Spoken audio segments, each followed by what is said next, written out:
Good morning, how are you? Goodwood Revival. It's hard not to feel very much at home here. Hope you've got a cuppa in hand as well.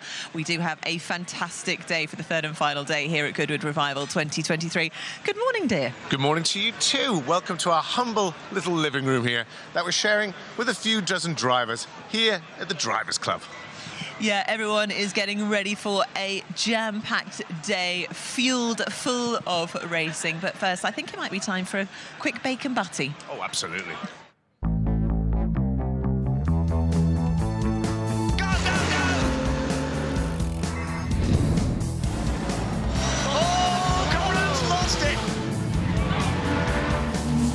Richard Bradley takes victory.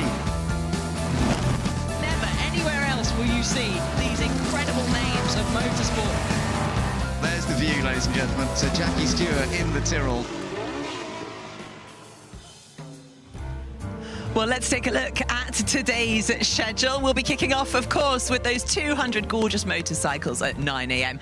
Then it's our first race of the morning, the Chichester Cup, followed by the Sheene Memorial Trophy. We are celebrating 75 years of Lotus at 11:15. And then the Settrington Cup. The next generation of racers will take to the track at 11:55. Race 11 is the Richmond and Gordon Trophies.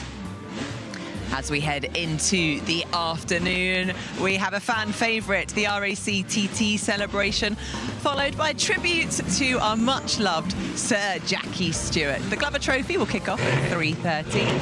And we have our third and final tribute to Carroll, Shelby. And we'll finish off the day with two races, the Sussex Trophy and the St Mary's Trophy, presented by Mottle. Well, clearly a fantastic day. The sun is rising over the Duke of Richmond's back garden, and we're so lucky to be here. The only historic motor racing meet where everything, us, the drivers, the cars, the set, is set in a period theme. It really does feel like we are stepping back in time to the 40s, 50s and 60s. David, a fantastic schedule that we've just seen there, but what is the fan favourite of the day? Can you give us a couple of picks to look forward to? Well, we've got lots to look forward to today. We've got the RAC TT Celebration, which will be a huge race for those 60 GT cars. Great cars and great drivers. Johnny Herbert, Mark Blundell, some really famous names in that race. And we end the day with the St Mary's Part 2, which I'm really looking forward to. If it's anything like yesterday's Part 1, we're in for a treat. Yeah, we can take a look at some of the action on track there yesterday. I mean, it was a jam-packed grid. And these guys, they are properly racing wheel to wheel. 3 abreast there. Oh, this is great. We see Jensen Button there really getting to grips with that little pretty Julia. Our own Karoon having a little 360 spin, but he kept it going, kept the car on the track. And then this fantastic battle towards the end of the race. Really, really exciting stuff yesterday. And there's that big Ford Thunderbird, Romain Dumas, taking the win in the Part 1 of that race. Absolutely fantastic. I've got to say, what I love is the enthusiasm from the drivers being here as well. I had a quick catch-up with Jensen Button and Mark Webber after their race yesterday. And the enthusiasm that they were sharing between them in the conversation, it was like watching two sort of schoolboys exchange stories on their first experience of racing, how they tackle the car, how they tackle the track. It was a really special moment. Having so much fun and so competitive still, trying to find that extra 10th here and there, asking each other advice, questions, how to drive these cars. Jensen looks like he's loving it yesterday, so he'll be back today, I'm sure. Now, our second race of today is the Sheene Memorial Trophy, Part 2. We took a little glimpse. Here we go. You've got the riders running towards their bikes. It's such a thrilling way to start a motorcycle race. Parked up, ready to go, run onto the seat, and yeah. Here's some of the action that we saw. We got Part 2 of that today. We've got Glenn English and Steve Plater taking the win, just beating the two Michaels, Russell and Rutter. And, you know, it'll be another great race for Part 2 of that Sheene Memorial this morning.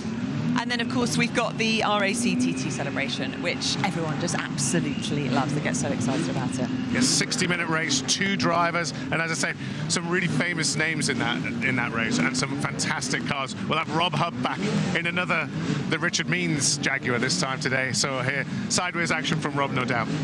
Excellent. I'm sure it won't just be Rob that gets with the sideways action in. Now let's go down to Ed Foster, who is our pit lane reporter. He's down in the pits and will be providing plenty of insights from the drivers and riders over the course of the day. Well, thanks, guys, and you couldn't have timed it any better. All the motorcycles for the opening track parade are just arriving at the moment. We've got over 200 motorcycles to open the track action today, and behind me, you'll see the pit lane. I'll be bringing you interviews from here during the RAC TT. We were talking about it just earlier, and actually, we look down the pit lane, you'll see it is so narrow. By the time you've got one car parked on the side with the driver being changed and then another car trying to get past, it gets really busy down here. So I'm going to be down here, bring you interviews from people who are about to jump into cars or just jumped out. I'll be in the assembly area and I'll get some interviews with the drivers before they go out on circuit. And then I'll be interviewing the lucky drivers and riders who've got a podium and the winners all the way through the weekend. There's so much to look forward to. And what better way to start than with over 200 motorcycles. Brilliant, thank you so much, Ed. He really does have such a good job. He's right down there in the action over the course of the whole weekend, bringing us the insights and the stories of what's happening on track. So, David, just before we get started, it is our third and final day. For someone who maybe has just arrived at Goodwood Revival for the very first time, what advice would you give to them? Where should they watch their racing from? What should they do? Where should they go? Well, it'll start with a flyby by the Spitfires. I can't believe we're on the last day, by the way, but the track parade will get the track action going. But I'd say my advice is just soak it all in and see as much as you can, because there's so much to see here. Yeah, you're totally right. I think the atmosphere is just one of the best things about being at Goodwood Revival. So do wander around, absorb it all and immerse yourself as we step back in time to the 40s, 50s and 60s. So without further ado, let's head to our commentators, Ben Edwards. Thanks, Nikki. And we've got a fantastic parade all lined up here, and I'm very happy to be joined by Lee Johnson, a racer himself, and we'll be commentating on the Barry Sheene Memorial Trophy coming up in a little while. The bike race, very exciting yesterday, and Ash Dyer is with us as well, and Ash is a man who knows a lot of these bikes very well, because he restores a lot of the Harley Davidsons, that the sort of type that we're seeing out there on track for this parade. But we have such a mixture. We are celebrating 120 years of Harley Davidson being first created, 125 years of the Norton brand, and there you are, look, a lovely crash helmet with the Norton brand. There are plenty of Nortons as well. 130 years of the Royal Enfield BSA. There's plenty of BSAs here as well, and it's lovely to see so many riders, families, all getting into this parade part of the weekend. And BMW as well, it's a celebration of 100 years. Now there's a bike just going on there from the back, from the pit, which is a most remarkable thing. It's called the Flying Milliard. It's over on the left as it's just heading up towards the grid. I think they might get it to pass through. And Ash, we were talking about that just a moment ago. Alan Milliard has created this remarkable bike based on an aircraft engine from the wartime. Yeah, it's a Pratt & Whitney radial engine. He's basically cut 2 cylinders out of it to make a twin-cylinder 5-litre. Really, really talented engineer. He built his own carburetors for it. It's an incredible bit of kit when you see it. He's a very, very talented man. We'll see it later because it's so big that we can't miss it, whereas there are so many bikes here, Lee, aren't there? It's actually quite challenging. What some great views as well. Yeah, it's a spectacle in itself. So we've got a guy dressed in a 3-piece suit and someone else with a leather jacket and no top on underneath it, so it just shows you the variety of what we're looking at right now. Up front, actually, I noticed there's a couple of different clubs. The 45ers have got the black and white sleeves, and then you've got the Hornets guys of the Harley Davidsons as well. It's a big club, isn't it, for the Harley? Yeah, just another different groups of people who get into their own thing. You know, the Hornets are a bit more exclusive, I think, from what I can understand. They're very much a club on their own. Okay, and the 45ers, I think, was created not so many years ago, but it's become a big club as well. Yeah, I think Clint's got about 700 or 800 members worldwide. Yeah, they were early, somebody was talking to me that in Japan it's a big thing as well. Huge, yeah, this bobber scene, you know, like just after the war, the first sort of custom bikes were called bobbers. In Japan, it's a massive scene, massive. Is it? Yeah. Oh, that's lovely to hear. That was actually going to be one of my questions. Are any of these clubs, like, come from that actual time and are still existing now, or are these all more like modern, fashionable type clubs? I think they're more modern, fashionable type clubs. Basically, as I was saying yesterday, the jumpers are reminiscent of the original race jumpers, which they could, you know, easy to wear, hard wearing. It's all that whole thing of after the war, the fighter pilots didn't know what to do, they were bored, so they made their own clubs, customised their bikes, and you know, like the wild ones, terrorised California.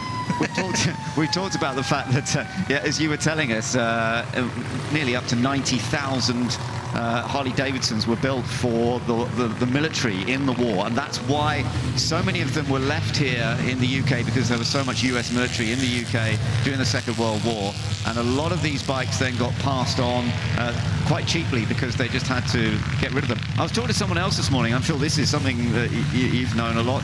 A lot of them were just buried, apparently. I get a lot of Harley-Davidsons, because the military moved out, they had to just get rid of them. They couldn't fly them back to the States. They buried a lot, and they're still being found, even today, I gather. Yeah, a lot of the Lend-Lease stuff was just, like in Gibraltar, they just shoved everything off the end of the island. It's all underwater. Really? Just had to get rid of it all. Yeah. Yeah, that was quite a common thing with water planes and stuff as well. They basically it was too much expensive to fly them back, so they just sunk them. And where I grew up in Northern Ireland, that was a common thing, that they had sunk planes on Lough Erne and stuff instead of paying the expensive fare to try and fly them back.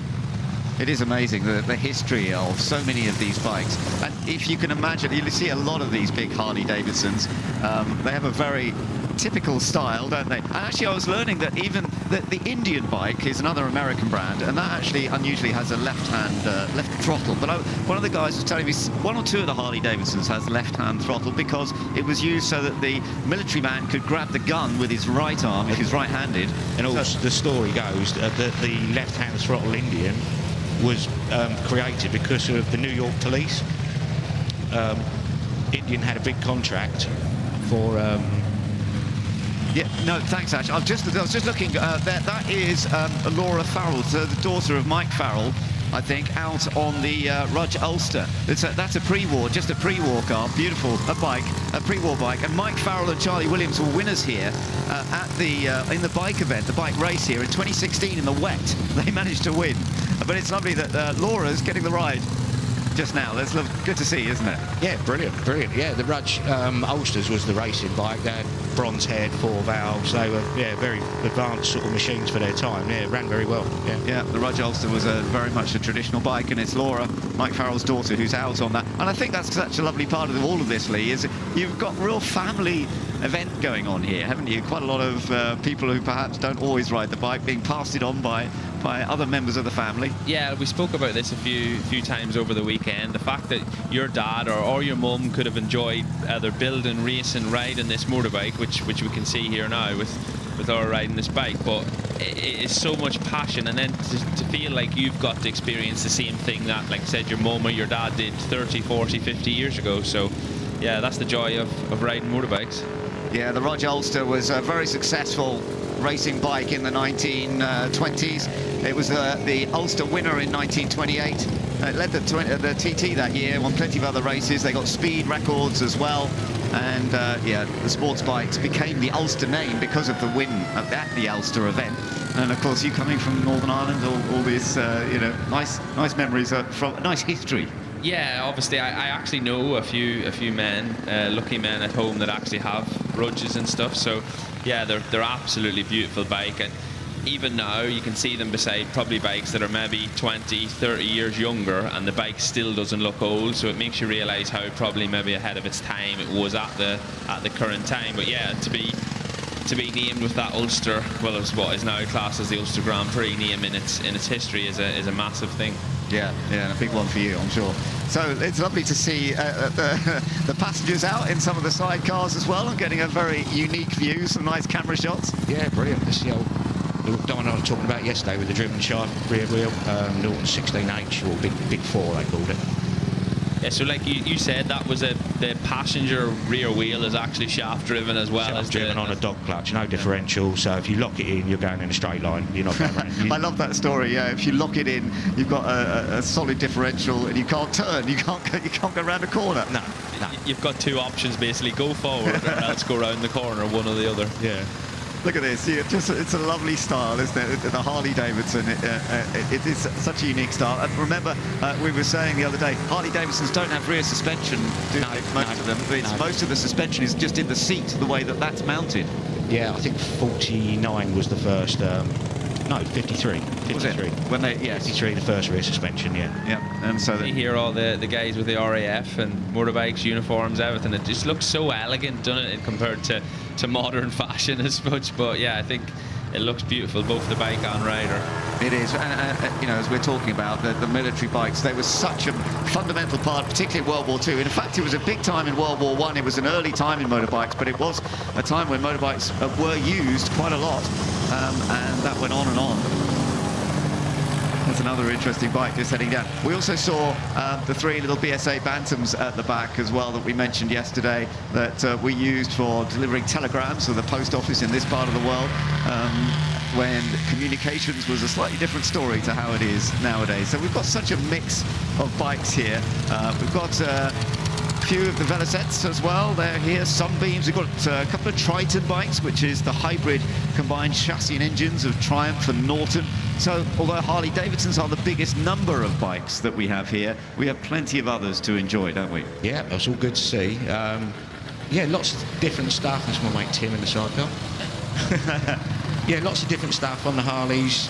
Like we were saying yesterday, they didn't do frame numbers until 1969, so everything was just on the engine. And during the war, 1940 and 41 WLAs were completely different from a 42. Okay. And then from 42 onwards, every Harley Davidson was numbered 42 onwards. So they're all the 42s, so you didn't know what year your bike was, basically. Look at that. George Shuttleworth's Speed Demon, it says. It does look like something that's been set up for sort of land speed records, the way it's been, you know, got aerodynamic balance on it. Yeah, it's from the TT film, isn't it, with George Formby? Ah, yes, yes, lovely. Yeah, he's got the full look, get up and everything, and he's here every year. He's here. We also see him at the TT and at the Manx Grand Prix. Absolutely lovely gentleman, and he was in the full tuck position there.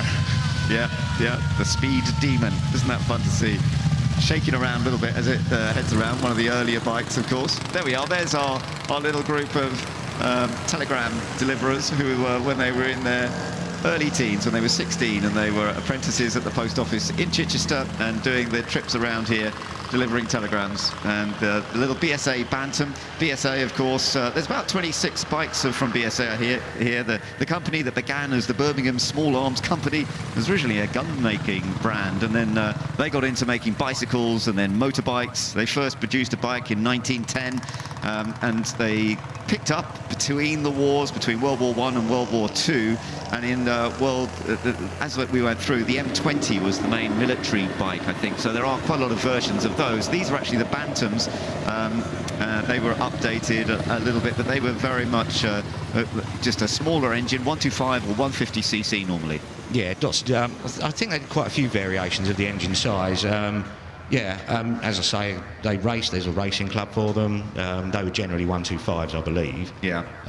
But yeah, very, very prominent in the 60s racing club, yeah. Yeah, no, BSA, of course, was a big, big brand, no doubt about it. And some of the bikes that they produced in the 1950s got bigger and bigger, and lots of success as well. Sadly, towards the end of the 60s, it started to disappear for BSA. The input of bikes from Japan, of course, made a big, big difference to the whole industry, didn't it? Well, what we should have done was follow the Japanese lead, but we didn't. We were stubborn British people. Stick to the single-cylinder 500 overhead valve, and that was the end of that, basically. Indeed.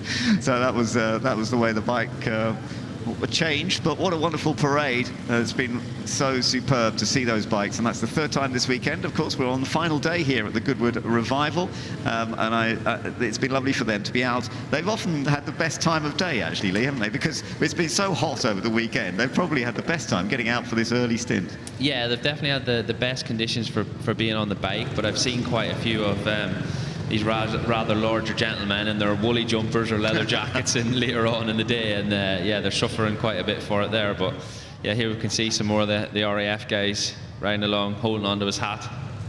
What a sight that is at this time of morning at Goodwood. And like you said with the guys on the BSA, that has to be one of the stories of the weekend, for them guys to be delivering at 16-year-old, and then to get on the same bikes in the same area that they're from. How many years how ago would that have been then? 60 years? Yeah, around that. Yeah. Yes, it's around 55, 60 years ago. That's right. And what an amazing story it is to be fit to. The guy I was talking to just loved it so much. You know, riding in all different weathers in this part of the world. You'd think that it might have put him off, but no. And as he said, here we are. We're looking at them now. It's just, as you say, taking them back to being a teenager again. And it's lovely that they've got these bikes all set up. This is how they were coloured, of course, and they would zap around delivering the telegrams. They'd be around until 6 o'clock, apparently he was telling me, in the evening. And if you got a telegram that had to be delivered at 10 to 6, you had to go off and do it. So wherever it was, thankfully their radius wasn't huge, but yeah, it could have been a late night if you got one at 10 to 6. Yeah, don't need that. So, as you say, lovely to see these outfits as well from the military times that so many of these bikes are based on, celebrating the 1940s, 50s and 60s in particular here at Goodwood this weekend. But it's been also wonderful to see some of the very early bikes from the early 1900s. Hope you've enjoyed that parade. We've certainly seen wonderful machinery, and also what's actually impressed me quite a lot, especially Ash, as you restore so many of these bikes, the Harley Davidsons, we haven't seen too many stop or come to a halt. Yeah. if you get them right, they will run all day long. Yeah. Well, it's lovely. It's been lovely to see that that has been happening. And when I was talking to, we're just looking at some of the highlights of the bikes going out there now. When I was talking to one of the riders before they came out, he was a bit worried that there might be a bit of oil down after the parade. But actually, I have to say, I think they've left the track pretty clean. Yeah, it has to be a credit to these, because a lot of these people will probably do these bikes themselves, Ash, is that right? Or their own bikes and stuff, so they're not riders riding for teams, and just like to have that privilege, A, to be here able to ride, and then for your bike to successfully get round for them 2 laps is a credit to them. Some great images of people enjoying these parades, and as we mentioned, a lot of family involvement in getting these bikes back out. Some of the bikes have been regularly seen at different events. Some of them maybe have just been got ready for this one event, and well done to all of you who have managed to prepare your bikes. There we are. There's that amazing flying Milliard with its 5-litre engine that Alan Milliard put together. Wonderful stuff.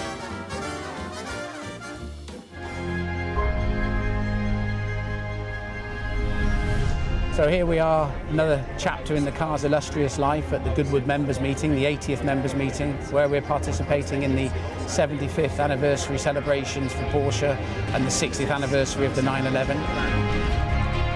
I must admit, I've driven a lot of RSRs in my time. I've never driven anything quite like this because of its originality. It feels like it's still got its Le Mans gearing in it, and the engine is an absolute delight. In most 911s, you've got time to think. In this car, you look down and it's already turning 8,000 RPM. It's quite amazing.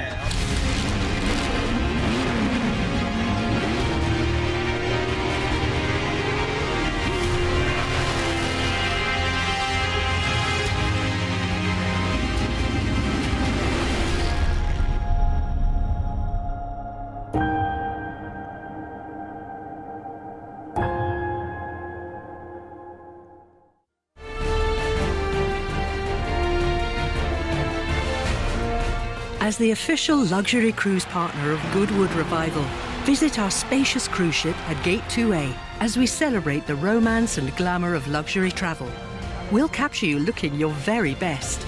You can chat with the crew and enter to win an unrivaled VIP experience with Regent 7 Seas Cruises aboard the world's most luxurious fleet. Come on board and discover why Regent is the best luxury cruise experience on the 7 Seas.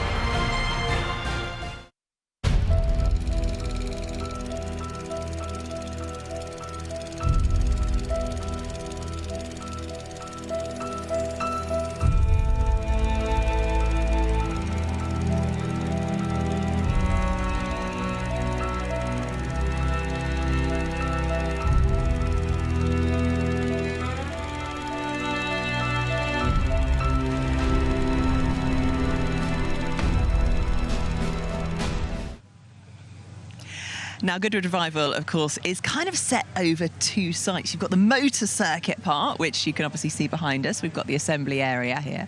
And then on the other side, across a bridge, literally it's called Over the Road, there is an area full of fun. And Rosie has been exploring over the last couple of days. Tell us a bit more about what we can expect over the road. there is just a whole fairground of fun, and it is amazing. I've been going around all the Revive and Thrive areas this week. It's been really wonderful talking about sustainability and upcycling, not only just for your clothes but also for machinery as well and for cars. So it's been really wonderful to learn about all the different Revive and Thrives. We've been looking at dresses, we've had lots of speakers, and they've been drawing a really big crowd as well. They've got the repair shop down there too, so it's been a really wonderful area to go. But even after 2 days, there is still more to see. So I'm heading over the road today. We're going to go to the drive-through cinema and have maybe a bit more time on the fairground, I think. Sounds like you're having an absolute blast. It's not bad. It's not bad. There really is, though, so much to do here, isn't it? And I love the fact that there are so many experts here on site, so that when we're looking at vintage fashion, we can really understand how to upcycle some of the outfits from the original years, from the 40s, 50s and 60s. We don't need to buy new anymore. David, obviously also on the other side, we've got the Bonhams auction. Can you tell us what's been going on there? Yeah, well, they've been having this auction of these fantastic, mostly cars, but also, would you believe, Spitfire plane in the auction there. So I'm going to be taking a look over the road as well at some point today, I think, and having a look what else they've got for sale. They have this fantastic Martini Porsche RSR racer. And as I say, yeah, you don't often get a chance to buy a Spitfire plane. Yeah, I'm sure you've got your eye on one of those. Just, are the pockets deep enough? Well, unfortunately not for that, I think. Well, really, we do have so much to look forward to. But, of course, back here at the motor circuit, all the action points towards the track. Now, this is one of the fastest, most high-speed circuits in the world. That's why we love it. That's why the drivers keep coming back for more action. Let's take a closer look at what the drivers have to tackle with Karun Chantuk and a track guide. Let's take a look at the Goodwood circuit, largely unchanged since its heyday back in the 1960s. 2.36 miles of an unforgiving circuit. The grass banks are close, the grass verges are even closer. Heading off the start, you head first towards Madgwick, an off-camber, tricky right-hander with a bump at the apex. It is so important to get the line right and get a good exit as you charge up towards Fordwater. A daunting right-hander, again off-camber, slightly dropping downhill at the exit as well. It is incredibly high speed. Up towards St. Mary's, first goes right, then go left. Don't be too greedy with a curb on the left-hand side, and that'll put you offline. The track drops slightly downhill and then back up again towards a double right-hander of Lavin. Getting a good exit and traction out of here is hugely important because that leads you onto the fastest part of the track, through the little kink, heading towards Woodcote. A long right-hander with the apex seems to take an age to get to. The back of the car always edgy, and then you get hard on the brakes for the chicane. We've seen many an incident there with drivers getting just a bit too greedy with the curbs and the walls on the inside line. Get all of this right, and you will be the winner across the line. What an epic track, and I love the excitement from the drivers there. Now, we've sent Rosie off across to Thrive and Survive to see what she can find today. But any moment now, the Chichester Cup is going to get started, and we've got some beautiful junior Formula cars behind us. David, what can we get excited about? Well, these will be the first cars tackling this epic track. Obviously, we've got basically Formula Junior cars from the early 60s, and most of these cars here are Lotus Fords. So there's a couple of Brabham Fords here, and as you can see, they're just wonderful machines. Quite a small footprint, but they'll be going fast, and these guys just so well turned out when you look at the livery. And some fantastic helmets there as well. But there's the whistle, and they're calling them out to get them on the track. We're standing right next to these cars. The smell, I mean, it just instantly brings that sense of nostalgia. There is nothing quite like it, being down the assembly area and being able to absorb all of this atmosphere. It's a proper assault on the senses. Oh, absolutely. Never mind the sound and the smell. I think I just got a taste there from the exhaust pipe of that Lotus Ford. So fantastic cars. I love the way they move on the track, and it'll be a great way to start this last day of the Revival. And of course, we've got some big name drivers here over the course of the weekend, you know, from Le Mans winners to British touring car drivers, NASCAR winners. I mean, the quality and the caliber of drivers, it just gets better and better every year. And of course, you know, Jenson Button and Mark Webber, firm favourite with the fans. Yeah, Yes, well, I think the fans come here for the cars. Obviously, we've got famous cars, but as you say, we've got famous drivers. We've got world champions from every discipline on 4 wheels and 2 wheels. And they're out there as well, impressing the crowd with their skills in what is very competitive races. Well, cars are heading out on track, so let's go to our commentators.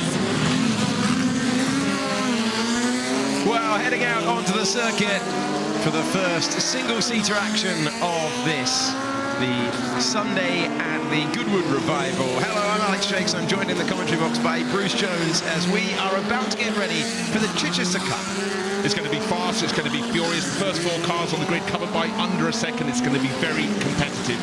Baby Formula 1 cars, if you like. This was the end of Formula Junior. These were disc cars with the engine at the back. The early Formula Juniors had the engine at the front, mimicking Formula 1 Grand Prix cars of the period. But this was the final iteration before we went to Formula 3. Disc brakes. These cars are very, very quick indeed, but the good thing is they're very small, and so you can fit a lot side by side when they come to this, the first corner magic on the opening lap, and that's the point at which the drivers remember it's a 2-part corner. Yes, that's a very good point. As they head around the 2.3-mile circuit and get a feel of the conditions. Slightly cooler running in the morning, but it's still already quite a warm day out there. Now, one thing that happened in the early days of Formula Junior, when we ran the earliest iteration, we sometimes had fields of 30-car grid with 28 different chassis manufacturers. In these final years, it really honed down to Lotus, Brabham, Cooper, a few others, Alexis in the mix as well. But today, looking at the grid, you go down as far as 9th place before you get to the first car that is not a Lotus. And of course, the proximity of these cars to Formula 1 cars was very, very close at the time. These had 1100cc engines. The Formula 1 cars have just been downgraded to 1.5 litres. And at certain circuits, their lap times were not entirely different. But the key to this circuit in any form of historic racing car is keeping the momentum going. And if you lose it in a car with this little horsepower, you're going to lose 2 or 3 places. They are light, they're nimble, they're fantastic to watch. Great direction change, especially through St Mary's. Looking forward to this enormously with Horatio Fitzsimon at the front of the field in the Lotus Ford 22. That's from 1962. It'll be a 25-minute race for the Formula Junior cars.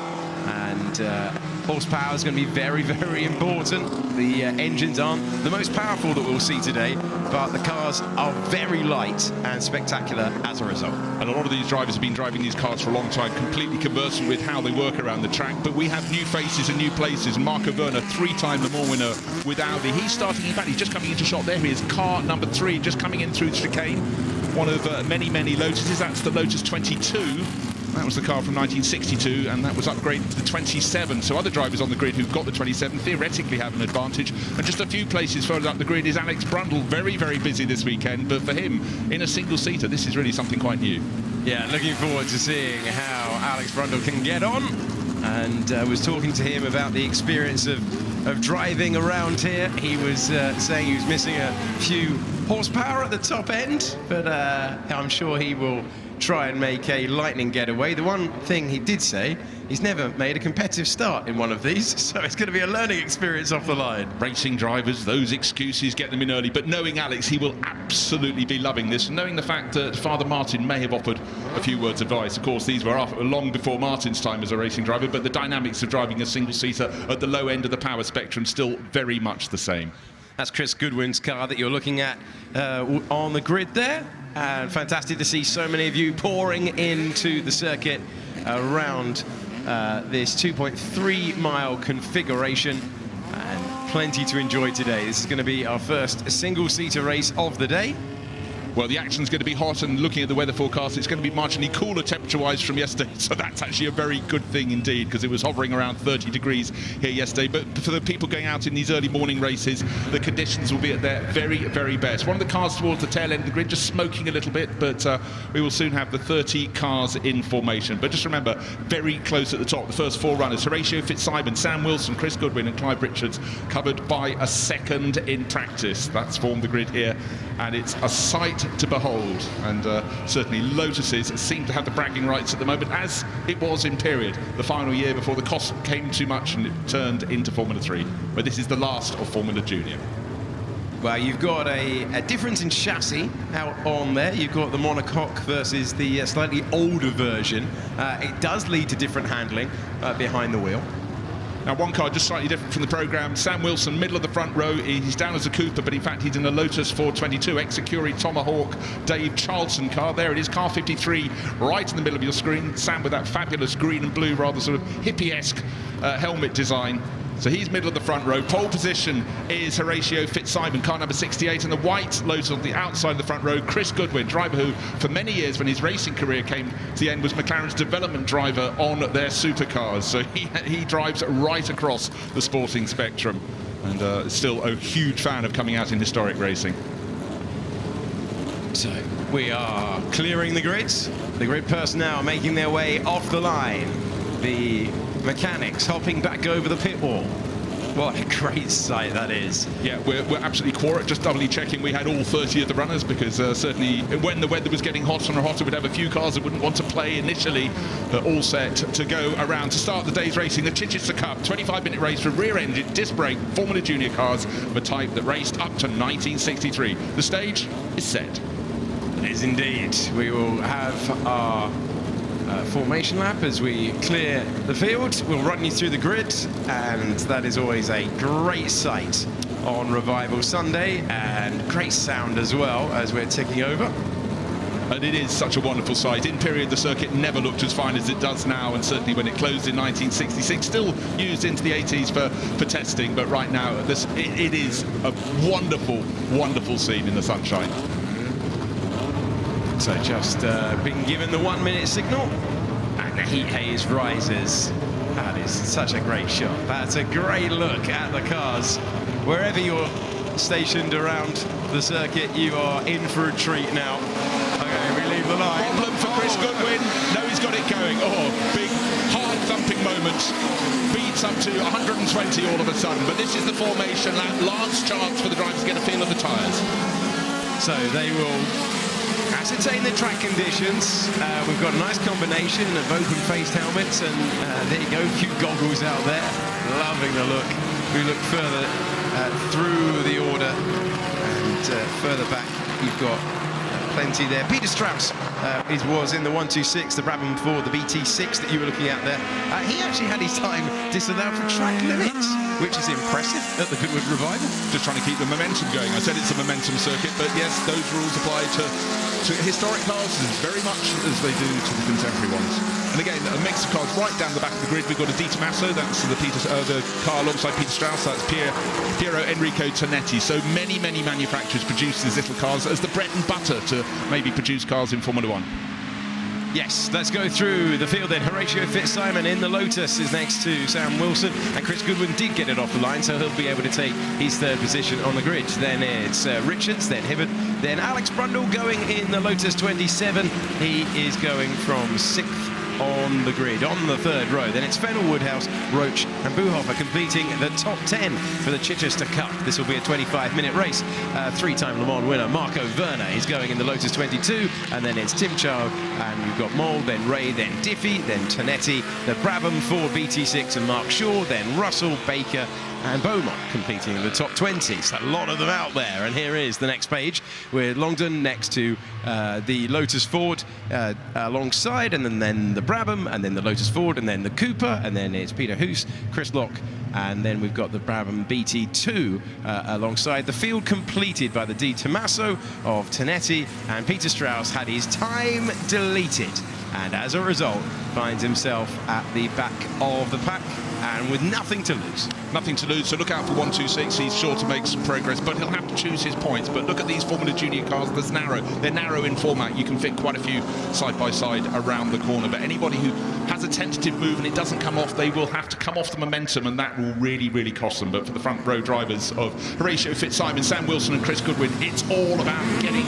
into management corner in the front, or at the front of the pack. So here is our pole starter, car number 68, Horatio Fitzsimon, and it's car owned by Georgios Papadopoulos, and it won the Irish Formula Junior title in the year it was built, 1963. Tommy Reed at the wheel. So can he go on to glory here today in the Chichester Cup?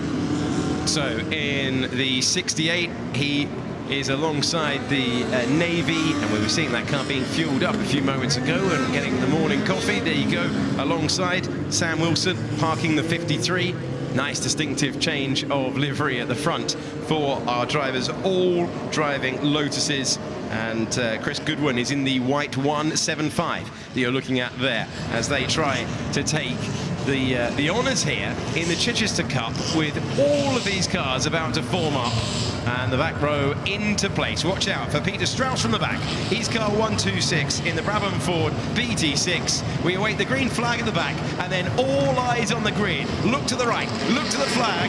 There's the signal. Here come the revs. They're revving to about 9,500, and we go racing off the line as the flag falls at Goodwood's, and we are racing for the first time today down to Madrid Corner as they all leave the line in various different conditions. And it's our pole sitter, Horatio Fitzsimon, who converts pole into holding the lead into turn 1 as there's a wide moment there in the background. Now it was the lead coming out of Madrid Corner, might be about to change as they head down to Fordwater. Yeah, different lines there, and certainly Sam Wilson in second place was taking a look at the second part of Madrid, but it's all about going through Fordwater to them. It's not a corner, it's a kick. Now they get St Mary's. Sam Wilson taking a look up the inside, but that will put him on the outside for the second part of the story.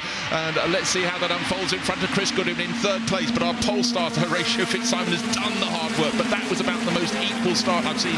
The first shot, Alex, as the cars left the grid, there was no advantage to any of them, but by the time they got to the first corner, by dint of being on the inside line, Horatio Fitzsimon held onto the lead. Oh, off in the background, big moment there to drop to the rear of the field. The 87 is heading down the order. We go back to the battle for the lead then. Horatio Fitzsimon's checking the left mirror and the right mirror. That's a great run as we go down the Levant Straight. And is that a change? No, they're still running close together. This is very, very close. And Horatio Fitzsimon stays ahead. Great battling. Not what we wanted to see. Well, that's Peter Lair off in one of the works Brabhams. That's that Frank Gardner car, but all eyes on the front. It's as close can be. Slightly wide coming out of the chicane. Horatio Fitzsimon, so he shouldn't be quite so early on the power. This could be a chance for Sam Wilson in second place to put his tiny little car behind the other tiny little car. These two Lotuses getting whatever aerodynamic advantage he can get. Chris Goodwin has just lost one position, or possibly two. And it was a good start off the line for Alex Brundle, who made a couple of places. He's gone from 6th on the grid up to 4th. We'll keep you in touch with these progress, which might get even better because he's trying to turn 4th into these, going over the line in 4th, and they're battling side by side. Brundle on the inside in the green Lotus there, and he takes the place. Problem there. No problem. I was just wondering, Chris Goodwin was dropping back at the end of the first lap. In fact, our grids went slightly, our timing screen went slightly berserk. We lost Sam Wilson. I can tell you he's still very much in the mix, but Alex Brundle going through. But what is the problem for Goodwin? It was at first, it was a bit like a missed gear change. He put his hand up, but there we have, unfortunately, 72 Peter Lair's car, one of two that went off at St Mary's on the opening lap. He ended up on the infield. The other car, I think it was 87, I think it was Stefan Ray, went onto the outside to check on the state of the crops before rejoining the circuit. Yeah, still operating out there. That's Horatio Fitzsimon who is out there. Safety car is out on the circuit, and we've got the BT2 parked up, and they want to recover it from the inside there. So safety car on the circuit, race neutralised. So let's just run down the order. Horatio Fitzsimon and Sam Wilson, they've been duking it out since the very start, separated by a quarter of a second after the first flying lap. Then the safety car is out. The drivers are out, which is at least good to see. Clive Richards made a good start to move ahead of Chris Goodwin up into third place. That's 194 ahead of 175. Alex Brundle's gained one position from 6th to 5th. And then behind Andrew Hibbert, who's always a charger in these races if the driving is overtaken. So there's the crumpled nose. Very sad to see that on the little Brabham Ford BT2 out of St Mary's, and the own signature is in the background of the tyre mark. So let's take a look how it happened. We're about to have 87 going backwards across the grass, not one of the approved lines, but plenty of safe space out there for Stefan Ray. So Stefan Ray rejoins, and then we're going to zoom out again, and I believe we're going to see a car heading to the barrier. Yeah, I think it's he's had the moment. Now, did it just pull off? No, because the front end of the car is crumpled, but did he perhaps hit the back of Stefan Ray to propel him off the circuit at, well, you can see a moment there for Chris Goodwin getting his left-hand wheels out onto the dirt on the exit of Lavance. That will have focused his mind a little bit. That was the move for 4th as Alex Brundle moved up a position.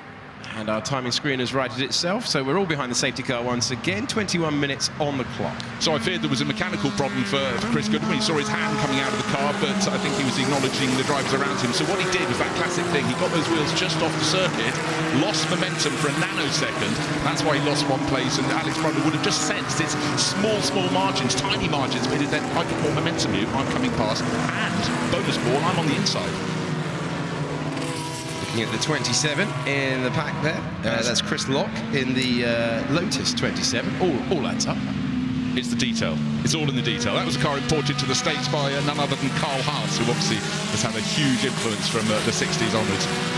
But again, these cars gathered from all around the world, and it was a global formula at the time. And in fact, that car was then, Americans had their own formula system, A, B, and C. That became a Formula C car thereafter stateside. But these cars just look exquisite. Can't wait for everything to be cleared up. It shouldn't take too long to remove Peter Layer's Brabham, hopefully put on a flatbed and pulled away probably just to the other side of the track, and there's a sort of dummy control tower, and they can park it up over there. But the crews, we saw them yesterday, Alex, so efficient. Even when the tyre wall was given a battering, they came with replacement stacks and really very quick at getting it going again.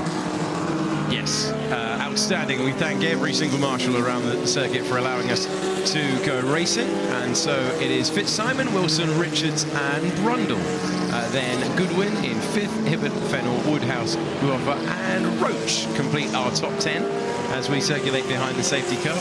Won't be long before we sort things out. Horatio Fitzsimon's coming under quite a lot of pressure on that opening lap, but dealing with it really nicely, and he had repelled the challenge by the time the safety car came out. You know, one of the great advantages with historic Formula Junior being so super strong, a lot of these drivers have raced these cars for a number of years against their regular rivals. So you learn to trust people, or perhaps not trust them, but the driving standards here are always, you know, it's reinforced. This is a very fast circuit. It's a historic circuit. There are consequences if you go off, and you can see the respect and the little bit of space you don't always get in contemporary motor racing that they allow each other. Maybe it comes from owning your own car. Does make a difference. It's always handy, isn't it? So if you are just pressing play, or you're just wandering into the track and you've got a vantage point for the first time today, brilliant to have your company at the 25th anniversary celebration of the Goodwood Revival, and what an event it has blossomed into. Better year after year after year, and this has been a special experience this weekend. We've been paying tribute.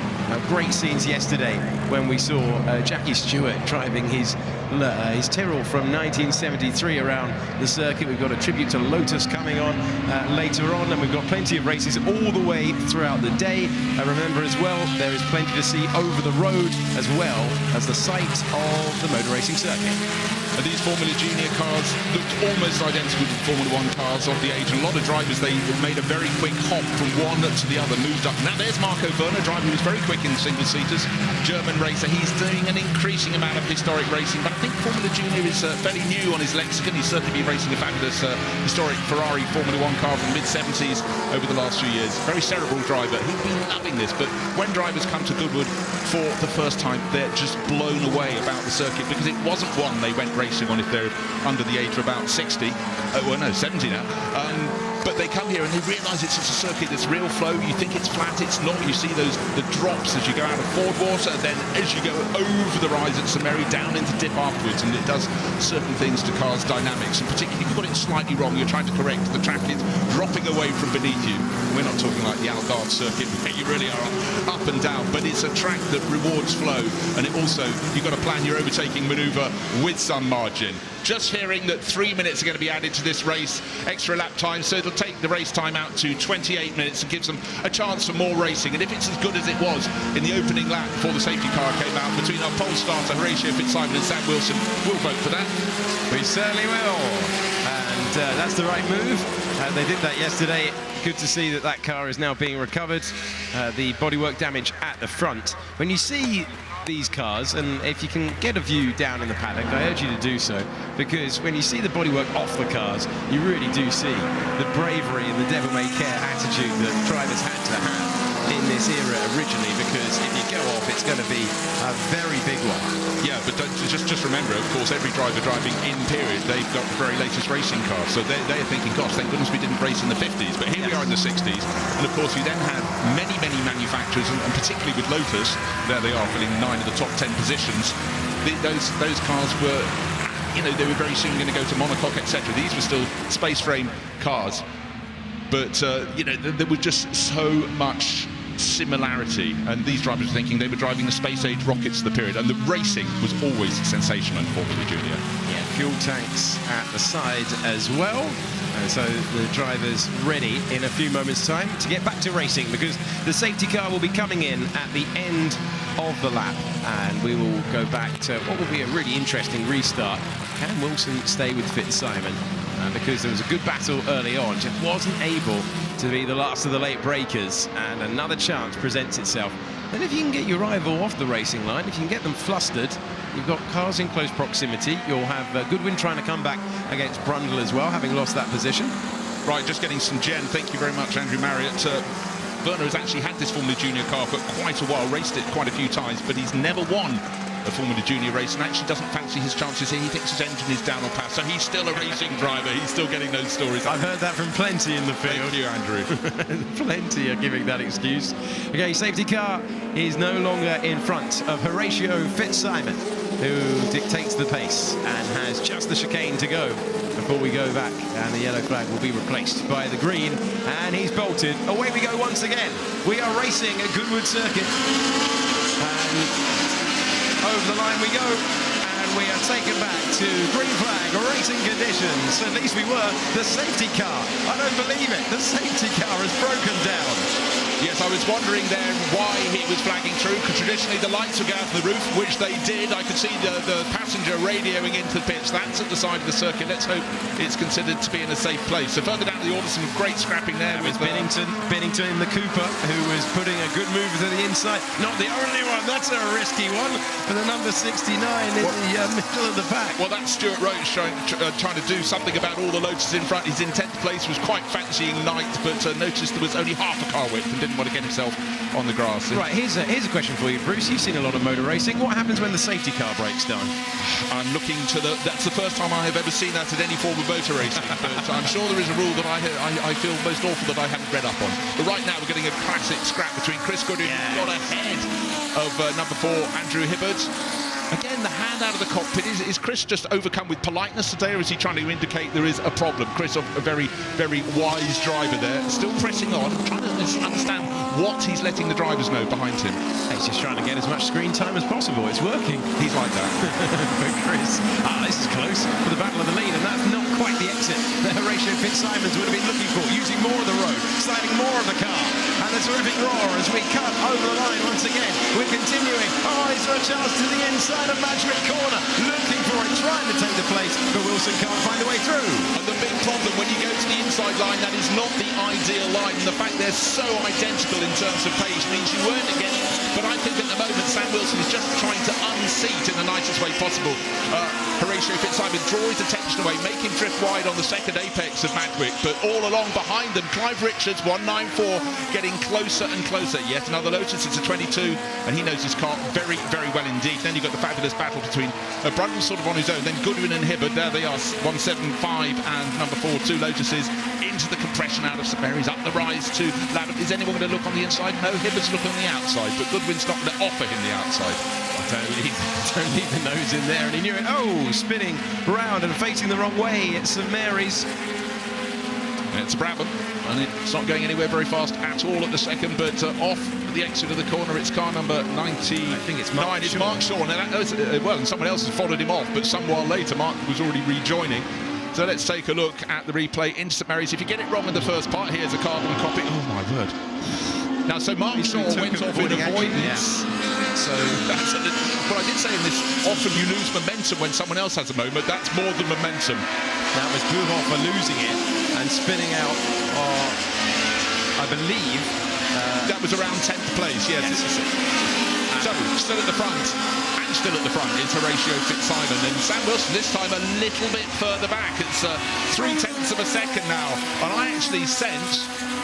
I think Clive Richards may be able to catch this too, but in fact with Wilson slightly becoming detached from race leader Horatio Fitzsimon, maybe that's less likely. He needs Wilson to be up there making those little feints up the inside into Madwick, but right now it's stringing out just a little bit at the front. But then a good lap from Sam Wilson, get back, get that minimal toe, but every bit counts. He could get back onto the tail of the leader. Look, he's almost there now.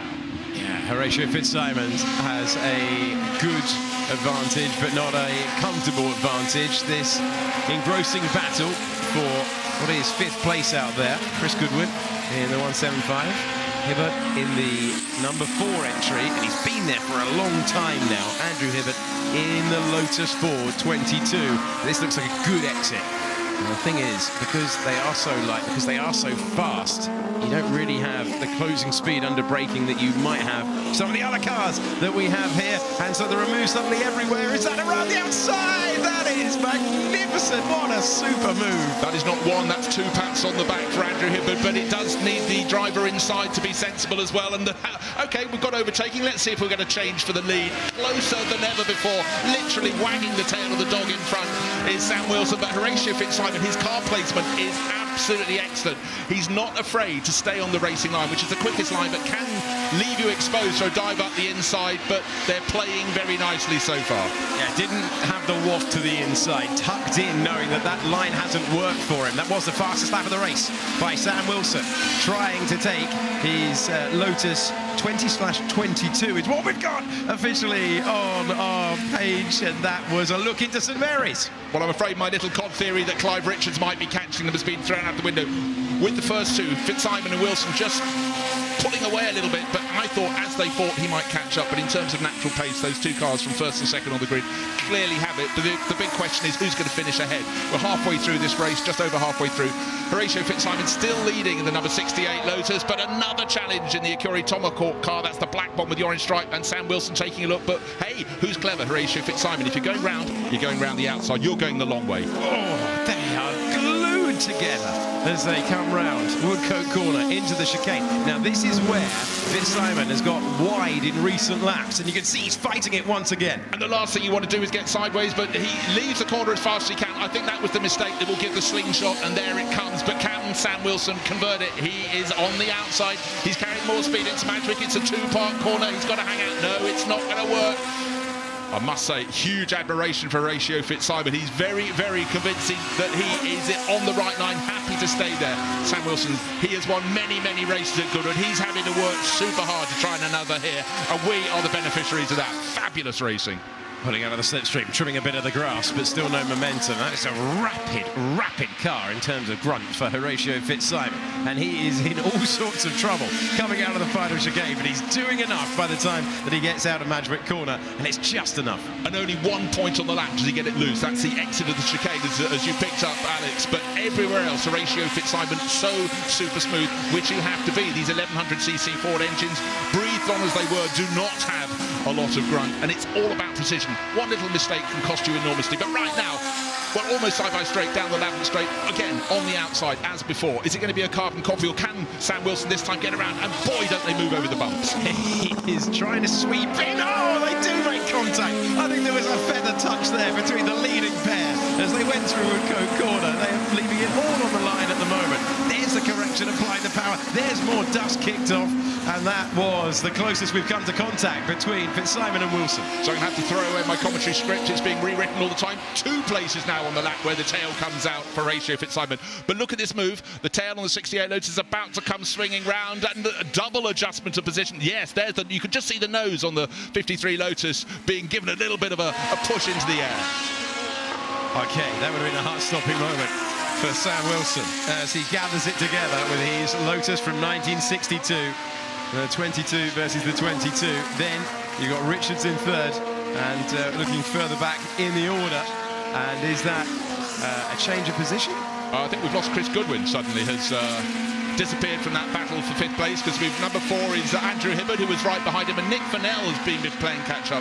He was unusually far down the grid. He was starting in 7th, and almost the weirdest thing in this race, there is a driver driving on his own for a podium position, because Clive Richards in 3rd place. He's got 2.5 seconds down on that wonderful lead scrap, but he's got another nearly 3 seconds back to Alex Brundle, and that's almost unique in Formula Junior racing history. You always have friends around you on the track. Oh, we're back to the battle for the lead. I think Hibbert did get past. Oh, there's another car in the way. This is going to complicate things. I think Hibbert did get past Brundle in the battle for 4th place there. Oh, that is... Oh, they're very nearly restricted at the pace there. That is incredibly close between the car trying to go past Strauss, Peter Strauss there, who started at the back, and they were almost at crawling speed behind the lap traffic. And now we go side by side once again with 9 minutes to go on the clock. Into Madrick Corner we go, door shut once again.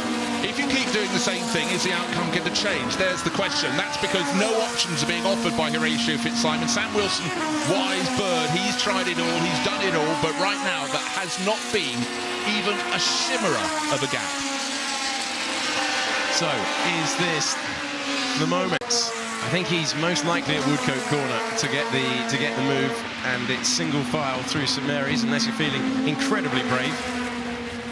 And I tell you, the little bit of traffic affected them, and also that little bit of contact had to come off the power a little bit as they were trying to balance the cars through Woodcote. Clive Richards has actually slightly closed to within 2 seconds, but look, the clock is counting down 8 minutes. Oh, a big slide there from Sam Wilson. Can he get back on the tail? He's lost 2-3 car lengths in the blink of an eye.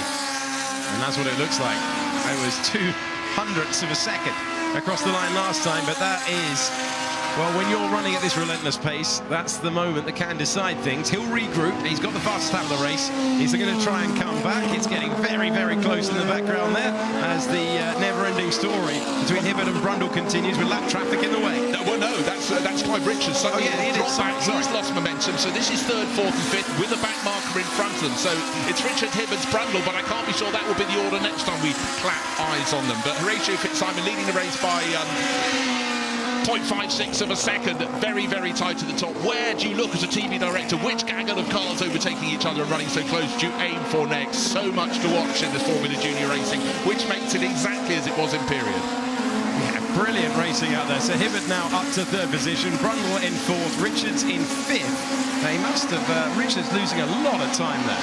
I'm amazed actually that it's only half a second between 1st and 2nd, because when you get it wrong coming out of Lavant, you pay the price of not exiting the corner as fast as you can all the way down to Woodcote. So clearly through Woodcote and through the chicane, Sam Wilson was clean up. Oh, number 17, that's George Diffie, father raced by his late and much missed father Simon. He adores this event, and so George will get going. The famous golden helmet the family have all worn.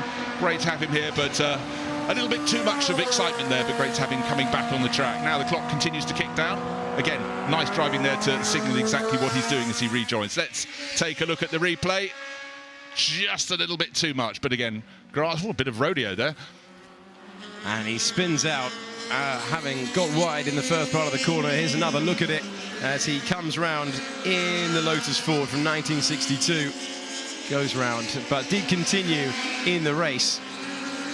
I'm intrigued how Richards lost all that time, because he did have a good... He had nearly a 3-second advantage. Between 1st and 2nd, Sam Wilson has got the quicker combination. He is the quicker combination, but Horatio Fitzsimon marginally slower. We're talking the 2 supreme drivers in this field, but he's not offering a chance. Oh no, another rotation. Another one. Another 180. That's Lee Mould. Used to do lots of GT racing until he took up historic racing, and he was obviously pressing on just a little bit too hard. But it's all part of the fun of the fair. So that's down at Woodcote. Such a tricky corner.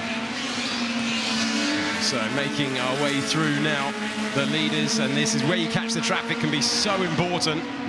Well, the gap over the start-finish line was 0.269 of a second. It's gone out. The motor driver indicating to go past on one side and doing it exactly right, but it's cost a 1/10 of a second or two from driving in 2nd place to Sam Wilson. And with every lap, he does have the ability in the final sector after this, through the kick to get up towards the final corners, and he picks off a bit of time from the race leader, Fitzsimon, every single lap, but he's still behind. So Fitzsimon, Wilson, then Hibbert, then Brundle, then Richards, the top 5. But here is the battle for the lead. So they've made their way through some of the lap traffic, and the 2 Lotuses putting on a show once again. Wilson be able to contain himself if he's able to get past. He's been working for it for the better part of 28 minutes now. You know, the thing about this, both of these drivers clearly want to win. The desire could not be more writ large on the screen. But afterwards, regardless if they're 1st or 2nd, they have had a classic scrap. And in the end, that is what drivers come here for. These cars are so suited for this circuit. It's about carrying momentum. And we've seen the consequences if you just lose power a little bit. The nose really bouncing up and down on Marco Werner's Lotus. That's car number 3. And another little wide line from one of the Tonettis. That's Roberto in the Brabham. Is this... Oh, it looks like this could be the chance. Oh, he had to get out of it into St Mary's. What I wanted to see, the car they're about to come up and lap had locked up going to the corner ahead of them, and I think they were both reacting, trying to guess which way it would go. I think that might be the other Tonetti. That might be in the Di Tommaso. Anyhow, we continue. Sam Wilson continues, but he's taken up farming for a hobby. That's a wide moment. That's the second time in the last 3 laps he's had a moment trying to get on the power there. And as he came out of Lavant, he was very, very, very close to having a bigger moment, but has that decided things out front? Well, it really could. So race leader Horatio Fitzsimon going through Lavant corner, and then quite near Lavant corner was Sam Wilson with his racing line, but of course he lost momentum there. Had to come off. 85 horsepower is all they got to play with. And he's applying that, but unfortunately, I think that may have separated them for good. So Horatio Fitzsimon, lap 15 under his belt, with 3.5 minutes remain. He's leading the race. Now, will he be able to regroup? I wonder if Wilson will need some poorly placed traffic for Fitzsimon. 1.2 seconds a gap between first and second. It's a good dicing. Mark Shaw on the recovery drive. We saw him at this very corner, St Mary's, having to take evasive action when someone else spun in front of him, and he really, it cost him. But Mark, very, very quick. So look out for the number 99 Brabham BT6. Actually, Denny Holmes' work car from 1963 when the Kiwi came up and proved his credentials that got him into Formula 1. Fitzsimon, then Wilson, separated by more car lengths than they have been for the entirety of the race so far. Then Hibbert, who's made his way nicely through. He got past Brundle, then he got past Richards. Richards has repassed Alex Brundle, who is in 5th place. Then it's Fennell, Woodhouse, Buhoff, who I thought we saw had the spin earlier on, but it can't have been given where he finds himself 8th in the order. And then Child and Russell completing the top 10 with 2.5 minutes to go. Does Wilson have a attack late on and a chance to catch the man who has defended brilliantly all race long? He's been looking in his mirrors. And I think a driver we need to pick out for making solid progress up the order is Andrew Hibbert, up to 3rd place in car number 4. Ex-Bob Anderson Lotus, it's a Lotus 422. And he's now sort of on his own. He's dropped that battle in Clive Richards and Alex Brundle combination, and more spinners and fallers. That's Andrew Binnington in the Cooper. Ex-Pete Revson car there, but don't see if he pushed or shoved. OK, let's have a look at the replay here, and it was very close in the background. Oh, that's a moment for Alex Brundle, dipping a couple of wheels on the exit of the corner, but continuing on. In fact, the car that was going past, the blue one with the white stripes, was Andrew Binnington's car, which I think was limping to the side of the track, but just a little bit too much right foot there from Alex Brundle. Now, we haven't got a great deal of time, just over 1.5 minutes remaining in this lap, race, so we've got this lap and the next one to go. So we're almost at the end of the penultimate lap, but surely now with the lead of, well, it's only a second, Horatio Fitzsimon from Sam Wilson, but that's a huge, huge ask. Now Alex Brundle back on the track. This is the battle for 4th, and are we going to see any chance of momentum coming through? We'll go through St Mary's, we make our way into Lavant corner, and you can see the intensity. The eyes on stalls for Alex Brundle, the car off there. Who's made their way off? I think it's Philip Buhofer. Is that number 4? No, there's Andrew Hibbert. It's Hibbert. Oh. And so that's all my fault. At the end. That's all my fault. I gave him great praise. I said we should watch, but he just set the 3rd fastest lap of the race, dipping into the 1:23s. But the gap between 1st and 2nd over the start-finish line point, 9.84. Good to see Hibbert is back on track, but he'll be very frustrated with that. But he's a driver, an individual who can see the funny side of life. I think that Alex Brundle might have had a moment there at the end of the lap because they were separated by hardly anything at all, and then we got a quick shot, and it was a much bigger gap. So might be Richards back on the podium there. Right, here we are with 30 seconds to go, and the race leader, Horatio Fitzsimon, skirting with danger, dipping his left-hand wheels off the side of the circuit, trying to get the quickest line through the corner, but as they approach St Mary's, the gap still seems to be about a second. As hard as Sam Wilson tries, he can't make it work. Marco Werner still trying to pick up positions. Again, plenty of company. He'll have had a really enjoyable race. In behind him, car 76, Tim Childs. And Adrian Russell, who's gone very well in the darker blue car in the background. So they'll be just outside the top 10, but they would have had good fun. Yeah, haven't we all? This has been really entertaining. Adrian Russell, they're just dipping a wheel, and the blue car in the background off the road as he did so. But we go back to our race leaders, and they have put on such a performance, the pair of them. It has been great defence from Fitzsimon. It has been look after look after look for Sam Wilson, but he hasn't ever been able to find his way by. He's had sights to the inside. He's had a bit of contact at this corner, but Horatio Fitzsimon has weathered the storm all the way round. Can he get the power down at the very end? They're going to be so close over the line, which is the ending that this race deserves. What a display from both of them, but it's Horatio Fitzsimon who takes the checkered flag in the Chichester Cup, and he beats his rival Sam Wilson across the line by 1/10 of a second. massive accolades to both of those, and for Sam Wilson for never say die attack, but also Horatio Fitzsimon, both setting supremely quick laps, but they're racing clean, fair. The one tiny bit of contact, but that's only because the tail came out down at Woodgood. In behind it, Clive Richards comes through in third place. We thought it was going to be Andrew Hibbard. He had that little tumble off the track, so Alex Brundle up to 4.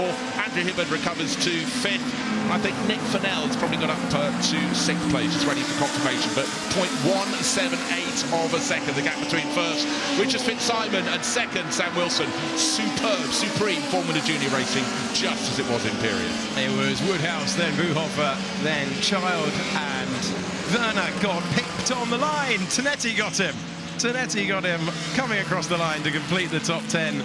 Those two were separated by 0.2 of a second. Our first two separated by 0.1 of a second. Great defensive drive, Horatio Fitzsimon. It was two ways of doing what they needed to do, but it was all about keeping the momentum flowing. So let's take a look. It was an unbelievably equal start from the entirety of the front row, which was Horatio Fitzsimon, Sam Wilson on the outside, Chris Goodwin, pretty clean the whole way down this 30-car pack. The question was, though, who would lead into Madgwick? And it was the driver from pole position, car number 68, Horatio Fitzsimon, on the inside line. Only one car skirting with danger on the outside. Nice and clean, nice and tight, and look how close together cars can be. We had one spinning off the road. The 87 went round and was able to recover, but we did have the Brabham off on the inside of St Mary's, and that meant that we required a safety car, the safety car that would play its own starring role when it broke down before we had the restart. Well, it looked fabulous, that Jaguar E-Type, and on the restart, Horatio Fitzsimon got away nice and cleanly, but Sam Wilson wasn't taking no for an answer. He was going to keep on attacking. Stuart Roach in the Alexis having a little look up the inside and wisely drawing his nose back. But how close would you like these cars? Well, not quite close enough. They would get closer. Sam Wilson would look up the inside into Patrick. It wouldn't happen. Horatio Fitzsimon would doggedly stay on 9. This is the moment where Mark Shaw took option B, exit stage right. Fortunately, not followed by a bear. Plenty of avoiding action being taken. Thankfully, all drivers that you just saw were able to rejoin. And this was a super move. Oh, that was fantastic around the outside from Andrew Hibbard. And that was this is going to be the contact, isn't it? From our first two, Fitzsimon and Wilson, making contact, debating the lead. Woodcote corner, always so difficult. And for this lead battle with it as close as that, the last thing you wanted was a back marker on the exit of the chicane. They both managed to put their meagre power down onto the circuit, accelerate past the pits, and the battle continued. But the tail of the number 53, Curie Tomahawk Locus, was getting further and further out of line. And then the moment for George Diffie, he took to the infield, fortunately came back into the race, but the battle for the lead raged on. Closer and closer it went. It was Horatio Fitzsimon in front. And that was the moment for Wilson, finding himself on the grass, and in the end, best lap at the end, but it wasn't enough to deny Horatio Fitzsimon, who punches the air in delight, having won the Chichester Cup. Okay, let's now send it downstairs and hear from our top 3. Well, what a race that was. Drivers scattered everywhere. This is probably the furthest they've been apart for the last 30 minutes. Horatio, what a cracking drive. And less than indefensive driving. Well, I don't know.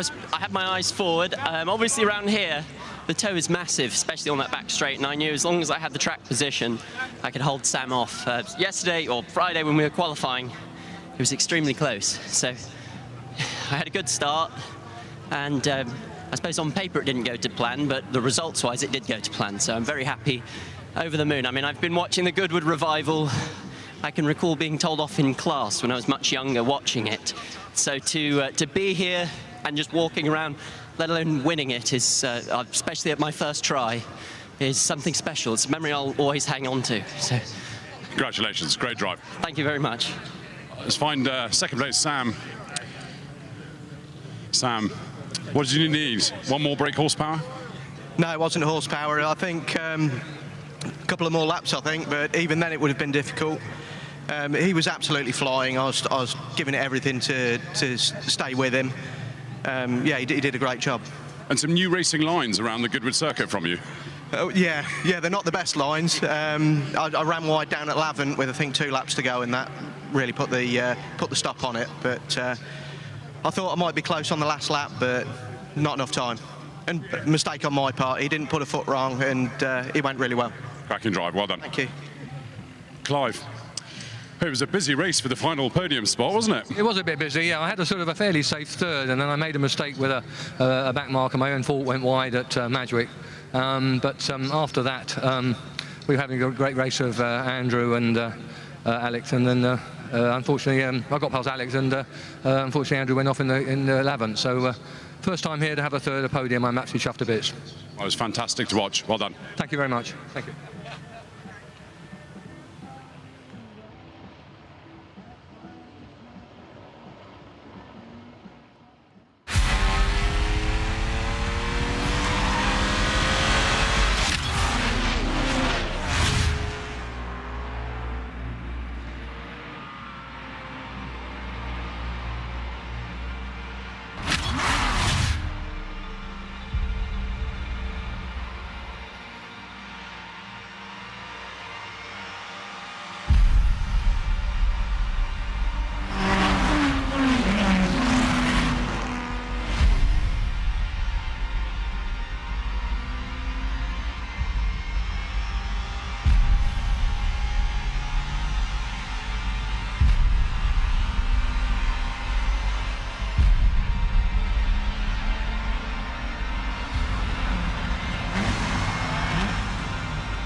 Get into one of my cars, you get in the win.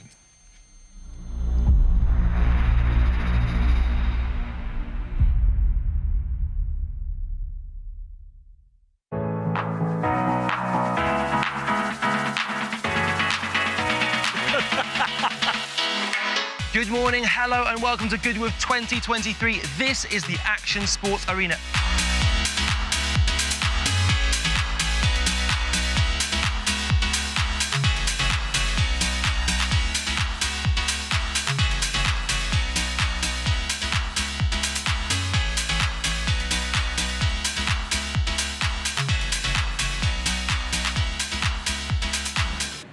Well, I couldn't walk past this bunch of guys and girls and all their motorbikes without having a chat. These are the Rockers. Mick alongside me. How's your week been? Brilliant. Yeah, bit warm, but brilliant. Yeah, we've had some great fun. Yep. You've got all of your vintage bikes here. This is what you actually do. This is not just for Revival. How have you enjoyed going out on the track? Brilliant, absolutely brilliant. We used to go out all the time, and this is just like a sort of a little treat for us this year, and we really enjoyed it because we've got loads of other bikes out there as well, the Hornets and all the other bikes. So yeah, it's been good fun. Yeah. And Kevin, how many years have you guys been doing this?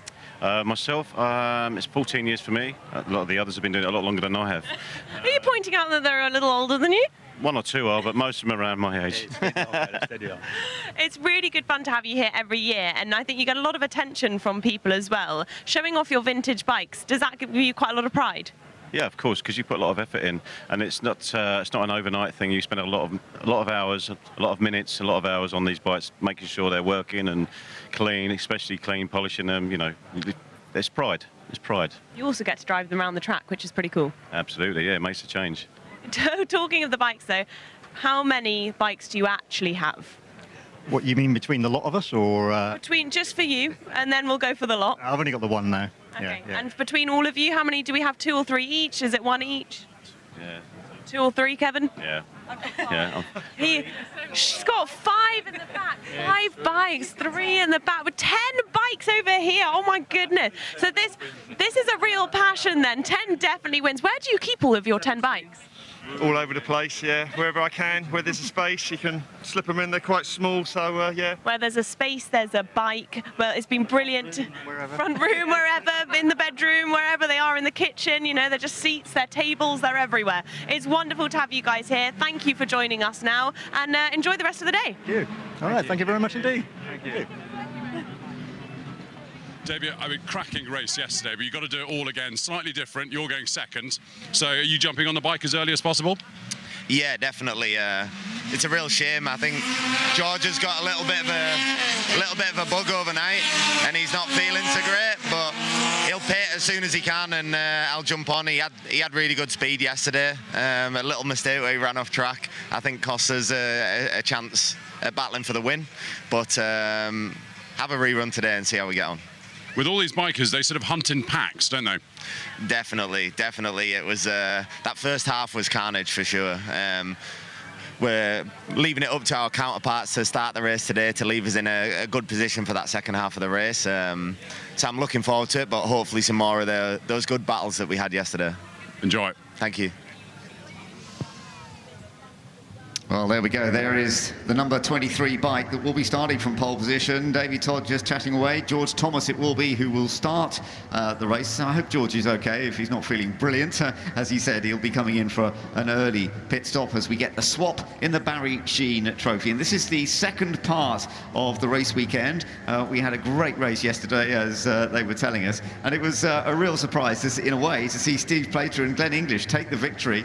And Glenn was surprised as all of us, actually, because he hadn't realised, even though he overtook on the final lap into the final corner, he didn't know he was actually going for the win. Lee Johnson is with me, and Lee, we had a lovely watch. You've raced many times here at Goodwood yourself on the bikes. You've won here in the past, but we've been enjoying watching and talking about it this time. Yeah, I think, like you said yourself, the most impressive fact was that he committed to that move into the last chicane, unknowing that it was actually for the win. So it was just wanting to go for the pass. So that was more impressive. And then to see him take the win and finally get the information off his team and family once he got in. Well, Ed is now chatting to one of the riders who's going to be starting, his teammate from the front row as well. Let's hear from Steve Brogan. Good luck. Cheers, thank you. Steve, it was a very exciting 25 minutes yesterday. I guess we've got more of the same again. Yeah, it always pans out that way when all the guest riders, if you like, when we all start together. There's we don't leave nothing behind, as you could probably see yesterday on the track. So it was good fun. It was probably one of the best races I've ever had around it, Goodwood circuit. It was such good fun. I couldn't tell who was going to come past me next, and it always seems the smaller lads, shall we say, they all get a good slipstream off the back of me. So, but it was good. It was good fun. It was all safe. All the lads respect each other, and if we can have half as good a race today as we did yesterday, then I'll be well happy. The bike's obviously running like a dream. Yeah, our bike is the Manx Norton 500, prepared by Ian Bain, the owner, who's my teammate, and touch wood, he's never let us down. You know, a good consistent bike is all you need. You don't want to have the fastest bike, but just a reliable bike to get you through the meeting. And yeah, the bike's been faultless, and hopefully same again today. Good luck. Cheers, thank you. So we're looking forward to the bikes coming out in just a moment. There is a bit of news. One or two bikers not out, I'm afraid, today. There have been, of course, some problems along the way. And one of them was with the MV Augusta yesterday, Lee.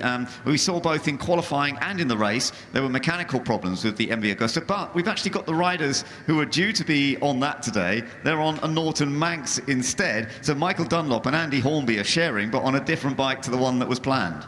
Yeah, so obviously it was quite frustrating. Michael he come right through from the back of the grid, so it was great watching that happen. And then I think maybe 4 or 5 laps in, he seemed to be looking down at the bike quite a lot. And I think before they started the race, they sort of knew what the problem was previous, so he knew what to look for, and then just managed to pull off safely into turn 1. So that was even impressive in the heat of battle with 5 or 6 bikes. So yeah, they're now going to ride a Manx Norton, which is actually strangely been rode by Michael before in a previous time when he was here with his late brother William at the time.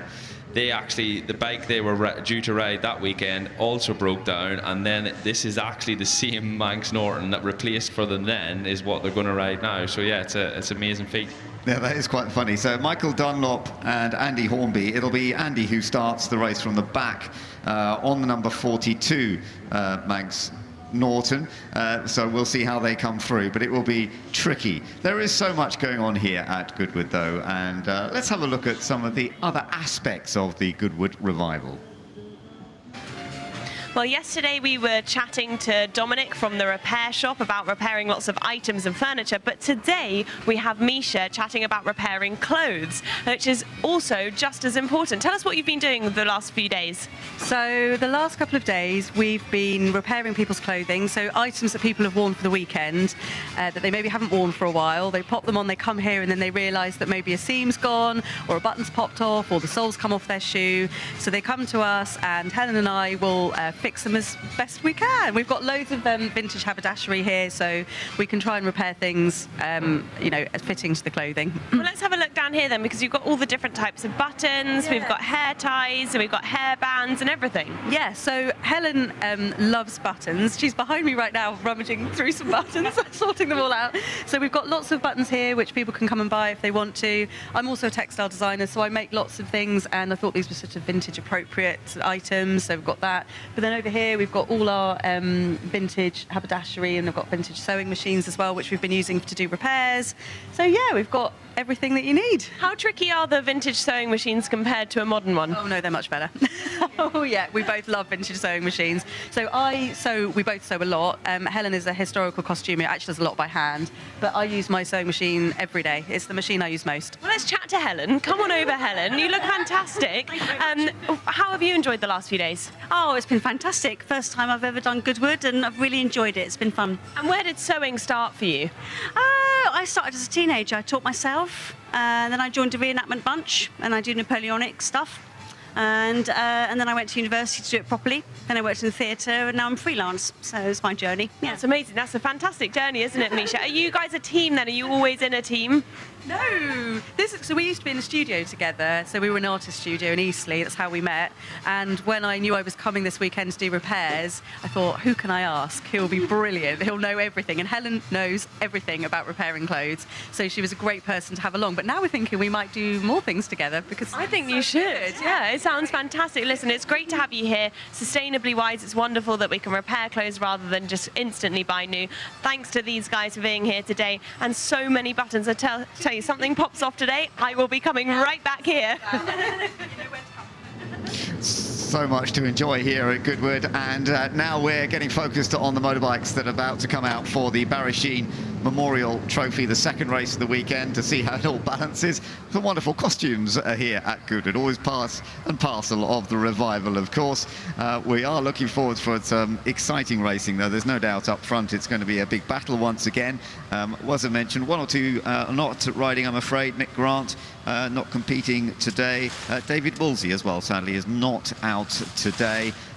But we are going to still see plenty of bikes out there having a hard chase, and it is a two-rider race, so we get the pit stops as well, and we get the run across the track. That was quite fun yesterday, Lee. To get started, they'll go out and come around, and then they'll park the bikes up alongside the pit wall effectively, and then they run across onto the bikes. Some got it right, some didn't.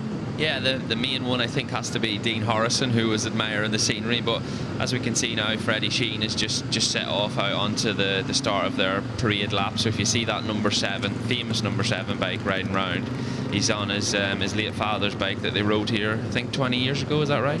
Yeah, that's right. So Barry Sheene, the great double world champion, and very much a fan of racing at Goodwood here, and successful at Goodwood. So you're seeing Freddie Sheene leading them around. Now, he is racing in the race with Steve Parish as well. And just a note that Steve Parish has told us this is going to be his last race in historic racing now. So obviously he retired from professional racing, but then he's been a historic racer for many years. But yeah, this is going to be Steve Parish's last bike race. That's a big story as well.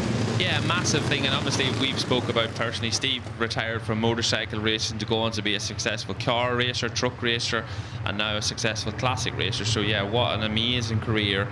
Anyone that knows him, he's an amazing person in his own right outside of motorbike racing. So yeah, that's a very big thing, and I think he'll be quite emotional today, this being his very last race here at Goodwood Revival. Yeah, so Steve Parish will be teamed up with Freddie Sheene here, as he was with Barry Sheene. In their racing days, Steve Parrish was teammate to Barry Sheene, and they got on pretty well, even though they were teammates, and they remained friends throughout their lives. And it's lovely that he has this relationship still with the family, and that he'll be racing with Freddie today. They're not actually racing this bike, they're on another bike. So Steve Parrish is on the outlap now on the bike they'll be racing. So when Freddie comes back, he'll jump off this one, and I think Steve will probably be starting the race. We'll see.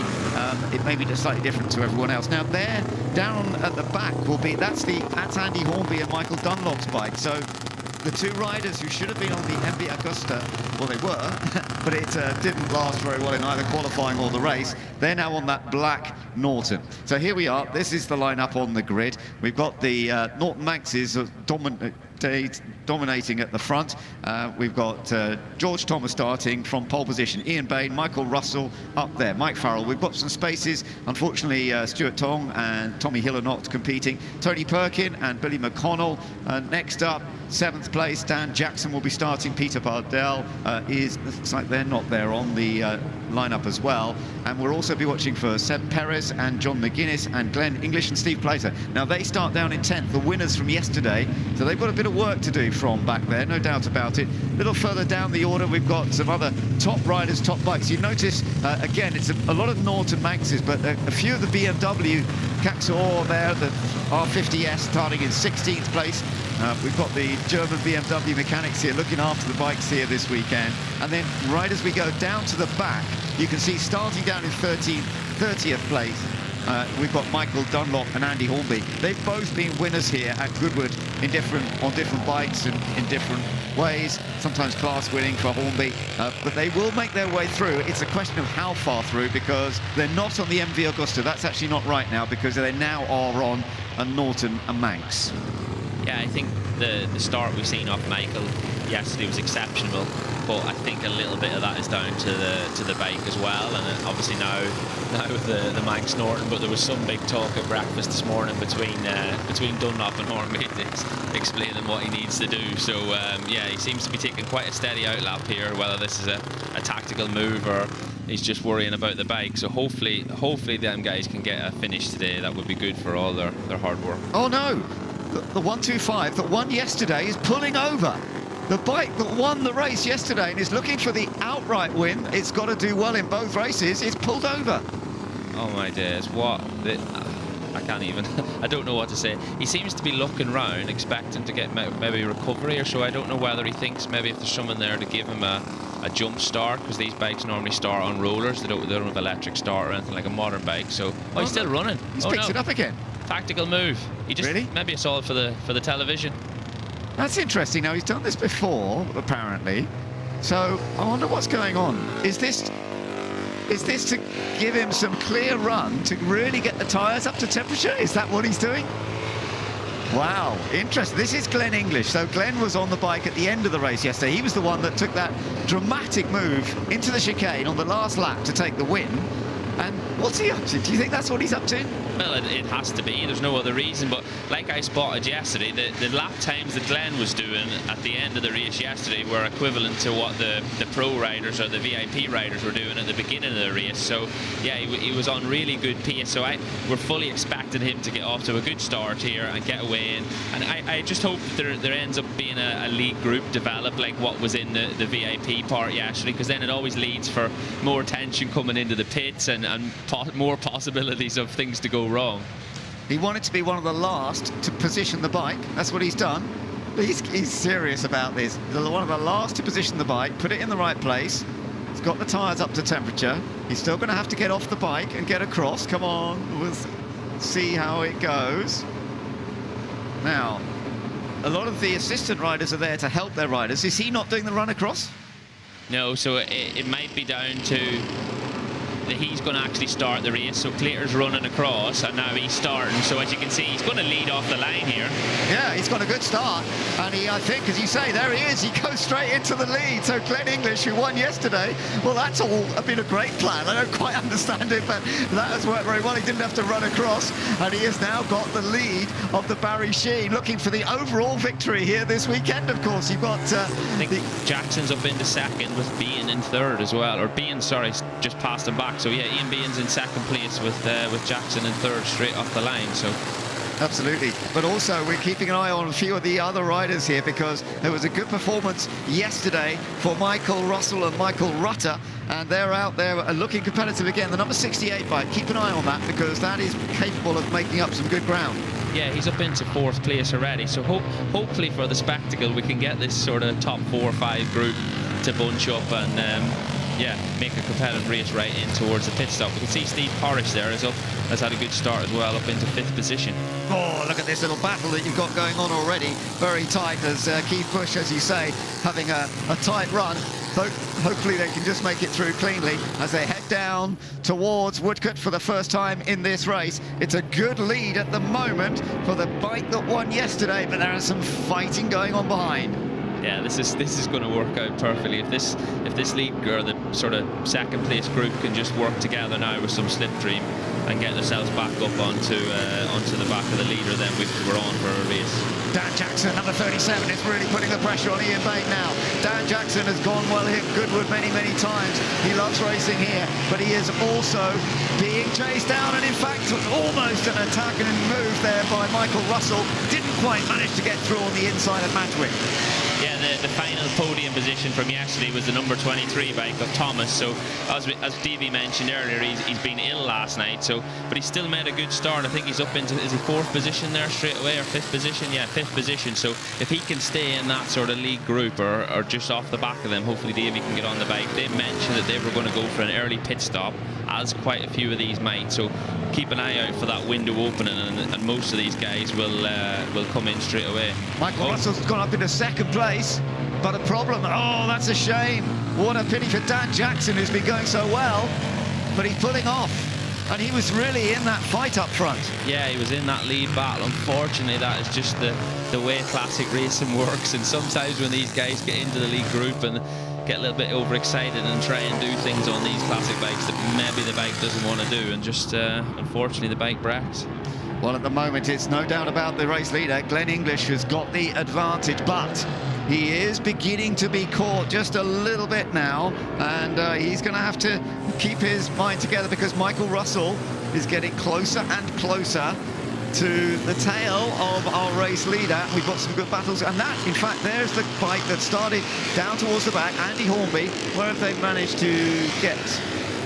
Right, they're into just outside the top 10, so that is a good move. Not quite as quick a gain as they made yesterday, but nonetheless, very impressive. Battle for the lead is on, though. Side by side now, looking across at each other and going in front now. We've got Michael Russell on the 68 bike. And yesterday, the gap between these two at the end of the race, it was these two that were first and second, the other way around, was 1.25 seconds. So that's what we've got to remember, is if the 125 bike is more than 1.2 seconds at the checkered flag behind, it'll lose the overall win. Yeah, it'd be nice to get a camera down into the pits right now and see the face on Michael Rutter, who has to jump on this bike, and it's going to be in the lead. So yeah, awesome riding from Russell right now to be able to hand over the lead position to Rutter in the few laps time. I don't believe they're going to be out for a whole lot longer before the pit stop opens. Andy Hornby, having come from the very back of the grid, he's now battling for 8th place. So this is a good effort from them. Let's see how far they can get up against Joachim Volk-Rusinol at the moment on another of the Norton Manx 30Ms. That is the most regular bikes that we've got out here, the single-cylinder 500cc bikes. Providing plenty of straight line speed, but he's under a little bit of pressure too, isn't he? From the number 56 bike, Matthew Hebb, who's part of this as well. Yeah, it always leads for a good fun. When you're in groups like this on these slower bikes, you get a slipstream, you get to do some passing, and the 5 or 6 laps or 8 laps, what you end up doing absolutely flies in. And sometimes these guys can miss the pit window because they're so engrossed in what's happening. So I think we've seen 1 penalty, if not 2 penalties yesterday for being outside that window. So yeah, sometimes when the guys are in a position they're maybe not used to being in and they get a little bit flustered, anything can happen. I love the images when they get into the fast corners as well. He's down the inside, and it's a real chance to go through. Andy Hornby has made the move. Was that a thank you or a sorry? Yeah, it was a little bit of a wave of apology there as a bit of respect. So that's nice to see mid-apex, what you wouldn't normally see in modern racing. But yeah, he's showing a bit of respect to his fellow competitor there. So Andy Hornby up into 8th place. That'll come up on the board in a minute. Steve Parish in his final historic bike race. You can see him number 7, so he's in this little group at the moment in 12th position. Lovely to see him out there. Steve Parish will be handing the bike over to Freddie Sheene, although he has just been passed. Yeah, he's just back into 13th. But yeah, like same thing, this little group, he can come in here in 11th position, which is a credit to him and the length of and the span of his career to still be competitive on these classic bikes at Goodwood Revival. Yeah, Steve has been such a big part of racing here at Goodwood since it all got going once again, and it's lovely to see him out there as the number 74 bike of Jamie O'Brien and John Boy Lee. That's the one they're sharing. Meanwhile, the race leader, oh, it's a nice little still side by side into the chicane. Always a challenging place to try and overtake there, isn't it? Yeah, because on these classic bikes, the brakes aren't anything like what we would get on a modern bike. So it's a challenge stopping at any corner, never mind a bus stop chicane like that. But just having a quick glance at the timing right now, the track's obviously in better condition today than it was yesterday, because the boys have gone at least a good second, if not a second and a half faster than the fastest lap time yesterday. So after that little bit of oil that was spilled yesterday and stuff, the team out there have done a good job of cleaning that all up, ready for today's action. Steve Parish coming under a little bit more pressure now from Sebastian Perez, and Perez will be handing the number 45 bike over to John McGuinness when we get into the pit stop. So that will be very interesting to see how that goes. Steve Parish, as I mentioned, he'll be handing over to Freddie Sheene on the number 7 bike. So this could be a little tussle that continues all the way through to the checkered flag. Yeah, and you can see there the top 4 at the minute's only separated by 5 seconds, and in the melee of the pits here we have at Goodwood, that can easily be swapped around, won or lost. So I think it's looking good for the second part of this race. We're going to have at least four guys battling for the lead or for the win after the pit stops are made. Steve's just gained a place back, then lost it again. He lifts off a little bit earlier. Oh, that's a real late braking, isn't it? Trying to go around the outside. Impressive stuff on the number 25 bike. It's Mike Farrell, actually. Very experienced. I saw him earlier. His daughter was out in the parade. And Mike going for a very late breakdown into Woodcote. Yeah, and you can just see number 45 has popped into the pits there already. I don't know if is the pit lane actually open yet? Yeah, it's ready to go. Yeah, just had open. So that was very good timing there from that rider. It literally got in just as the pit window opened. And we see John McGuinness now getting on that number 45 bike. If you can just get it into gear and off he goes, yeah. So this could actually benefit this team now, obviously, as John will be slightly faster, and they're going to get the lap in straight away. So very good timing by that team. Yeah, I agree with that, because they did a good job on the beginning, Sebastian Perez. So that will be interesting, but he got a new fastest lap by our race leader. Yeah, as we said, the track is coming to these guys, so we should. That's a very good lap time. So it'll be interesting to see now what the VIP/pro riders can do in the second part of this race, especially if they're going to be fighting out for them top positions. And Jokin's managed to get back past Andy Hornby, so these two are still fighting away for what is 7th place at the moment. Hasn't managed to pull away this time on the Maxnor, now being passed himself by the looks of things.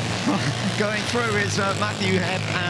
Matthew Hebb on the bike he's sharing with Ian Duffus, another of the Norton Manx bikes. So all very close. Still watching Steve Parish. Steve may well be coming in fairly early to hand the bike over to Freddie Sheene. We'll see whether he comes in this time. Yeah, just looking down at pit lane now, there seems to be a hive of activity down there. Yeah, as we see, Steve Brogan now has just jumped on that bike, and Davey Todd is getting on as well. So this should end up being a good final session to this race. Yeah, as you say, it's going to be. Steve Parish has stayed out. Actually, the number 7 bike still out there at the moment, but he will be coming in over the next lap or so. So yes, Davey Todd has now gone out on the 23 bike, and we know Davey's very rapid. So we'll see how he gets on. They were 3rd yesterday in that race 1 on the number 23 bike. So there's Steve Parish. We are into his final laps, though, riding here at Goodwood. a special moment of watching and enjoying Steve Parish ride here, because I'm sure he'll do displays in the future, mind you. He did tell us he's not going to race anymore, but I bet we see Steve Parish here doing displays or stuff like that. Yeah, I think the world still needs to have what's left of Steve Parish and the entertainment that he can bring to any event he can go to. But I think just looking at the times, I don't believe Russell has actually come in yet, because we couldn't see on them camera shots unless we have managed to miss him. So if he's still out there, that's probably not a bad thing with the lap times he's setting. So they might possibly try and stay out to closer to the shutting time of the window rather than going early, because he's obviously slightly quicker than what Michael Rutter was yesterday. Yeah, so that's our race leader, who's going very well at the moment, opening up the gap to some 6 seconds. So those recent laps by the race leader really have been flying along, and it does put them in a strong position for the overall victory, not just the win in this race. Remember, they only need to be 1.25 or 1.26 seconds ahead. And Steve is staying out. Maybe they've said, Steve, you can do the longest stint. Oh, what was that? Oh, massive moment from Steve Brogan there into turn 1, pushing on. Yeah, he's not lacking in commitment out there at all, and if you can see that bike moving on the television screen, believe me, it's moving underneath the rider. Well, we just had a quick glimpse of the race leader, who is putting in such a wonderful performance at this stage. Michael Russell going very quickly indeed.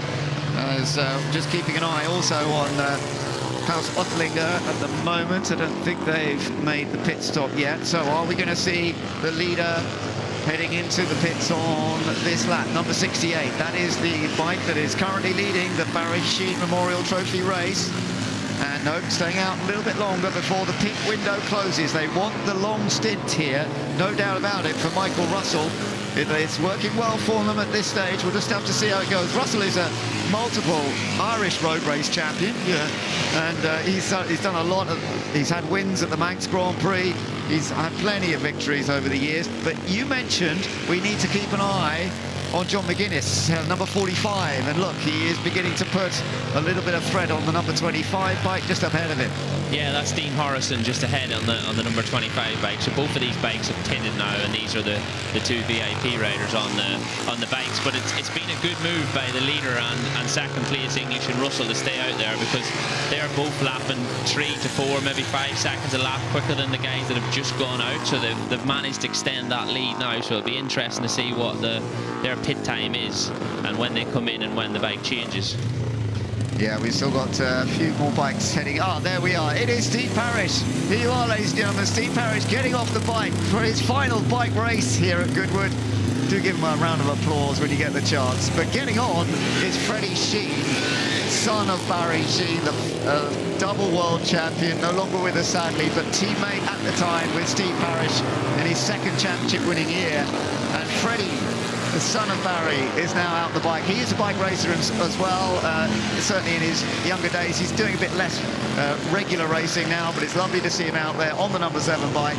And Freddie's going to finish off this race. We are still waiting for our race leader to come in the pits. We're still waiting for the second place bike, fair enough, to come in, because they have certainly made sure that Glenn English, who did a very clever start here, is still out there at the moment, but the gap has dropped a lot now, and it does look as though it's pretty comfortable for Michael Russell and Michael Rutter to take the victory here, and that will give them the overall win. We'll just have to wait and see as the pit window, as long as they don't leave it too late, if they come in after the pit window closes, they'll get a penalty. Yeah, what a shame that would be to miss the pit window and to get that penalty. We just seen there on the 42 bike, Michael Dunlop has now jumped on that bike, and see what time he can make up as he tries to pass Howie Mainwaring. So there's our race leader, yes, as you say, coming up against Michael Dunlop, who's now on the number 42 bike, but the 68 bike hasn't stopped yet, so it's put it in a funny place. It's still racing with some very quick bikes, no doubt about it. The number 129 also going well at this stage. That's the Luke Bailey bike. I think we should expect this. Yeah, he's coming into the pits here now. He's just signalled to the riders behind just to let them know as he exits the chicane, he's going to be pulling up pit lane. So in comes the race leader, and Michael Russell is going to hand over to Michael Rutter. They're both very rapid racers. Michael Rutter has had a lot of victories in British Superbike races, that sort of thing, and he's had the most wins at Macau, I gather. You've raced at Macau, Lee, in the past as well? Yeah, I have indeed. He's had that many wins at Macau that Madame Tussauds have made a monument of him. A monument, is that the right word? Yeah. Or a statue of? Yeah. And unfortunately, they couldn't even make him any better looking in the design that they've made of him. Well, out on track once again. Now, where we were still waiting, no, the second place bike has also come in, so Glenn English has also come in, and it's now going to be Steve Plater as we see number 12. Now, this is effectively the second place bike, I think. Oh, yeah, it was close, wasn't it? Yeah, so Plater has now just come out of pit lane into third position, so this is the actual standing order right now. So we've got Rutter has an 18-second gap from Plater, and that's followed by a 1.2-second gap from Brogan. So this is going to build up for definitely for the second position we've got a race on here. Yeah, we've got a race for second place, particularly the overall second place, indeed, from yesterday as well, because there were some bigger gaps from 1-2 to third place. The number 12 bike finished fourth yesterday. It finished some 14 seconds off the leader, which was the 125 bike. So if the 125 bike can stay with the number 12 within a few seconds, then it does mean they'll get second place overall. But it does look as though they're going to lose the outright victory. Glenn English and Steve Plater. Steve Plater on the number 125 bike at the moment. Glenn did that fantastic job yesterday, and also the brilliant start today, but not quite the same pace in the earlier stint of this race, and it has certainly helped Michael Russell and Michael Rutter. As we can see, the battle here with John McGuinness and Dean Harrison continues on what are two quite evenly matched bikes and two quite evenly matched riders. So yeah, these boys will be having a good laugh and a good ride round, trying to get a slipstream off each other in the race. Yeah, and it's going to be interesting if they catch up ahead of them. That's what they need to do in a way, is work together to get up to those ahead, because they're not quite on the podium slot just yet. They're fighting for fourth, but they've surely got a good chance of catching the next group. We'll have to keep an eye on that gap. So, yeah, that's going to be fun to see. Further down in the top 10, as you mentioned, Michael Dunlop trying to make up some ground as well. Yeah, he's still in the battle there for, I think, number 129. Is that how he Murring? So, yeah, the Norton of Dunlop is not struggling for speed as well as he pulls out for a pass into the last corner. Is this going to work? Let's have a look. On the outside, down into Woodcote later on the race. So, yes, beautifully done. And Michael Dunlop, the bike that started down at the back of the grid, has gained a position once again. Now we'll just have to see how far he can get. That brings him up into 8th place. And there's then a little bit more of a gap to some of those behind them. The Steve Parrish, Freddie Sheene bike currently running in 10th. That one's not over yet. These two are still fighting each other. John McGuinness has got a chance here, maybe. No, not quite. Yeah, knowing both these guys pretty well, it's there's a lot of laughing going on inside the helmets right now, because they're two absolute characters that will be. This is more for bragging rights 10 minutes after the race than it is to do with the result. Whether we're fighting for first and second or 21st and 22nd, that's what it's all about. Yeah, it's all about the battle. Dean Harrison is doing a good job so far, just fending off McGuinness, isn't he? So let's. We're back down to the...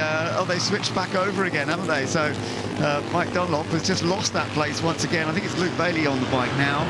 Is he going to dive down the inside? No, he's going to try and pick up the slipstream once again.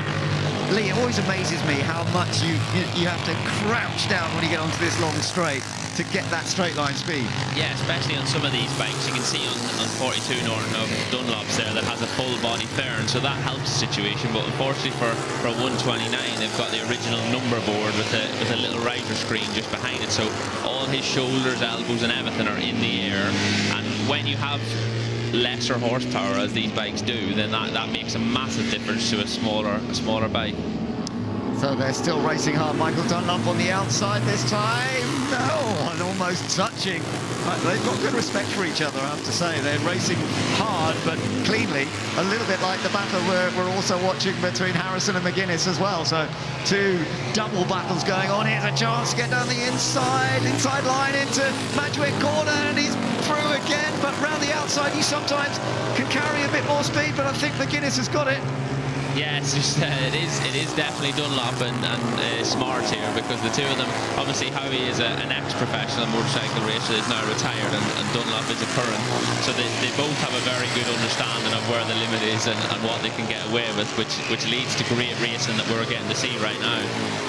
Yeah, lovely to see. John now in his early 50s, but he's still racing very, very hard, isn't he?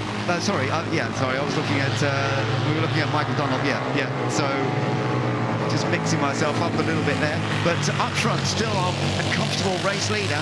It is still Michael Rutter and Michael Russell sharing the lead comfortably. Yeah, but we can see the gap now from Plater to Todd is down to 7. Well, it's not even 0.2 of a second, so that's very, very close for the battle for third. Here we go, still these two fighting hard. Michael Dunlop is still just there, trying to fend off the number 129 bike. And for the moment, this is 8th position. 3 3/4 minutes still to go in the Barry Sheene Memorial Trophy. It's all looking good for Michael Rutter and Michael Russell to take the victory in this race, and that means the overall victory for the trophy, which will be handed to them later in the day if they manage to get it. But we've got some top riders still putting on wonderful races. Second at the moment is the number 12 bike of Ian Bain and Steve Brogan. There's some big gap behind the leader, not too far ahead of the third place bike, but that is one of the questions. Here we go once again, a dive down the inside for Luke Bailey. Yep, he's got through again. There's no way of sorting this. This is going to go all to the end, isn't it? Yeah, it's great to watch, and as I know how it feels to be out there on these bikes, the enjoyment the riders get from this as well. It's an awesome spectacle for the fans and for the riders to be able to enjoy it here at a beautiful day at Goodwood. It is, yeah, an absolutely stunning day, and a little cooler today than it was yesterday. That superheat, and as you said, the lap times have been better, although they're dropping away a little bit now, aren't they, compared to the earlier stint? Yeah, as the engines start to heat up in these older bikes, and it's hard to say if there ever is a small mechanical problem that maybe doesn't stop the bike from running, but the rider is having to deal with right now. As you can see, how he was looking down quite a lot there, just to see maybe he feels a little bit of oil on his boot or a slight vibration or things that we don't get to see on the TV until the rider mentions this later on. But yeah, the lap times now have dropped off probably a second or second and a half from the fastest lap of the race, which still goes to Russell. Yeah, Michael Dunlop still having a wonderful time here. Winner of the Supersport TT earlier on this year as well. But let's go down to the pits, because Ed is with Steve Parrish. Well, Steve, you look like you're a sportsman prepared for this race. Absolutely. That was my last competitive race. I decided last year it was going to be, and then managed to convince Barry Sheene's son, Freddie, to come and ride here this year, which he has done. And it's a great moment for me to do my last race with Barry's son. And we've got some lovely sponsors that have supplied a wonderful bike. We finished 10th yesterday, and today I think we'll be a bit higher when they do the aggregate. And my lovely sponsors bought a bottle of champagne, and I'm celebrating. And I'm just thinking, having had a few gulps of it, I might go back out there, I'll be faster. But no, I'm 70 years old now, but a 50-year career racing motorbikes, so I'm very happy. Well, we've enjoyed your race, and it'd be sad to see you hang up your boots, but what a way to go out with Freddie Sheene in the Barry Sheene Memorial. Absolutely amazing. It couldn't be better. It's 20 years since Barry passed away, and they've got the bike there that he last won on in 2002. Freddie did a demo lap on that, jumped on this bike, and we're having an absolute ball, and I'm hoping to keep coming back, but probably not competitively riding. Well, enjoy your retirement and enjoy the rest of the day. I certainly will. Thank you very much indeed. Well, that's David Green with Steve Parrish. It's lovely to hear from Steve, and the fact that he's celebrating his historic racing career as well. Meanwhile, the race is still on, and we've still got these wonderful battles between top riders going on with just a few seconds left on the time board now. Yeah, you can just see both Michael and Howie passed what is Eugene Laverty on that beautiful BMW. You can it's so distinctive with seeing the two-cylinder head sticking out either side of that, and I think it's number 52 there in the background. That bike broke down, and the guys worked really hard last night to get it going again. So yeah, credit to the whole team. Eugene's out there now and putting on a great performance. Yeah, you're right. Those BMWs are lovely bikes. They don't have quite the same performance as these Manx Nortons that we're watching plenty of here, and the Matchless as well. This is a battle between Matchless and Manx Norton. It was a battle in period as well between two manufacturers, two great manufacturers that actually ended up getting combined under Associated Motorcycles, but they were racing against each other then and they're racing against each other now, and I can't really predict which one of these two is going to come out. It's not for the lead of the race, but it's still a wonderful fight. Yeah, it's awesome spectacle to watch, and I don't believe they can predict it. It'll be a case of who gets the slipstream down the back straight, and like we seen yesterday for the race win, who was the most committed into the last chicane. So yeah, we've not got long left now. So is this the last lap, or going on to the last lap for the leaders? Yeah, I think we're on to the last lap for the race leader now, who has a 12.5-second advantage over second place, and that would mean, because they were second yesterday. Oh, what was that coming off the bike? This is microphone off his exhaust, so there's a rather loud Manx Norton out there going round now. So if anybody hears that, but there we go. Check the flag out for Michael Rutter. Yeah, he has taken victory. Michael Rutter and Michael Russell have taken the win as coming across the line in second place. Right, and that was on the last lap. Managed to nip past, so that was good stuff for Davey Todd and George Thomas. They've ended up second there, third position for the number 12 bike, and fourth for the number 125 that won yesterday. So yeah, Todd did a good job there right towards the end. Yeah, awesome job. You can see with his lap time, back down into the low 29. So I believe that will make Todd and Thomas now in for a chance of the overall win with their third place yesterday and a second place today. On aggregate, that might possibly, my mathematics will not be able to work out the time difference, but just on positions, as Harrison gets McGuinness over the line. Harrison beats McGuinness. Which one's going to win out of these two?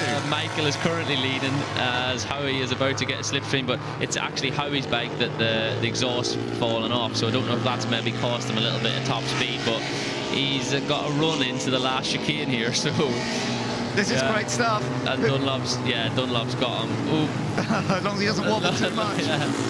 So Michael Dunlop comes across the line and takes that 8th position. Wonderful stuff from Howie Mainwaring Smart and Luke Bailey. And that's Howie on the bike at the moment, is it? Yeah, that's Howie on the bike now, and this is obviously the bike that Michael and Hornby have had to jump on, obviously with the bracken of their beautiful MV. So yeah, credit to that team and for Hornby for sorting that bike out so they could then compete in the race, and we get to watch it. And there you are with the winning bike, and it's not just the winning bike today, it has won outright over the course of the weekend. The Barry Sheene Memorial Trophy has been taken by them, as we saw this wonderful fight going on between these two bikes for so long. Oh yeah, and that's what you explained about the part of the exhaust. Yeah, that's his exhaust silencer blowing off there. So these bikes are rather loud at the best of times, so I can imagine now coming into pit lane or on the slowdown lap, you will get to hear a really loud Manx Norton. Well, that's great stuff, and well done to Howie Mainwaring Smart, on the 129 bike. He was having such a great battle throughout there. As we look back, let's take a look at some of the highlights of that race right from the start, and it was a very, very special start for the guys who did well yesterday. Glenn English, because he was on the bike already. Steve Parrish was on his bike already as well. There were one or two who didn't have to run across. Yeah, I think there's a little bit of a medical dispensation here, whether and we're going to have a bit of a figure out whether there's a bit of sandbagging going on or me being currently injured. I think I would be allowed to sit on my bike also. Yeah, and well, he did a great job up front initially, but it didn't take too long for the number 68 bike of Michael Rutter and Michael Russell to come in there. It was a disappointment that the 37 bike pulled off early, because that was actually going very, very well, and it meant an early retirement for James Hillier and Dan Jackson's bike.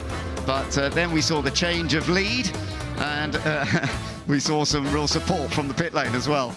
Yeah, Davy Todd shouting at his counterpart there to get a bit of a move on. But yeah, it was a really good ride by Davy at the end of the race to pit Steve Brogan just for second place right on the last lap. So yeah, he was pushing hard there right to the end.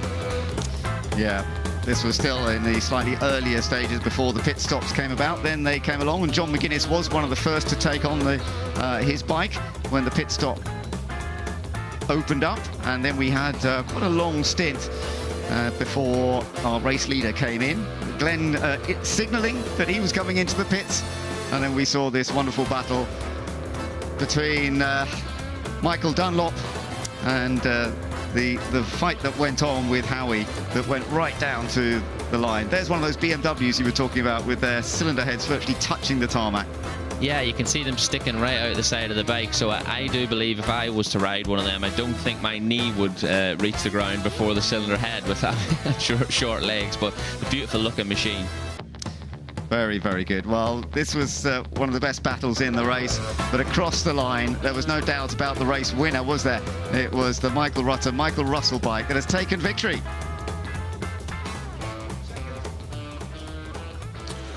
Wow, what a race. The two Michaels. Michael, I won't give you a kiss, but wow, you almost deserve it after those opening laps. Thank you, Ed. Yeah, I got my head down. The bike's amazing. Massive credit to Richard and Jean, who sponsored me forever. Yeah, loved it. And then I gave Michael an easy job, I reckon. No, I'm joking. So over the moon. 19 years, finally did it. Congratulations, a cracking ride. And there's a fair bit of pressure when you're handed over a bike with a lead like that. It's so quiet and you can hear all the noises of the bike, and I was thinking, oh, just please, you know, like me and Mark have been teammates for a very long time, and he did the hard work then and pulled a bit of gap, and it was nervous, you know what I mean? It's we haven't won this, I think, outright. We've won races and I think we finished second loads of times, and we're lucky enough, and you need a bit of luck with these bikes, you know, to get them round, you know, you've got to be so careful with them, and we finally done it, Michael, well done. Well done, guys. Let's sneak around here. Excuse me, I'm sorry. Let's go find George and Davey. George, let's start with you. I mean, you're not feeling great today, but it didn't show on track. No, yeah, I've been up all night. Yeah, fluffed the start up, but yeah, we got back to it just caught up Ian Bain a bit, and then yeah, Davey done the job, didn't he? So yeah, well done, Davey. Yeah. Davey, what a last few laps. Yeah, it was honestly, it was going to be a crazy one. I knew I was in the battle with Michael, Steve Plater, and Brogy. Knew we were all close yesterday, so I knew it was going to be tight again. And I just kept trying to chip away at Steve, and got him on the last lap. I'm over the moon with that. Well done, guys. Let's go and find Ian and Steve over here. Man out for the start on the ground. Guys, Ian, well, it's a rare Goodwood Revival when you're not on the podium, so you've amended things today. Yes, oh crikey. I'd like to say there was tactics involved or anything, but I just got a good start, hung onto the shirt tails of the two leaders who were incredibly fast, and as usual left it all up to Brogy, who has absolutely worked wonders this weekend and showed what the bike is capable of. It's just that its owner rider isn't quite as fast. Well, Steve, Davey probably needs to buy you a pint after that last lap move. He's done more slipstreaming behind me than he does in the British Championship. Yeah, to be honest, he took me by surprise there on the last lap because I didn't realise he was closing in. So I was kind of just trying to nurse the front tyre to get it home because it was jumping on me a few times into the last sector and nearly jumped off it once or twice. So, but still, it was a bit of a lonely race, nothing like yesterday's race, but still always nice to be on the podium. And a big thanks to Goodwood and everybody, all the fans out showing out today. It's brilliant to be here and be part of this. Well done, guys. Cracking ride.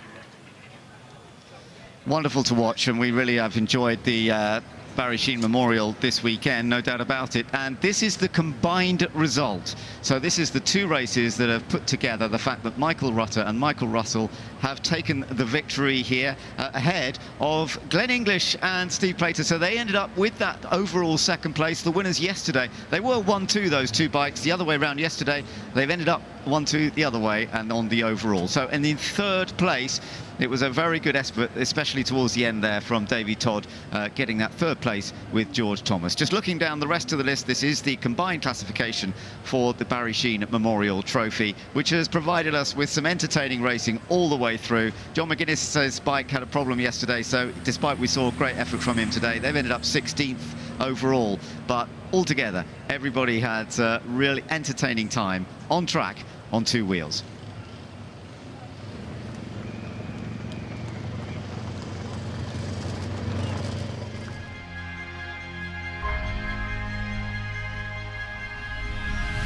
So here we are, another chapter in the car's illustrious life at the Goodwood members meeting, the 80th members meeting, where we're participating in the 75th anniversary celebrations for Porsche and the 60th anniversary of the 911. I must admit, I've driven a lot of RSRs in my time. I've never driven anything quite like this because of its originality. It feels like it's still got its Le Mans gearing in it, and the engine is an absolute delight. In most 911s, you've got time to think. In this car, you look down and it's already turning 8,000 RPM. It's quite amazing.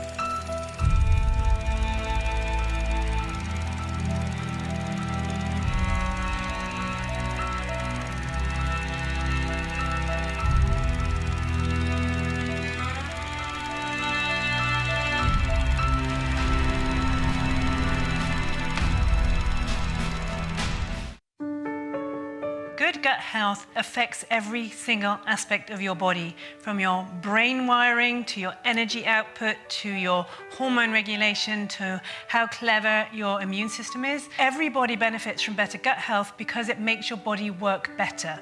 I would thoroughly recommend Goodwood Gut Health Programme. It's been quite life-changing, really.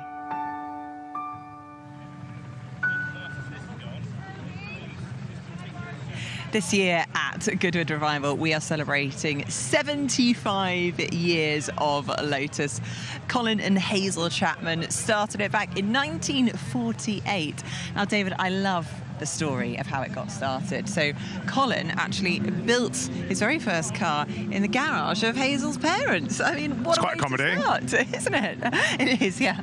Not sure mine would be quite as accommodating. But the array of cars that we've got behind us is just phenomenal to have them all here in one place, and what a celebration it's going to be.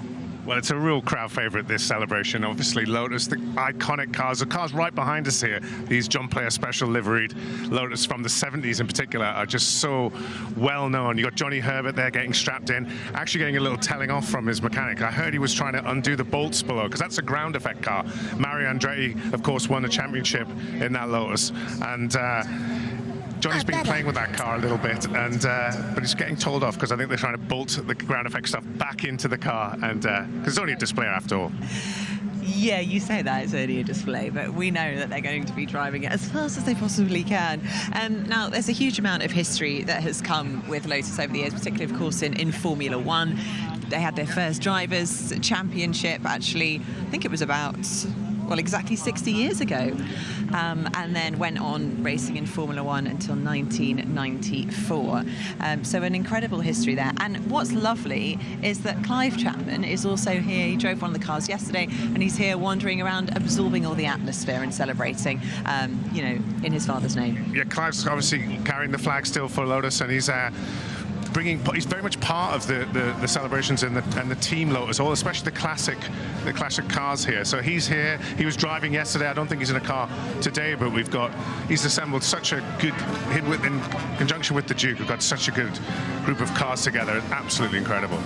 And in suitably British fashion, we have the Irish Guards here, putting on a bit of a march, a bit of a performance for us walking down that start-finish straight. What a magnificent sight, and a truly fitting tribute, I think, to Lotus and Colin Chapman.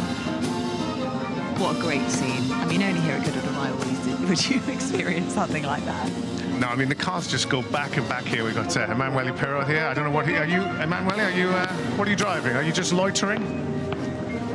I'm a racing fan. I was born as a racing enthusiast, and I would die as a racing enthusiast. So I'm just admiring, dreaming, believe it or not, dreaming to drive one of these cars, and looking who is the brave guy who drives the turbine, because I drove this car, or the Indianapolis car, up the hill, and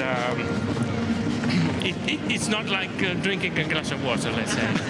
That's a very good way of putting it. A gas turbine car, yes. Very, very unique. Obviously, in the end, got banned in the end, I think, did that car eventually? Yeah, because you know, the Indianapolis car, in idle, if you let it go, it goes 200 kilometers an hour, so 140 on idle. So you need brakes. Incredible engineering, and I really wish whoever is listening that is enjoying and appreciating as much as we do here. And some brave pills as well. Ciao, guys. Just obviously being here at Goodwood Revival, you know, it's such a, well, it's a favourite with all of us. It's the best weekend of the year, really. What is it that keeps bringing you back to Revival? The passion, and fortunately, my character, I never give anything for granted. So even if, you know, I'm invited, but I still consider every single time like a huge privilege. And I come with this enthusiasm. And right now I was just cheering up my friends with the bike race, because the people, Michael Russell, who gave me the bike to try to race at the members meeting, which we failed for mechanical problem, and we try again. They just won the race with Michael Rutter, so they just won the TT race, and this is camaraderie. I'm happy that even after so many years of racing, I still keep this happiness and this spirit, and I try to share it. Well, it is wonderful to share it with all of us, because, well, you've got a smile on your face. We always have smiles on our faces. And also what's brilliant is the people that are coming here today. I was just chatting to a chap, Clive Woods. He was here at the original, the very first Goodwood visit in 1948. And I think that's what's wonderful, is that we've got all generations here of cars and of fans as well. I don't know how much is due to the Duke's incredible characteristic or due to the English people. I really don't know. But, you know, people don't only come here to spend a good weekend. They come with the spirit of affection. You know, the members, the Revival, one day was cancelled. When there's issues, there's a lot of support from the people. You know, you see some sadness, but they keep supporting. So I really don't know who is the master of this, but the spirit of positiveness around here, the spirit of, you know, we're living something incredibly special that we have, you know, to appreciate it is really strong. And I think this is the essence of Goodwood. And you contribute to this. Well, we try. You know, we love to come back every year, and we're very, very grateful for the invitation. Emanuele Pirro, absolute pleasure speaking to you. Thank you so much. Well, I can hear the band playing over there. I think it's going to get a little bit louder in here because, of course, you can see these cars in museums and collections around the world, but to hear them and see them go around the track is what Revival is really all about. And we're going to get a taste of that very soon. Yeah, it's such a good point. And we've got to say a massive thank you to the owners of these cars as well, because, you know, as you say, these are hugely valuable pieces of kit. Most of them do just sit in a museum, but actually for this one weekend of the year, they, you know, the polish comes out, they're dusted down, and they get to really kind of relive and hark back to how they were originally driven. And more than that, you talk about the kind owners. I'm looking back at Karun there yesterday. He was in a Ferrari 250 GTO that actually caught fire. I mean, poor Karun. Well, lucky Karun, really. He did very well get out of the car with just a melted boot, but that just tells you everything about Revival. People prepared to put extremely valuable multi-million-pound cars out there into races. Right, well, we're slowly being cleared from the assembly area. We will move across to one side so we don't get run over, but that does mean that the cars are going to be heading out very soon. I don't know whether you've noticed this, David, but it's feeling a little bit muggy in the atmosphere. I haven't checked the weather report, but I think we are due a little bit of rain later this afternoon. That will certainly keep the drivers on their toes. But it'll certainly spice it up, that's for sure. All right, well, on that note, we can hear the rev of those beautiful engines. Let's go to Alex and Alice in commentary. Thank you very much, Nikki. What a wonderful sight, what a wonderful sound on the main straight as the marching band begins our tribute to Lotus, celebrating 75 years of one of the most evocative names in British motor racing history.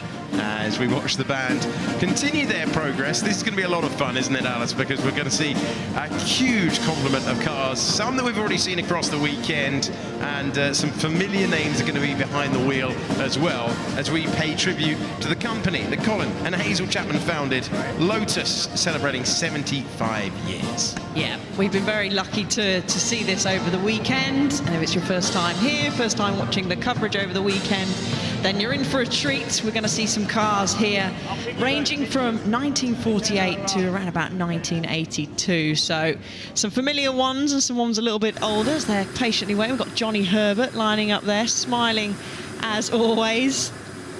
He'll be going around as well. Karun Chandok, of course, is probably not a session that he's not in this weekend. He seems to have been in every session, so he will be going out as well. I know that's one of his favourite cars. We've got a Nigel Mansell car as well, not in tow. Is that Michael Lyons that will be driving Nigel's car out? And some iconic liveries as well.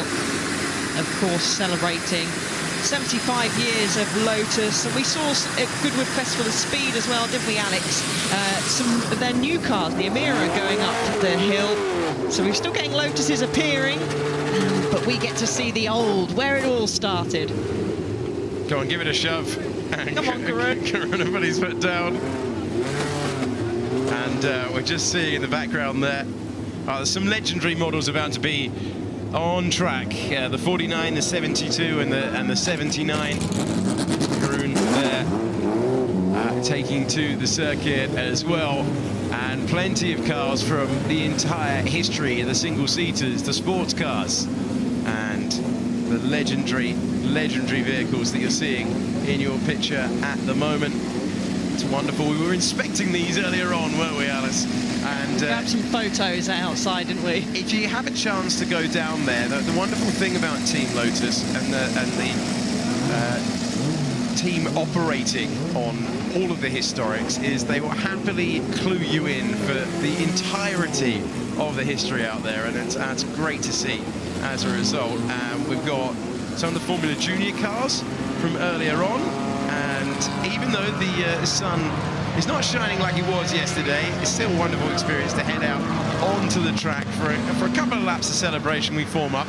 Now, we heard a great fact earlier on by one of the mechanics down there that they were a little bit unsure when adding the wings to the cars as we develop through. When they started, you see the cars here without the wings, they added them, but they were terrified that it was going to bend, and as a result, they added them not to the part of the car that we'd have today, but instead to the suspension, and remarkably, well, basically put quite a lot of stress on the gearbox, we were hearing. Yeah, that was eventually banned, of course. That is the 49B, so the car was driven to victory in the 1968-69 Monaco Grand Prix. That's the one with the very tall. We were also actually lucky to have Colin's son, Clive.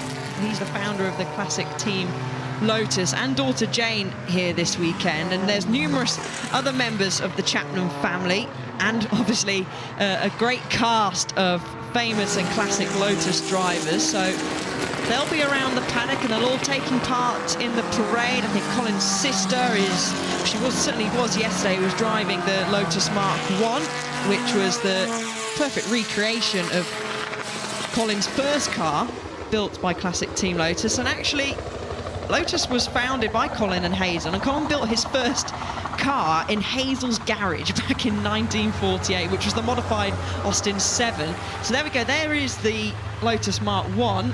Colin's sister's driving. Really nice touch, really nice touch. And amid all the races today, it is fantastic to be paying tribute to so many amazing names, and it doesn't get much better than Lotus. If you look at where it began and you look at the fantastic run through, so many Formula One World Championships, so many victories for so long, the team to beat. But it was the invention, it was the ingenuity as well. And as we see, models of all varieties, this is excellent to see out on track the motor racing journey for the genius of Colin Chapman, who innovated time and time and time again. Yeah, so that is the Mark II that we can see there on the screen. So that was Chapman's second car that he regularly used in both trials and track events. So he was dialed very quickly to driving and racing on track, and obviously took his brain and his engineering to then eventually sitting more on the sidelines and creating these wonderful, wonderful cars that we are really being treated to, Alex. We did see some of these go up the hill, of course, in the Festival of Speed, but I think this is just great seeing so many of them out on track here at Revival now. Yeah, there's a 49B that we were telling you about earlier on, and that car taken to victory by Graham Hill. One of Graham Hill's many wins at the Monaco Grand Prix. And there you can see the rear wing attached as the first iteration of early aerodynamic devices. And then further up the track, the innovation that always happened. You had the monocoque, you had the so-called wedge car at the start of the 70s. They turned up in 1970, and all the cars looked the same apart from the Lotus. And the Lotus really was showing the way to go, was showing that things had completely changed. And then, as ever, it took a little bit of time to dial in and understand the performance, but that really did set the design for all the other teams in the 1970s. And then Colin Chapman went and did it again. Ground effect with the legendary 79. And you see the 49B, then you can see Karun behind the wheel there of yet another car this weekend. And Johnny Herbert is in the 79 as we got the safety car going again after it broke down earlier on. So Karun, I know he'll have a huge smile on his face, and he actually said that he's lucky to be in the Lotus 79, to one of his heroes, obviously driven back in the day by Mario Andretti. Yeah, I think Johnny's in World Championship. Johnny Herbert's in that car. Is he in that one? Yeah, they've swapped over today. Karun can't have all the fun. Yeah, but Mario Andretti, as you correctly say, Alice, becoming world champion, having spent, Mario Andretti spent a long time waiting for things to come good. In many tries, he'd taken wins for Ferrari, but when eventually the chance came in 1978, it was a brilliant performance from both drivers, and Ronnie Peterson, race winner as well. Ronnie Peterson, who was his teammate there, but it was Mario Andretti who took the title. There are a lot of races where they were 1 and 2. There are team orders deployed. One of the great looking racing cars of all time in 79. It was incredibly effective, but it really just, you could see the efficiency built in. And of course, Formula One has gone back to ground effects in recent times, this new regulations, to try and allow the cars to get closer to pass through corners like this. Exactly. But Team Lotus had such a fantastic history in Formula One. 89 starts. We're going to rack off some stats here now of their time in Formula One. 6 Drivers' Championships, 7 Constructors, 74 race victories, 165 podiums, 102 pole positions, and 65 fastest lap. Of course, their final entry was in 1994 at the Australian Grand Prix, but just amazing. Not one of these was in Formula One, but that just shows, and I said this yesterday to Ben, how clever and intelligent Colin was to mix some GT cars, moving over to Formula One as well, and his passion for the sport as a whole. Yeah, building the Lotus car company to try and get the funds into the Formula One team, and expanding over and over and over again. And he worked with so many different brands on the way up. as he climbed the ladder before taking considerable success in the Formula One World Championship. Driver who he got behind the wheel a little bit earlier on and then realised that his time was better spent developing drivers and developing cars, and it was always the chase for lightness with Lotus. That's what he was always looking for, Colin Chapman. Yeah, he was, and it's so nice that we're still seeing, as I said, a Goodwood Festival of Speed. We had the Amira go up the hill, we had that great display, and we're getting big smiles of people waving to the crowds here, great crowds here, of course. And which we're just so lucky to be able to come to an event. I think it's really nice that we're seeing this at Revival as well. Keeping in with the times, cars from 1948 to 1982 we're seeing here. Karun's parked up. He's not having much luck this weekend. No. He was having a dramatic moment whilst aflame yesterday in a Ferrari Ferrari 250 GTO, but he's managed to get it back towards somewhere near towards the paddock as we enjoy the last there. And oh my word, that is about as pure as a car gets. That is just magnificent. I love how exposed they were at the back. Beautiful, and as Alex said, go down there to the paddock, get up close and personal to these cars, and the teams are so friendly. They will talk to you all day about the history of the cars, and you can get some fantastic pictures too. Yeah, well worth making a journey down there, because there's a lot of intelligence and there's a lot of history, and even though they might be young, they might be old, they are all clued up on the history. And that's a great car coming in at the back there, the one you were talking us through. Yeah, the Mark 1. Oh, even the greatest journeys can have very, very ordinary beginnings, but what a beautiful set of cars to conclude things. We've seen the Formula Junior cars as well, we've seen the sports cars, we've seen the cars sold for production purposes, and the 49B and the 79 that was as good as it looked. Yeah, certainly was, and they're all in such great condition, aren't they? They're still being raced around. We've already seen plenty of Lotuses racing around earlier today. We're going to see some later on in some of the other races as well. So keep your eyes peeled for that as we come to a close now, as the rest of the cars are starting to peel back into the paddock.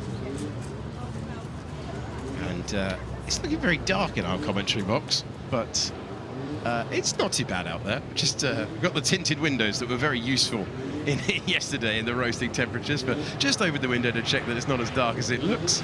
But I hope you're enjoying yourself if you are making your way around the 2.3 miles of the circuit. Well, that was a really fine tribute to a really fine name. Lotus of every description out there on the circuit as we celebrated 75 years. This car originally, the gold one, originally piloted by Emerson Fittipaldi, who was a magnificent driver for the Lotus brand. Yeah, it was, and we saw that iconic livery. I love, like, they've just kept them how they used to be, that iconic livery back in the day. Yeah, they're still basically ripping that off, aren't they? The new Formula One film is black and gold, and it's not hard to see where they got the inspiration from.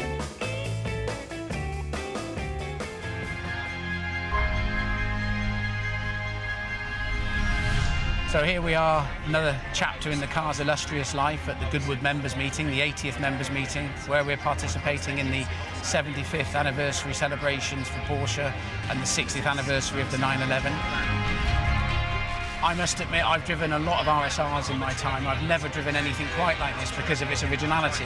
It feels like it's still got its Le Mans gearing in it, and the engine is an absolute delight. In most 911s, you've got time to think. In this car, you look down and it's already turning 8,000 RPM. It's quite amazing.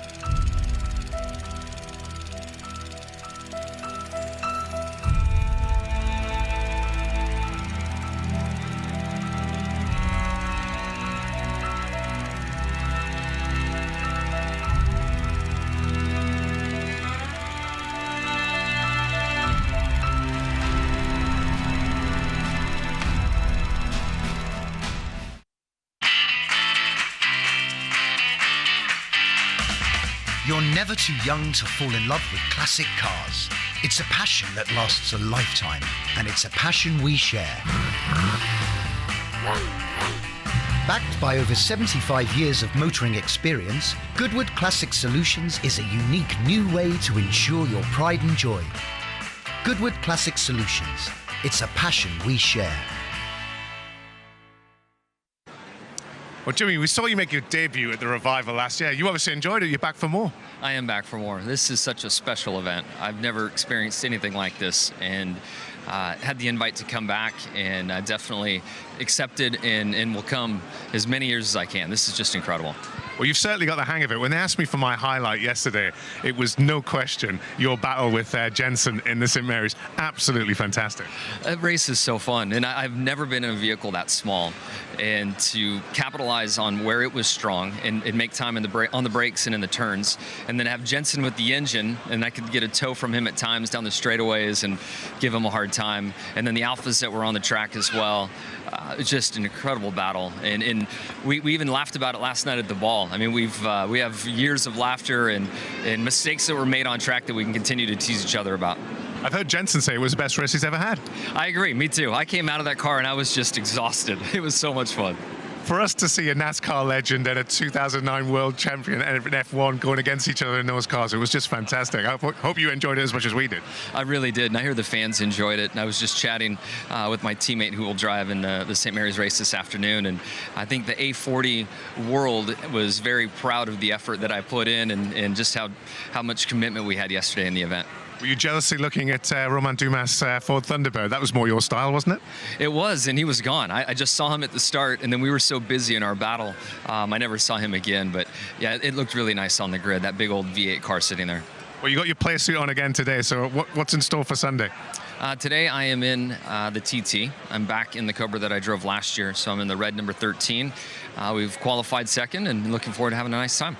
Well, we look forward to watching you. You were absolutely spectacular yesterday. I hope we see you many times again at Revival. Thank you. I appreciate it.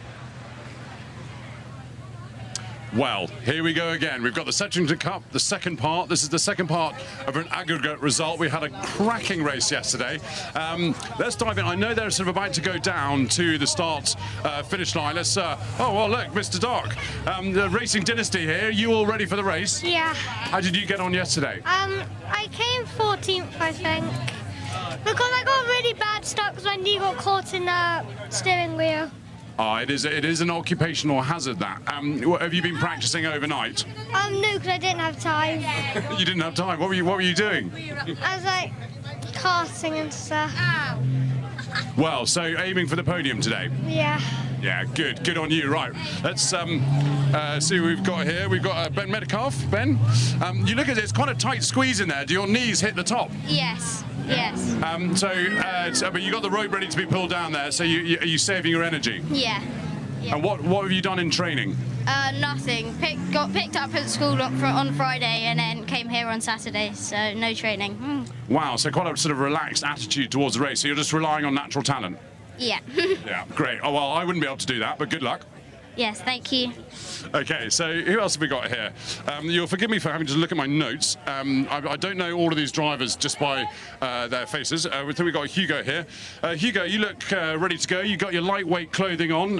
What's the plan? Well, my plan is jump in, win.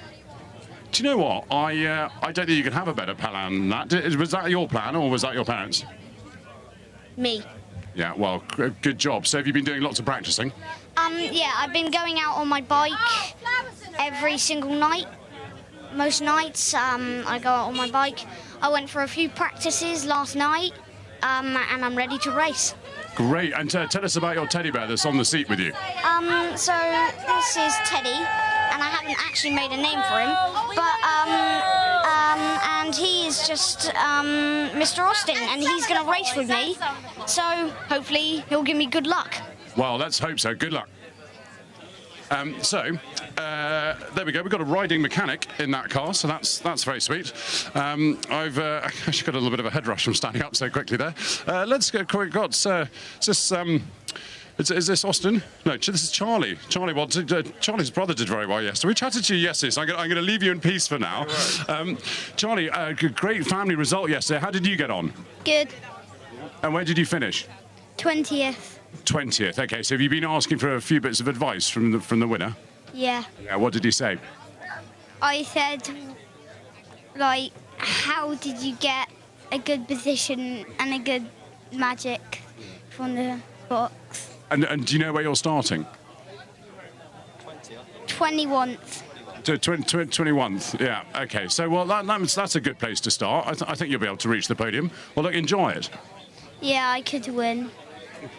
Excellent. Well, I love that. Al, thank you very much. Isabella, are you ready to go? What's the tape for? Is that so when you get oversteer, you know where the steering wheel is and everything like that? Yeah. Yeah. And so is this your car? Yes. And have you been practicing? Yes. Yeah. And is that? Can I just have a look? So is that a handbrake? Yes. Yeah. In case is that so you can corner a bit more quicker? Yes, but I don't really use it much. No, probably not. And how was it negotiating the chicane yesterday? Was it quite busy? Yes, very busy. And there was like a muddle-up circle in it. Yeah, there are a few sort of wayward cars, weren't there? So what's the plan today? We're gonna go round the chicane normally. Normally, yeah. Well, a few misbehaving people yesterday, so hopefully they all behave themselves. Great. Well, maybe I'll interview you on the podium. Yeah, great. Good. Well, good luck. Let's carry on down here. I tell you what, all the children obviously look sort of quite serious, but the parents look even more serious.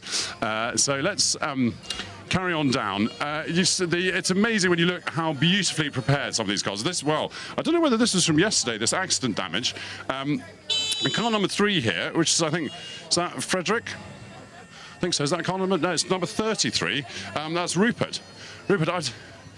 Rupert, I just noticed that this wasn't damaged from yesterday, was it? No, it wasn't. No. Did you have a good race, though? Yes. Yeah. And what have you? Where did you come? 30 seconds. 30 seconds. That's pretty good. That's pretty good. Are your legs quite tired today? No. No, ready to go again then. Yeah. So the plan is, I guess, to finish maybe higher than 22nd or 32nd, wherever you finished. 30 seconds. You need to come in the first. 60, start 60. Start 16th. Oh, right, you're going to be right in the mix. Are you excited? Yeah. Yeah, cool. Well, me too. I'll leave you in peace because I feel there's sort of a pre-race ritual going on there. Right, let's squeeze through here. Mind the gap. Oh, that's a very kind reversing number there. Let's carry on down and try and sort of get the full field in. So it's just... I'm going to borrow your stick. So this isn't two elderly gentlemen. This is a very clever gentleman. You see this? He uses it to push down to the start line, save the legs, and make sure they have maximum torque off the line. Thank you. Right, let's crack on. Who have we got down here? We've got car number 11. Let's have a wee look who this is. Car number 11. It looks like sort of a Courier Cost colours, which no surprise that it's going to be a McCaig. Do you mind if I jump in? Sandy, yeah, so, wow, this is exciting, isn't it? Is this exciting, Sandy? Yeah. Are you looking forward to the race? Yeah. Yeah, so how did it go yesterday? Very well, but that's it. And what has your father been giving you any advice?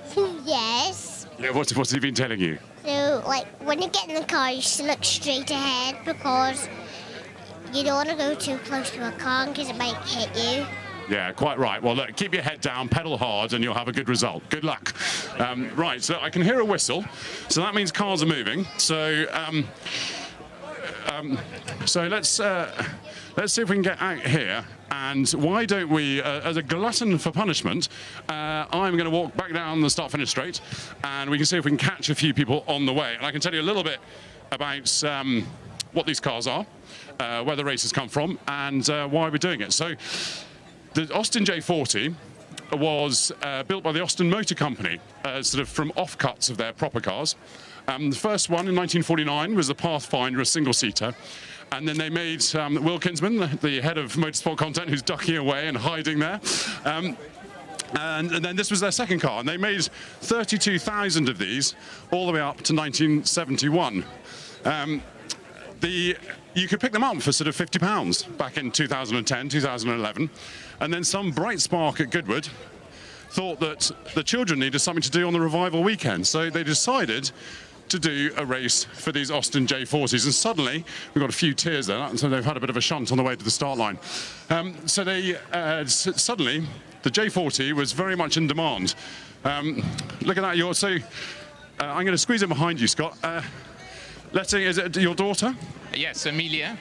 Amelia, and you're letting her pedal down. Is that more of a warm-up than tiring her out? Just get the legs going, adrenaline, that's all she needs. She's already had enough sugar, so she's ready to go. So she's literally bouncing off the walls? Pretty much. Excellent. Well, I think that's probably what you need with this. A lovely Golf liveried car there. And yes, so they built 32,000 of these, all the way up to 1971. And this race, I can tell you, is one of the most competitive races of the weekend, and there's a very, very strict scrutineering process. They have a very long rule book, which is written by Alex Kinsman, and there are cars that, we nearly had another shunt on the way to the line. There are cars that fail scrutineering. They have to have a working battery, they have to have working electrics, they have to have working lights, and there was one car this weekend that didn't have those. So that was swiftly sorted. I tell you what, I'm going to slow down, because these parents are fitter than me. So you can see there's an absolute flood coming down the start-finish straight. We've stopped just before the chicane, and they start in a sort of Le Mans start, all the children standing in the middle of the circuit, and they run to their cars, and they have 247 yards. The place where you want to be is near the chicane, because they all come in there about 5 abreast, teaching some of their parents how to race, and it gets very, very busy. So I'm going to get back up to interview them at the finish line and hopefully bring you some happy words from them from the podium. Super work, Ed Foster. That's his hardest grid walk of the entire weekend. Not that you'd know the jeopardy flashed in his eyes every time he crouched down there. We're all set, Bruce Jones, for the Settrington Cup. We are. The smile is already wide across my visage, and it is so good. And this race yesterday had one grid. It was drawn by lottery, and it's flipped over. And in fact, just ahead of just on the last bit of bodywork ahead of the steering wheel, there's a little white sticker, and it tells you the grid position for the first race. And we saw one of the cars there started first yesterday, and then there's a slash, then 70 cars in this field. And we have had drivers coming through in the years where they've managed to get on the podium from both ends of the grid. So that's really, really impressive. But the level of endeavour down there, not just Ed Foster working his way up the grid in his three-piece suit, wearing a hat on a very warm day, but just we see the cars will be lined up in echelon formation on either side of the track. The drivers will line up in the middle, but just some fantastic liveries on the car. That's Alex Kinman's car with, well, there's Karun Chandok. He's not driving, that's Kush on board and taking it very seriously. And I said to Karun, has he done much testing? He said the worst thing is whenever Kush is racing, he wants to wave to us. We're thinking, just do the 247 yards, and he'd look waving to his fans already. Great livery though. He's learned that one from Dad as they take the line. So we'll divide the drivers either side. Some will run to the left, some will run to the right. My favourite interview from the grid walk was we're taking the chicane properly today. We're not straight lining it. Yes, a few went around the outside yesterday. They decided that was better than contact, but you often get the first couple of cars, they've almost got a clean line. They've just managed to make a break from the front end of the grid, but then 5 abreast, you're lucky. Yesterday we had cars locked into each other in the middle of the chicane. Oh, and I'm hearing dramatic news from the grid. It's starting to rain out there. I'm just going to look to the right to see the tyre trolleys coming along to change the wet weather tyres. Of course, nothing of the sort. The tyres are treaded and no slicks allowed here. So it'll be all absolutely fine. And the drivers right down there, cooling little rain perhaps, but it's only just the very start. It had been predicted to possibly pass through between 1 and 3. It's come a little early, but all is fine. And these young drivers, it might just cool their brows as they pedal as hard as they can for the 247 yards. Well, there's a divide down there between drivers enjoying it and those who want to take the victory. It is an aggregate race, so we've reversed the grid from the lottery yesterday. There's a prize to be won here. Serious stuff. There certainly is, but also if you have an age range of drivers from 4 to those who are 10 and still small enough to fit aboard these cars. You can imagine also the sort of full spectrum of behaviour and the desire to win within that. And it's really the biggest pressure down there is keeping the parents under control, keeping their heart pressure down as they look at their offspring, their pride and joy running up with the cars. But again, it's like a mini Le Mans. The starter, of course, on both sides of the track here. Some of the drivers already know the brief. They're standing in the middle of the circuit, and hopefully they can remember what colour their car is when they run across to the edge of the track and jump on board. But one of the keys, Alex, is getting the feet very quickly on the pedals. We heard in one of the first interviews there that Ed Foster did down in the collection area beforehand, to jump in and catch your knee on the steering wheel, miss the pedal. Oh my word, such a disappointment. But then they've got plenty of time to sort it out. But the level of competitiveness, it just goes up and up every year. These are the Austin J40s, the pedal cars. We do, of course, have the safety car.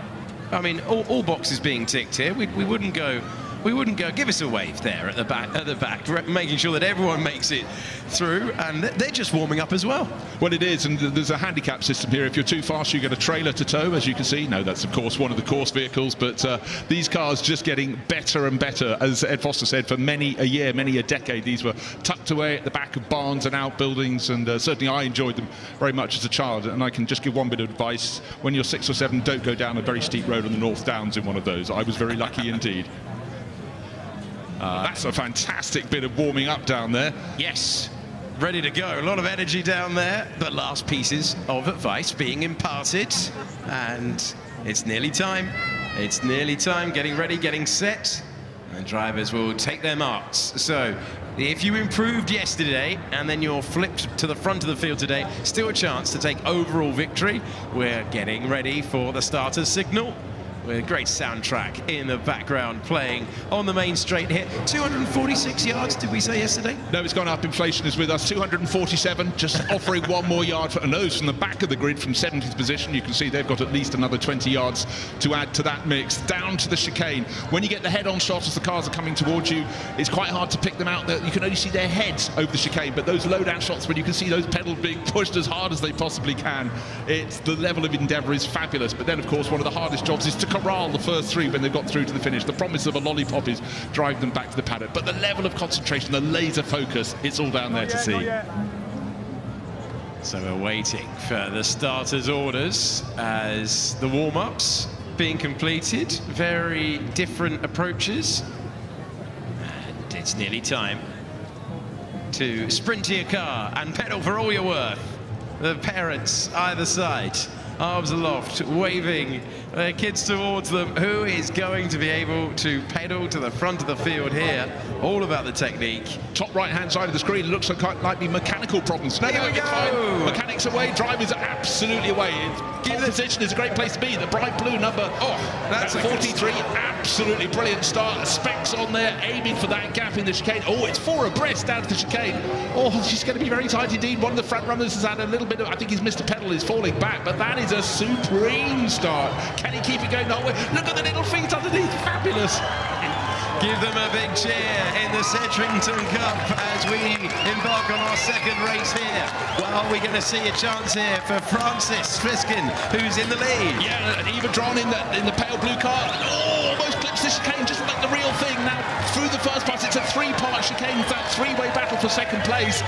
Eva Dron's taking the wide line out of the chicane. 110's in the mix there as well. That's Teddy Horn, but out front. Where's the opposition? I've got away. The lolly is mine. And we've got a crash. Well, Kush Chandok's caught up in all of that, but oh, if you get caught at the back of that, such frustration. This is the clear win. So, like father, like son in the wars here at Goodwood, but a clear victory. That is a supreme run from 42. What a super effort. Josh Johnston there, clear victory. And the chicane has been rearranged. It's chaos down there. It's total chaos. And the applause from the crowd urging them on. The parents, on the smelling salts at the moment. Will their child be very happy after this or not? But they will be certainly chock full of adrenaline. Down to the feet of Ed Foster. The first 3 already corralled. I didn't pick up the finishing order yet. It was first place for Josh Johnson, second place for number 9, which is Francis Fiskin, third place car 110 for Teddy Horner, just outside the podium positions. A great run there from Eva Dron. As Kush coming across the line, Kush pedaling after a bit of a prang, and he's got some damage at the back of the car. Side by side to the line as we bring them all across. We'll give you the overall result in a minute, but what a super effort from Josh Johnston at the front of the field. He pedalled clear of everyone. Well, he did. He got the supreme start. Yesterday, he'd been obviously starting at the very back of the grid, and the course vehicles bringing up the rear. They're part of it. But I love that patter of applause from the grandstands. Music to my ears. Yeah, well done out there, everyone, for giving them such a warm reception as they pedalled for all they were worth across the 246 yards to the line. And we're still having the last of the finishes very tight in the background there. And Josh Johnston has taken the flag, and we will give you the overall result in a few moments as we complete the last runners over the line. And actually, just spotting a couple of carts that were right at the front yesterday, managed to get near the front end. If you get in the top 10 when you've been from the tail end of the grid. So full marks from 114, which finished second yesterday. That's Leo Evans into the top 10. How did the crash happen? A wide line from the gold and black car of Kush Chandon. Looks like he's got the position, and then suddenly the snag, and then caught on the nose of the other. That's where the rear bumper got pulled asunder. But frustration, and you've got to wait for it to be extricated from there. But occupational hazard of a chicane. Well, we're all parked up after that complete chaos. Well done to each and every one of them down there. I just want to pick out car number 22. It was in the top 3 yesterday. Luca Franchitti up to 5th place today. So let's go down to the land of the winners and the land of the giants as well. Ed Foster. Well, what a race that was. Why don't we, I'll tell you what, let's start with 3rd position. Let's go to Teddy. He's second. Teddy, we're going to start with you. Wow, it was very close at the finish there, wasn't it? I know. It's my last year doing it. I was trying as hard as I can to win, and I've come 3rd. So Well, I'm really happy with myself. Yeah, you must be so happy. Did you do lots of training? Not really. Oh, imagine where you... I run lots, so I'm a quick runner. I win lots of sports days, so maybe that helps, my strong legs. Well, you've certainly got those. Well done. Well done. Let's get to Francis. Francis, right, I'm going to have to squeeze in here. I don't want to dent these valuable machines. Now these are podium finishing machines. I don't really want to dent them. Francis, wow. I mean, what a race. Was it exciting? Yeah. And so what advice did your father give you beforehand? That just to pedal like how, not stop. Quite right. Do you think you'll be teaching him things in a few years? Yeah. Yes, I think you will be. Well, congratulations. A fantastic podium there. Let's go to the winner, Josh. Just squeeze through. I'm sorry, Josh. Sorry, everyone. I'm going to squeeze in. Wow. Josh, could you believe it when there was no one behind you? No, I couldn't.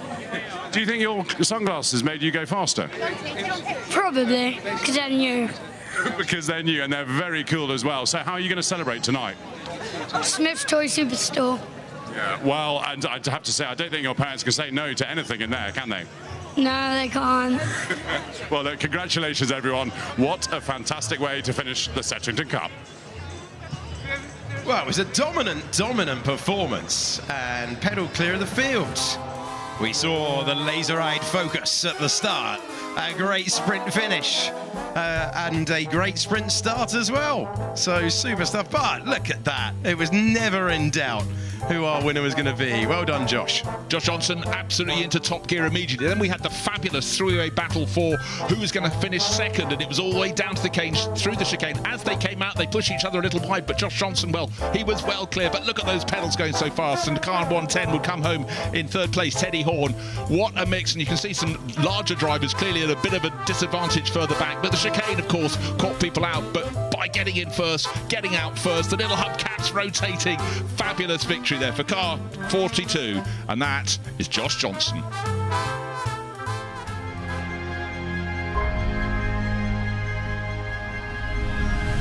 So here we are, another chapter in the car's illustrious life at the Goodwood members meeting, the 80th members meeting, where we're participating in the 75th anniversary celebrations for Porsche and the 60th anniversary of the 911. I must admit, I've driven a lot of RSRs in my time. I've never driven anything quite like this because of its originality.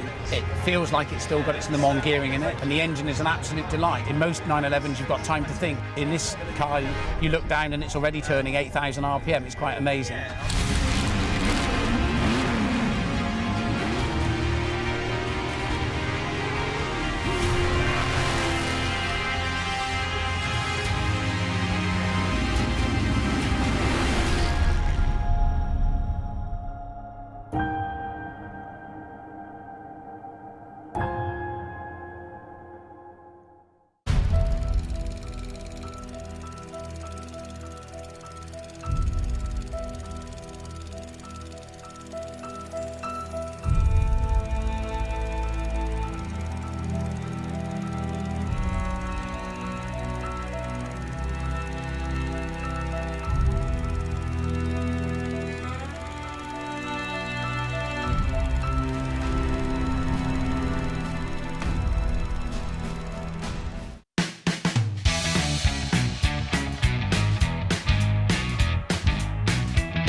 On we go to Goodwood Racecourse, perhaps the most picturesque in the country. And as usual, there's a full house for Stewart's Cup Day. With the blower in working order, the bookies are happily chalking up the odds. In the paddock, the 22 runners give the customers their last chance of a checker.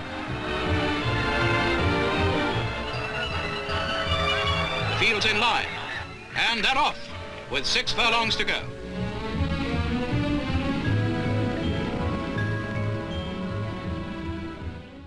Now, one of the most fundamental things at Goodwood Revival is accessorising, really getting into your vintage look. And, well, Neil has taken accessorising to a whole new level. What have we got behind us, Neil? It's a 1957 Marmot pram that we bought in 2005 when my daughter was 3 months old on her first visit. And she attended every year up until 17. And she missed a couple of years, and now she's back over here now. I mean, that is fantastic. So you bought it specifically to bring her to Revival? Yes. And making sure that she also came in period? Before, with my wife, we always came dressed. And when we knew she was on her way, we thought, we can't have a modern buggy. That was advertised in the Southern Evening Echo for £25. The owner had 2 daughters, one in 57 and one in 62. When we went to purchase it, I just happened to say, I'm 1962. A friend of mine who's a very good upholsterer, Paul, he's gone walkabouts at the moment, but he'll be back. He's done a few of my cars, and I said, well, we got an unusual restoration we're doing. He came down. When my father was around, he was good at doing a bit of needlework as well. We grew up on the same estate. One Saturday he was there with the rolling material for the hull, and his dad's just happened to say, now what's that for? I've got to drop it off at Neil's dad's, he's restoring an old pram.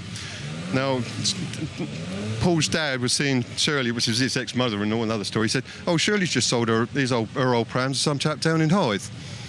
Well, on the way down to us, he was thinking about this. He said, where did you get the pram from? I said, a woman over the other side of town, unusual name, beginning with a W. He said, Windy Bank. He said, yes, the 1962 baby that was pushed around in that pram was his ex-wife. No way. What a small world. That is fantastic. So well, I see you filled it with teddies, camera, phone, even a few snacks in there as well. Neil, I do actually have my very own real-life 5-week-old baby here with me this weekend. Maybe I could pop her in there later. Absolutely. Yeah? Absolutely. Yeah. Do you mind doing a bit of babysitting? No. Neil, thank you so much. Absolutely beautiful. Thank you. Well, listen, it's been a really tough day here at Goodwood Revival so far. I'm really struggling with this job. I'm in the Walls Ice Cream Beach. Let's just first of all, straight away, have a look at this. This is a sculpture out of sand, and it really is made out of sand. There are some good barriers around it so no one can ruin it. It's absolutely beautiful with the ice cream on. I'm just going to make sure my ice cream doesn't melt. It's very tricky, this job. Let's walk around though, because it is really busy in here. If you thought you were missing out on a beach day today because it is warm, fear not. We brought the beach to Goodwood. And the classic game of burying someone in the sand. Hey guys, are you enjoying your day? Yeah. Now, who decided who got buried? Me. You wanted to be buried in the sand. Is this your sister? Yeah. Are you having a really good day out? Yeah. What's been your most favourite thing so far? The cars. Cars. And now you're playing at the beach. Have you had an ice cream? You need to get an ice cream. Tell Mum and Dad you need to get an ice cream. I'm going to come over to these guys because they look very chilled out in their suits, in their seats here. Are you enjoying your day? Yeah. You're actually blending in. I love your jewellery as well. Thank you. It's my mum's. It's your mum's, and you've dressed up for the day. What's been your most favourite thing so far? Watching the races. Yeah? Yeah. Are you into your cars? Yeah. Absolutely. Now listen, this guy is looking the coolest on the beach with those sunglasses. Tell me, where are these sunglasses from? Have you had these for ages? My mum's opticians. Ah, there we go. That's why he's got some cool sunglasses. Now, have you had an ice cream yet? Yeah. Oh, he's already had an ice cream. Are you enjoying your day? Yeah. Well, listen, keep enjoying, keep being by the beach. It's so busy around here, and it's lovely to see so many kids enjoying the beach. You've got a tough job today, haven't you? Just chilling out on the beach. It's a lovely, lovely day, and it's a little bit cooler than yesterday, which is nice, and a bit of a breeze. Are you going to give us a song? Well, it depends. Do you want a cornetto? I do want a cornetto. How many would you like? I think one cornetto. Just one cornetto. Give it to me. Delicious ice cream. A crunchy dream. Just one cornetto from ice cream.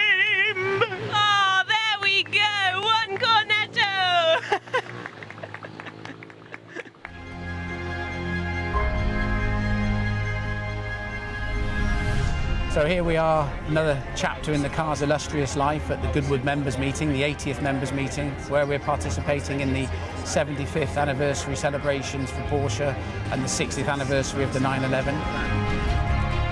I must admit, I've driven a lot of RSRs in my time. I've never driven anything quite like this because of its originality. It feels like it's still got its Le Mans gearing in it, and the engine is an absolute delight. In most 911s, you've got time to think. In this car, you look down and it's already turning 8,000 RPM. It's quite amazing.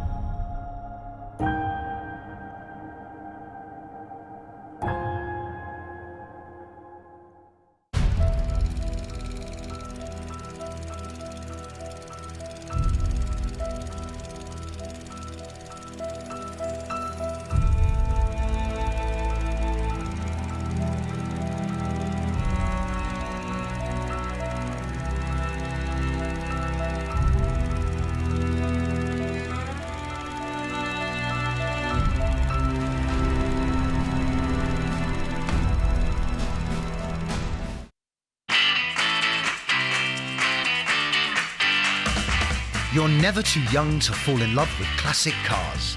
It's a passion that lasts a lifetime, and it's a passion we share. Backed by over 75 years of motoring experience, Goodwood Classic Solutions is a unique new way to ensure your pride and joy. Goodwood Classic Solutions. It's a passion we share. And welcome back to the commentary box. Let's run you through what we've got ahead of us then. On this final day of the Goodwood Revival in 2023, we've got the Richmond and Gordon trophies coming up at 12:35. Then the TT Celebration 150. There's a tribute to Sir Jackie Stewart at 5 minutes past 3. Then the Glover Trophy at 3:30. We have a tribute to the great Carroll Shelby at 4:15. Then the Sussex Trophy is race 15 of the weekend. That's at 4:50. And then it is the St Mary's Trophy presented by Motul, and it's part 2 of what was a very entertaining race. Well, talking of Carroll Shelby, David caught up with some of those part of the celebration a few moments ago. My name's Carroll Shelby, and performance is my business. We love an anniversary at Goodwood, and in the year that would have been his 100th birthday, Revival celebrates the legend that created the AC Cobra, the GT40, and those iconic racing stripes.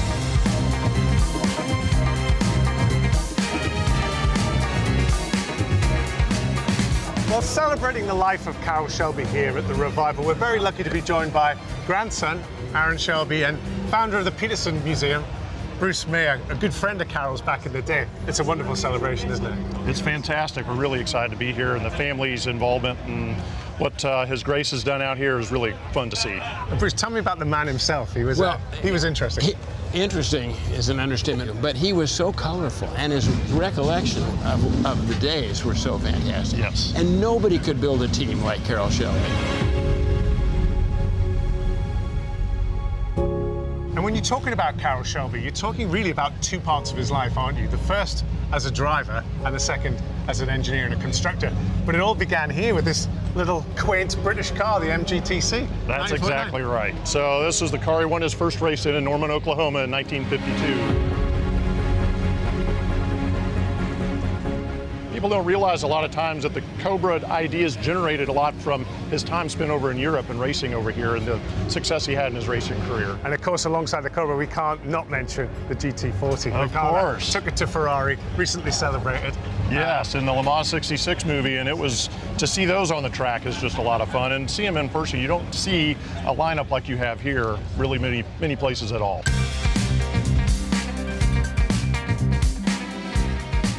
Have you noticed there's a sort of a big reinterest in Carroll after Matt Damon portrayed him in the film? Yes, for sure. What it did was it really introduced a much younger generation to that. And I say younger, meaning those under 60, quite frankly. I'm 50, and you know, a lot of my friends didn't really understand the history of all that and how it came about. So it introduced that story and his image to a whole couple of generations of people, which has been great. The Gulf colours are shouting at us there. I mean, there's nothing more. That's pretty iconic, you know, for... Iconic in terms of livery, especially. Yeah, So this is one of the Le Mans winning cars. These are both. These are the holy grail pair of GTs right here. And to have them here, it's fantastic, isn't it? It is. But I think the spirit of Shelby and the spirit of Ford in America is to bring it out and share it at events like this. And they sound good too. Oh, they sound fantastic.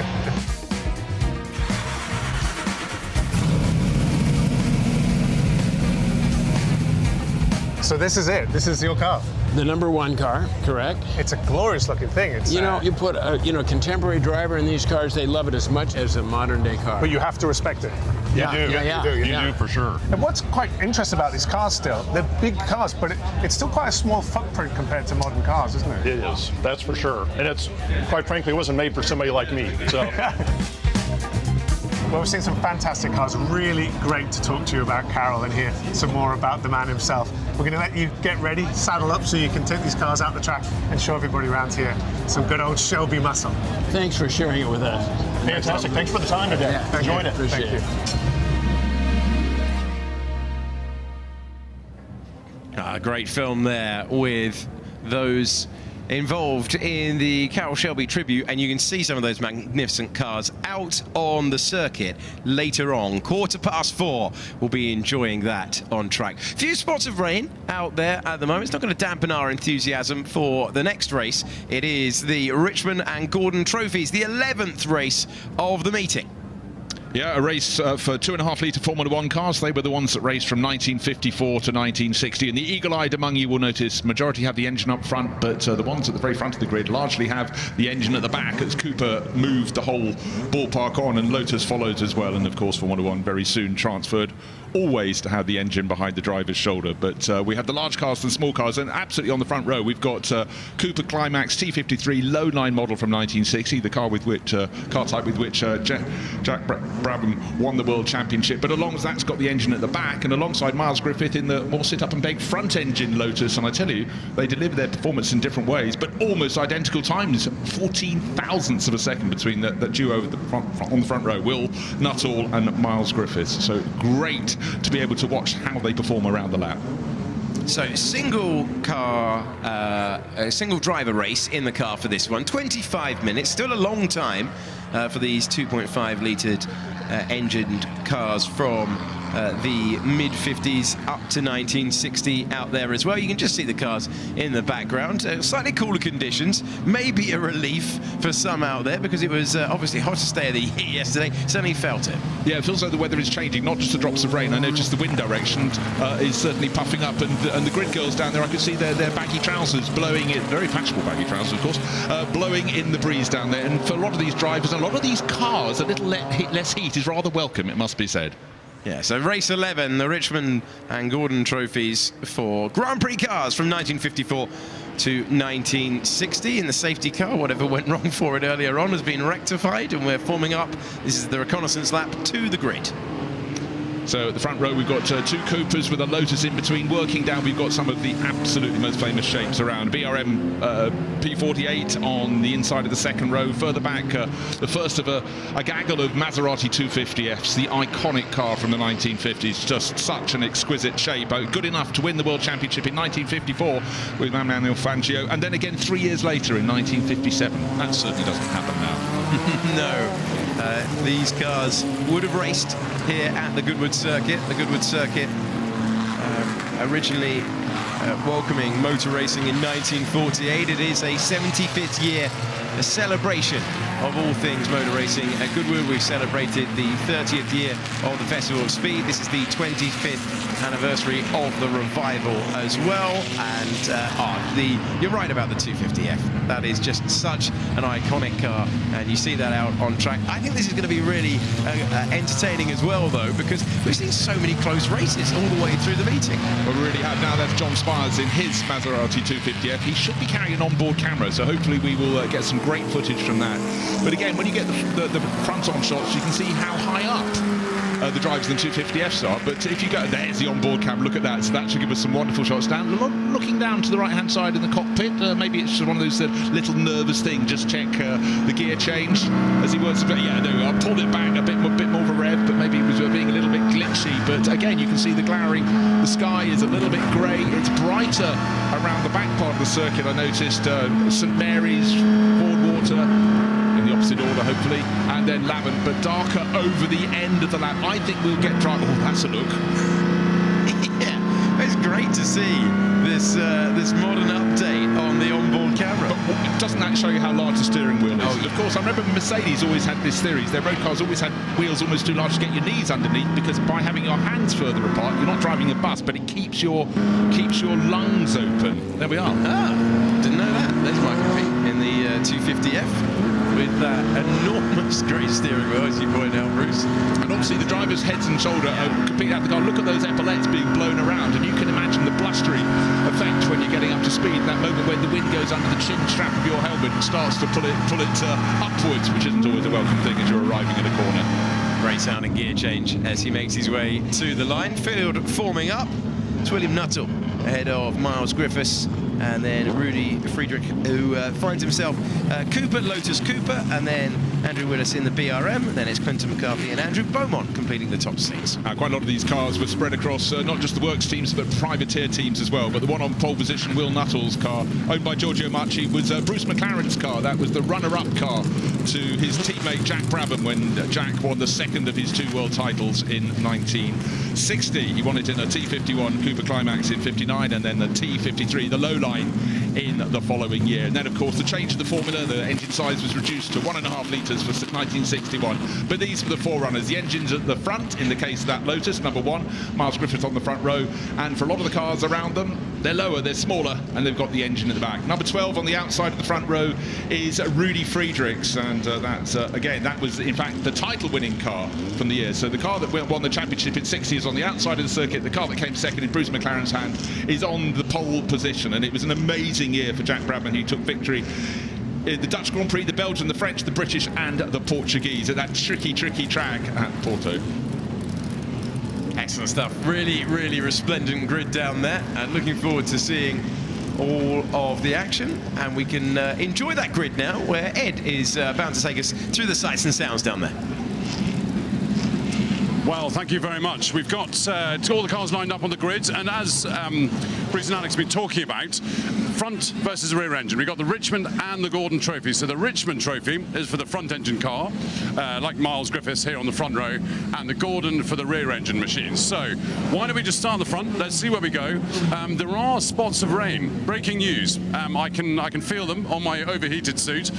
Well, we might as well start here at it's a few spots of rain, but probably not too much that you're worrying about. No, although I quite like it when it gets a bit slippy, but the track's so hot at the moment that I think it's just burning off straight away, so it's a bit more of for show. And Miles and you are so close on time. Where are you quicker and where is he quicker?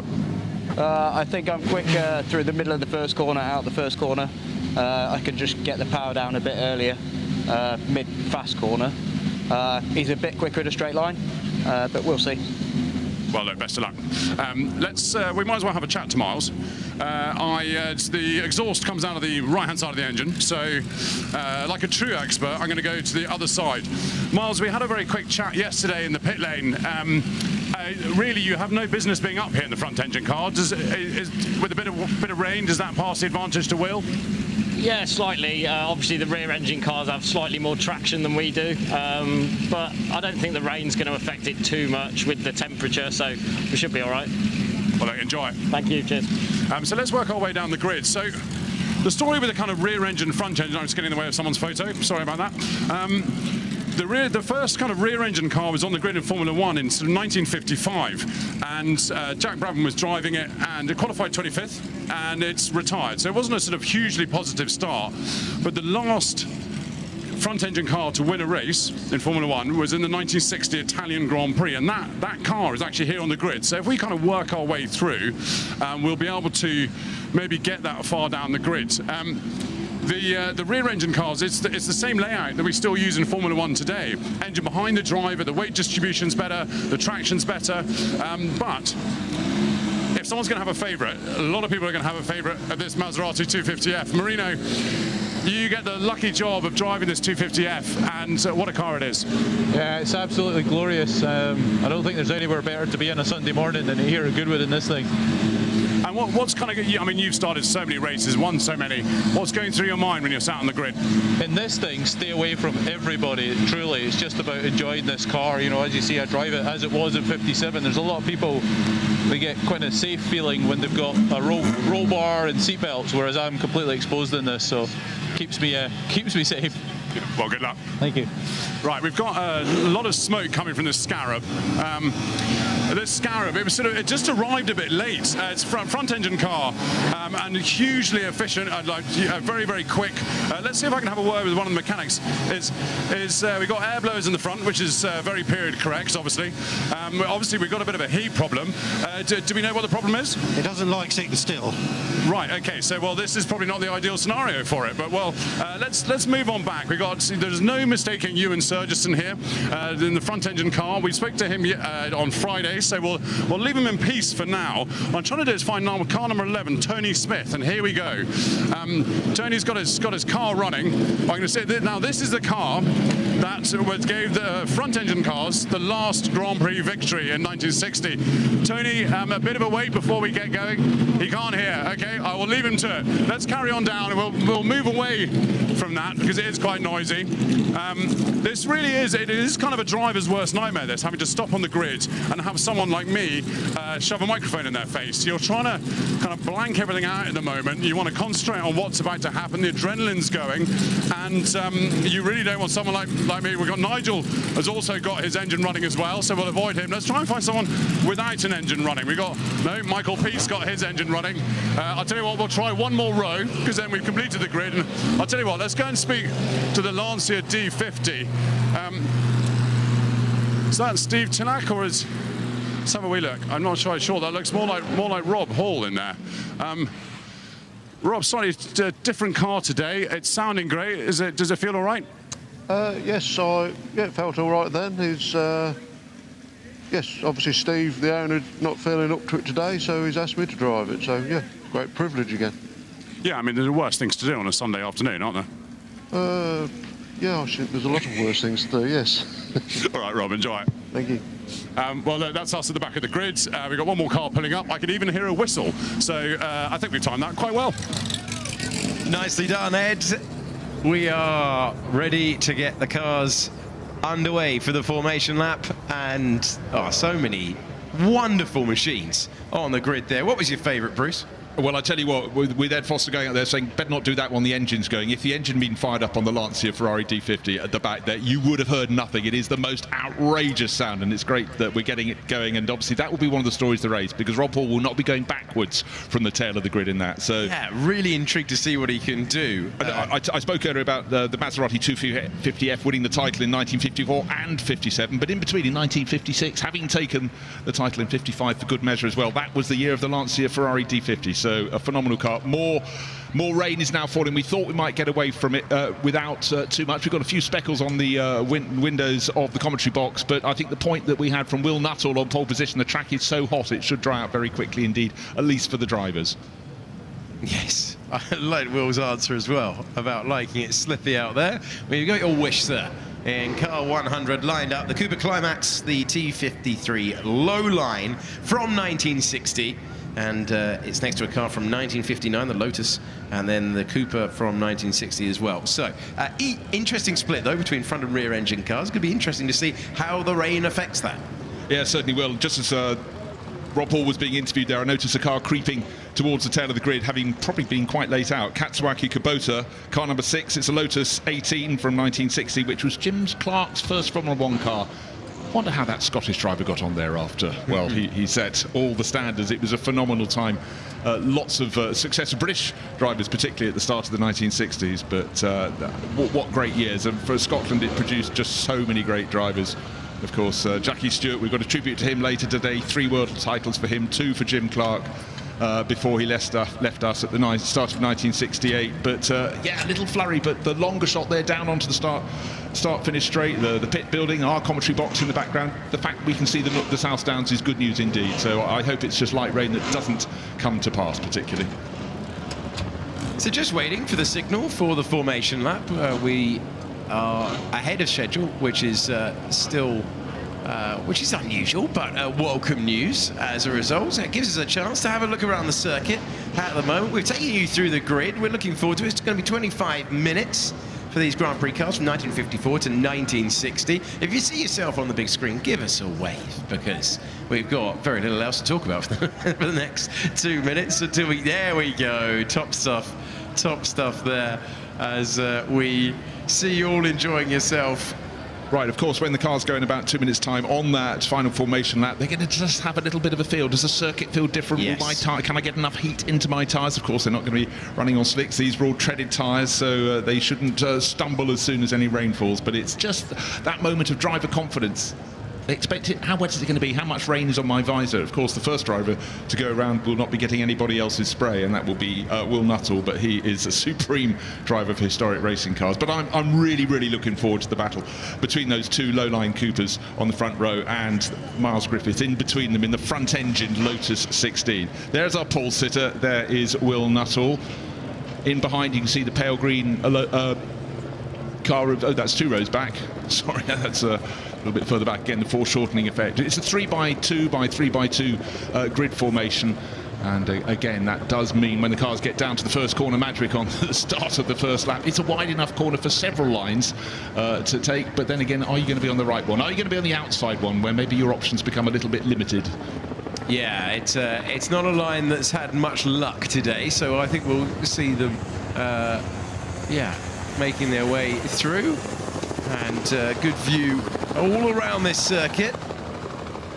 Some people have brought their own hats, some people have brought their own hair. It's great to be here at Goodwood. So many ways of taking the historic dress-up parade that we have, but it really is a mark of this meeting, and I would say 99% of the people who come have made a supreme effort, and it certainly improved the look. Yes, it is nearly time to use that camera, sir, because we are getting the formation lap underway in about a minute's time, and we will look forward to see who is, that's it, the obligatory wave. We'll take you through the grid though, because some great names and some great cars all the way through as they make their way by. Okay, let's have a look. It's race 11. It's the Richmond and Gordon trophies. One going to the rear engine car, one going to the front engine car. But who's going to win the whole thing? We're going to find out. Will Nuttall at the front of the field in the Cooper Climax, and then it's the Lotus Climax of Miles Griffiths. Then it's the Cooper Climax once again on the front row with Rudy Fredericks. Then we've got the BRM next to the Lotus once again. The Lotus 18 is next to the Maserati 250F. John Spears there behind the wheel in 7th place. The Lotus Climax in 8th position. Will go from the 3rd row. Then we've got Marino Franchitti. I loved his interview earlier on saying, I stay away from everyone else. That is one valuable racing car that he's behind the wheel of. The Cooper Climax then is piloted by Mark Daniel, going from 10th position. And then we have Charlie Martin, Mark Shaw in the Scarab, which we hope will get off the line because it was smoking a little bit earlier on in 12th position. The Cooper Climax of Tom Dart, the T51, going from 13th. And then we've got the Lotus next to the Cooper. If you look further back, we've got the Low Line in 16th place, piloted by Cameron Gillies. Then the great car, the Ferrari 246, the Dino that we saw earlier on. And then Tony Smith is next to the corner of Malcolm Cook. And then it is the Maserati 250M next to Paul Griffin in the T51, the Cooper Climax. And we make our way to the rest of the field, another Cooper, and then it's Nigel Batchelor who is next to the Aston Martin. The DBR4 is there, and then you've got the Lotus Climax is next to the Maserati 250F, the other one, that's Michael Peet there, and then at the back row, the Cooper, the Maserati, and the progress we expect from Rob Hall in the Lancia D50. That is a magnificent sound for going from the very last place on the grid. Yeah, definitely keep an eye out for that one. Starting stone last, it will make the greatest noise of any of the cars in the field. It will be accelerating up the order, but the battle at the front between those two low-line Cooper T53s, and in the middle, the Lotus 16, the taller outline of that car, the engine at the front, whereas the Coopers have the engine behind. It's mix and match, but the racing is going to be absolutely fantastic. So the green flag waves, the final formation lap, and unfortunately the BRM has not got away. That was due to be starting fourth on the grid for Andy Willis. That is such disappointment for Andy Willis, who watches everyone move past. And well done everyone avoiding action down there as the marshals get to work. Disappointment for car number 2. Fourth position for the BRM, the P48 from 1960 being pushed. Yeah, it's a car that was driven, works car by Graham Hill, Tony Brooks, Dan Gurney. How's that for illustrious? And a little bit. Come on. Let's get it to bite. He's got it going. He'll start from the back of the grid. So we've got the Lancia Ferrari that should be coming up the order. And likewise, we will have the BRM P48 from 1960. Andrew Willis at the wheel of that. So 2 stories to look out for. But we still have the full front row. Those 2 low-line Coopers of the 2 drivers that were first and second in the championship. Jack Brabham and Bruce McLaren in the Works Coopers in 1960. But between them, we've got the Lotus 16. Really fabulous job there from Miles Griffiths to put that up onto the front row of the grid. It's a car from just 1 year earlier, and already Cooper had the engines at the back, but Lotus was still just about to make the move, but hadn't just quite done it in 59. That's why the Lotus 16 is that very, very different body shape. Not all onboard cameras are created equal, and this is a fantastic view of the Maserati, and just interesting that Andrew Willis is retaking his position. Okay, that was the BRM going around the outside, so if he's allowed to start from fourth on the grid, that's what he clearly plans to do. He's going to take the place and worry about it afterwards, by the looks of things.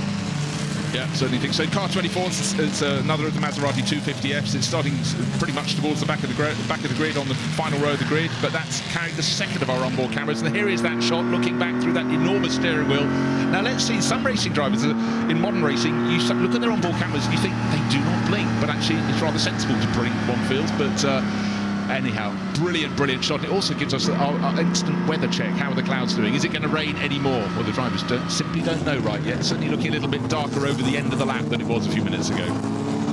Okay, another Maserati, and there is the Lancia with Rob Hall behind the wheel.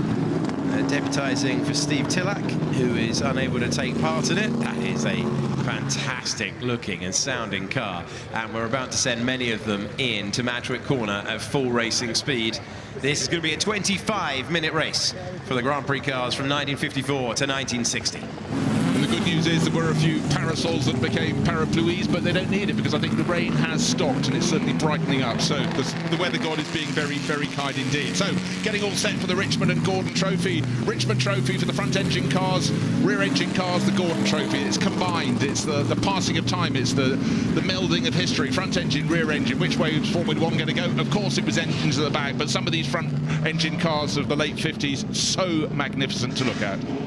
Slightly slippier out there than when they did their reconnaissance lap to the grid a few minutes ago. 25 minutes on the clock, and the last car's forming up in position now. So here we go.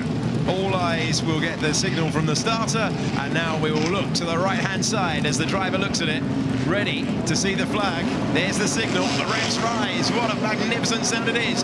Union flag falls now, and we go racing at Goodwood. Good reaction time from William Nuttall in the Cooper climax off the line. They do all make it off the line, and taking cars at will is the Lancia of Rob Hall, who is going to go on the hunt for a huge journey through the field here. We go side by side. The car on Paul is the leader, but that might be about to change. Miles Griffiths is pulling out of the wheel tracks now, looking for the inside. It's a change for the lead as Griffiths goes through in the Lotus. But what did Will Nuttall say? He talked about the various advantages, he said, but in a straight line, the Lotus a little bit quicker. That was proved the run between Madrick and Fordwater, now sweeping into some areas. The first 4 cars have got clear, and I'm so pleased the BRM is there because I thought it might have another fumbled start from that 4th position. But he has fumbled. Now, the grass is slightly wet, hopefully not enough to make him spin. Where will he be when he rejoins? Up in about 6th position, but good save. That would have been very, very concerning there for Andrew Willis. Andrew Willis is having a day of it after failing to get off the line, going off at the exit of St Mary's, but rejoining crucially, and his race continues to run, having lost a couple of positions there. It is a change out front. Miles Griffiths holds the lead in the Lotus Climax 16. It is from 1959, the car currently out front. Yep, so 2 Coopers and a Lotus. 4th place, Clinton McCarthy's made a good start. Jim Clark, Trevor Taylor, works car, a Lotus 18, but some distance behind. The first 3 have got clear. Of course, it should have been the first 4, but the BRM went on. There it is, car number 2 turning in on its recovery drive behind the ex-Mildren bright green Cooper in front of it, so he will gain ground as he goes, but a little bit of a slip, a little bit of a run wide there. Bit of understeer at the entrance to Madgwick from the driver in 2nd place, Will Nuttall. 4/10 of a second down of the race leader, which is that Lotus 16. So for now, engine at the front is a front engine car. Yeah, working nicely at the moment. Let's go through the order and see where Rob Hall got to. He got to 20th position from the back of the field. Yeah, gained 6 places there. He's got to be a little bit cautious. He's aware of the value of this amazing machine. There's great big pannier tanks on the side, which actually makes it a little bit safer in the heated battery. You're not going to have the interlocking wheels, which has always been a concern. But the way Rob will be driving this will be with a modicum of caution. And I think car number 2, which is Willis, has a false start penalty. Well, I think actually probably what the penalty is not being at the back of the grid. But let's take a look. He's starting from the inside of the 2nd row. Well, he went backwards rather than forwards there, so I guess that's the punishment. The only person who had a really bad start was the driver of the Connaught, Malcolm Cook, the C-Type. He lost a couple of positions, but actually an incredibly clean start. Bear in mind those cars have been sitting on the start line for quite a while where their heat was enemy. Actually, where is the Scarab in the order? Because remember, that was having to be cooled down. Car number 99, Mark Shaw. He's running pretty much where he was, so he hasn't suffered. There is the fabulous, the final ever Ferrari to win front engine as a front engine Grand Prix car, the 246 with the Dino 246 with Tony Smith on board, down in about 19th place. Marino Franchitti, he said he's trying to keep clear of others, but he seems to have forgotten that right now with the number 7 Maserati 250F, owned by his father-in-law Nick Mason in his exquisite collection, the 1010s collection of unbelievable racing machinery, all over the tail of another 250F. Isn't it fabulous? That one has the roll hoop. That's the one of Spires, who's carrying one of our onboard cameras. John Spires is, well, he's not wanting to present an inside to be taken from him. Yes, the difference between the 2 of them, and off the road you see the 56 there and trying to recover. That's Brad Baker, and he's got it back onto the circuit, Canadian racer. That's one of, in fact, one of 3 cars in this race which are ex-John Bearer Maserati 250Fs. That's the one in the unusual racing colours of Monaco, because it raced in those colours in the hands of André Testu in 1958 and 59, where it didn't really, in cricket terms, trouble the scorers. Marino Franchitti was able to get through and make the pass, so he improves now. He's up into 5th position. We go back to the battle for the lead with Griffiths continuing to hold the way, but this section of the track is where Nuttall really comes into his own, and he's chasing him across the line as we start lap 3.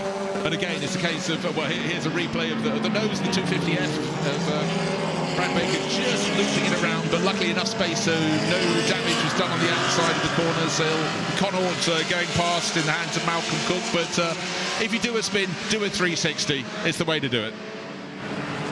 We go back to live pictures. We go back to the Lancia, all over the back now of the other Ferrari, and the Ferrari, the last car in Formula 1 history to take victory with the engine at the front. Rob Hall is having the time of his life out there, coming through the field, looking to claim another position as they come across the line, and he finds himself at the moment in the same place but gaining ground all the while. And of course the Dino 246 Ferrari was the one that Mike Hawthorne became the first British world champion in one of those in 1958. But hand up, unfortunately, there for Rob Hall. Something has gone awry. But again, that's his highly, highly honed ear, understanding these machines. He's pulled off before anything serious happens. But talk about serious, the lead of the race, this battle between the Lotus of Miles Griffiths and the chasing Cooper of Will Nuttall. This is the point, going through the chicane, where it just seems there's more traction for Nuttall with the engine out the rear. But when he gets into the run out of Madgwick down to Fordwater, the Lotus in front with the engine in the front for Malcolm Griffiths is sleeker down to Fordwater. Rob Hall parked up and out of the Lancia, but it was great to see it out there, even if it was just for a few laps, and he made amazing progress with great reaction time immediately, and well, that's a disappointing end to his race. John Spears in the Maserati 250F is the car leading this pack for the moment, and we're looking back further through. You can see the number 9 of Mark Daniel there in the Cooper Climax giving chase as they head to Madgwick Corner. We always expected the first two cars to get clear because they were 2 and a bit seconds clear of the rest. Separated just, can I remind you, by 14 thousandths of a second. That was the gap between Will Nuttall in qualifying, taking pole in his Cooper, and Miles Griffiths in the Lotus 16. So they've got space behind them. They've got the purity of a battle just between the pair of them. We've had that in quite a few races here, but the battling down the order is fantastic. And now it looks as though there's a better run going to the Lavant King. It's all down to getting a better exit. We know there's better traction for the rear engine Cooper, but what is he being offered? He's being offered the outside line. It's not the one you necessarily want. But Miles Griffiths has really, really impressed in recent years, and Will Nuttall for longer. But look at this. These are two classic exponents of historic racing, and the cars doing different things on the same part of the track. They are indeed. He's so effective through that part of the circuit, Will Nuttall. Now there's some traffic in the way. Does that present him an opportunity to try and take the lead here? Where you catch the traffic is always going to be important. Is there enough room? Yes, there is, as they manage to snake their way by it. And it's as you were, with Griffiths still out front at the moment. Good to get a look there at Jeffrey O'Neill in another 250F. Yeah. Oh, and having made a couple of passes, Tom Dark in the Cooper Climax T51 has parked up. That's a shame for him. He made a couple of good overtakes on the last lap. He certainly did. He was in the top 10 in 8th place. Remember, we've still got the time penalty for Andrew Willis, who's running 3rd on the track in the BRM, but that should drop him down the order. But the first two streaking well clear. But for the others who are having those great scraps, disappointing to lose one from the party. So where is the move going to come from Will Nuttall? He'll be studying, he'll be looking, and he'll be just seeing, is the weather changing? Is there a little bit more rain? What's on my visor? The wind is certainly coming from Lavant towards the start-finish straight. I think they should be fine. What have we got left? 17 minutes in this race. I think back markers could well sort this one out. Oh, it's a big opportunity as we go down the Lavant straight, and under braking, he's not prepared to risk it, but I wonder if here is where the move is going to come later on. Or maybe he's going to get a wheel up the inside. We haven't had an overtake at the chicane so far today, and he was thinking about it, but running out of road before he came across the final corners on the racetrack. We're on to lap 6. These two putting on a show out front. It's quite interesting, actually. Look at Miles Griffiths. He's looking in his mirrors down the start finish straight, constantly trying to see where that lower, sleeker, low line, it works in many ways. It's very, very hard sometimes to spot if someone's immediately behind you. Talking to the drivers who are in the Chichester Cup Performer Juniors earlier, even though those cars were tiny, I was talking to Alex Brundle, he said the toe you can get is phenomenal if you tuck him behind. We saw Sam Wilson trying that, and likewise in second place, Will Nuttall is trying to get every bit of toe, particularly out of the Lotus 16, because he knows that's slightly better in the straight line. Out of Matchwick, down to Ford Water, and again out of Lavant. Once it accelerates, it's got an advantage on the start of the run to Woodcote, but then of course the better traction means he can, in the Cooper, can get a bit closer. But they've really dropped everyone from the pack. Of course, early on we had 3rd on the grid, Rudy Friedrichs in number 12, but he is, in fact, unfortunately, retired. Yeah, disappointing to see for him. The top two continue to be glued together in their fantastic machinery out front. The Cooper versus the Lotus out there, and still, it's just clearly writ large for you. The better power for Carnarvon just keeping ahead, but there's so much momentum through these corners. I think if the move comes, it's going to come at Woodcote, but we are being engrossingly entertained here. We are, and with the slightly sort of squeezed toothpaste tube of the Lotus 16, it is actually aerodynamically superior, but with the lower body shape of the Cooper, it actually has better traction because it's just spread its weight more evenly around. Now, going past Malcolm Cook's Connaught, who does his best to get out of the way, but what we're seeing, if you think each lap is a carbon copy of the one before, that is because both these drivers know exactly how to put the cars where they need to be. It'll have to take something a little bit different, but we have seen that Will Nuttall is prepared to at least have a little bit of a probe just to keep our race leader Miles Griffiths very, very honest indeed. Now, moving back down the order, not too far, because down battling over 5th place, we've got the number 7 Maserati of Marina Franchitti, but it's just been passed by the number 9, the bright green Cooper, earlier Cooper from 1958, the T45 of Mark Daniel. Racing in the colours of Alec Mildren, took it down to compete in the Australian Grand Prix before it was a World Championship round. In Melbourne, same venue, but 1960.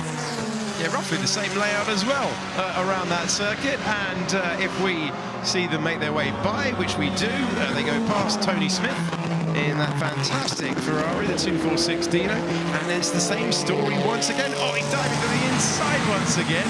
He's under traction. That car is wonderful, but then he runs out of road before they get to the chicane. And again, Miles Griffiths, our race leader. Where is he? On my right, on my left, immediately tucked down behind. And the clever thing to do, if you've got that superior traction on the exit of the chicane, is to make yourself invisible, and then you might have half a chance. But Miles Griffiths is driving supremely well. Unfortunately, car number 18 has gone off. That was Clinton McCarthy, who got up into 4th place. That's a shame. That was a good run. That was a really good run, having been there. Willis continuing to operate in 3rd, despite that time penalty earlier on. So a simple spin, but did he then pull up? Is anything broken on that? Not that we can see. Of course, it's sitting so low with grass this time of year growing as if it's still May, but all seems okay. Up front, though, it's just over 1/3 of a second, or is it slightly less now? Certainly by the looks of it. Now the super slipstream should come for Will Nuttall in the low-line Cooper, but Miles Griffiths puts his Lotus 16 where he wants. Both of them occasionally you see the front end washing out a little bit, so I think they're finding not as much grip as they'd like. I don't see any oil out on the circuit, but often you don't see it, you just sense the lap times have gone away. And now he's positioning the car, he's looking for that out. I think the outside line at Woodcote is his best opportunity, and it's nicely done once more. You just see the better traction. No way by once again. This is a really impressive run from both of them, but no error so far from car number 1 in P1. No, I mean, one of the absolutely glorious things we have at the Goodwood Revival is the fact you often have machinery that looks as though they should be in different races because they're doing things differently. And when you've got this pivot from front engine to rear engine cars, of course you get a huge difference. But just seeing how they can have an identical lap time, but to have their performance delivered differently around the course of the lap. But right now, still with Gangler's car fighting the whole way down the order. There is going to be traffic. We've still got time and plenty, a dozen minutes to go in this race. We don't know how the lead battle will be sorted out, if it's going to change, but certainly 2 drivers at the top of their class. Miles Griffiths, Will Nuttall putting on a masterclass at the front. And we'll go further back in the pack where Nick Topless is the driver at the head of this battle for the time being, and then it's Cameron Gillies directly behind. They're both enjoying the T53 lowline cars from Cooper. And also it's a 4-way battle. Katsuaki Kubota's come up from the penultimate row of the grid, the number 6 Lotus Climax 18. That was the one that came very, very late to the grid, just trying to see who's tucked in behind. Car number 43, Eddie Williams in a T43, one of the very early Cooper Climaxes. That's from 1957. Nice battle this for the final place in the top 10, and evenly spaced at the moment. It's 0.3 of a second for the lead. They've been that way for a while now, so we'll check back in, I imagine, fairly soon. 11 minutes to go, and that is the message that we have got. It's been a really clean race so far, nicely done. Here come the leaders coming across this battle. It's almost as if they're in another race because they're lapping regularly. 1:22 is almost bang on pole time, lap after lap, and the best of the rest at the moment is the driver in 3rd place, Andrew Willis, but even including his penalty, he is some distance back, lapping 2 seconds a lap further back. But look how close it is. Will Nuttall surely at some point will get up the inside. And we look at the traffic ahead, and does Will Nuttall get the move complete? And we focus further back in the battle for 10th place. But that looked a great opportunity for Nuttall, and he's tried to make his way by, and at last he has made the move to take the lead. And he did it before they caught that quartet of cars, but I didn't see where exactly it happened, probably going through Ford water, but he's made the move, and what you don't want to do is then get caught out behind. Traffic can give it and it taketh away, and certainly when it's a 4-car battle, easily someone could be just paying attention to their own. So, change in the lead of the race. Car 100, Will Nuttall, started on pole position but was out-jumped at the start cleanly, correctly by the Lotus of Miles Griffiths. Now, finally, he's got his nose in front, but I still think there's time for Griffiths to get onto his tail. Let's see how the traffic shapes this one. Yeah, absolutely. If you look and catch a car at the final chicane like that, it could cost you a lot of time. So, change for the lead that was coming for a while. Needed the opportunity, used the opportunity well, and the hands are out of the cockpit, slightly frantic out front. No, I tell you why the lead has changed. I think we've just had Miles Griffiths come into the pits, so it was a mechanical problem. I couldn't work out not only how we'd had Will Nuttall get past, that was fair enough, but he was passed very quickly, a long way ahead, and sadly that Lotus 16 has reported to the pits, wasn't in the background of the shot, but even as they were turning through Woodcote, the advantage had just become too much for anything more. You know, it was clearly more than just a bit of traffic that cost him. Such a shame, genuinely such a shame, as we have our picture of Willis in the pits. That was a great effort. That was a really great effort. Lap after lap after lap, absorbing the pressure. But this was the moment where Will Nuttall was able to go by and they were coming across some lap cars ahead, and this was the move to the inside. It was the move to the inside, but it was just very interesting. That could have been a fair move, but I think something, whether it was a misgear and, hey, a Lotus car of the period having slightly tricky gear change wasn't something that was unheard of, but then clearly the problem has become far too much to continue. So right now, 8.5 minutes remain, and Will Nuttall just has to keep his concentrating. The car in second place actually has been lapping very well indeed, Andrew Willis in the BRM, but nowhere close enough. The Keith just right across the nose. These are the things that our race leader has to be careful about, not just to get caught up with someone else, but he can look in his mirrors and go, well, that's me. Where's Miles Griffiths? He may not have actually noticed he'd pulled into the pits, but he certainly, once he accelerated out of Madgwick on last lap, he would have gone, oh yeah, he's gone. So it's Nuttall, then Willis, then Daniel, then Beaumont, then Marino Franchitti in the 250F, who's trying very well if you consider that he was worried about getting nowhere near anyone. He's made good moves in the race so far, and then it is a good effort for him. Here he is, car number 7. Well, I think his next target, actually, Marino's going better and better. Oh, yes, look at that. The hands coming over the top, just adjusting. This is why these cars this period, where you can see what the driver is doing, can be so exciting. I don't know if it's become a little bit wetter. Some of the cars are sliding round a little bit more. We'll open our windows, very tinted. Oh, no, it looks fine. Actually, opening our window, we're very much in a darkened box at the top of the commentary tower. So, 7.5 minutes remaining. Best of the rest, Andrew Willis, including the penalty in the number 2 BRM. But some of the other battles continue to rage. Still, certainly Nick Topless has had a really good run there, and he's battling with Cameron Gillies. Cameron's pulled ahead, and now it's Eddie Williams, number 43, one of the older Coopers. That's the T43 from... They're good with their numbers, aren't they? T43, number 43, all pushing on behind. So Gillies was able to get past, and they've had an entertaining time of it. It's Nuttall, Willis, Daniel, Beaumont, and Franchitti. We're going further back. Now we're up to 7th, the battle for 6th place. John Spires, who's carrying one of our onboard cameras, the Maserati 250F, that car number 34. The one we were worrying about overheating was the Offenhauser engine scarab, tucked in lower behind. And also being pushed very hard indeed by the driver right behind. It should be Joaquin Folk-Rossignol. He's in another of those Lotus 16s. The Spanish driver, actually, he really does enjoy racing his Lotuses. So helping us, a red, blue and green car. That helps, doesn't it? It really does. Folk giving a lot of chase there as we have a look at car number 2 in second place. And Willis continues to make his way on. We go on board. Boy, sounds good.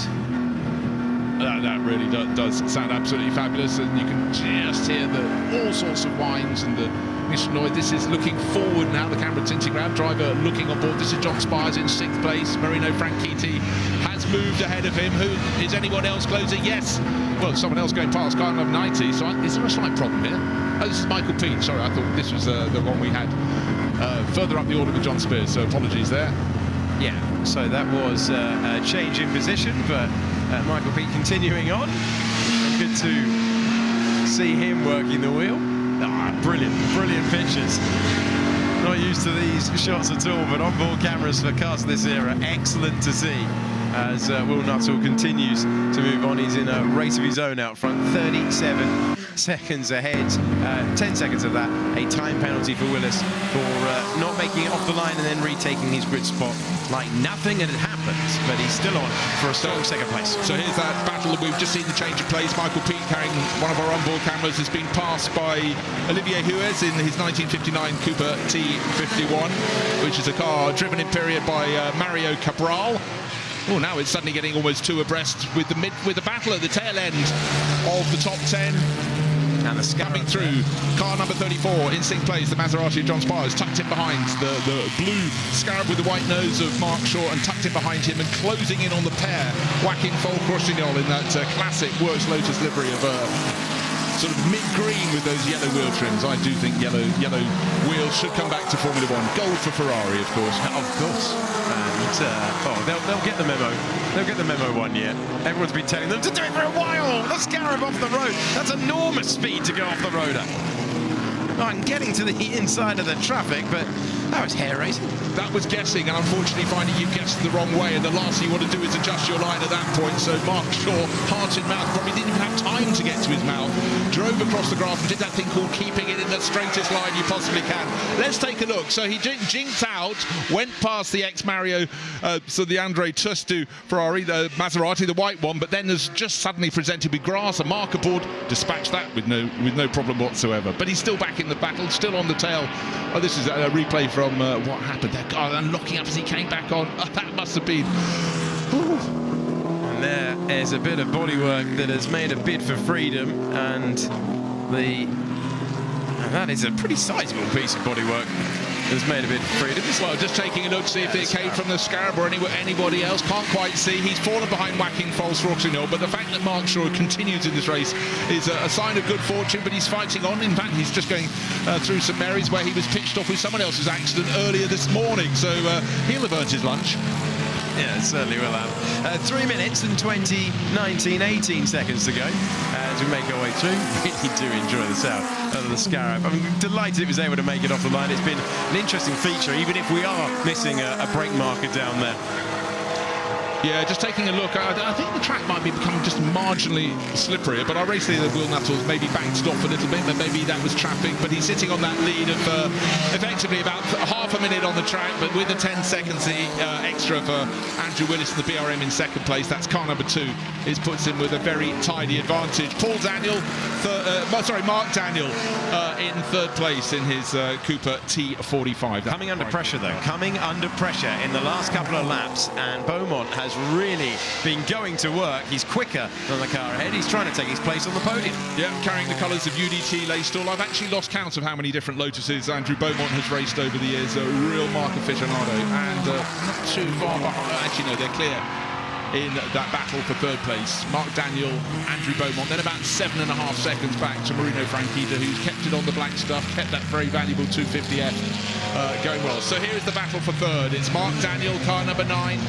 And they're fully half a minute down on the car in second place, the BRM of Andrew Willis, who's an equivalent margin away from our race leader, Will Nuttall. 2 minutes remain on the clock. The best battle is the Scarab trying to catch the 2 cars in front of him. And it's the number 34 that's still at the head of that group for 6th place, John Spires, and then the green Lotus, the number 16. Sorry, the number 19, which is the Lotus 16 of Whacking Falls Roxinol, is the jam in that sandwich. Well, we're checking back in with Will Nuttall at the front of the field. You could tell with the grid interview earlier on with Ed that he was really looking forward to this. There's a bit of rain in the air. For the first half of the race, he was tucked in, trying to find a way by. Miles Griffiths held the lead really nicely after taking it on the opening lap, and then the demise of that car allowed him to make his move through, and you can see he's 40 seconds to the good. And racing the Cooper Climax, the T53 low line from 1960. He is taking it to victory in just over a minute's time. Getting that fabulous rear shot. This is looking back from 24, which is Michael Peets, Maserati 250F, one of the earlier ones from 1954, of course. They were still winning the title in 57 with the great Manuel Fangio. This battle for third place, this should be their final or penultimate lap. Just trying to work that one out. Because with our race leader Will Nuttall so far ahead, he's on his final lap.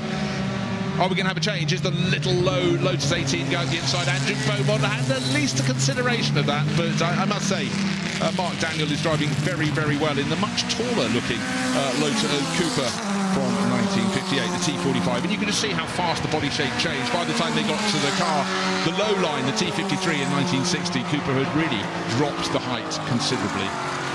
This is fantastic. Back to the leader then, who is very nearly there. And he has been in a league of his own. The clock is going to run out, and he will take the checkered flag. He's coming across that furious battle for what is 7th position. But the clock runs out then, and these are the victorious moments for a man in the league of his own. The Cooper Climax, the T53 lowline from 1960, driven by Will Nuttall across the line. He looks up and sees the checkered flag first. It's victory for Will Nuttall in the Richmond and Gordon trophies. He celebrates, and deservedly so, a super drive. Yes, sadly he lost his playmate. Miles Griffiths had to come into the pits just after the lead had changed. Don't know if there was a slight problem for the Lotus driver, but the first half of the race was absolutely cracking. It was nip and tuck. Second place will go to Andrew Willis. He got penalised, given a 10-second penalty for a starting infringement, but drove his BRM absolutely beautifully. And waiting for third place, it should be Andrew Beaumont. We think he's got ahead of Mark Daniel, and that is why, because he was right on his tail. I suddenly looked at the timing screen, and that is the twitch. Is that coming out of the chicane? You got it. You got it in one. Has something actually broken there? Because that does not want to go in a straight line. I don't know if he clipped the chicane, or is that just the result of just getting it too wide, coming out, putting the power down. But certainly Andrew Beaumont was closing in and has taken that third position. In behind, whacking Frolf, Rossignol, car number 19, got to the front of that battle for 6th place. In behind him is John Spears, and just a little way out of shot is the white nose of the Scarab, the one that had the scary moment, what, 3 laps ago? In fact, no, he's in front of 34. He's got ahead of John Spears on this lap. Yeah, so good move for Shaw, who's had a race of it, I think, to put it mildly. And he was smoking at the start. He was off the road at one point at pretty high speed for a car of this era. But he makes the move on the final tour, and that will be huge satisfaction. It was Falk over the line, and then it was Shaw, it was Franchitti, then it was Shaw, then it was Spears. Here's our winner. Great performance. Car 100, and the Cooper taking the flag. So that was the Richmond and Gordon Trophy, and the Gordon element for rear-engine cars most notably goes to our race winner, and that was Will Nuttall. He lost his playmate, he lost Miles Griffiths, but they really did put on a masterclass of nip and tuck racing at the front of this Richmond and Gordon Trophy. So there'll be plenty of applause as we get our race winner, Will Nuttall, coming down past the grandstands at Woodcote, and it's certainly a mark of the Revival meeting. The drivers can hear you, they can see you waving your race card to your hats, and even perhaps your umbrellas. So the slowest he's been through Woodcote Corner, the first time he's been able to relax, because when he came through before the race, he was thinking about the race, but now he's just thinking, the one thing I've got to do is see Ed Foster for an interview. That's the last task of the day. Warm applause for our race winner after 18 laps. Won in the end by a margin of 38 seconds on the board, and it was a move on the final time that they went onto the straight for Andrew Beaumont, whose pressure told, and disappointment for Daniel, who dropped down to 4th, but still a fine drive for him. They're ready with the laurels at the front of the grid there. There's the winner out of the car, and he did terrifically well immediately off for the celebration, and that's lovely to see. Well driven, sir. It's great to see the full family involvement down there, and certainly the owner of the car, Giorgio Marchi, will be delighted with that. But Will Nuttall, great, just so much experience in historic racing cars. He drives right across the range and drives very nicely indeed. Driver in 2nd place, Andrew Willis, just climbing out of the BRM, car number 2. And Andrew Beaumont will be down there as well. We'll get a word with all of the top 3. I see, even though it wasn't a Lotus victory, seeing Clive Chapman coming out to congratulate, because when you see a drive of that standard, it deserves a huge amount of applause. Just great to see cars of the era, and very entertaining stuff. Okay, Ed is standing by, ready to speak to our top 3. Great race that was. Will, the 40-second gap there doesn't sort of belies how hard it was in the first stint. No, I hope we put on a good show for everybody, because I don't think we could have done much more. But it's a bit of a shame that it was a bit lonely the second half, but I'm not going to complain. A bit like last year. What's better, the laurel and the cigar, or a high five from your daughter? Definitely the high five from my daughter. Well, congratulations, great drive. Thank you very much. Let's find the 2nd place man over here, Andrew Willis. Andrew, I mean, it's a bit of a lonely race in the second half, but I mean, a lot was happening on your green flag lap, or wasn't happening. Yeah, I sort of made that a bit difficult for myself, which added to the excitement a bit. But no, it was the car was fantastic. Pleasure to drive. Thanks to the owner for letting me drive it, and we brought it home at the end, which is the important bit. It was a great drive. Well done. Thank you very much. Now let's go and find the other Andrew. I've got a wave over here. Won't get in the way of this man's photo. I will get in the way of yours, though. Andrew, well, that was an exciting final few laps, wasn't it? Yeah, a bit too exciting for me, really. I let everybody get away at the start, and then I had a lot to do to catch everybody up. And I should pay tribute to Classic Team Lotus. My car exploded its rear wheel in qualifying, and they pulled out all the stops to mend it and get it back on the grid. So great effort by Tim and everybody at Lotus. So a cracking effort, but a just reward with the podium. Thanks very much. Excellent stuff from Ed and the top three, and nice that Andrew Beaumont was paying tribute to Classic Team Lotus. They've done a lot of terrific work across the entire weekend. William Nuttall, the winner by a mile, ahead of Andrew Willis, who had a great run in the BRM. Then it was Andrew Beaumont in the Lotus, then it was Mark Daniel, and then Falk managed to get himself up to 5th place. Marino Franchitti in the 250F, and then it was Shaw, Spears, Gillies and Topless to round out the top 10. 2 Coopers there, 9th and 10th. And then it was Eddie Williams, and then Kazuki Kubota, who climbed up well, but must have had an error late on there to drop down. And then it was Smith, Baker, Cook, and Wenman, O'Neill, Batchelor, Hughes, and Michael Pete, who provided us some wonderful footage on that Maserati 250F. There is another page, I believe, as we will make our way through. Oh, and that's it. That's your lot. OK, well, I can tell you that afterwards it was trouble for Griffiths McCarthy, as well as the 58 entry. And then it was Martin Dark Friedrich, who was running at the front and then faded. And then Hall completes the classification. We go back to the highlights, Bruce. It was all about getting it off the line. We heard from Andrew Beaumont. He let the front runners get away. A bit of a problem there at the back of the grid. The Connaught of Malcolm Cook. But up front, it was immediately the first 2 cars on the grid getting clear. Will Nuttall in the low-line Cooper and Miles Griffiths in the taller front engine Lotus. There they were, the number 1 Lotus, trying to make it straight line speed advantage work, and he did that very, very early on, halfway around the opening lap, and great racing between this pair. They gave each other space, settled down. On that stage in the race, we had Rudy Friedrichs, the number 12 Cooper, in the battle, but he wasn't to stay long. We had a spin from the number 56 Maserati of Brad Baker. Didn't hit anything, thank goodness. Not on a car that pricey. Baker was able to rejoin, and time again we saw these two scrapping, and it was entertaining all the way. He said, didn't he, Will Nuttall, I hope everyone enjoyed it. We put on a show. They did. They really, really did. Yeah, so tentative looks up the inside, just constantly keeping Miles Griffiths looking in his mirrors, the lower Cooper tucking down beneath. Then we had other rotations. That was Clinton McCarthy, who was up in about 4th place in that Lotus 18. The spin didn't help. Here we have Griffiths looking left, looking right into his mirrors. Where is Will Nuttall? Well, he's right behind you, about 3 coats of paints behind, getting closer all the time. They did manage not to have even the merest hint of contact, but then the change of the lead and the demise for car number 1. Yeah, very shortly that pulled into the pits. There it is at a standstill. So unlucky for Miles Griffiths. He will be back. Great run. And then through to the end, it was 100 all the way. It was Will Nuttall controlling things. Some brilliant onboard footage from the Maserati 250F. So you could just see the size of the wheel. You could see whether it was raining or not. But then the biggest moment of the race in many ways was the Scarab being presented with no options whatsoever. Mark Shaw, who's had quite an overexciting day here at the Sunday at the Goodwood Revival, somehow kept it in the straight line, but the man who kept it straightest was our race winner, Will Nuttall. Brilliant job in the low-line Cooper. It looked great, it was driven brilliantly, and that was a fine race to enjoy. The Richmond and Gordon trophies, race 11 of the meeting, and it's been claimed by Will Nuttall, who got a high five as well, and celebrating with the family absolutely immediately. Well done, Will Nuttall, the winner of the race in some style.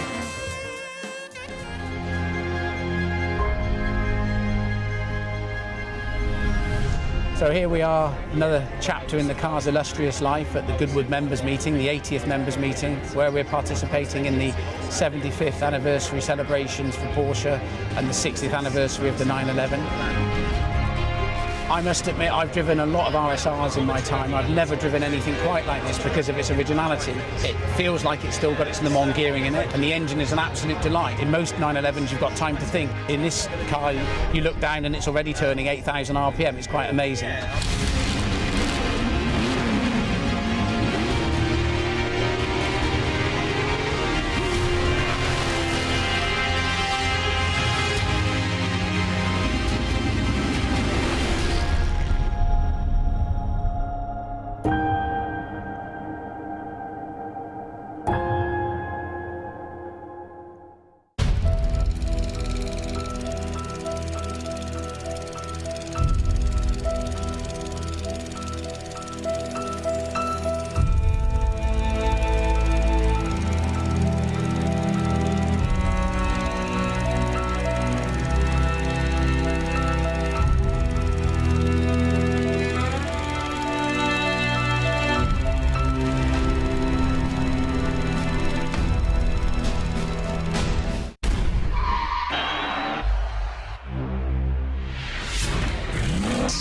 to hear them start and then...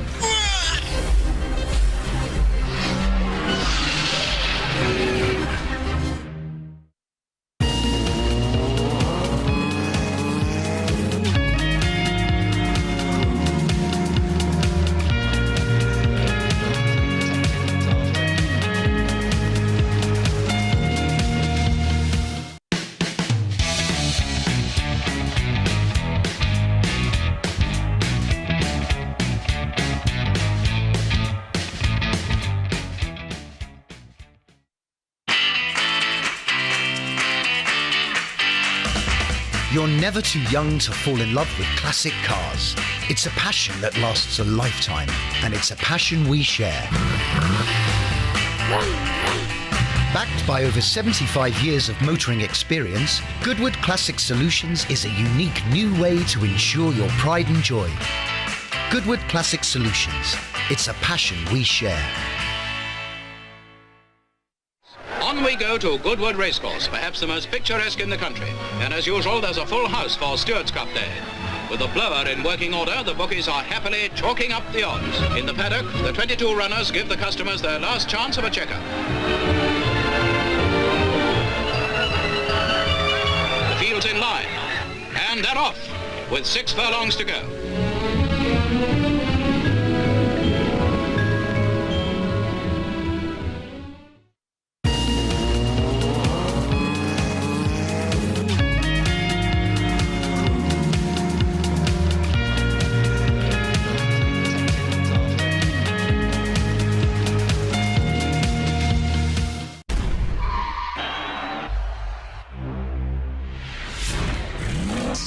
To hear them start and then...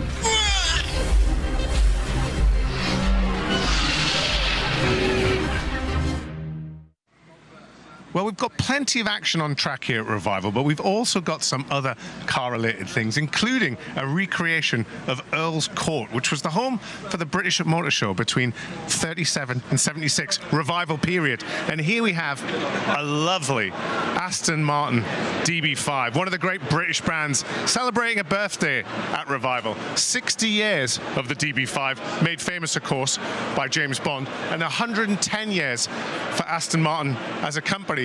We also, of course, have Lotus celebrating their 75th birthday and this wonderful Elan. And I'm here with Ian Gorsuch from Lotus. Hello. We're celebrating Lotus this weekend, but as much as a race car driver and manufacturer, Colin, of course, made road cars, and this is a splendid example. Oh, exactly. Here we've got the Elan. The Elan came on in 1962 to replace the very complex Elite that was being built.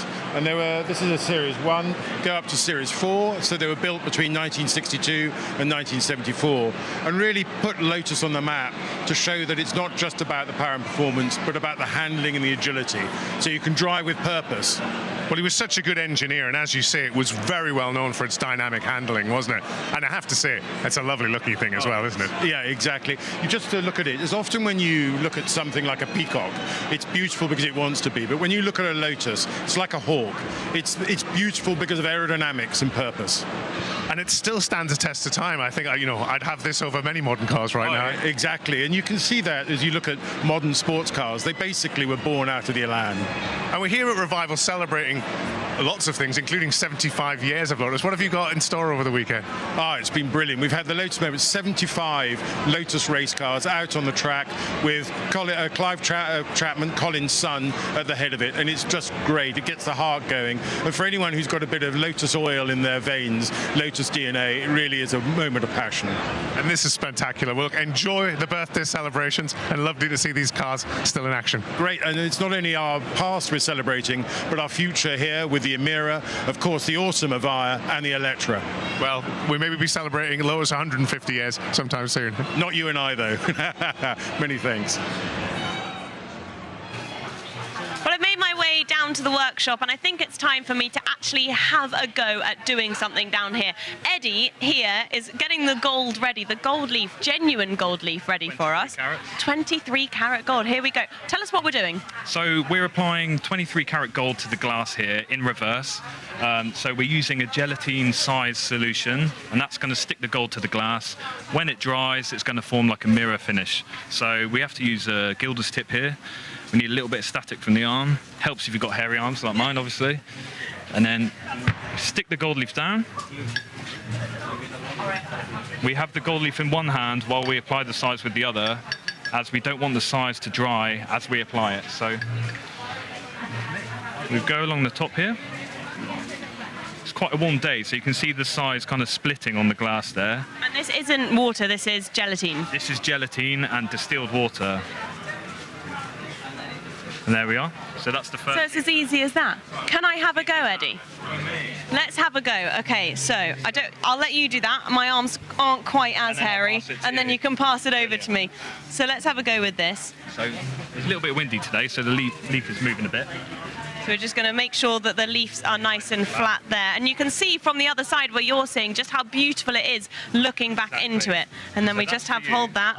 If you hold it parallel to the glass, if you wait for me just to apply we're going to just apply the other bits and bobs here that we need to apply the gelatine on the sides to make sure that we get this right. There's no pressure here. I don't want to get this wrong because so far this is looking really beautiful. No, you're going to be just fine. Let's hope. So right next to the other leaf there. Okay, here we go. Parallel. Nice and parallel. Here we go. Oh my God, that's She's done it. She's done it You're perfectly. hired.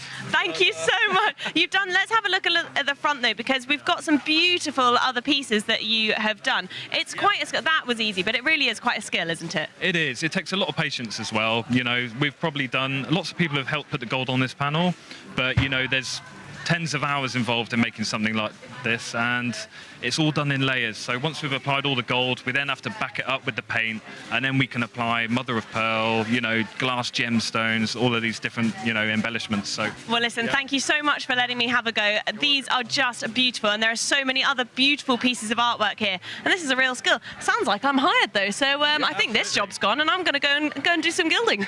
Go for it. See you at the workshop. Thanks, Rosie. Well, we're glad that you've got yourself another job, but don't leave us yet. We need you. Fantastic reporting going on from over the road. Thank you so much. Now, this entire year here at Goodwood, we're celebrating 75 years. Some of you might be able to cast your memories back to Saturday, the 18th of September, 1948, because that's when the first meet took place here at Goodwood. 15,000 people turned up. It was a tremendous showdown. Quite rudimental though, in terms of, you know, looking at how we have so much incredible equipment and such incredible a setup. Wasn't quite like that back in 1948 when it first started. No, well, absolutely. And I think a lot of those circuits at that time, just after the war, they started off as perimeter roads around an airfield, you know, and that's why we have the track really close to the perimeter fencing. It's very fast, probably one of the quickest circuits in the country, no doubt. And I hold out races, non-championship Formula One races, some of the greats, Jim Clark, Jackie Stewart, all raced here all the way up to 1966, when luckily for us, the track was closed but kind of frozen in time with all of this pit furniture that we have now. It really is, so lucky. And it was actually that first race was where Sir Stirling Moss, it was a day after his 19th birthday, he arrived on the scene. Of course he won his race, and I think caught the eye of a few people. Now you can see and hear the cars are going out on track. Next up we have the rather special, it's the prestigious and fiercely competitive RAC TT Celebration. Now the list of drivers in this, it's just a calibre of their own. It's hard to pick out the best because we've got British Touring Car champions, Le Mans winners, Formula One racing drivers and champions. If there was a car that you've sort of got your eye on, David, is there one in particular? In fact, I just spotted that kind of eye-catching red and gold Cobra of Ollie Bryant's and Marino Franchitti, which race here regularly in periods. Yes, there's some fantastic cars, and they might have to contend with a bit of the weather, actually. I can feel the rain coming down here now. But looking out there, that red Cobra that Jimmy Johnson drove last year, his debut at the Goodwood Revival. I was talking to him earlier today. He's very excited, and he knows that car a little better now. So I expect him to go pretty well as well. Well, behind the wheel, we've got Ollie Bryant and Marino Franchitti, who know this track inside out. In fact, a lot of the drivers coming into the RAC TT Celebration are very experienced at racing at the Revival. So that's going to give them, well, the edge, but also make it hugely competitive. I mean, some of the times that we've seen yesterday and over the course of today, we're talking hundreds, thousands of a second between each lap times. Oh, yeah, make no mistake, this isn't a parade. This is a fiercely contested two-driver race, and you know there's a lot of strategy going into it, when to change over, who to drive first, but we'll see all of that play out across this fantastic race, which is one of the biggest races of the weekends, to be fair. There's also a huge amount of prep. You know, it's not just about turning up on the day, is it, and jumping into your race car and off you go. The preparation of not just logistically getting the car here, but also preparing the car to make sure it is race ready. Well, you prepare it mechanically and for the race, but like the humans here, you have to dress your best for Revival, and these cars are so well turned out. They look fantastic, period livery. I just love how well these cars are turned out, and they're just a joy to look at. Yeah, the attention to detail is absolutely critical, isn't it? Because, of course, to keep the history and the heritage of the car and to keep the story going and doing the best restoration possible, it must all be in keeping with that period. Yes, but not wrapping them in cotton wool, and that's what everyone loves about Revival. We get to see them out there doing what they should be doing and not sitting on a plinth in a museum. No, that is very true. So big thank you, of course, to all the owners of the cars who kindly will either get involved and get behind the wheel, but also kindly bring the cars along and offer it up to some of the drivers at Goodwood Revival to really give us a proper show. So now I think it's almost time for racing to get underway. I'm not quite sure if I can see Ed around, if he's going to have a chat to any of the drivers, or perhaps we will go over to commentary. Well, yes, indeed. Thank you very, very much. Lovely to see these cars coming out on track. As you say, they're some of the crucial cars of the weekend, but there are so many wonderful cars and bikes here all weekend. Ben Edwards and Alice Powell back with you as we look forward not only to this Royal Automobile Club TT celebration, but also the anniversary of 75 years of racing here at Goodwood and 25 years since the Revival all began. There's so much history here, and you're looking at it. You're looking at history in some of the most wonderful machinery that we'll have racing in just a short time, but they will be lining up on the grid, Alice. It will give us a chance to have a look in a bit more detail at these cars. Ed Foster will be down there talking to some of the drivers. I just hope they're not going to get a bit too damp, because there is a little bit of rain around now, isn't there? Yeah, would you believe it? A difference of weather yesterday. If you were here yesterday, it was super warm yesterday. Still fairly warm outside, but as you can see from our camera there, a few spots of rain just on the lens, and looking out the CompuBox window, there is so... Not that we need anything else to spice this race up, Ben, but we could get that. Yeah, let's see what this might happen. It's going to be fun and games, there's no doubt about it. This is a truly wonderful race to look forward to, with two drivers in each car, and as we were hearing, some real superstar names, and we'll be getting into that a little bit more. Most of the superstar names are tending to be taking over in the second part of the race. We have got a few superstars going out in the first part, and we will run through that list a little bit later, but most of the superstars are doing the second part of this 1 hour race that will be coming up in a while. But the first thing is they're going to line up on the grid, and there's going to be a rather lovely moment where some of the first ever members of the club here at Goodwood will get a chance to get out on the grid and have a close look at the cars, because when the club was reunited and recreated really in the late 1990s, the first members to get that opportunity, who of course have seen it develop in the most remarkable ways, and now to become a club member here at Goodwood you need to be on a very, very long waiting list. But those people who first joined with tremendous enthusiasm for historic racing and seeing Goodwood back on the calendar, well, we will see some of them having a lovely wander along the grid. Yeah, we definitely will. Of course, as you said, Goodwood celebrating 75 years. And if you do have any memories, pictures, stories that you would like to share, you can get on socials and use the hashtag Goodwood75 to share those with us and everyone that may want to have a little look. What's your favourite Goodwood memory? Do you have one, Ben? I have a memory, yes, because the first ever circuit race competitive event I ever did, ironically, was after this was a race circuit. They used to use it for sprints. And I had a Mark 1 Ford Escort, and I came and tried to do a sprint here. I did the practice session, but unfortunately the engine blew up, so I never actually got to do my proper runs. Oh, great. Well, I have to say, looking outside, everyone seems to be all eyes glued to the grid, and there we go. What a fantastic sight we have there. The cars lining up. As Ben said, we're going to have some of the very early members, or the first members, getting onto the grid. So it's looking all exciting, and I believe Ed is down there somewhere amongst the crowd. I am indeed. I'm actually right at the front of the grid, and this car here is the car that won the TT race in 1963. So I thought a good place to start. What we're going to do, excuse me, I'm sorry, so are you mechanics or bodyguards? Both. That's excellent, good. Okay, follow me. Whatever you do not bump into that one, Scott. Sorry. I could see Jackie X, who drove this car to the grid. Jackie, I'm sorry to interrupt. What a wonderful piece of history to drive to the grid. Definitely driving a GTO, it's something very special. It brings you back into the memories of the time I spent with Ferrari, without any doubt. But the things to mention, evidently, is to say the large crowd you have on the revival as well as the festival. It's an organization who is human, and everybody goes out of it happy on the end of the weekend. And it's fantastic for those who share the same passion. I mean, those on the other side of the barrier, the collectors, the drivers, it's just such a joy to spend these 3 days with all of you. Couldn't agree more. Jackie, thank you so much.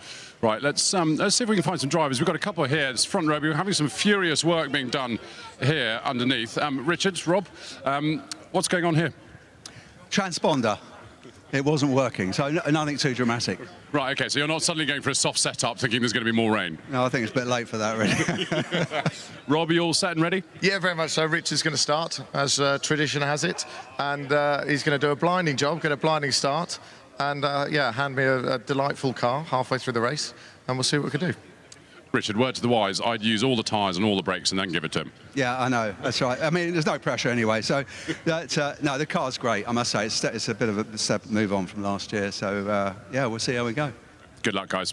We'll squeeze past. We got a lot of Cobras up here, and actually it's a very, very tight front of the grid. The front 7 cars all split by less than a second.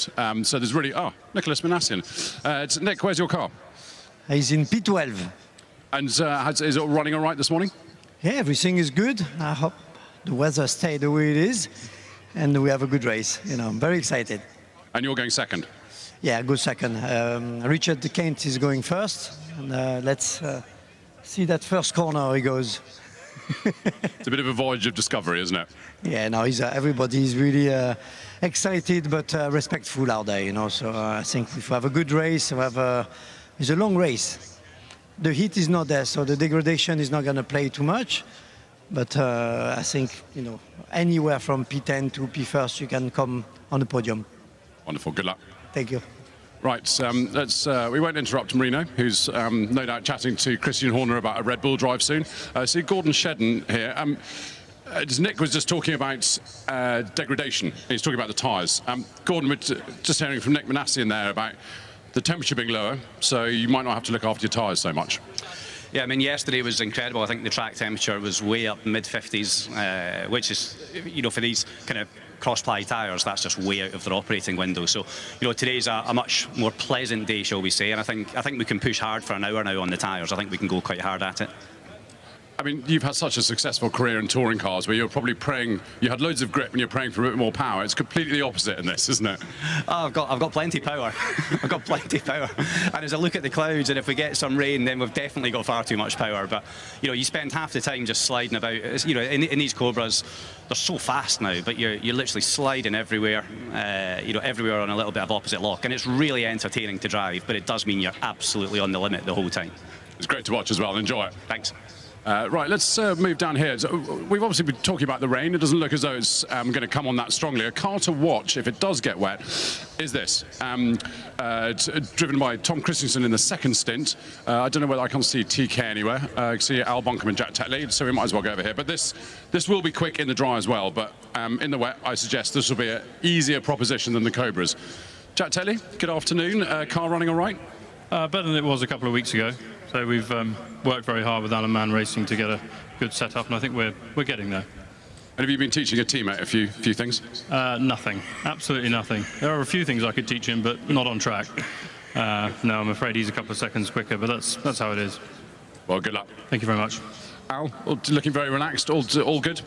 Yeah, we're okay at the moment. I'm looking in the sky. It's not looking so good, is it? But yeah, I mean, it'll be what it'll be. I've obviously never been out in this car in the wet, but it'll be what it'll be, like I say. And yeah, like Jack said, we've made quite a lot of improvements on the car in the last fortnight. So hoping we can, you know, put that forward in the race, and hopefully we can edge our way up. But you know, as ever, the competition is pretty tough out there. So we could just do with a little bit of luck this year, which we didn't have last year. So well, I hope you get it. Good luck. Cheers, mate.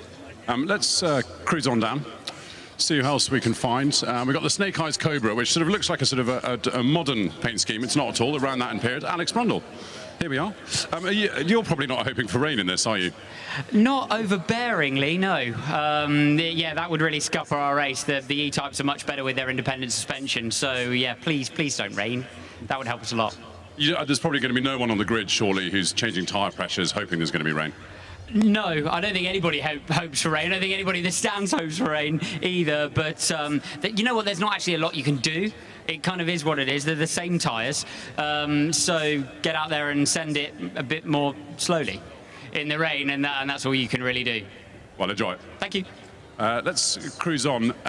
These historic tyres, as you've seen all weekend, the cars drifting through the corners, no grip. You tip them in with a bit of opposite lock. And they have no grip in the dry and also no grip in the wet. So there's just less of it. Right, we've got afternoon. How are we doing? Here we go. You're wide-eyed. You're probably just as wide-eyed in your Tiger Sunbeam. I mean, the three of us have actually just been discussing how it's going to be if it does decide to rain, and we've come up with the solution. We're just not going to let it rain because it's going to be too scary for us all. But looking at the sky, I think it might do otherwise. Yeah, I think you'll be right. Andy, why don't we get you in here? It's car going all right and everyone happy? It is going well. It's a beautiful car here, the lightweight E-Type.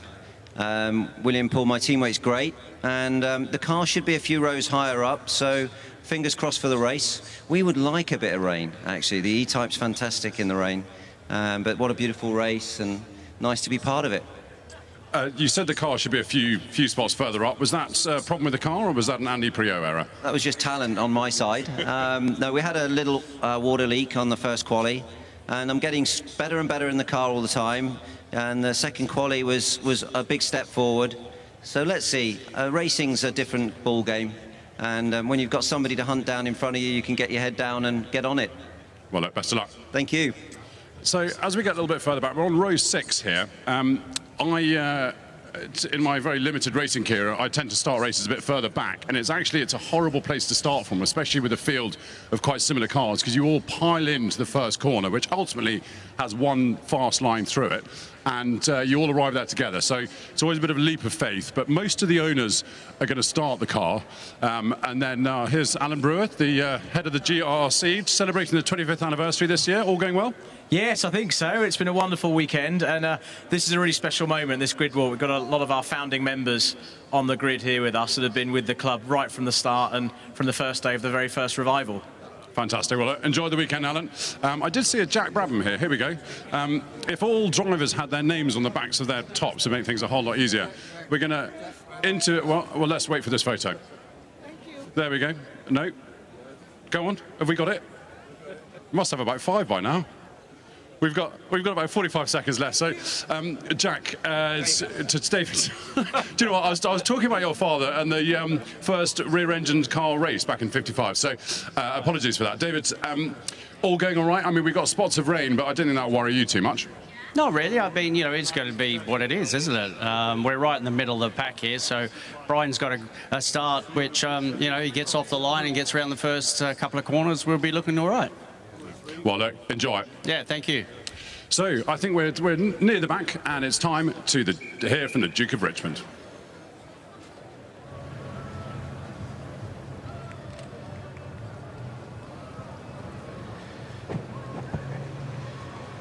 Ladies and gentlemen, a week tomorrow, September the 18th, is an important date for motorsport in general and this quiet corner of West Sussex in particular. Exactly 75 years ago, on September the 18th, 1948, the Goodwood Motor Circuit opened its gates for the very first time, hosting the first organised race meeting on the British mainland after the war. The circuit's origins as the perimeter road of the decommissioned RAF West Hampnett Spitfire base are well known, and my grandfather, Freddie, the 9th Duke of Richmond, had been a successful driver at Brooklands and was involved in the campaign to restart motor racing following the war. And with Brooklands and Donington out of action, the search was on for a suitable venue. It was squadron leader Tony Gaze, an Australian pilot and racing driver who had been based at RAF West Hampnett, who suggested to Freddie that he already had a ready-made circuit on his own estate. Having raced around the perimeter road with his friends and pilots in the downtime between sorties. It turned out to be an inspired suggestion, and the inaugural meeting in 1948 heralded 18 glorious years of racing here at Goodwood. From the outset, Goodwood was about cars and racing, of course, but more than that. Perhaps more than any other circuit in the world, it was and always has been about the people. The track itself presents a unique challenge, but the thing that kept competitors and spectators coming back was the atmosphere. Silverstone, Aintree and Brands Hatch may have hosted the Grand Prix, but Goodwood was the spiritual home of British motor racing for professionals and amateurs alike. As well as the headline international meetings, the 9-hour endurance races, and from 58 to 64, the Tourist Trophy, there were 71 BARC members' meetings between 1949 and 1966. There was testing, press days, record attempts and launches. It was a constant hub of activity. It was the place where a generation of British drivers honed their skills. Sterling Moss, Tony Brooks, John Surtees, Richard Atwood and Derek Bell all had their first races at Goodwood. Mike Hawthorne and Jackie Stewart and countless others made their names here. Not that it was all about British drivers or up-and-coming talent. With the exception of Alberto Ascari, whose only entry was withdrawn at the last minute, every great European driver of the era raced here, and many from further afield. It was a globally significant venue, hosting regular Formula One races and the Sports Car World Championship in 58 and 59. My own love of cars and motorsport was cemented by childhood experiences at the circuit with my grandfather, when in 1966, concerned about the rapidly increasing speeds of the next generation of cars, he took the reluctant decision to close it for racing. I was devastated and resolved to reopen it one day. The fact that I was able to do so was largely down to my father, who maintained it for testing and track days even after it had been closed for racing. If he had closed it completely, there would have been no hope of it ever reopening. It seems crazy to think of it now, but Goodwood remained a popular testing circuit for British Formula One teams throughout the 70s and 80s. The last hurrah came with Nelson Piquet's mythical sub-60-second lap in 1983 in the Brabham BT52, averaging close to 150 miles an hour around here. Must have been quite an experience, even for Nelson. The launch of the Festival of Speed in '93 wasn't, in fact, an inspired vision to reimagine what a car event could be, but rather a tentative toe in the water to see whether the motorsport public still had an affinity for Goodwood. The answer, as it turned out, was a resounding yes, and the festival has gone from strength to strength ever since. But initially, it was merely a stepping stone to my real goal, which was the reopening of this circuit. The goal was finally achieved in 1998 after much campaigning and the invaluable support of the Goodwood Supporters Association. The Goodwood Revival launched on September the 18th, 1998, 50 years to the very day since the first event in 1948. And once more, Goodwood Motor Circuit echoed to the roar of racing engines competing in anger on the world's only completely unspoilt circuit, whose fast-flowing layout shows the cars in the way that their creators intended them.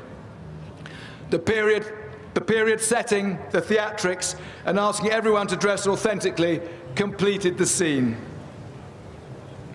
The revive and thrive ethos which underpins everything we do at the Revival is a powerful message in relation to motorsport and the modern world.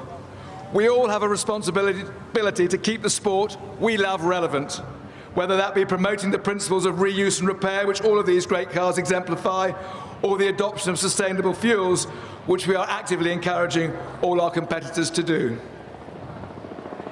In 2014, we restarted the members' meeting series after a gap of 48 years, this time for members of our own Goodwood Road Racing Club rather than the BARC.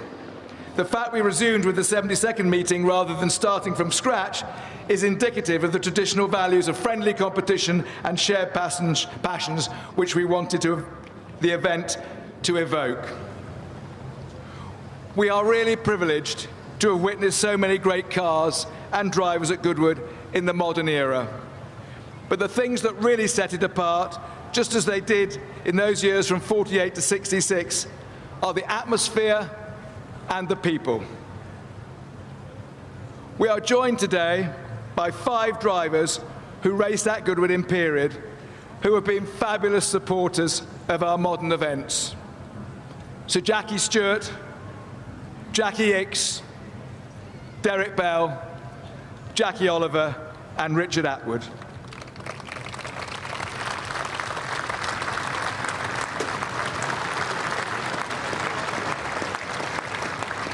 All of them have made an extraordinary contribution to Goodwood and to me personally, for which I can't thank them enough.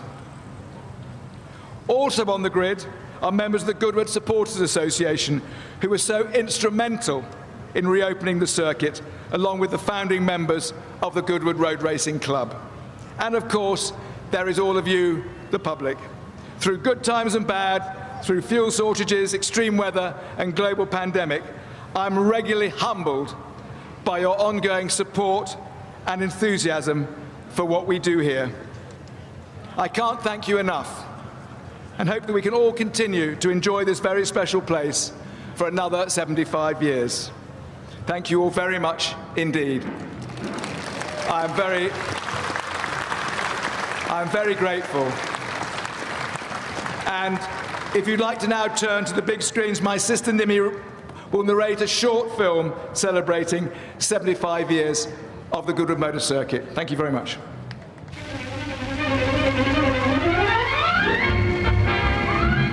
Racing motorists and their fans turned up in force at Goodwood, where a new track provided plenty of sport at the opening meeting. The motor circuit at Goodwood turns 75 this year. Created from the perimeter road of a disused Spitfire base and opened in September 1948 by Freddie March, the 9th Duke of Richmond, some of the most famous cars and illustrious drivers in history have lined up on this very start line. 85 drivers joined in the opening event, with the first members' meeting taking place in 1949, and the one and only motorcycle event staged in 1951. From start to finish, the meeting had been a big success, the Speed King's own interpretation of glorious Goodwood.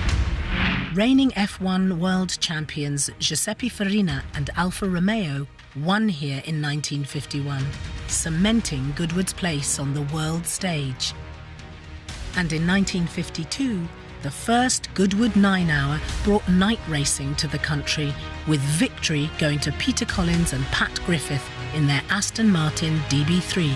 The race continued far into the night. Another of the Aston Martin team was the winner, covering 680 miles and driven by Peter Collins and PwC Griffith. Through the 50s, Goodwood became synonymous with racing in Britain, as the likes of Hawthorne and Fangio, Brooks and Gurney, Brabham and Hill all joined in the fun. Silverstone may have hosted the Grand Prix, but Goodwood was the spiritual home of British motor racing, for professionals and amateurs alike. But if Goodwood belonged to one driver, it could only be Stirling Moss. He won his first ever race here at the opening meeting in 1948, a day after his 19th birthday. He won more often than any other driver. Further south to Goodwood, where a record crowd saw Stirling Moss, already at 22 a veteran driver. Ace driver of that team, the great Stirling Moss. Stirling Moss was driving from scratch and set up the fastest lap at 82 miles an hour. After 4 hours, not only was Stirling Moss the winner, but 2 other Aston Martins were second and third. Between 1958 and 1961, he won the blue-ribboned Tourist Trophy 4 times in a row, 2 for Aston Martin and 2 for Ferrari, securing the 1959 World Championship for Aston in the process. Tragically, his last race was also here, on Easter Monday, 1962. As the 60s began to swing, the glamour of Goodwood came into its own, with superstars like Graham Hill, Jim Clark, John Surtees and Jackie Stewart all plying their trade here. In 1965, Clark and Stewart set identical lap records of 1 minute 20.4 seconds, records that would never be broken. Because then in 1966, the circuit was closed to competitive racing. Closed, but not quiet, as numerous teams continued to use the circuit for testing. Until in 1998, buoyed by the success of the Festival of Speed, which brought motorsport back to Goodwood in 1993, the slumbering giant awoke. Come to Goodwood. Once in every lifetime, something so magical happens to you that you have to pinch yourself to believe it's true. The circuit came back to life, painstakingly restored to its former glory, down to the tiniest detail. And 50 years to the day since the first meeting, Goodwood Revival was born. Once again, the greatest names in motorsport were back for an annual celebration of Goodwood, the beautiful circuit, and some of the finest cars ever to race here. There's no doubt about it that it's going to get better and better from now on. In fact, the best is yet to come. With the launch of the modern members meeting in 2014, the rebirth was complete. And what of the next 75 years?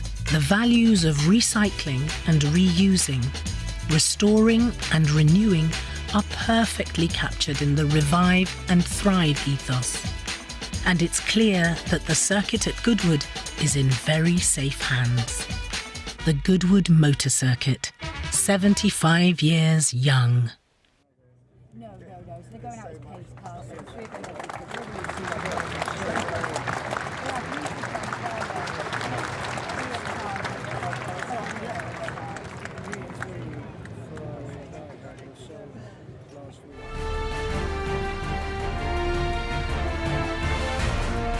As the official luxury cruise partner of Goodwood Revival, visit our spacious cruise ship at Gate 2A as we celebrate the romance and glamour of luxury travel. We'll capture you looking your very best. You can chat with the crew and enter to win an unrivaled VIP experience with Regent 7 Seas Cruises aboard the world's most luxurious fleet. Come on board and discover why Regent is the best luxury cruise experience on the 7 Seas. On we go to Goodwood Racecourse, perhaps the most picturesque in the country. And as usual, there's a full house for Stewart's Cup Day. With the blower in working order, the bookies are happily chalking up the odds. In the paddock, the 22 runners give the customers their last chance of a checker. The field's in line. And they're off, with 6 furlongs to go.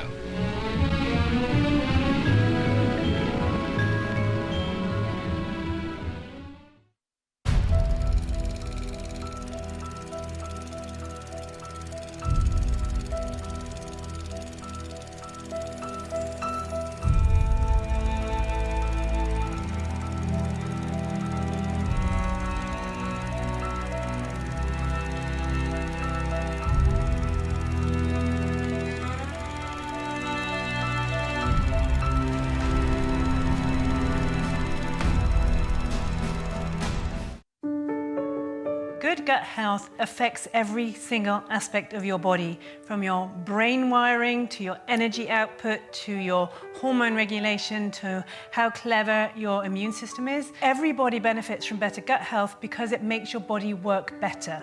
I would thoroughly recommend Goodwood Gut Health Programme. It's been quite life-changing, really.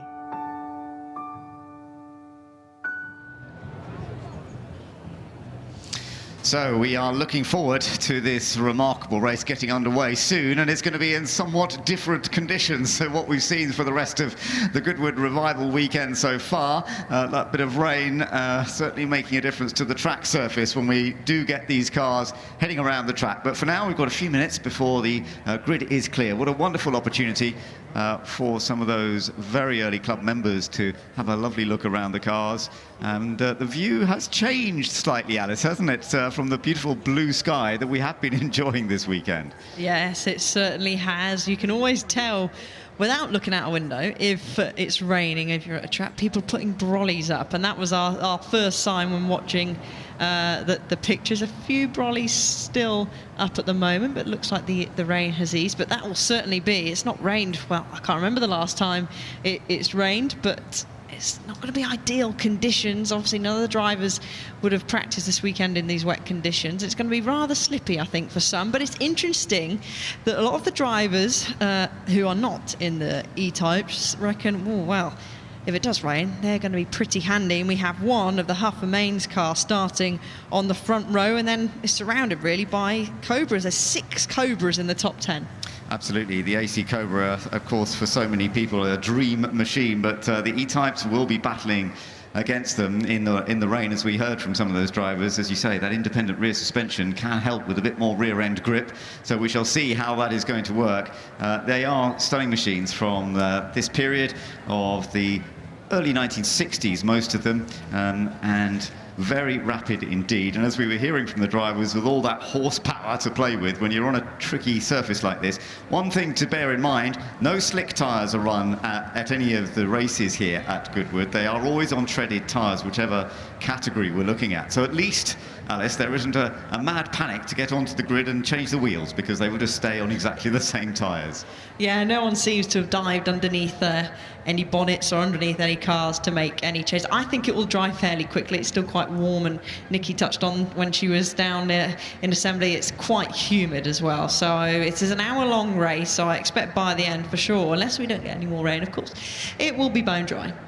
Yes, it should be, because the track will gradually dry up as the cars zoom around, cleaning it all up. And yes, as you say, the drivers are beginning to get ready to get into the cars now, and they will be getting them fired up pretty soon with this wonderful range of machinery right from the front to the back of the field. And we've got pretty unusual cars in some of the places. So let's have a little look at how it is all going to line up on the grid for this one.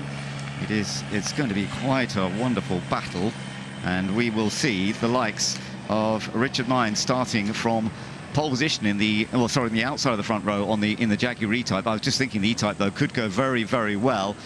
We've got the Shepherd's AC Cobra starting from pole position, and we've got Jimmy Johnson and Sean Lynn starting in the AC on the front row. As you mentioned, plenty of ACs around the top end of the field, and we're going to be seeing Marino Franchitti coming out. Dario not racing today. Marino is the driver for the car. And we've also got Saif Assam, who's starting on the second row of the grid. Third row of the grid, we've also got Andrew Jordan. I was talking to him earlier in the Bizzarini. He feels that they've got a bit more pace to come from that car. Tom Christensen in the Lister Jaguar Coupe. He's always very quick here in the wet, so we'll see how that one works. Verden Rowan Brundle showing an AC Cobra. Karun Chandhok will be the start driver a little further down the order, so we'll be keeping an eye on Karun. And further down, we've got some more of the AC Cobras, the Jaguar E-Types as well. And Nigel Greensall will be playing a part with Mike Whitaker in a TVR Griffith. We've got a couple of the Sunbeam listed Tigers. They're a little more rare as well. They're down towards the back end of the field. A couple of the Chevrolet Corvette Stingrays as well. I'm not sure they're going to be quite so competitive. Emanuele Pirro, for example, multiple Le Mans winner. His car starting down in 19th position, and then right down towards the back of the grid. We've still got some of the great drivers who will be coming out to play in these stunning cars. Tiffany Dell we just saw on the previous back row as well. And then another little group. And just to notice, down at the back there, he was mentioned by the Duke of Richmond. Richard Atwood is racing again here at Goodwood. He was at that first meeting at Goodwood, and he's racing again with Yuki Suzuki in a Porsche 906. So that's a lovely story as well. So what a wonderful lineup we have as we start to get ready for the RAC TT Celebration, with the most of the star drivers will be tending to take over these cars as we go through the pit stop period in this race. But we do have many great drivers anyway who are the entrants or work with the entrants, have been chosen to come in and drive the cars. And there's the AC Cobra that is going to be starting from pole position, and it's Bill Shepherd and Romain Dumas who will be sharing this car. Yeah, so very exciting stuff. You can actually see dry patches forming on the grid as well. So already the track's starting to dry. People just a few double checks, making sure doors are closed. What a great sight there, and I can't wait for this race to get underway. And it is regarded as one of Revival's most prestigious races as well, and certainly a highlight that it will be of the weekend. Yeah, absolutely. So on the middle of the front row, you've got the Sean Lynn car. Jimmy Johnson will be driving alongside, and then you've got the E-Type on the outside of that front row. What a wonderful shot of these stunning AC Cobras, Jaguar E-Types that are particularly up at the front here. But this could well change when we get into the race. I mentioned it's Bill Shepherd in the number 47 will be starting from pole. I was told earlier, somebody said it was going to be Fred, his son, who's racing in this race. I think we've been told it is Bill Shepherd, family, whatever, the Shepherd family, who have always been such a big part of the Goodwood events. They both have always raced so well here, so it's going to be lovely to see how they get on. And Romain Dumas, of course, he's actually missed out. Although he's won the St Mary's, we saw him win again yesterday in the St Mary's. He's been a bit unlucky in the RAC TT. He's been front runner, Romain Dumas, in the last couple of races here, but it hasn't always worked out for him. So that is another opportunity to see how it goes, and that is in that rather pale green AC Cobra. The red and the white one in the middle there, that's the one we're going to see the 7-time NASCAR champion Jimmy Johnson in the second stage, and he really amused us yesterday with his skills in an Austin A40, very different type of car. Yeah, we saw him do a little bit of off-road, some diving down the inside, racing against Jenson Button. That was a real great scrap that those two had yesterday. As engines, I'm hearing, are firing up now. The commentary box is about to shake with these cars roaring down the straight, Ben. And what a great sound, what a fantastic noise. Yeah, it is. They have these wonderful V8s. As you said, it's a classic noise that everybody can absorb straight away. And the Jaguar E-Types, of course, a slightly different type of engine, but it might well suit them when we get going in a very different kind of conditions. So we shall see how it all goes. The cars getting ready for the lap that will just get a bit of speed up and also give them an idea of what the track conditions are going to be like as they head around. So here we go then. Cars ready to go. Beginning to rev up a little bit.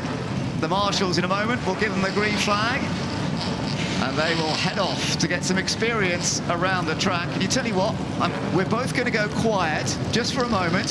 So when the marshal waves that green flag, we will all get a chance to have a nice listen to these Wonderful motors, mostly well, in the AC Cobras, the big American V8s, but the E-types as well, the 6-cylinder engines in the E-types, which are also got their own distinctive noise. And then we will go quiet just for a moment and let us all enjoy the build-up to the warm-up lap here.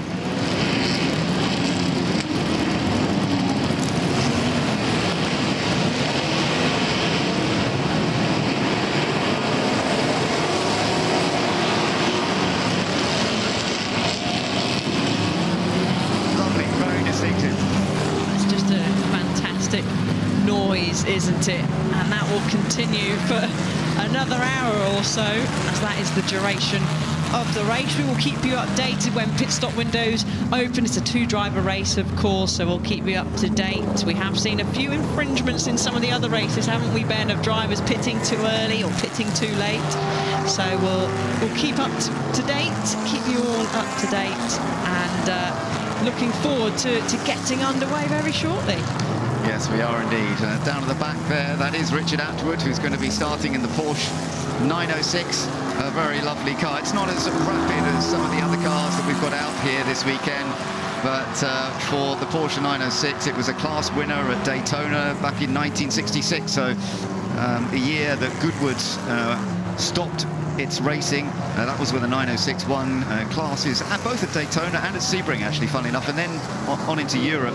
So it was a big start to some great success. Now, we have an onboard camera with Karun Chandok, who is going to be starting the race, so we'll be keeping a close eye on him, starting in 9th position in the E-Type that he's sharing with Gary Pearson. And that's a rather lovely view. He's had an up and down weekend already, hasn't he? You took the words straight out of my mouth, Ben. He certainly has had an up and down weekend. He spun, didn't he? Did a beautiful 360, I must say, in the St Mary's Trophy, while being put under pressure from Jenson Button. Then he had the sole of his race boot burnt off, melted off from that issue there with the Porsche. But he'll be hoping now for a little bit more better luck during this race. Indeed. So they're all getting up to pace now, getting a feel for the grip levels. And I have to say, actually, the track is not looking in too bad a state, but there will be opportunities to make mistakes on that opening lap if they're not too careful. On board with Marino Franchitti as well. So we'll keep an eye on Marino Franchitti, sharing the car with Ollie Bryant in another of the ACs. Marino just getting a feel. Look at that. That's very typical driver, just building himself up. That's exactly what he's doing right there. Geeing himself up, building himself up, getting ready, because of course they're all out there having fun, and every one of them say they're enjoying it and loving driving around. But these are racing drivers, Ben. They want to win. They always want to win. Doesn't matter if it's just for fun. They're all highly competitive. Well, we're looking forward to this. It's going to be a good one. 20 seconds and counting. Well, the mixture of gasoline and air can be exploded just the way it is. Ignition sequence start. But we get more power out of it 7, 6, 5. if we compress it before we explode it. 2, 1. We're all set. All engine running. Go, go, go! The cars are lining up on the grid for the Royal Automobile Club TT Celebration. We are hearing there is more rain falling at the back part of the track, at the Levant corner, one of the tightest corners. So this is going to be a very tricky opening lap in a two-driver, 1-hour race that is one of the key aspects of this Goodwood Revival meeting as we celebrate 75 years since racing first began here at Goodwood, and 25 years since it all came back with the revival, with some of the star sports cars of the 1960s and some star drivers as well. Everything to look forward to, but watch out for the rain. Green flag from the back.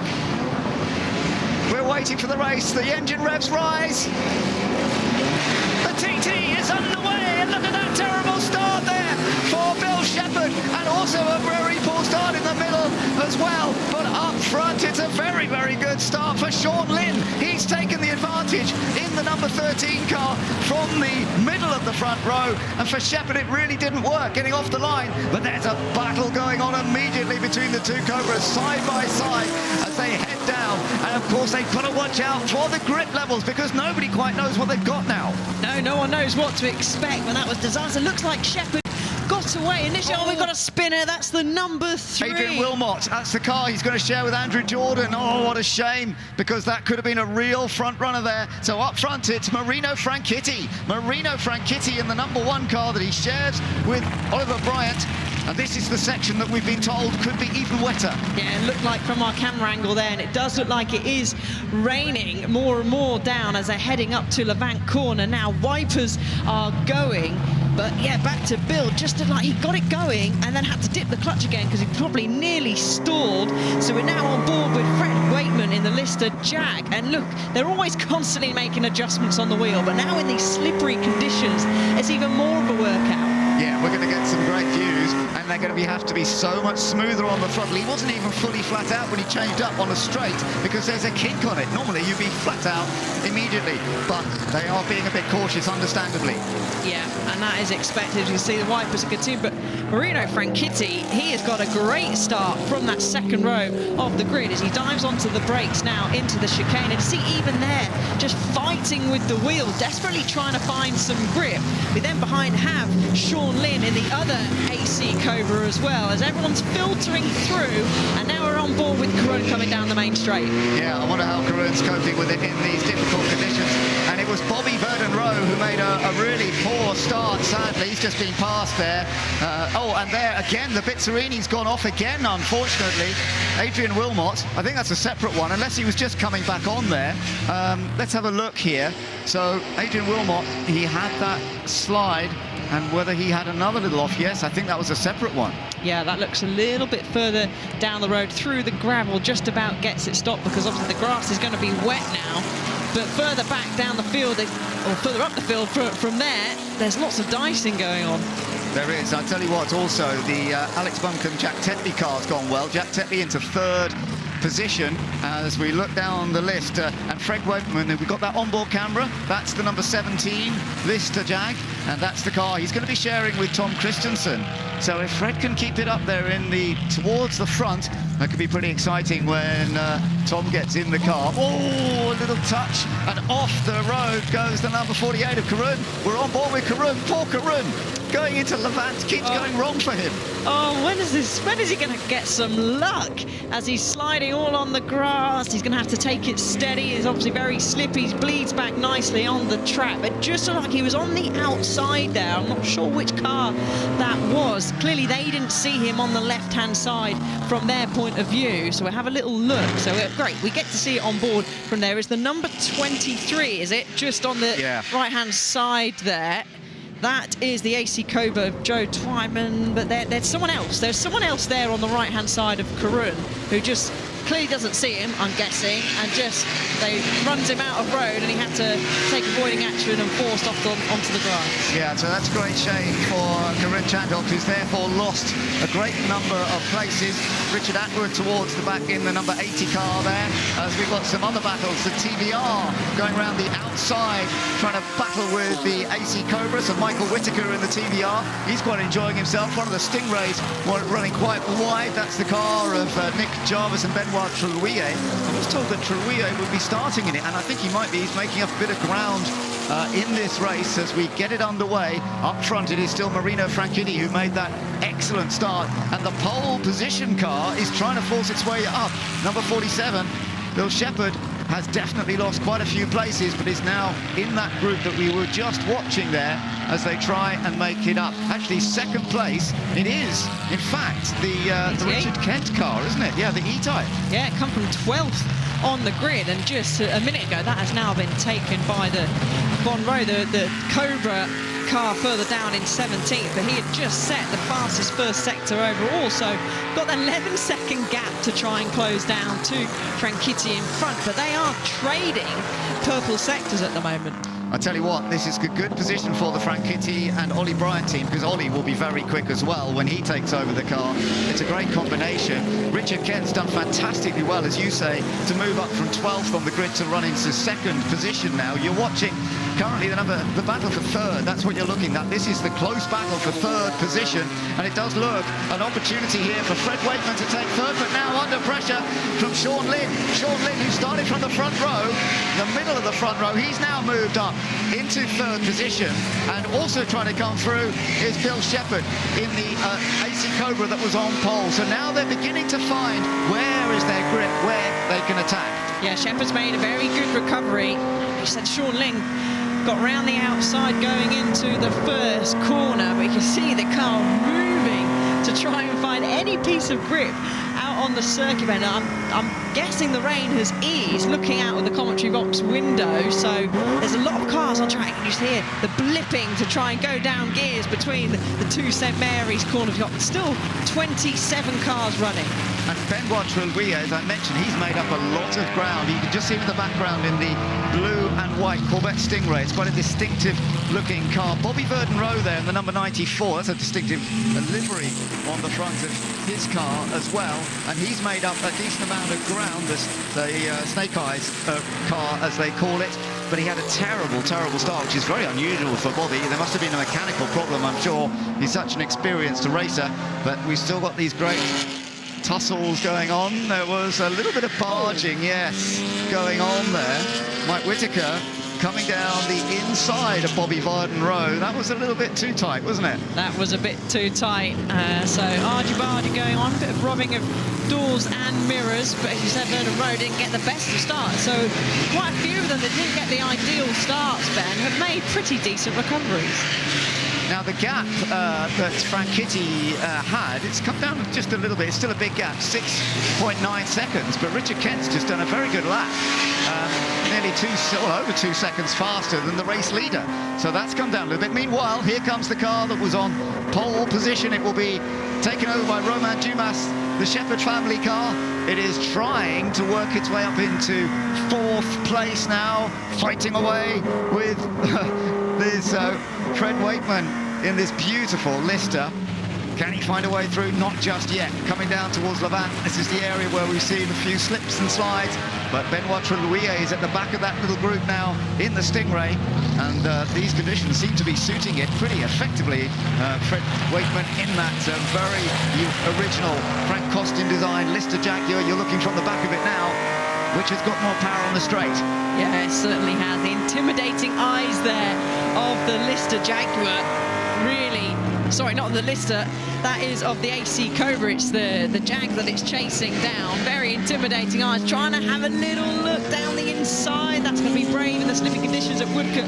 No, not just quite yet, but the issue, as you say, is Benoit is hunting these down. He is sneaking up onto the back of these pairs very quickly. You can see in the background there, using all the road on the exit of the chicane.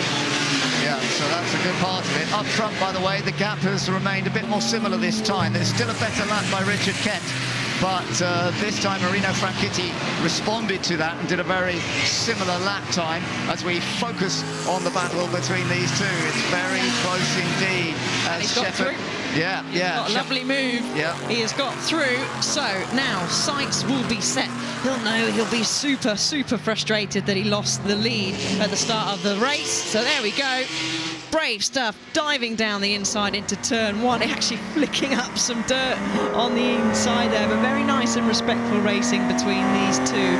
So Shepherd will be now eyes forward, and actually has already started to catch another fellow Cobra of Sean Lynn in front. Yeah, it's getting tight, isn't it? The number 8 car there, that's one of the more unusual ones. That's the Sunbeam Tiger Le Mans Coupe. They only built about 3 of them back in the 1960s, and they had victories in some events. Didn't quite work out for them at Le Mans with that car, but it's a very pretty little car just coming through that group at the moment. That group at the moment being led by the 23 car, the Ed Jones, Joe Twyman AC Cobra, that one there. But they're all fighting for positions. Remember, there will be pit stops coming up in a while, but we're a little way off that just yet. It's still about the first part of this race, where the first drivers are delivering what they can. Oh, and that was Bobby Verdon Rowe getting back past Mike Whitaker. The two have been fighting hard for several laps, and we saw the contact between them. That was another good move. Yeah, that was a great move. But actually, the fastest car out on circuit, or has been out on circuit at the moment, is the Wilmot car down in 27th that we saw, the number 3 car that had been spinning off. But that fastest lap that was being held by Wilmot's just been taken off him by the Shepherd car that is quickly catching up with the Lynn car, which is sitting in 3rd place.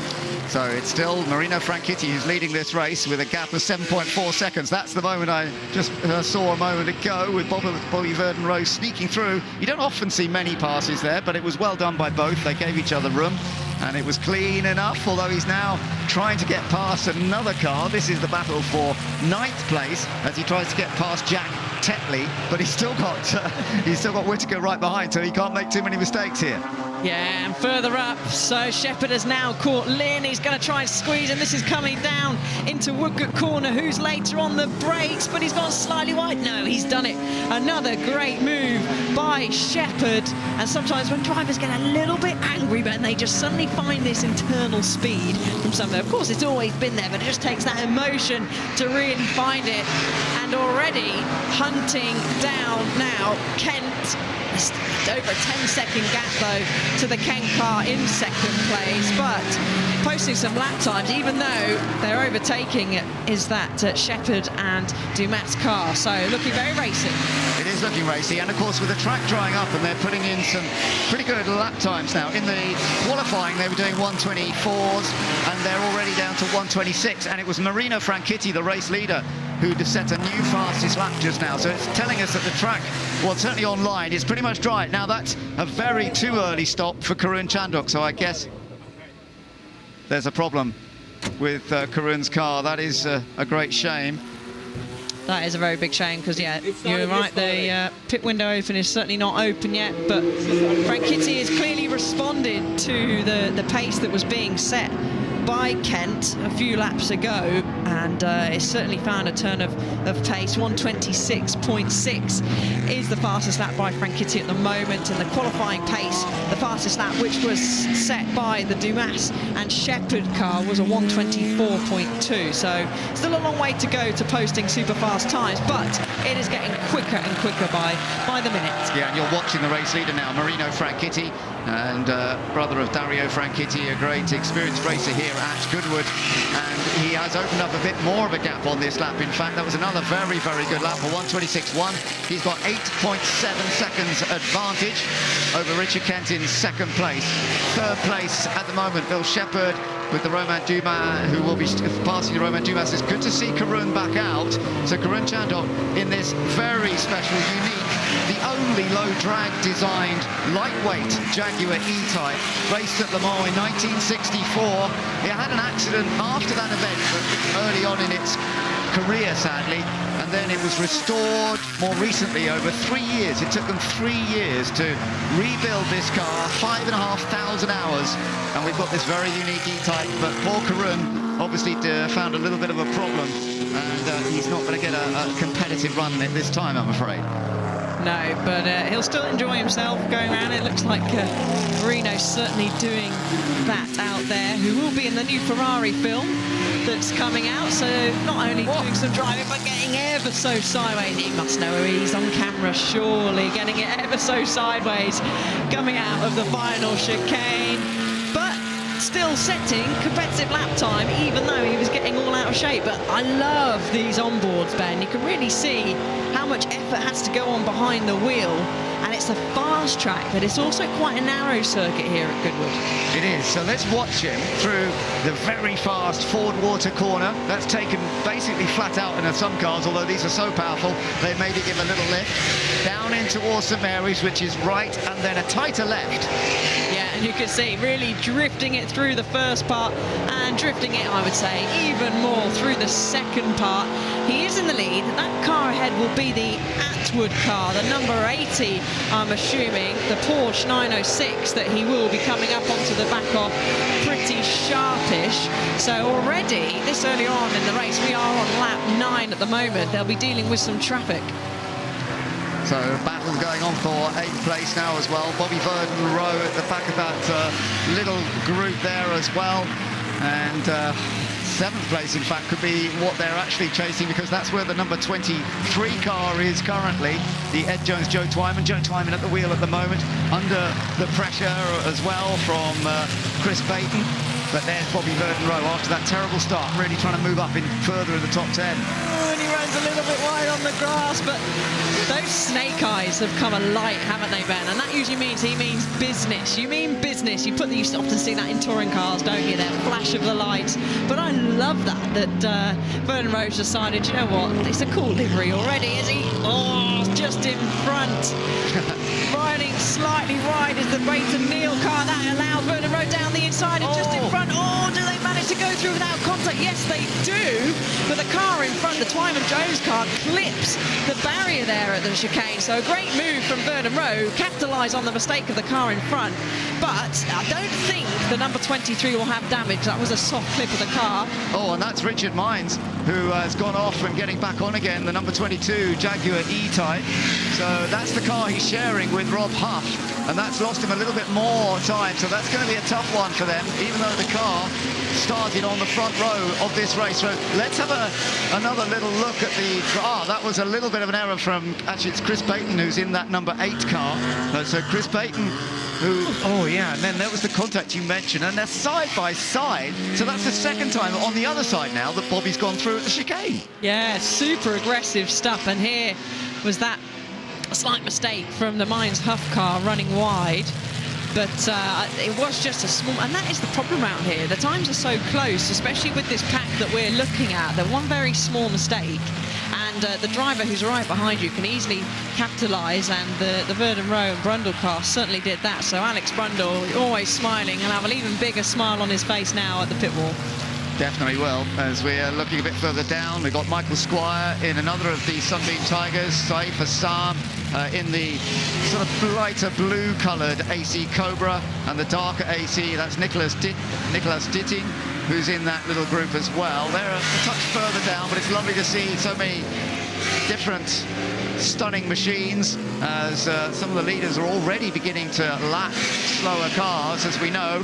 42 minutes still to go. There is a 10-second penalty for number 78, but that's not going to make a huge difference because that car is currently in 13th position. So, but a full start, presumably in the wrong position on the grid. We haven't got the pit lane open yet, but it won't be too much longer before they are going to start coming into the pits, and some of the superstar drivers will be coming on track. Yeah, it gets very, very busy. It's a very narrow pit lane. Is that the 77 raising the hand, pulling over? That's the Squire Turkington car, so such a shame. Yeah, Michael Squire in the car at the moment, but as you say, Colin Turkington would have been out in that car later on. It's not going to happen, sadly. Colin's not going to get the chance.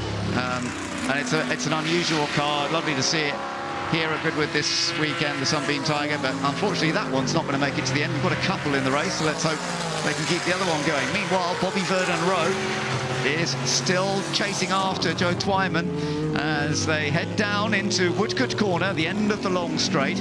It's clear that if you get offline, you could easily still get on a bit of dampness. Dry line is the main racing line, but if you get offline, it gets tricky, doesn't it? Yeah, it certainly does. The snake is snaking all over the back of the number 23. That is Brian Caldwell, number 72, who's gone off. He's down in 19th place. And now that he's in deep in the gravel, we may get a safety car. We may. He looks fairly beached. He's not trying to get it out, so I wonder if he's had an issue or a failure there, because you would think that he'd try and get that car out of the gravel, or maybe he just knows, do you know what, this gravel's so deep, I've got no chance. So let's have a little look. Oh! There was contact with Kostas Michael in the number 222. That's down at Levant Corner, where you brake quite hard going in. Yeah, you do. So tried to dive down the inside, put the hand out the window. So let's have a little look. We have, there we go, confirmation. Safety car is out, so that lovely lead that Franchitti had of 11.4 seconds is going to be heavily reduced. This is going to make for an amazing race. It's also going to make for a very interesting pit stop time, because we're not quite pit open yet, but getting close to it now. So what it will do is basically bunch up the whole group before we get into the pit stop part. So we could get a complete shift in the outcome of this race. You've got to do what you do. And I have to say, Marino's done a fabulous job. That start that he made and the way he dealt with tricky conditions, because nobody knew how grippy it was, and several of the AC Cobras really struggled to get off the line at all. But Marino made it perfectly, didn't he? Yeah, he went flying off into the distance, and that can be hard with a lead car, especially when you've had no experience of driving in these conditions on that weekend. Obviously, many of the drivers would have sort of been around here in the members' meeting. We had some slippy conditions then, but look on the windscreen there of Frankitti's car. It is starting to rain once again, so we thought it may have blown over, but it hasn't. But a great job by Marino, because it can be hard when you're the first car coming in. Usually, if you've got some cars in front, you judge how quickly to go through a corner and get a better idea of feeling the grip. But he's felt the grip extremely well. But that gap that he had is going to come down, unfortunately, for him. On the other hand, it does help them in a way that the safety car's already out when the rain starts to come down a bit more, because it's so difficult when you're out there, starts to rain, to understand what the grip levels are. You hear 3 windscreen wipers on the safety car. Isn't that lovely, on that beautiful E-Type Jaguar? But the race cars are not showing any windscreen wipers in operation at the moment, and Marino Franchitti, having had a nearly 12-second advantage when this race does get underway, and of course they'll have to get that car out of the gravel. They're coming down to that section now. Actually, it's that Levant corner where the car has gone off into the gravel, and it's going to take a few minutes. The marshals will be right up on the case, so sorting it out, getting it out of the way as soon as possible. Karun gets a little bit of a breather here, gets some air, and that must be quite nice, getting some air in to just get a little bit of coolness, perhaps. He missed out, obviously, with that little mishap earlier on, so Karun is further down the field than he wanted to be, but that's the way it goes sometimes. And he's having, as we mentioned earlier, a bit of an up and down weekend. He's right down towards the back of the group at this stage, and he had that stop as well, the pit stop, which obviously has a mechanical issue, but he's been running since then, so hopefully they will be able to keep it going. Yeah, hopefully they will. He is a lap down, unfortunately, as we can see. Even from Karun's point of view, the rain is certainly coming down. No one outside really on this front straight is putting any umbrellas, only a few dotted around, so we'll keep an eye on that. But yeah, that's a great shame for Karun, but he'll be happy that he's got a safety car. Hello, a little wave on the camera there. He's clearly can hear us or watching on the TV somewhere whilst going round. Yeah, I should imagine he's watching some of the big screens as he goes round. Makes me think of Sterling Moss winning here many years ago while listening to the radio, apparently, in the car he was racing. He was, as we heard from the Duke of Richmond, one of the most successful drivers here at Goodwood in his career. So sadly, of course, for Sterling, his career ended here. He didn't, thankfully, he survived the accident he had, but it did prevent him from continuing his racing career, the accident he had at St Mary's section. But we'll just have another little look at this crash. It was an unfortunate contact. I just think that Costas Michael didn't realise that the AC was coming down the inside. He hadn't really looked at the right moment. It was quite a late lunge. Yeah, it was a bit of a late move, but a thumbs up that he's all okay. The marshals are down there, got him back in the car, because what they'll do, they'll drag him out. You could see the marshals, it's a lot, very deep gravel, getting on their hands and knees, as always, getting stuck in. But again, a great job, as always, by the fantastic marshals that we have all around the country, and they're going to give the car a big shove. You can see the tow hook is all hooked up, and that car will be dragged out, and we should be racing, I would say, in the next lap or so. Yeah, it's not damaged, it's just purely the gravel trap that has kept it out. So Brian Caldwell has got the car back out of the gravel, thanks to the marshals, as you say, doing their usual wonderful stuff, and hopefully they are continuing to tow it. They're not releasing it, so maybe they did have said, no, we're just going to get it out of the way now. Yeah, the best thing, I think, will be to pull it off somewhere. You don't want to drag any gravel onto the track. So you can hear the marshals are being round of applauded by the fantastic crowd that we've got here. And we're back on board now with Marino, who's got a good view of that lovely E-Type Jaguar safety car.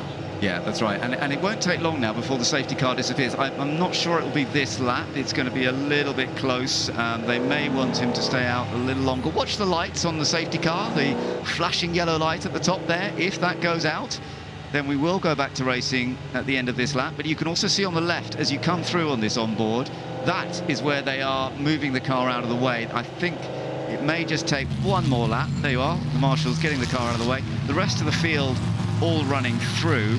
I do notice that also, unfortunately, the Richard Mines Rob Huff car is in the pits now. We did see Richard go off. Oh, the light is off. Okay, so they're confident that the marshals have done it so quickly that actually we can go back to racing when they come back to the line. So obviously it is Marino Franchitti who will set the pace as they come up through the chicane, but no overtaking allowed until you actually get to the start-finish line. Yeah, we have the number 80, the Atwood car that has been lapped in amongst the field there. I'm not sure whereabouts it is. I think it looks like from the camera angle we saw around about 5th, sandwiched in between the 5th and 6th sort of place drivers. So you obviously can't overtake before you get to the green flag. As Marino put his foot down, it sounds like as he comes through the chicane. Have a look at the commentary box window, gets ever so slightly wide, a bit of a wiggle on, but a great start. Marino Franchitti takes it off once again as the race gets underway under green flag. He's going to try and open up the gap that he had opened so beautifully well in the first part of the race until the safety car put them all back together and has made it a bit more of a challenge. Meanwhile, we've still got good battles going on behind, as Richard Kent is hoping to hold on to that second place, but whether he's going to be able to do that because the Shepherd Cobra is right behind the Cut 7 ex-Dick Prothero E-Type, and there's not much to choose between these. And as we heard, the E-Type is good in the damp conditions. That was a slide, wasn't it? That was a slide, slightly wide. It is a short run up to the back corner. And the Shepherd car is all over the back now. And is he going to go down the inside? It's slightly wide again from the E-Type. And he's snuck through. And gives away as he goes through as well. So there we are, lovely move to get past. And that is up into second place. So the car that started from pole position did not get off the line well. Has now moved up well. This is going to help Romain Dumas, potentially, because it will be handed over to him soon. And we know he has great talent and great success here at Goodwood. Meanwhile, this is all quite tight too. Fred Wakeman, number 17, coming under some more pressure from Benoit Trellouillet, the number 4, has to clip the curve. Yeah, he certainly does. And just to let you know, the pit window is open. So we've seen Vernon Rowe has dived into the pit lane. I'm presuming that will be for Alex Bundle to jump in. So keep an eye now. Oh, there we go. Right. Yeah. So the top 3, 4, maybe 5 cars have all dove into the pit lane. So let's have a little look. It's going to get busy, Ben. It is. Benoit Trellouillet is now effectively the race leader. So that's going to be interesting because he's done a very good first stint here anyway. And everybody else now swapping around. So Ollie Bryant is going to take over from Marino Franchitti. Ollie, fully experienced, very successful racer here at Goodwood in all forms of historic racing all around the world, to be honest. Ollie is an extreme talent, comes from a motor racing family. And there's Marino helping Ollie get into that car, but you're also going to see the 9-time Le Mans winner Tom Christensen about to come out on circuit as well in that beautiful number 17 Lister Jaguar, the black car that has been going so well. Away they go then, and see how they gained or lost time. That didn't make too much difference. They've sort of come out in a similar style. Yeah, they have, but there's a few positions have changed around there as Franchitti and Bryant car has come out behind the Shepherd NASCAR. Good point, absolutely. So they have lost out on the, you're right, sorry, the Marino Franchitti car, number 1, definitely losing out there. And although they're not leading the race up ahead of him, because we've still got some cars that haven't stopped, it's Benoit Trellouillet who is leading it from Mike Whitaker, who hasn't come into the pits. But yes, that has not gone particularly well. I wonder why that pit stop ended up a little slow for Marino Franchitti. Well, I was having a look and the mechanic was doing the tyre pressures. I didn't quite see whether they were being done on the Shepherd Dumas car, but they were certainly being done on the left-hand side. So that side that gets used the most, that will generate the most amount of temperature on that side. They were getting bled, so just to release a little bit of air out because the temperatures would have risen.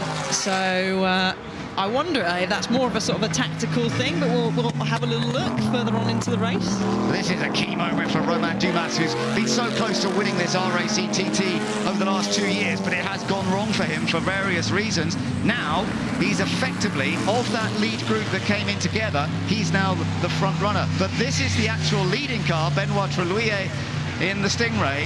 He is currently leading by over 5 seconds. He's got a good advantage. he will be handing the car over. Remember, this car started way back down in 21st place, so it was a great effort. Now you're on board with Ollie Bryant, who's taken over from Marino Franchitti, and immediately he's trying to get that second place of that group back past. So he manages to get past the E-Type. That's a good effort to do that, and he's got past Nicholas Minassian. Yeah, so he's feathered that through. He will know who he was racing up against, but looking on the timing screen, that's impressive. Dumas, first lap out there, purple in the first sector, even with a few spits of rain as well. Ollie Bryant just shows you what a talent he is, though, going past someone of the abilities of Nicholas Minassian as well. Ollie can take on any of these superstar drivers in this historic brand of racing in this gorgeous #1 AC Cobra. This car raced at Goodwood all the way back in 1964, being driven by the great Roy Salvadori. It has also won this event. Just a couple of years ago, they won the RAC TT back in 2021. So, but he's got a chase now, because although Marino Franchitti had the advantage, the pit stop did not work for them. This pass went pretty straightforward. Yeah, pretty straightforward. Lights ablaze. I'm coming through, nicely done. So now sights are set forward to the Damas and Shepherd car, but we've seen it several times in many of the races here this weekend. Traffic can play a huge part, Ben, a huge part. So even though there's a slight gap and they're doing fairly similar times, that can still not mean anything with the traffic that they might face later on in the race. Actually, Romain Dumas has just done a really good lap there, and partly because Bryant was having to get past, he lost a little bit of time. So Romain Dumas has just set the new fastest lap at a 1:24.1, showing us that the track has dried up again, despite that little bit of rain that we had during the safety car period. It's pretty much back to full dry now, isn't it? Yeah, and that is faster than the pole time that he set earlier on in the weekend. So the cooler conditions as well, that will certainly help. But track's looking pretty good at the moment. It is, yes. It's in good shape now. They've been quite fortunate. You never know, though. We might be getting more rain before the end of this race. Still not the leader, though, because the official leader is this car of Benoit Trarier that we're watching now. Due to come into the pits at some point. Doesn't have to come in just yet. There is a restriction. You can only go so far into the race. Advantage of 9 seconds over second place and some 16 seconds over third place. But then it's the gap to fourth that really matters, because fourth place is the first of the cars, the earlier lead group, that made the pit stop. That's Romain Dumas. The gap is 41 seconds at the moment. This is not like Formula One. You don't just lose 20 seconds in the pit lane. No, you don't. And Benoit was having some great multitasking there. He stuck his hand out and tweaks the wing mirror. So this is Karun that we're watching at the moment, and we can go back on board with him. It's actually Gary Pearson, yes, who's taken over, I think, from Karun.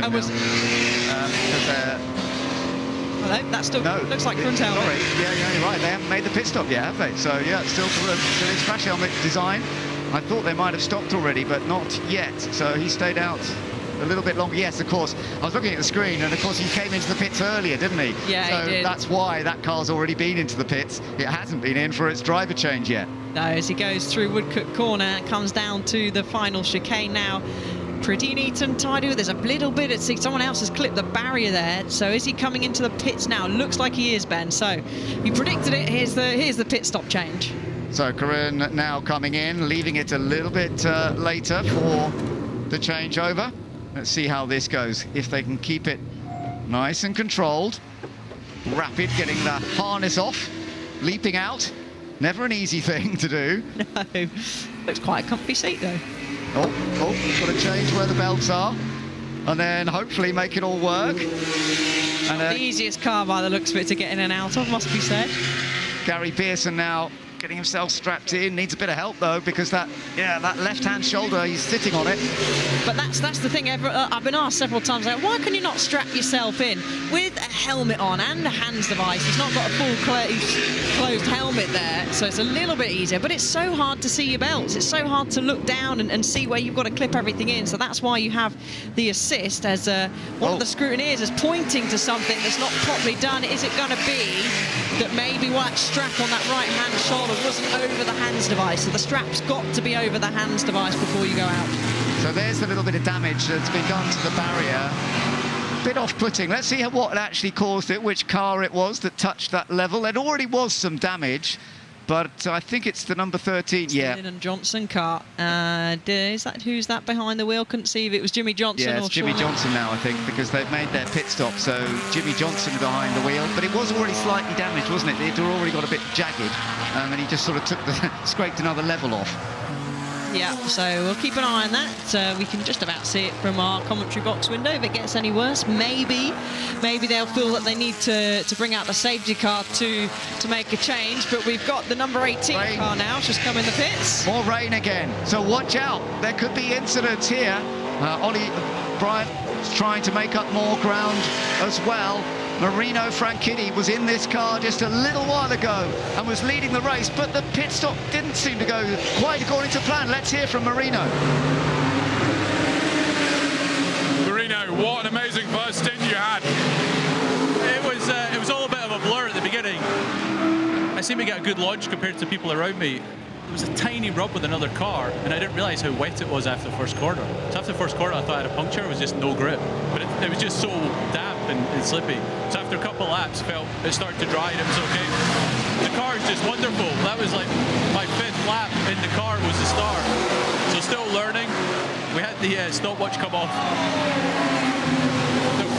We had the stopwatch come off when we came in the pits, which was a shame, so we kind of lost a little bit of time, but Ollie's fantastic, so I'm sure he'll get back up the front. And your pit stop seemed to be a little bit slower than others, but did anything go wrong? We just had to be careful because we had the timer in the car and it fell off when I pressed it into the footwell, and it stopped when it hit the floor, so we didn't know really how long, so we just had to gauge ourselves off the Dumac car. Cheers, mate. Thank you. Oh my goodness, look what's going on. This rain has made a huge effect on everybody, and there's Ollie Bryant, who's gone off and come back on again, just being passed by Tom Christensen, and he got away, at least didn't hit the barrier. But we've got several cars. Safety car is back out. I'm surprised it's taken a little while, but it's come out now, and the safety car is out. We've seen a couple of cars badly damaged, including the Bizzarini. That has hit the wall very, very hard. Now hands up from Ollie Bryant. Oh, that was a difficult situation. We could see that rain coming down much more heavily than we did earlier, and suddenly the place got very slippy. Yeah, it's super slippy out there. Hopefully everyone is all right. You can see the safety car is picking up the cars now, but that is heart and mouth stuff for the Franchitti and Bryant car, and you could see from the onboard that the rain is really lashing down. The wipers are going full flow on the safety car, so that is frustrating for Ollie Bryant, but he's so powerful, Ben. It's so tricky, and with these tyres, they use the same tyres in the wet and the dry, and looks like the number 13 car, the Jimmy Johnson car there, has touched the wall at some point too. Yeah, absolutely. And it's the Alex Buncombe AC Cobra that was off as well. So that's had a nasty... There's the Alex Buncombe car. He's taken a big hit into the tyre barrier, but then just a moment or two later... Look, comes the number 3.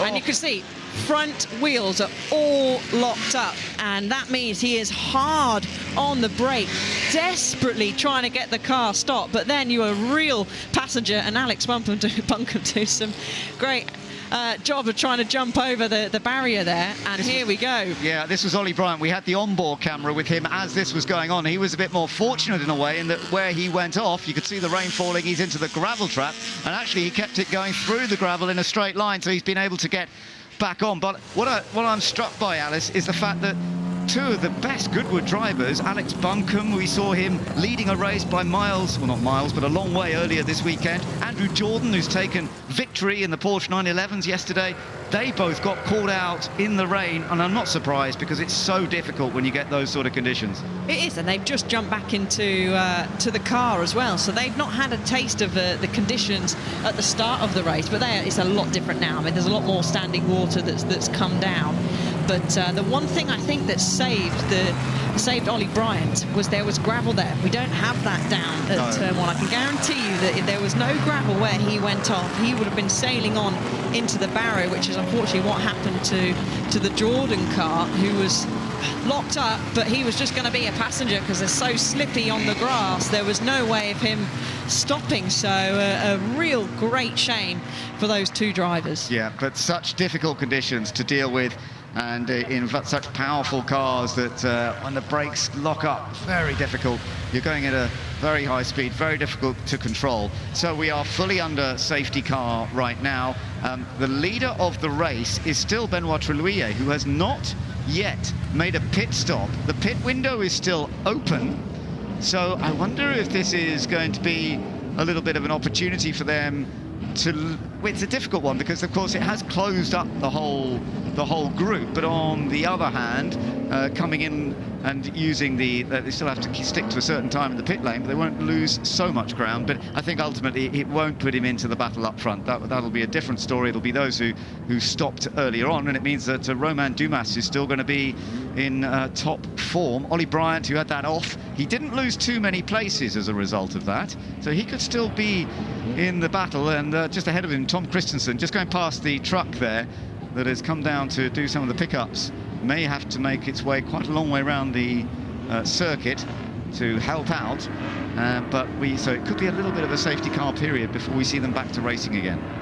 Yeah, there was heavy damage, wasn't there, to the tyre barrier, so I think a lot of repair work will need to be done to the tyre barrier there, but the marshals will do, as always, a great job and a speedy job to try and repair that. So we'll have a little look. There you go, the left-hand side of your screen in the background, that heavy impact, and then the number 3 comes sliding in, and look, he's just hit the barrier, and that's a lot of damage to the tyre barrier, but everyone is okay, everyone's out of the car, and then another replay, of course, of the Bryant off. Yeah, I'm just thinking about Andrew Jordan. He was telling me earlier, his company, they've just finished rebuilding that Bizzarini. It's only recently been fully done by the company that he and his family built up to restore cars. They do a fantastic job, but it must be so painful to him to have had an accident like that. Oh, we have a red flag. We have a red flag.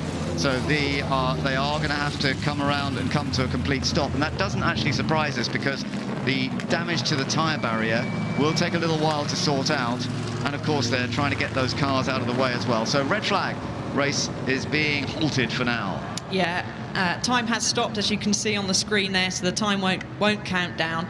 And that is good, that makes sense, because then we're not going to lose any real racing time because the clock stopped. But we've got recovery trucks going round, we've got, as you said, a lot of barrier damage there too, Ben, so it will take a long while to try and get the damage or sort of repaired and everything cleaned up again to go racing. Well, there is the number 1 car of Marino Franchitti and Ollie Bryant, and that car is currently officially in 4th place. Of course, at the moment they're all in a slightly odd lineup as they do follow the safety car, but they will be coming to a halt shortly. It is still Benoit Trelouillet who's the official leader. I mean, if this race was to be, wrapped up at this point, it's not impossible, I doubt it. We've done 66% of the race distance, so hopefully we will get them back out again in a little while. Obviously there is plenty of work to be done before they can come back out, but it is Benoit Trelouillet who is the official leader, having not had that switch of drivers just yet. Right, yeah, exactly. So there he is. Hand out the window, just chilling, going along, getting some fresh air, because even though we've had some rain, it'll still get very, very hot in those cockpits. But just look at the amount of rain that has fallen out there, Ben. It's quite a lot, and if we have got a lengthy break and we don't get any more rain, I'm guessing that it will dry. It seemed to dry fairly quickly, didn't it, before the start of the race when we had that downpour. We have still got some wipers going, so maybe there's a few spots still coming down. Oh, look at the damage to the Bizzarini. This is such a shame. It's quite painful just to see it, I know, but thankfully the drivers are both out.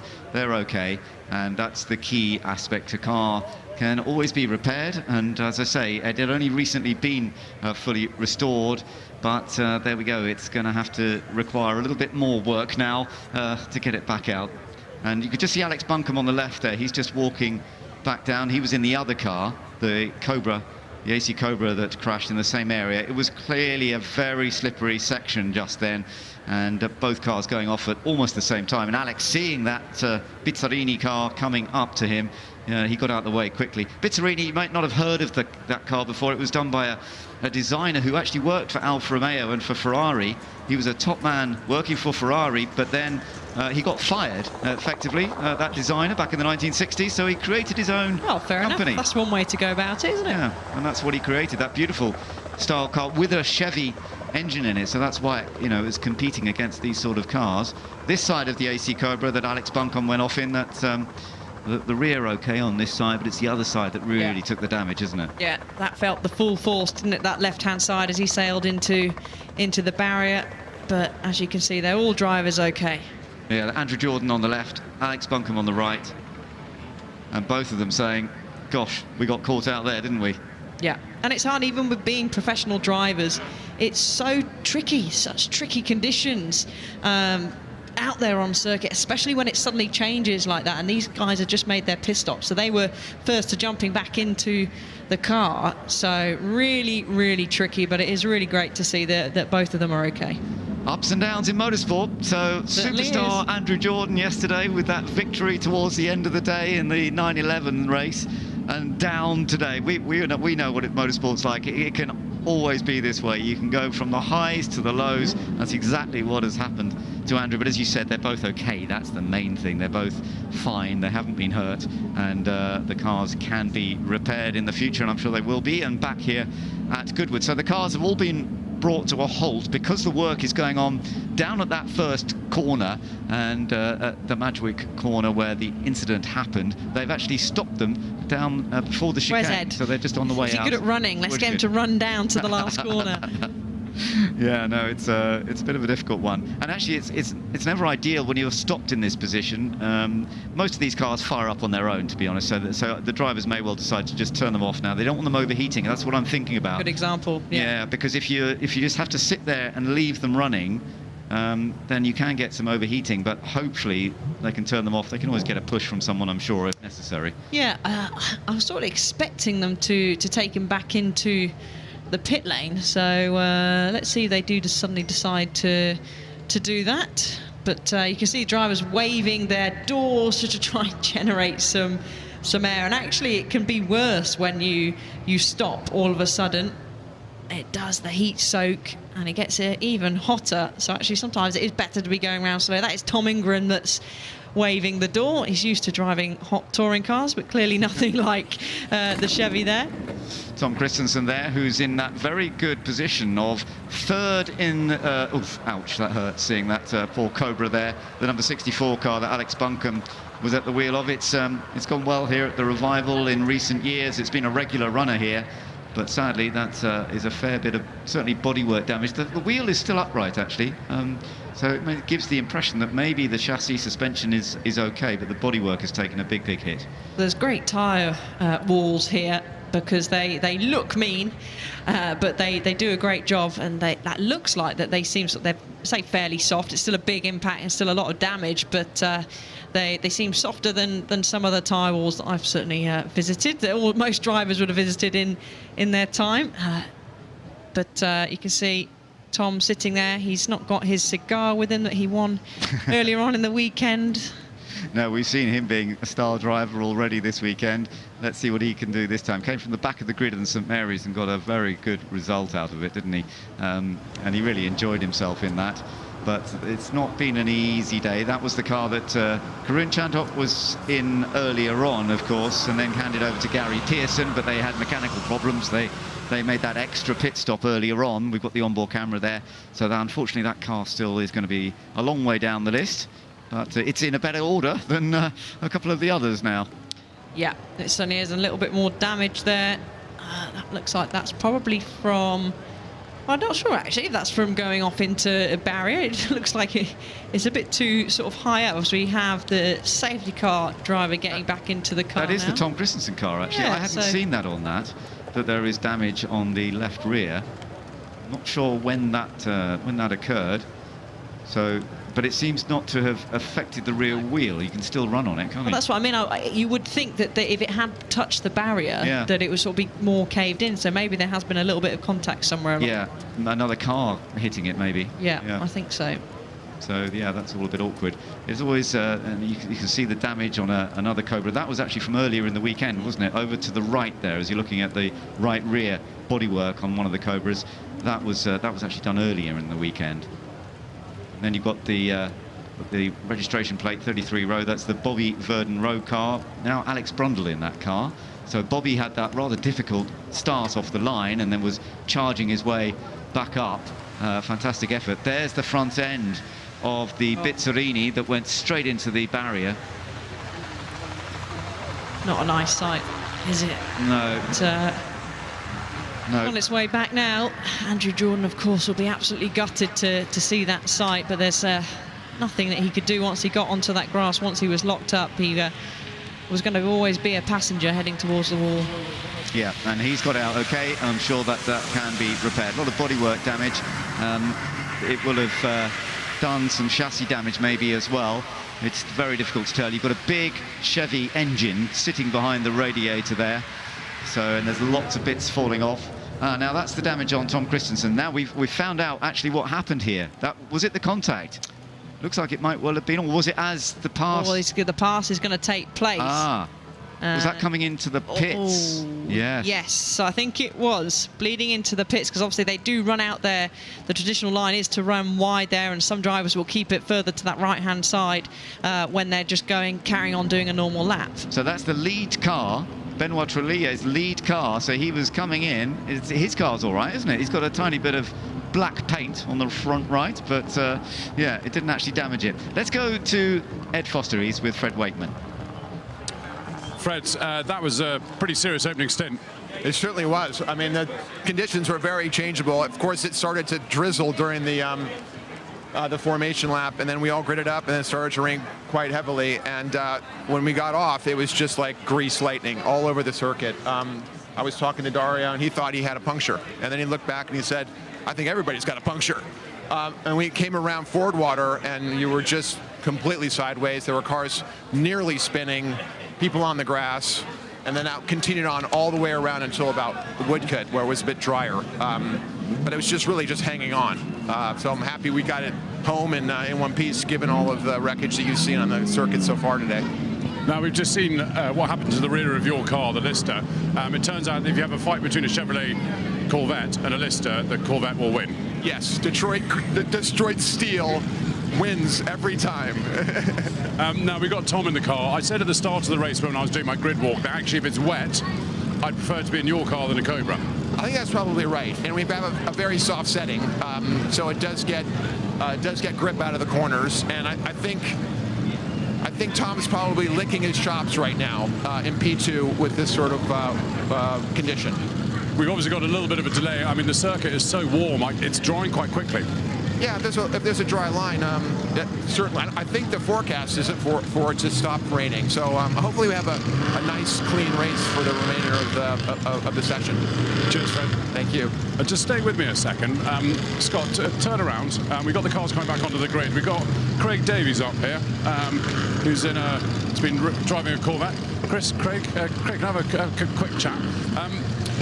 A Corvette arrests your attention in the dry, let alone in this. I know, it's a bit crazy out there, but Tom, I know he's going to do brilliantly well. I mean, this could be our time, short shift, you know, and just use the power, use the torque. It's heavy carb, so it sticks in well. I think he's going to do brilliantly well.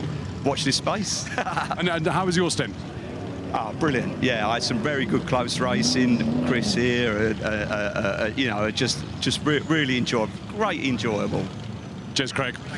Let's just have a... Chris, I'm sorry. Coming in, that was a busy few laps for you. It was a lot of fun, There was a few expected wet patches, and unfortunately you saw the consequences with the accident. But the first lap on the back straight there, it was completely wet, the track. Caught everybody by surprise. So, yeah, lucky on the first lap, everybody got through.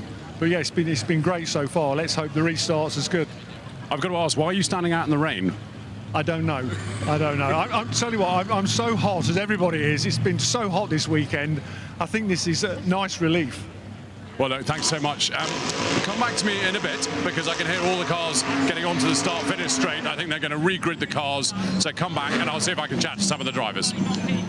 Great, thanks, Ed. Yes, they are beginning to put them back onto the grid, and they will line them up in the order as race control has told, and that makes sense to me, yes, because that is definitely the order that we still got on our timing screens. But what you have to remember is that the number 47 car, the Shepherd Dumas cars, Romain Dumas in the car at the moment, they made their pit stop, but the car that will be on pole, there it is, number 4, Benoit Trelouillet, that will still have to make the pit stop and a driver change. So, of course, it's lost out a lot because you get the race underway again, and even if Benoit takes the lead and then comes around and decides to stop at the end of his opening lap, we're being told they get 4 minutes after the race starts to make the pit stop.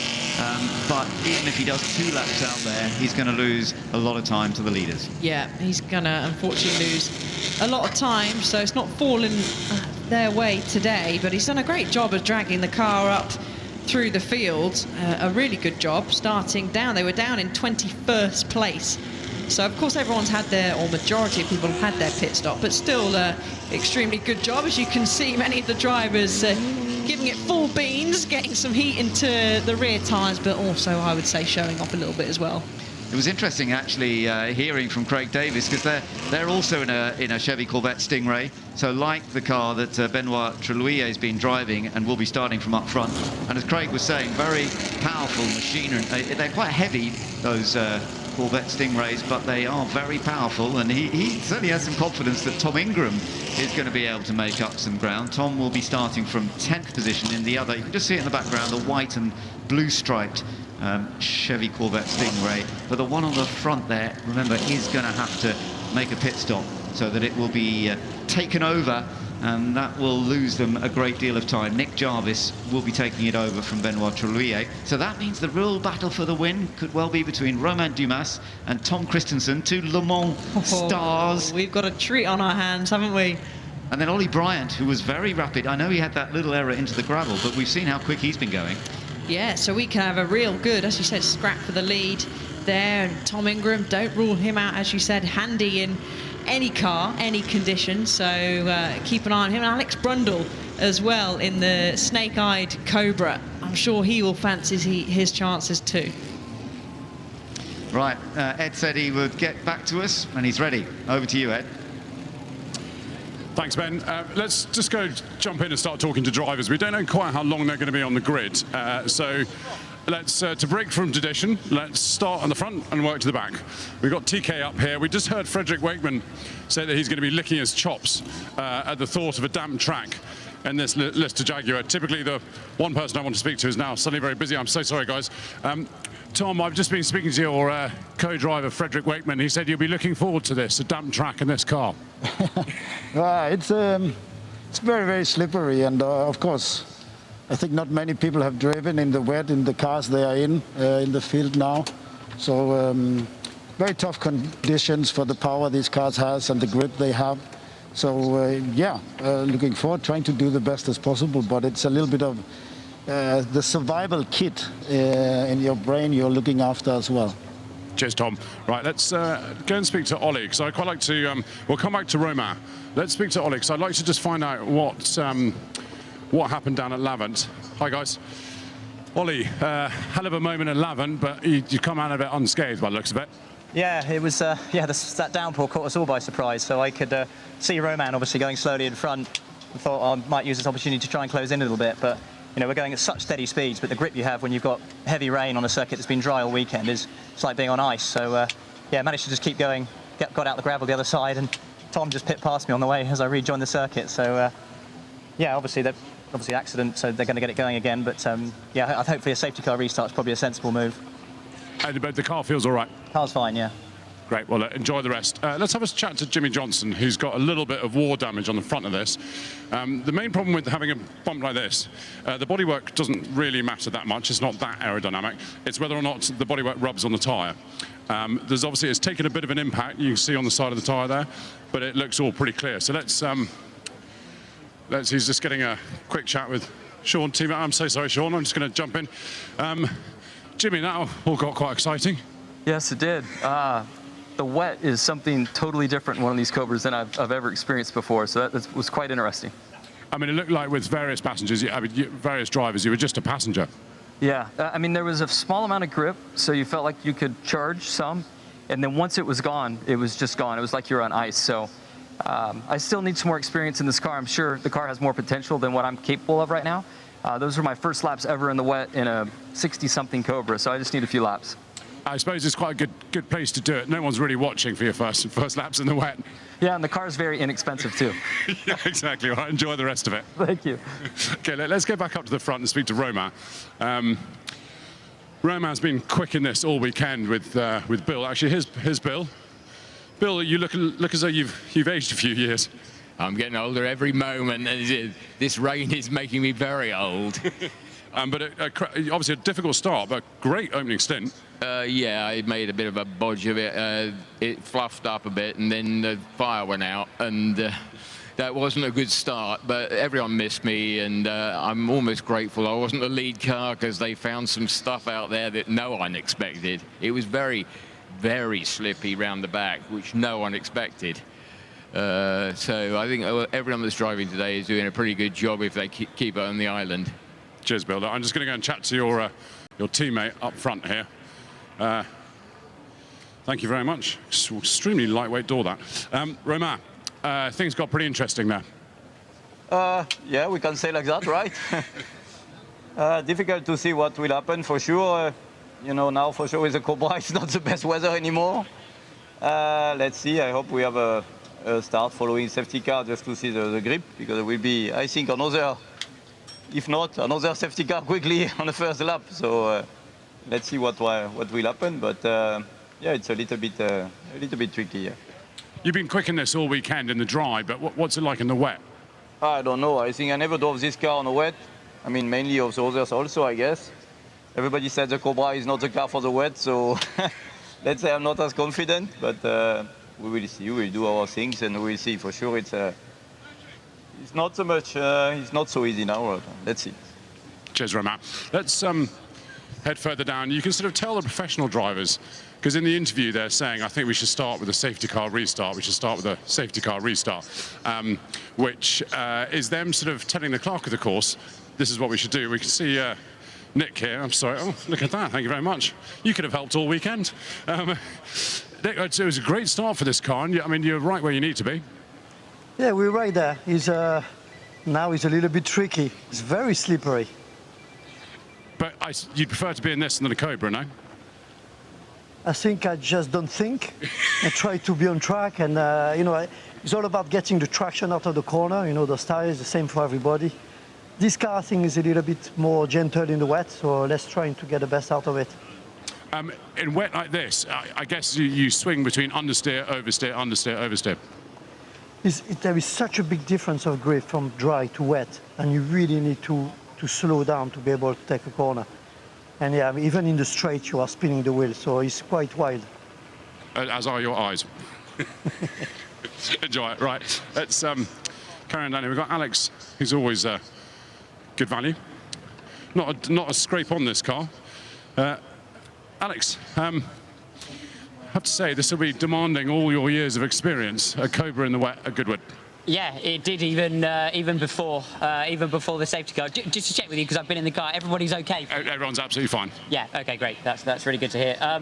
Yeah, it's going to be tough out there, especially for us leaf spring cars, and they're proper beasts. I've only done a tiny bit of running in the wet in one, so a proper voyage of discovery in race conditions here. It's interesting, a couple of the other drivers, Romain and Jimmy Johnson, both said they haven't driven a Cobra in the wet at all. So actually you're extremely experienced with the Cobra in the wet, it turns out. Yeah, well, in the damp, certainly. I'm definitely counting the sort of over there to over there experience I just did. But yeah, track conditions extremely tough. So I wouldn't be surprised to see, some action on the restart. And just explain to these guys, these tyres in the wet, when it's a sudden deluge, I mean, it's like ice, isn't it? Yeah, it really is. You're dealing with the same. You're dealing with the same tread pattern, obviously, the same tyre all the time. Add to that the fact that we've been running on them now in the dry condition, so you wear that tread pattern down. It's a 204 compound. It's actually a truck compound of tyre, so it is extremely hard. But you know, you've got what you've got. It's the same for everyone. Cheers, Alex. Thanks a lot. Right, let's see who else is on the grid. Tell you what, I want to speak to someone in a Chevrolet Corvette. It's nice to see one out in the wild rather than sort of backwards into a hedge. The smiling eyes. There's nowhere else you'd like to be right now, is there? Yes and no. Yes, in the sense that it's a bit scary in here, but no, what an experience, all kind of mixed into one. It turns out that 6 million horsepower in the wet is actually quite hard to tame. It's amazing. I've spent all the years of my life listening to racing drivers saying, oh, I just need a bit more power. I think that's the first time someone said, please, no more. But you try to short shift, but there's that much torque in the car. It makes no difference. So we were wheel spinning in 4th gear up the back straight at 140, 150 odd mile an hour, which is a way to make sure you're on your toes, that's for sure. I've just heard in my ear it's going to be a safety car restart, which I think is probably wise. Yeah, I don't think it's... There's no standing water. It's just the fact that we've had no rain for probably, I don't know, 2 weeks now. And when the circuits are so rubbered in, there's rubber, there's obviously oil, there's all sorts that goes onto it. It just creates this layer of just slip, of just really, really low grip. So starting safety car or starting from a standing start, I think whatever goes on is going to be fairly action-packed. Well, we're going to enjoy it. Cheers. Thank you. Right, let's see who else we've got. We've got Manuele Pirro here. Let's go a little bit further back. I was hoping to find a Chevrolet Cheetah. That is okay, the car. It would have been Stuart Graham in it at the moment because Stewart was driving a second, and Duncan Pittaway driving a first. I think that car was going to make them a little bit nervous in the dry, let alone in the wet. But I think that I've seen it around, but it's obviously not on the grid at the moment. We've got the Porsche at the back, which I think Richard Atwood started.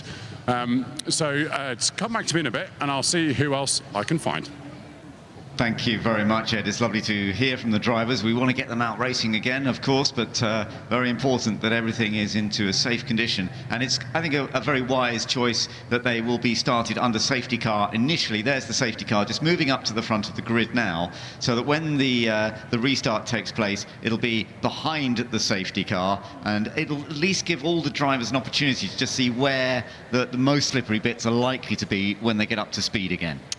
Yeah, as much as we'd all like to see a standing start, I think it is the best decision because it is very slippy. Driving on ice, described by many of the drivers out there. You can see, yeah, some areas where you've got, it's not really much standing water, but you can just see some areas there's a little bit more water than others. The racing lines are not dry. You can see lovely Land Rovers heading around the track at the moment. There's spray coming up. They're on the pretty much standard line. They're coming onto the straight here, and you can see it's not particularly wet, but there is still a little bit of spray coming up.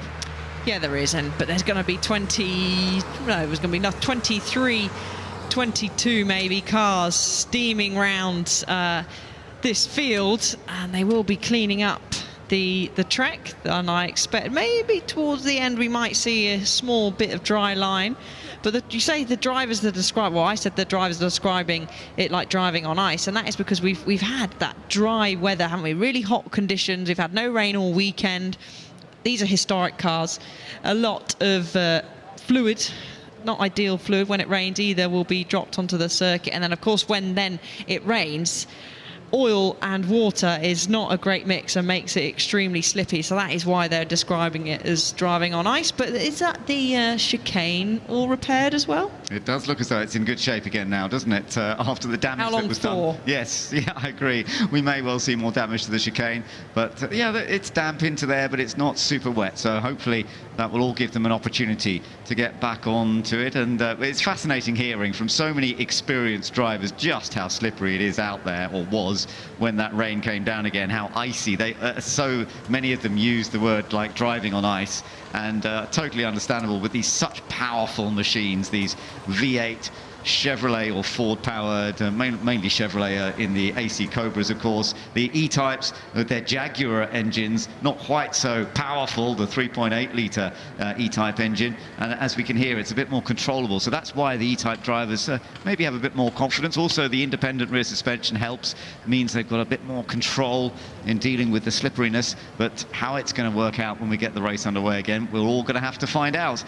Lovely to see, and so many people. It's lovely to have so many fans here at Goodwood this weekend. If you're listening to us at the track, lovely to have you with us, but if you're watching us online as well, thank you for coming on and joining our what we're putting out in terms of such fantastic racing with these classic historic cars, so many star drivers, and there's always something going on, and the weather today has been a big part of it. Yeah, and some afternoon naps being taken place by the looks of it as well. So we have a new race distance, 20 minutes, and the pit window will be open for the first 5 minutes. So those drivers that haven't pitted throughout the field will have to come in pretty sharpish and make that driver change, that mandatory pit stop. Yeah, that's right. So, yeah, the lead car, the car starting from pole, having to come in. The others, most of the others, I think nearly all the others, in fact, have made their pit stops, haven't they? So we're not going to see a great deal of action in the pits unless cars have problems, and that's not impossible as well, because several cars went through some nasty incidents. They are still on the grid with some damage to the bodywork. Hopefully, they are going to be able to continue in the race itself. But as you say, we have lost a few cars. We'd already lost 1 or 2 before the rain came down with some mechanical issues. Hopefully we're going to keep a great race up front, particularly between the 2 cars from the middle to the right, as you're looking at it on the front row, and the red and gold AC Cobra behind as well, and then the E-Type that's on the second row. I think this whole group of very talented drivers could put on a great show. I just don't think that the number 4 car that was leading and is starting from pole with Benoit Trelouillet, the great driver himself, that he's going to have to hand it over to Nick Jarvis, and of course that will cost a lot of time. There we are. There is Benoit Trelouillet, who will be starting from pole position, no doubt checking out what the plan is for when they come into the pits. They've got this 5-minute, as you say, session that once the race gets underway, for him to be able to come back in without any penalties being taken. They've had to change the rules a little bit, or the original rules for this race with this long red flag period. But Benoit has been one of a great star out there today, but I don't think they're going to get a great result unless, of course, we get another safety car, which is not impossible.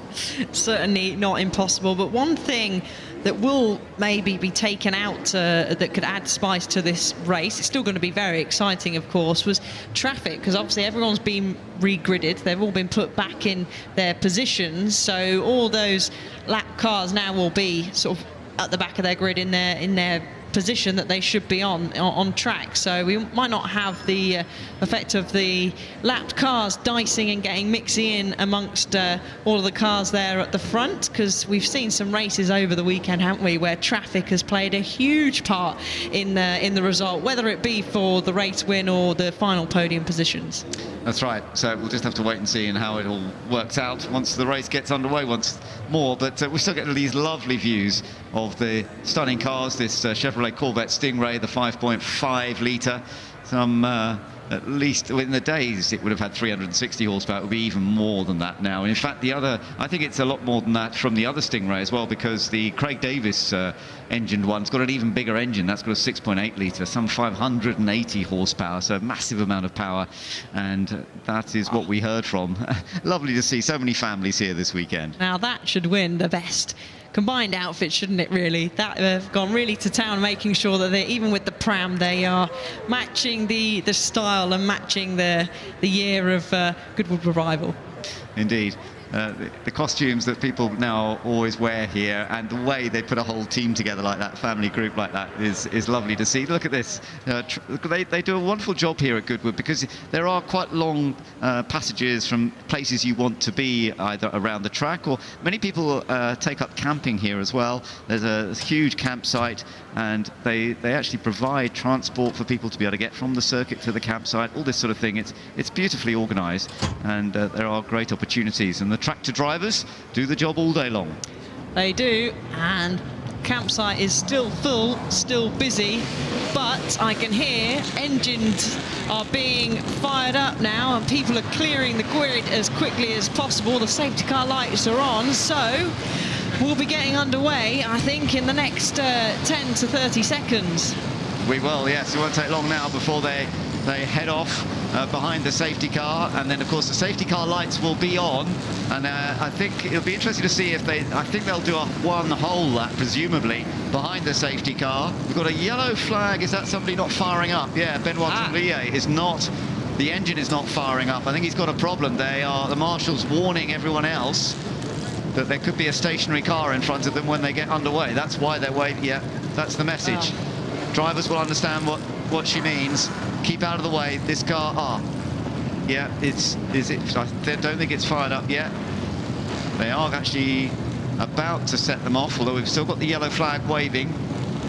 Now the safety car is being released. There apparently is again some rain falling at the van. It is fired up. Good. It took a little while to get it started, but it is underway. Benoit Trujillo's got the car running. We did say that overheating is always an aspect if you had to stop these cars when they've been out there racing. Hopefully we won't have any overheating problems. Most of them are getting underway. Just a few more down towards the back. Being given the signal, take it easy. And yes, this all seems to be going okay now. But more rain, as I gather, could be falling down at the far end of the track, down at Levant.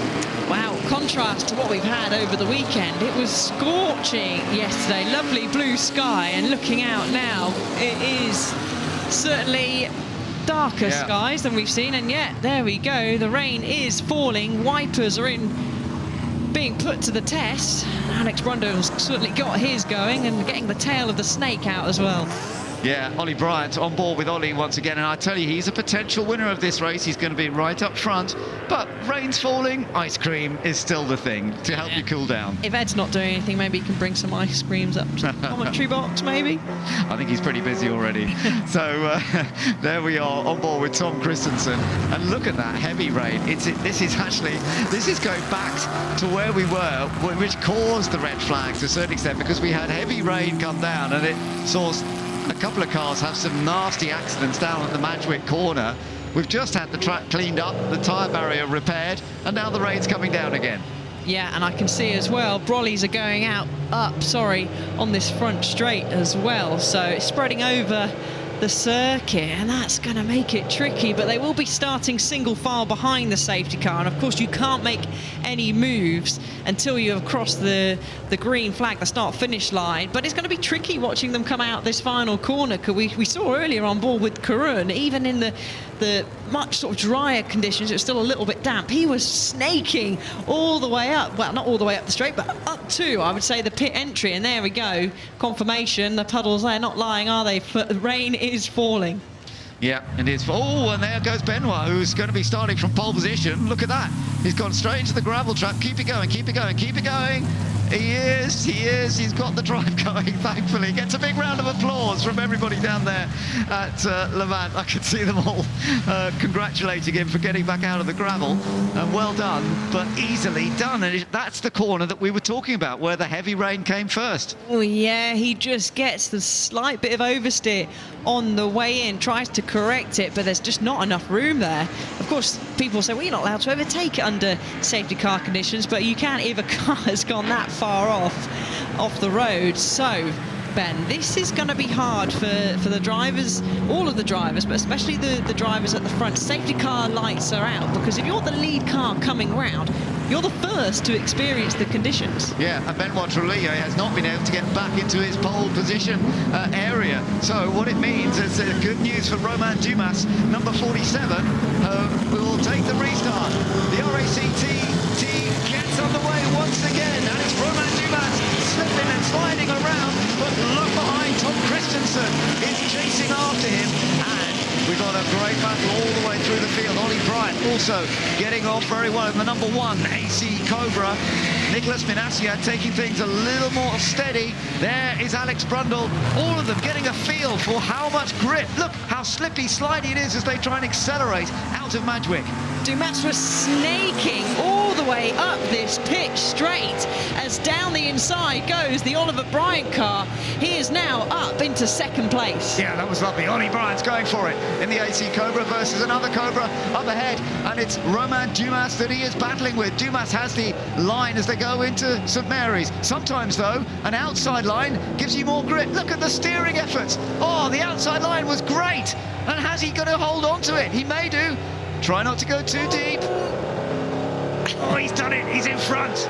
Just about holds it. Yeah, the traditional karting style in the wet line, wasn't it? Round the outside. So we'll have a look how far Dumas is, but it's still raining. Wipers are still going as he holds the inside there at Levant. Yeah, everybody being super cautious, because that's where Trujillo went off on the safety car lap, and we've got, just running a little bit wide. Jimmy Johnson, he was saying his first experience of driving a car like this, a 1960s car of any sort, in these conditions. And he had a slight off, but he gathered it back. So, here we go, Romain Dumas coming back again, trying to retake that place from Ollie Bryant. Stunning stuff, but Ollie Bryant, in the number 1 Cobra, has got the advantage at this stage. They're still learning, where is the grip? Where is it really slippery? Watch out, so easy to make a mistake. It is so easy. But Dumas now can see the rear of the number 1 car of Ollie Bryant, and he can get a taster. And there is the indicator on to the number 4 car, who actually, he's come quite a way back up, hasn't he? Yeah, he's done quite well, but of course he's due a pit stop, isn't he? So yeah. Benoit Trullier is coming in now to hand over to Nick Jarvis. This was the lead car before we went into that red flag situation, although we always thought he would be under threat. And this, of course, will drop that car right down the field. Now, Tom Christensen's lost a bit of time there. He's lost a few places on that lap, in the number 17 black Lister, and he is now going to try and get it back again. The Lister Jaguar Coupe, and right behind Alex Brundle, number 94. He's now chasing his way through. He said he's done a few laps in the past in the wet. The windscreen wipers are all working. Some of those windscreens are steaming up. You were pointing out the way that Tom Christensen's car, they were clearing it on the grid to try and prevent steaming up. Yeah, there's one mechanic putting Rain-X on the front, where it basically beads the rain off the front of the windscreen. Another one inside putting some anti-fog in, as Alex Brundle is snaking all over the road. Does he keep it on the road? Just about getting it ever so sideways, but they're doing 205s, 206s out there now, and they were in the 124, so that just shows how tricky these conditions are. That's Andy Prio in the dart ready type, so he's actually up there quite well, but he's battling with Nicolas Minassian. Minassian's just gone back past him. When they went over the line, Minassian was ahead, then Prio got past him, and Minassian now retakes that spot once again. Meanwhile, Gordon Shedden's in that group as well, just up ahead of Alex Brundle. A couple of cars ahead. He's actually in front of Christensen. So, yeah, keep an eye on Gordon Shedden. He's now trying to move his Cobra up the order. There's back with Alex Brundle. We're looking at Alex from the back of Tom Christensen's car. This is all pretty tight, pretty close. Everyone trying just a variety of lines. Alex keeping in a straight line, just about does. We'll just say everyone's trying a variety of lines, desperately trying to find grip on the track. They've had no experience. I thought Alex was going to go into the pits there, but no, he's keeping it on the right-hand side there. Probably feels that that is the best way to avoid it sort of tailing down the straight, but good save there from Alex Brundle. It certainly is. Nigel Greensall's in that little battle as well, in the car taken over from Mike Whitaker. As further down, we've got a car that struggled earlier on and they had some problems, so it's a little bit further for Gary Pearson to try and come back up the order. But yeah, we've got Treluyer's car in the pits. More side-by-side racing going on here as well. The 23 car on the outside with Ed Jones in that car now. Oh, big slide from Matt Neal. Matt Neal is driving the number 8 car.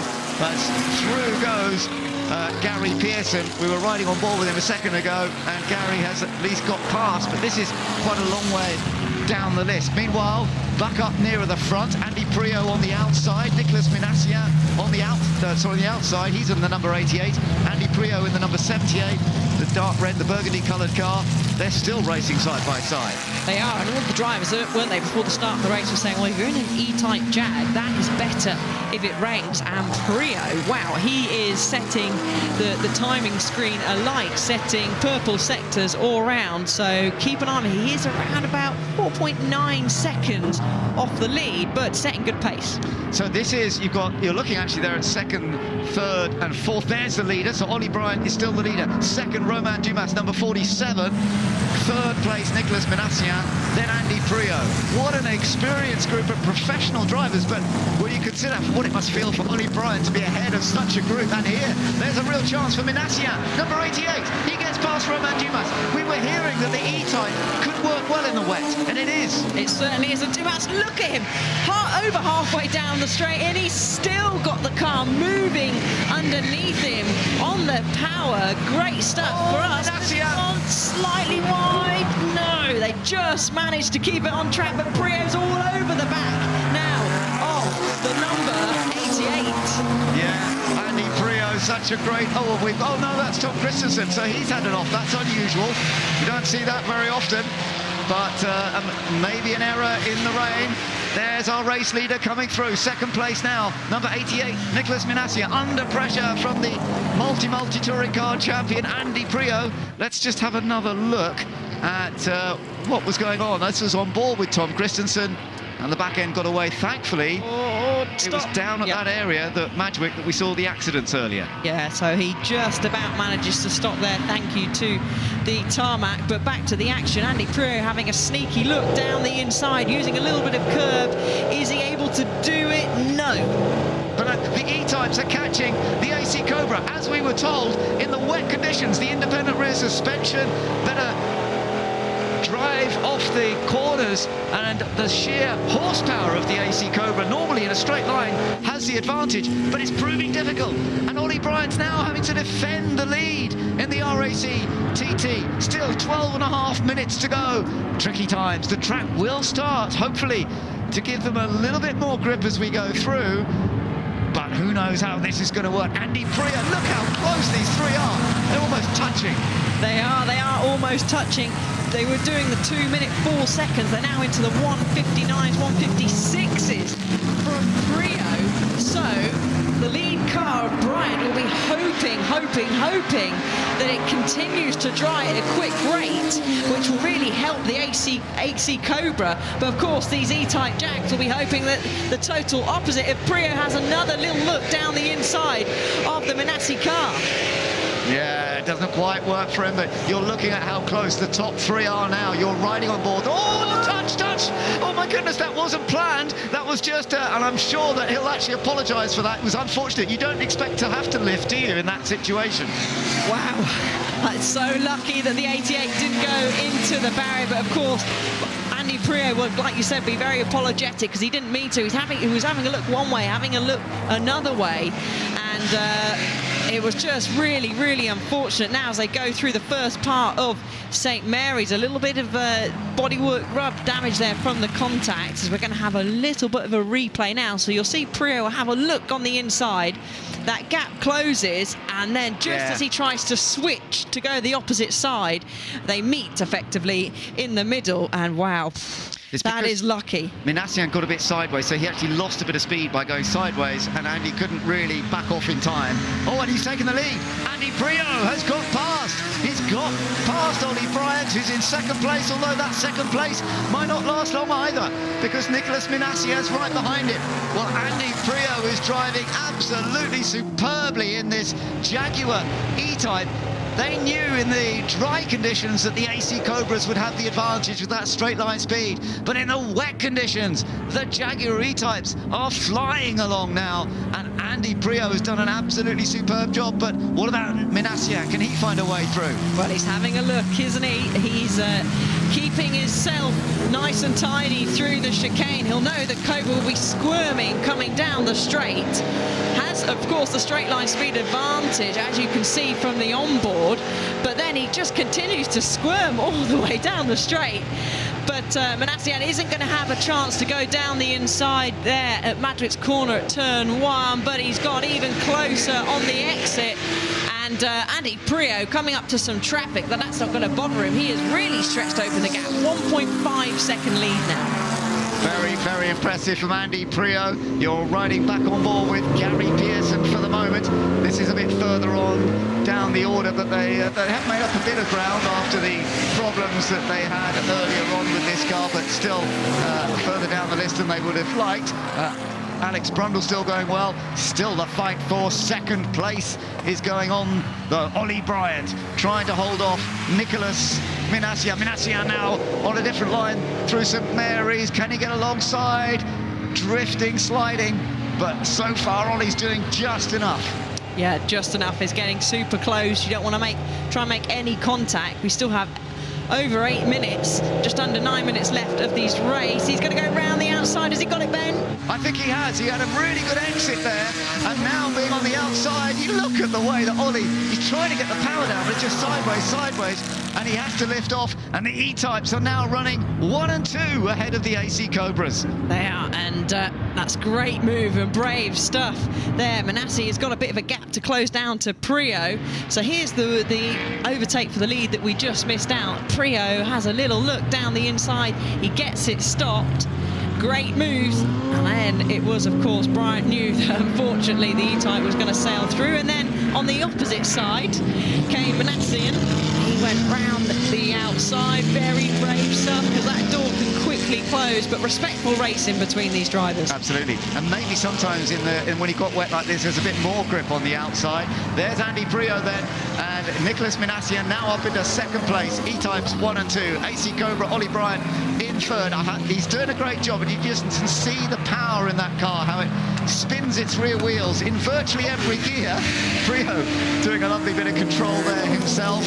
As we look back a little bit further down the order now, the racing going on. This is down for 13th, 14th places, and it's all pretty tight down here, isn't it? Yeah, it was very tight. There's some great battles going on further down the field, should I say, sorry. But the times are fairly close at the front of the field as well. And up on the timing screen, we've got pit stop infringements under investigation. We don't know what those are at the moment, so those could change the order as well. Oh, that's a good point.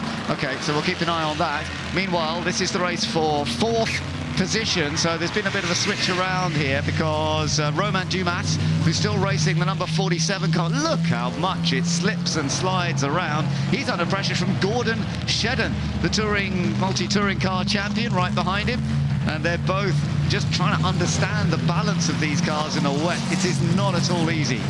No, it's not, and you can see they're squirming for grip. Wiper still going flat out on the Dumas car. I think the rain has stopped ever so slightly, but look, just the control that he's having to put in behind the wheel there, and that's usually a flat-out easy corner up the Levant straight down into Woodcote, but it's not in a Cobra in wet conditions. It turns the straight into a completely different experience. Look how much steering work he's having to do. It's just crazy. Now, this is Tom Ingram, and that is a move that Tom has just made on Alex Brundle for 7th place. And remember, Craig Davis was telling us he thought Tom might well be able to make up some places. Has to brake a bit earlier there.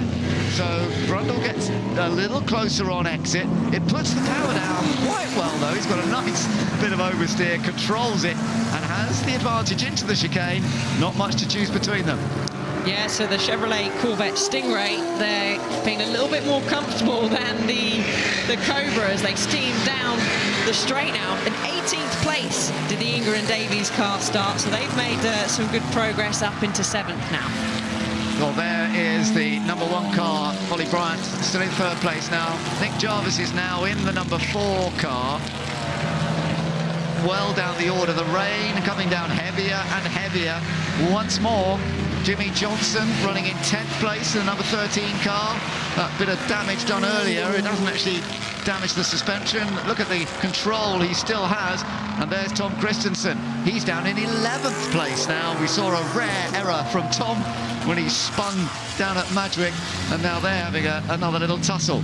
Watching this control is a real element of all. It's just fantastic, isn't it? I'm chuckling away to myself, not laughing, and then just with excitement as Dumas is constantly trying to make adjustments. This is a real workout for him, and being chased down by Gordon Shedden, who has that slight damage to the rear of the car that was from earlier on in the weekend. That corner, I think they would normally be taking that maybe 2nd or 3rd. It sounded like he was almost taking it in 4th gear just to keep the revs as low as possible to avoid the wheel spin. Yeah, they'll be short shifting down the straight and out of the corners as well. You can even see from this shot here how much the car is moving.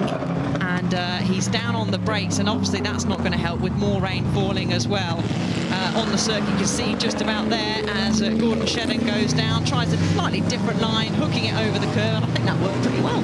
Just over 4 minutes to go. These two are running in 4th and 5th places, these two AC Cobras that are balancing just in the rain here, with this rain still falling. The top 3 at the moment still Andy Prio, Nicholas Minassian and Ollie Bryant.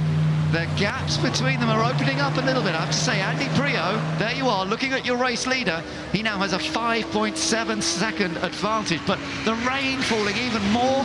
And I tell you what, this could easily change. You just take one little tiny mistake and it could change the order.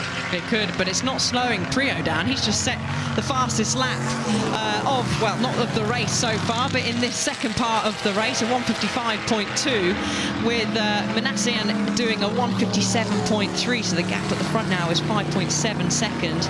As again, we continue to see the battle of the Cobras slightly further down the field resume, as Shedder desperately trying to get past. And you can tell he's a touring car driver. He's using the curb and much more on the inside there. A man who works with his family at Knockhill and knows exactly how to get the best out of a car in wet conditions. He might not have driven I don't know how much he's driven the Cobra in the wet. I'm sure he's driven it, but he's certainly used to the rain growing up in Scotland and spending so much of his time at Knockhill. And the family run the track. So it's great to watch him, but he still hasn't quite found a way past, has he? No, he hasn't. Dumas, a very experienced driver, of course, as well. We've got some great drivers on the grid. We saw them earlier on, didn't we, yesterday, taking part in the St Mary's Trophy Part 1. Part 2 coming up later on in the day, as wipers are still ablaze. And there's a lot, it really has come down. There's a lot more spray compared to how there was a couple of laps ago. Oh, there's a chance for Gordon Shen to get up the inside. Doesn't quite work for him. Romain Dumas just fends him off once again. Porsche, factory driver for so many years. Twice winner for Le Mans, once with Audi, once with Porsche. And he's just holding on to fourth place from Gordon Shedden, but not by very much. And I can't believe how they wheel spin halfway down the straight. It's amazing. Yeah, they're putting on a right dance down the straight, are they? Is Gordon trying to sell the dummy on Dumas? No, he's too experienced for that as well. As Dumas, as Gordon clips the inside curve, he's tried the tighter line, gets ever so sideways, but it's going to be difficult for him because it's even tighter, and with that power, he is unable to get the car pointing in the right direction, and the ideal direction. Look at them. They're snaking. And Four Waters, usually a flat-out corner, maybe not so much for these more powerful cars. They have a slight lift, but they're having to have a break and even use the grass and the curb on the inside there, as through St Mary's they go now, but back with Prio, who really has sailed on into the distance. 6.2 seconds the gap now. Yeah, he's doing a wonderful job here, Andy Prio. He's got a 6.7 seconds advantage over Nicholas Manasseh, as you say, and he's very, very comfortable, and we're under a minute, so he will get one more lap when he comes over the line. We're not quite on the last lap. He's got to deal with back markers now as well. There's a bit of a flap of something underneath the car. I don't think that's a big issue, though. Car is running smoothly at this stage, but he's still got to get into the end. But what a great effort this has been by Andy Prio. He's really enjoying driving this Jaguar E-Type. There is the man running in third place. Ollie Bryant sharing it with Marino Franchitti, who did such a strong part in the first section of this race. And then when the rain fell, it all started to get a little bit more of a challenge for them. I have to say, he's still the top Cobra, the top AC Cobra in the race. But the Cobras, as we have seen, are not easy. And let's hope we stay on board with him down this straight and just look at how he's having to sort of fight the wheel, even though he is going in a straight line. He's not holding the wheel straight because he physically can't. With all that power underneath him, it's just scrabbling for grip. And it's a real workout driving these cars without water on the track, as you can see all the way around Madwick's bend. He's pretty much sideways. Wonderful. Let's just listen in coming up to a corner that is often flat out, not quite in these cars. He's being cautious. Again, still gets over. Look at that big snap. Now listen into St Mary's.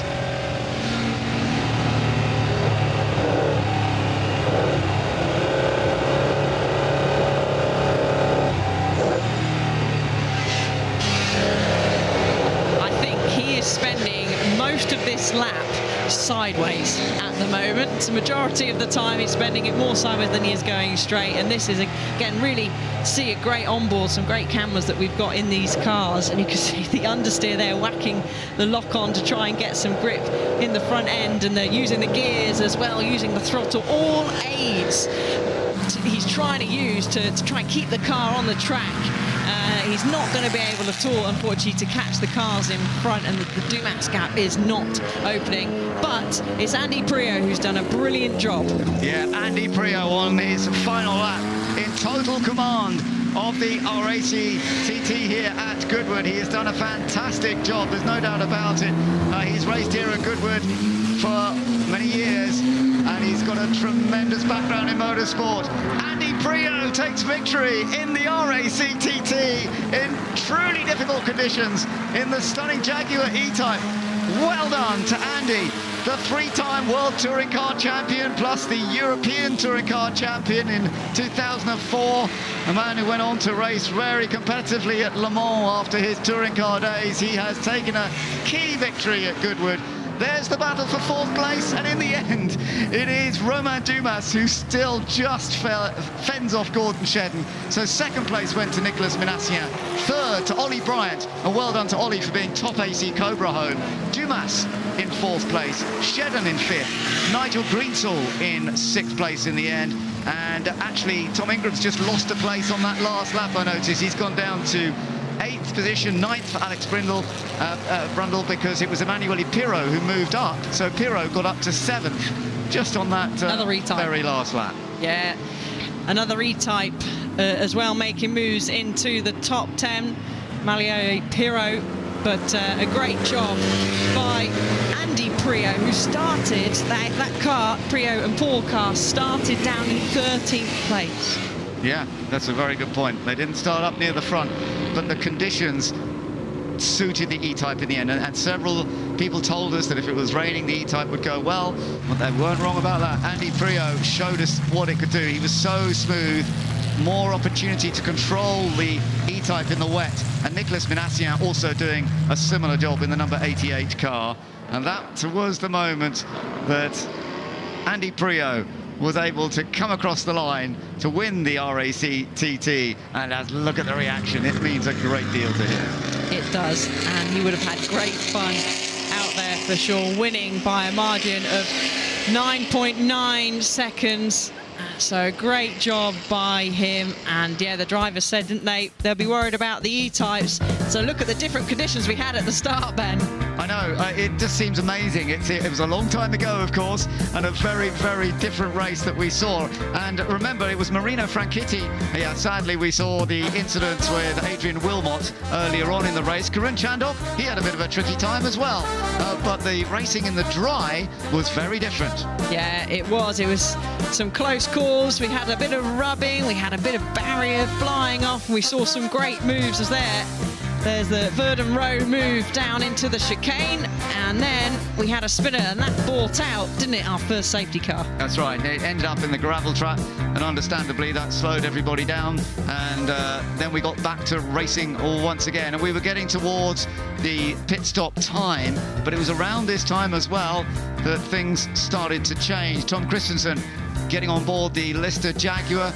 We saw Ollie Bryant in the Cobra. He was doing an absolutely stunning job, but then the rain fell, and then we started to see big incidents, 2 big crashes, and particularly for Andrew Jordan taking the Pizzarini going heavily into the tyre barrier. That brought about the end of the race. Ollie Bryant got away with going off. He went through the gravel trap, but the race was then brought to a halt, and everybody had to restart in, again, wet conditions. Yeah, and it was tricky, wasn't it, when it did get back underway for the Cobras. We saw variation of lines, but it was these E-Type Jags that sailed on through the field, making some great moves, with the Cobras constantly snaking down the straight with all that power.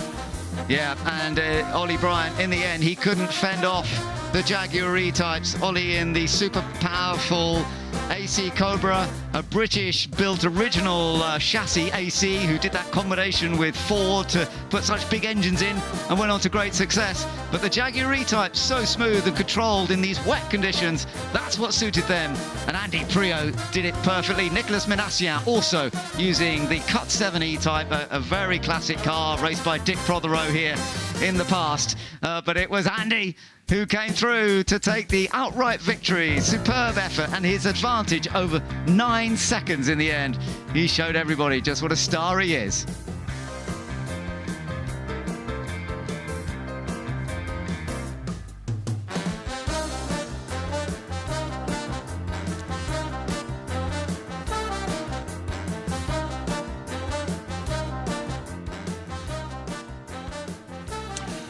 What a podium that is. William, let's start with you. I mean, where to begin? I think you bought this car quite recently. That's not a bad choice.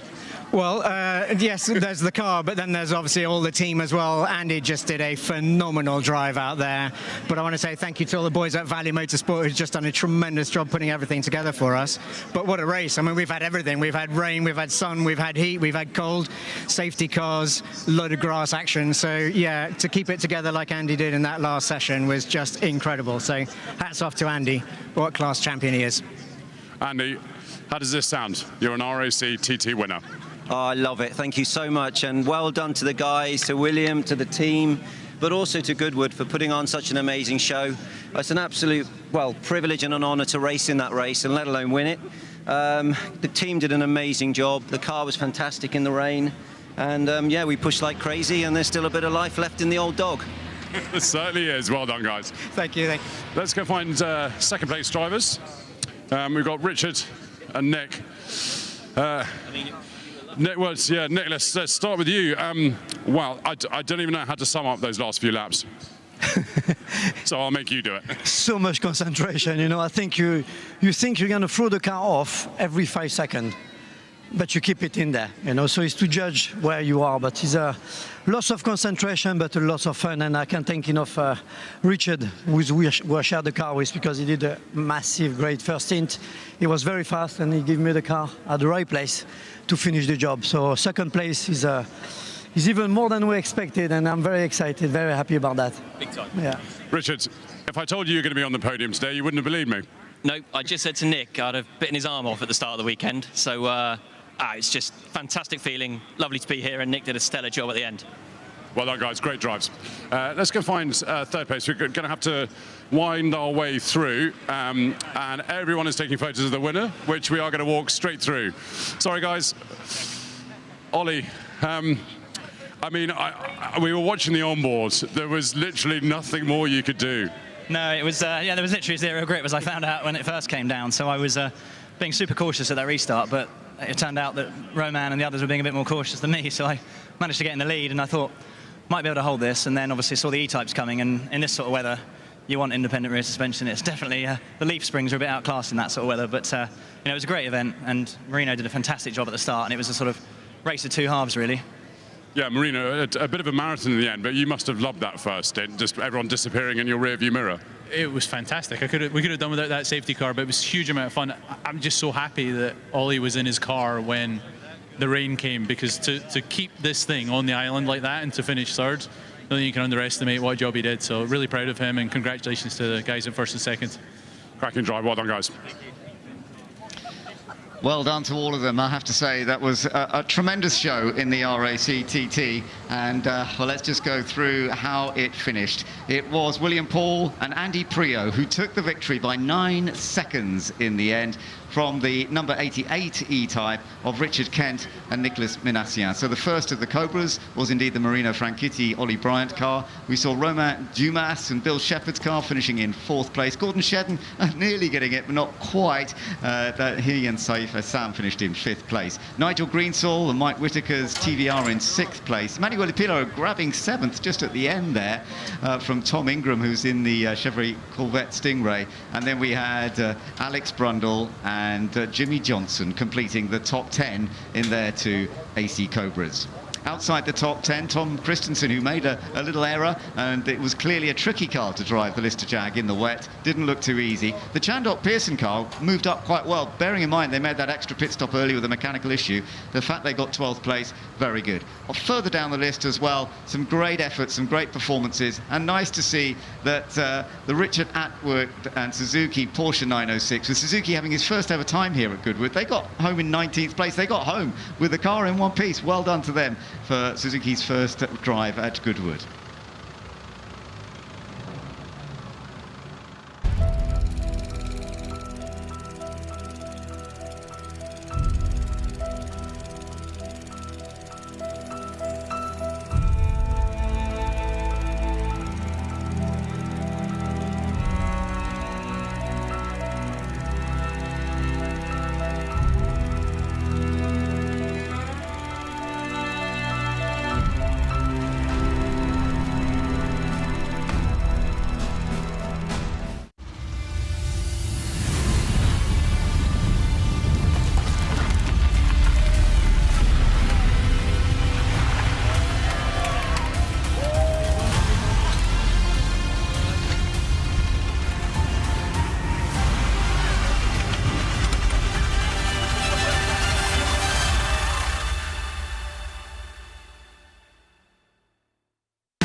Well, the track conditions today have certainly changed somewhat. We've been through one of the hottest weekends of the whole season, and yet today we've had this rather damp coming out and very wet at one stage in the RAC TT. But yeah, certainly a bit different, but it gives us a different view of the cars, and we loved watching those cars sliding around under the control of some top drivers. So lovely to watch. I do hope those of you who've been getting a bit damp out there are still enjoying being here. And a lot of celebrations, of course, that have been going on across the weekend. Look, oh, wow. So many youngsters who are having a wonderful opportunity here. Now that should win costume of the day or costume of the weekend. That is a great effort by that young child's parents.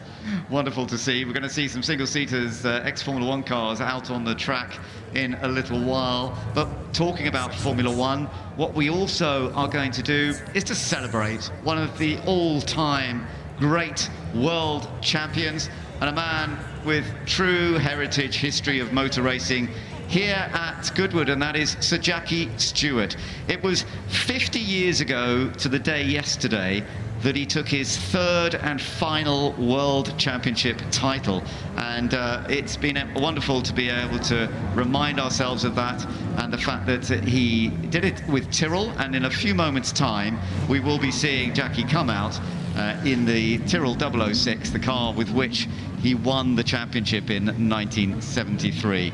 So much to celebrate, so many anniversaries, but that is another key one to enjoy. So plenty of fizz to always enjoy at Goodwood because there's so much to celebrate.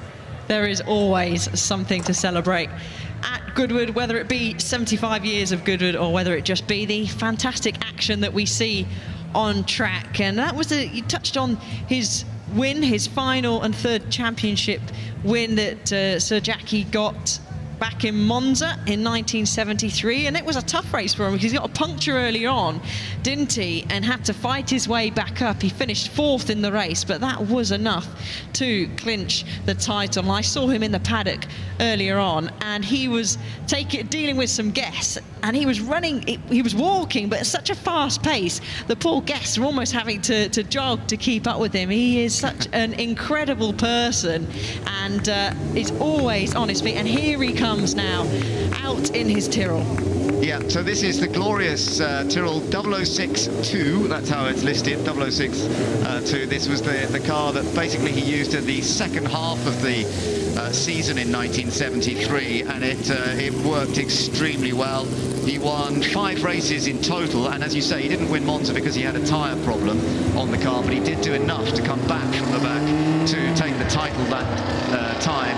And he was hoping to do the final race in the United States at Watkins Glen, but so sadly his brilliant teammate Francois Sever was killed at that event, and so he didn't do the very, very last race. But he had wrapped up his 3rd world title, and he had also decided that he was going to retire and move away from racing in Formula One.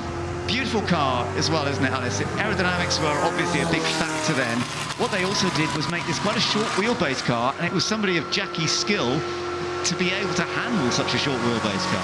Yeah, what skill Jackie has, and I think he was a megastar, wasn't he, back in the day in the 60s, and he was the first really driver, I would say, sort of to transcend the sport and make Formula One popular, not just with his personality but with his driving skill as well. And away from the sport, he's always had Lady Helen by his side, and someone told me that's close to the family that she used to sit on the pit wall like many of the wives did back then, but she would time all of his laps, so she'll be there timing all of his lap times. So she was a very strong woman. I know Jackie does a lot now for Race Against Dementia, but he was also such a big advocate for making our sport much safer. You know, he lost a lot of dear friends and colleagues in accidents, and we know that motorsport as a whole is dangerous, but back then it was so dangerous. And I think we have Jackie to thank for the sport that we have today and how much safer it is compared to back then. 84 years old he is now, but driving beautifully around in this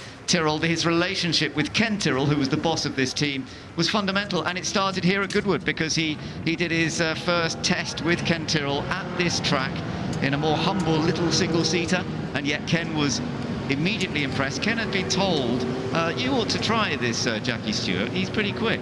And he found out he was. And the relationship, therefore, between Jackie and Ken Tyrrell, that's where all 3 of his titles came from. And in fact, there never was another Tyrrell title. They were still front runners for several years after Jackie left, but they never won the championship again. No, as he goes down the straight, and just hear that magnificent roar of the engine as Jackie gives a wave to the crowd and a round of applause as he passes this incredible crowd as well, and just a fantastic person and of course driver. And we are so lucky to have the opportunity to see Jackie go round Goodwood in the Tyrrell. Yeah, I was talking to his son Mark, 2 sons, Paul and Mark. I've known them over the years, they're lovely guys. Mark actually is the owner of this car now, and it belonged, it actually went to Tom Wheatcroft for a while, who had the museum, and it was stored there. But once I think Jackie initially bought it back, and they had it fully restored. It's now under Mark's command, and it's kept in a very good condition now. It's been fully restored, but it looks beautiful, doesn't it? And it does quite a few display events like this. That noise you're talking about, the beautiful Ford Cosworth engine, which was a part of Formula One for many, many years, of course. Yes, it certainly was. Jackie with the classic design on his helmet as well. Headrest there you see at the back. These kind of things you're not allowed in Formula One. They're built in, aren't they, the headrests? I mean, they do come out, but you're not allowed to stick any padding there on the headrest. So that just shows as well time changing. But it's not, this wet weather's not slowing Jackie down, is it? No, I love the input for the air as well over the driver's head. That was something that came along. They sort of introduced that really big opening up above the driver's head to sort of compress the air as it goes into the engine. And gives it another distinctive element to the Tyrrell 006, with which he went on to take the title. As I said, he had those 5 victories that year. But as you said also, it was a dangerous time in Formula One. We lost Francois Sever that year. We lost Roger Williamson as well. He wasn't his teammate, but they were all close to one another, and it was part and parcel of Sir Jackie going into pushing the sport to be safer. He would get criticised for that in his early years, but since then, of course, we've all appreciated the effort that he put into that. Yeah, we have. And it's always going to be a dangerous sport, but I think if it wasn't for Jackie, we would have lost a lot more drivers, because he really, really pushed so hard. And as he said, he got criticised a lot back in the day for how hard he was pushing to get the safety of the sport up to the standard it is now. So we have a lot to thank him for, and it's great to see him drive around, and it's also great to see everyone giving him so much appreciation and love as he brings the Tyrrell now back into the paddock. Yeah, well done to Sir Jackie Stewart, and if you've got the chance to have taken a picture here or give him a wave, that's lovely. If you're watching online with us as well, I hope you've managed to appreciate watching one of the true greats of Formula One, one of the true greats of all motorsport, and quite right too. He was honoured, knighted in 2001. He was given his OBE in 1971, and it absolutely deserved, because the way not only did he win races but has delivered for the whole sport has been unique in many, many ways. And Sir Jackie Stewart, it's wonderful to see him out on track. It is wonderful. And if you do see him in about the paddock, you're going to have to be quick to get a picture of him, because he will be busy. He's always running around doing something, keeping himself busy, and he looks so calm and relaxed there, and fitted straight back nice and smoothly into his Tyrrell. Yeah, always under control, and no doubt you'll see him at a few more Formula One Grand Prix. You've seen him there several times, and he still turns up. I saw him briefly at Silverstone earlier this year. He's always on the case. Lovely to see. So Jackie Stewart and the celebration here.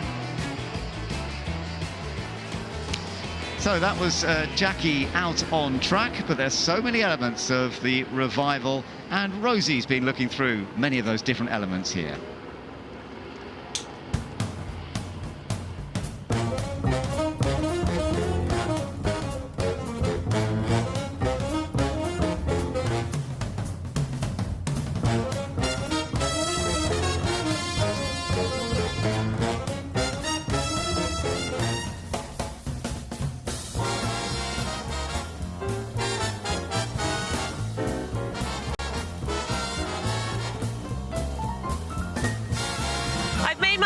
To the open cinema drive-through experience here at Goodwood Revival. First of all, we've got some amazing seats here for everyone to come and enjoy, but let's just have a look at all these vintage cars, just like they would back in the day at a cinema.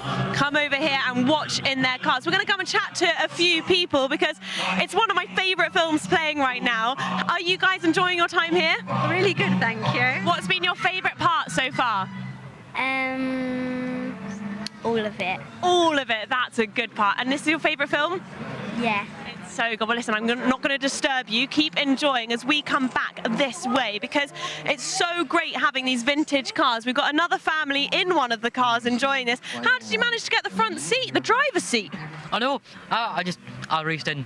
You reached in, you jumped in, you put your parents next to you? I did. Very well done. Is you enjoying the film? Loving it. How's Goodwood Revival been? Love it. It's the best. Oh, there we go. See, everyone's enjoying it. As we come down here, this is one of my favourite cars down here. Lots of two people. Tell you what, your outfits are brilliant. Where did you get these from? Goodwood. Goodwood, did you? That's amazing. And how are you enjoying the Goodwood Revival? Oh, we love it. It's absolutely amazing. This film, one of my favourites. You've managed to bag one of the best cars. How early did you get here? About an hour ago. An hour ago for the film, quite right. And you've got the driver's seat as well. Very well done. Hopefully you won't drive the car off, though. We'll keep the cars here. There are some amazing ones here. We've been playing Grease earlier, and I think this is a very Grease Lightning type car. But unfortunately for me, all the cars are actually taken. So I'm going to come down to the hay bales. And as I said, this is one of my most favourite films. So I thought I'd come and join this little family here. Have my popcorn and enjoy the film. So I'll see you guys later. So, Jackie, this is what it's all about, isn't it? Sitting on your championship winner, surrounded by family. Well, family is the most important thing of all. And I had a great family and have a great family, of course. And here we have his car, not my car. Paul's got one and Mark's got the other. This is the latest one. So it's lovely to have it here, particularly at Goodwood. It means so much to me because of so many years being at Goodwood. I've got to ask, who pays for it if it gets bent? You. You mentioned Goodwood there. I mean, so many happy memories. That everything all the way up to the lap records. What stands out? Well, lucky I didn't have any accidents. I spun a couple of times, but it was because I was at this racetrack that Ken Tyrrell got me to come here and got me to choose to drive for him in Formula 3 all these years ago. So Goodwood means something very special to me.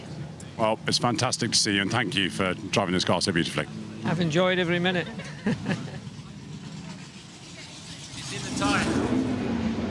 Wonderful to hear from Sir Jackie Stewart. How good was it to see him out in his 1973 Tyrrell, and we are winding it back even further now as we move to the Glover Trophy, the 14th race of the meeting.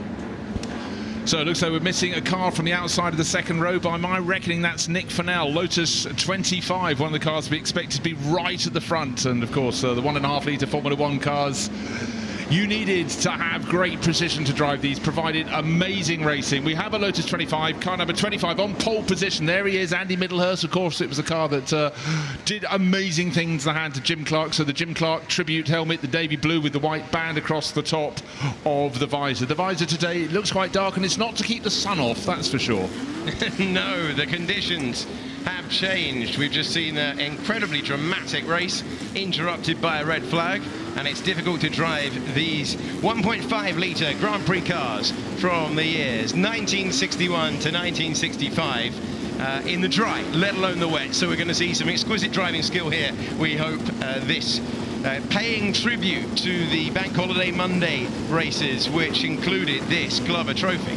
Still see the puddles at the back of the grid. So we've got the two Lotuses, the 25 in the hands of Andy Middlehurst, Mark Shaw in the slightly earlier 21, and the LDS driven brilliantly by Ben Mitchell on the outside of the front row. Doug Serorier's car built in South Africa. That's in the dark red hues, car number 17. A couple of cars missing, one from row 2 and one from about row number 4 by the looks of things. Car in the middle of the front row on this formation lap, Mark Shaw in the Lotus 21 from 1961. Excellent stuff as they leave the line on their formation lap. It was Andy Middlehurst who took pole position, Mark Shaw next to him, and then it's Ben Mitchell.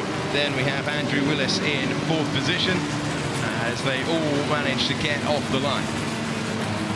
So drivers getting a feel on these treaded tyres as to where the puddles are sitting on the circuit. Certainly in the Royal Automobile Club TT Celebration, the race that went before this, the cars, a huge amount of power for them. They didn't dare put it down the start-finish straight. Wheel spin as they changed up into 4th gear, going past the end of the pits. It looks marginally dry now, but that's from the commentary box. It doesn't probably feel quite so dry as they're working their way around the circuit. Caution is the byword to start with.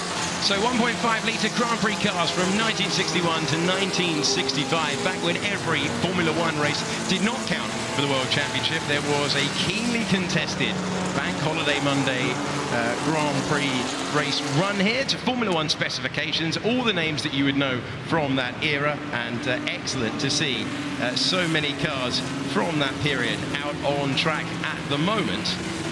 And while the cars look incredibly similar from the outside where the Lotus is, well, let's take a look at the grid. So Andy Middlehurst in the Lotus 25 is next to Mark Shaw, is next to Ben Mitchell, and then we've got the BRM, and then was Nick Fennell on the start line, or was he missing? He was the one I believe was missing, and someone from row number 4 as well. Okay, so they were meant to line up with Buhoff next, then Morton, then Kuvata, and then Harrison and Jamin in the Lola Ford, the T55. Then the Lotus 21 is next to the Lotus 18, next to the Lotus 24, and then it's the Cooper Climax, the T66, next to the Brabham BT7, driven by James King. Then it's John Clark, Nick Taylor, and then the BRP BRM that lines up in 18th position, and then it's McCabe and Trio who line up 19th and 20th. completing the field, we've got the Lotus Climax 18 next to the Lotus Alfa Romeo 18, and then the Lotus BRM 24, and it's Bergs and Salisbury. And at the back of the field, we've got the Cooper, the Derrington, and in 28th position, Richard Wilson in the Cooper. Well, these magnificent machines are making their way to the line in completely different conditions to when they were qualifying the cars in the only practice session that they had around the 2.3-mile circuit. And still plenty of racing to come today. If you are trackside and getting through the conditions, hope the umbrella's up and hope you've got a good view, because this is going to be a real treat to see how the cars can deal with a wet track. Just looking out of the commentary box window to see if there's any more rain. There is quite a lot of rain falling. So these are really precarious conditions for the drivers to negotiate. Most certainly they are, and for drivers who have full experience of these cars, not just in the dry but in the wet as well, that would be a big advantage. Andy Middlehurst has been such an expert in the ex-Jim Clark Lotus 25, the first monocoque car in Formula 1, 1963, and unsurprisingly, with all that extra rigidity in the car, it handled beautifully, and in the hands of that flying Scot from the borders, the farmer Jim Clark, it took the title. But right now it's all about precision as the drivers focus on that run down to the first corner. The green flag waved to the back of the grid, the Glover Trophy about to be away. It's the early 60s about to be revisited, and the flag falls. We go racing around Goodwood in very wet conditions as they leave the line, and it looks like it was a good start for Andy Middlehurst from the pole position, and he got a decent start, but an even better one for Mark Shaw, who takes the lead. Mark Shaw most certainly did. Alex Morton came up a row or two, number 21 in the Lotus 21, but up at the very front of the field, that was a brilliant start from the middle of the front row.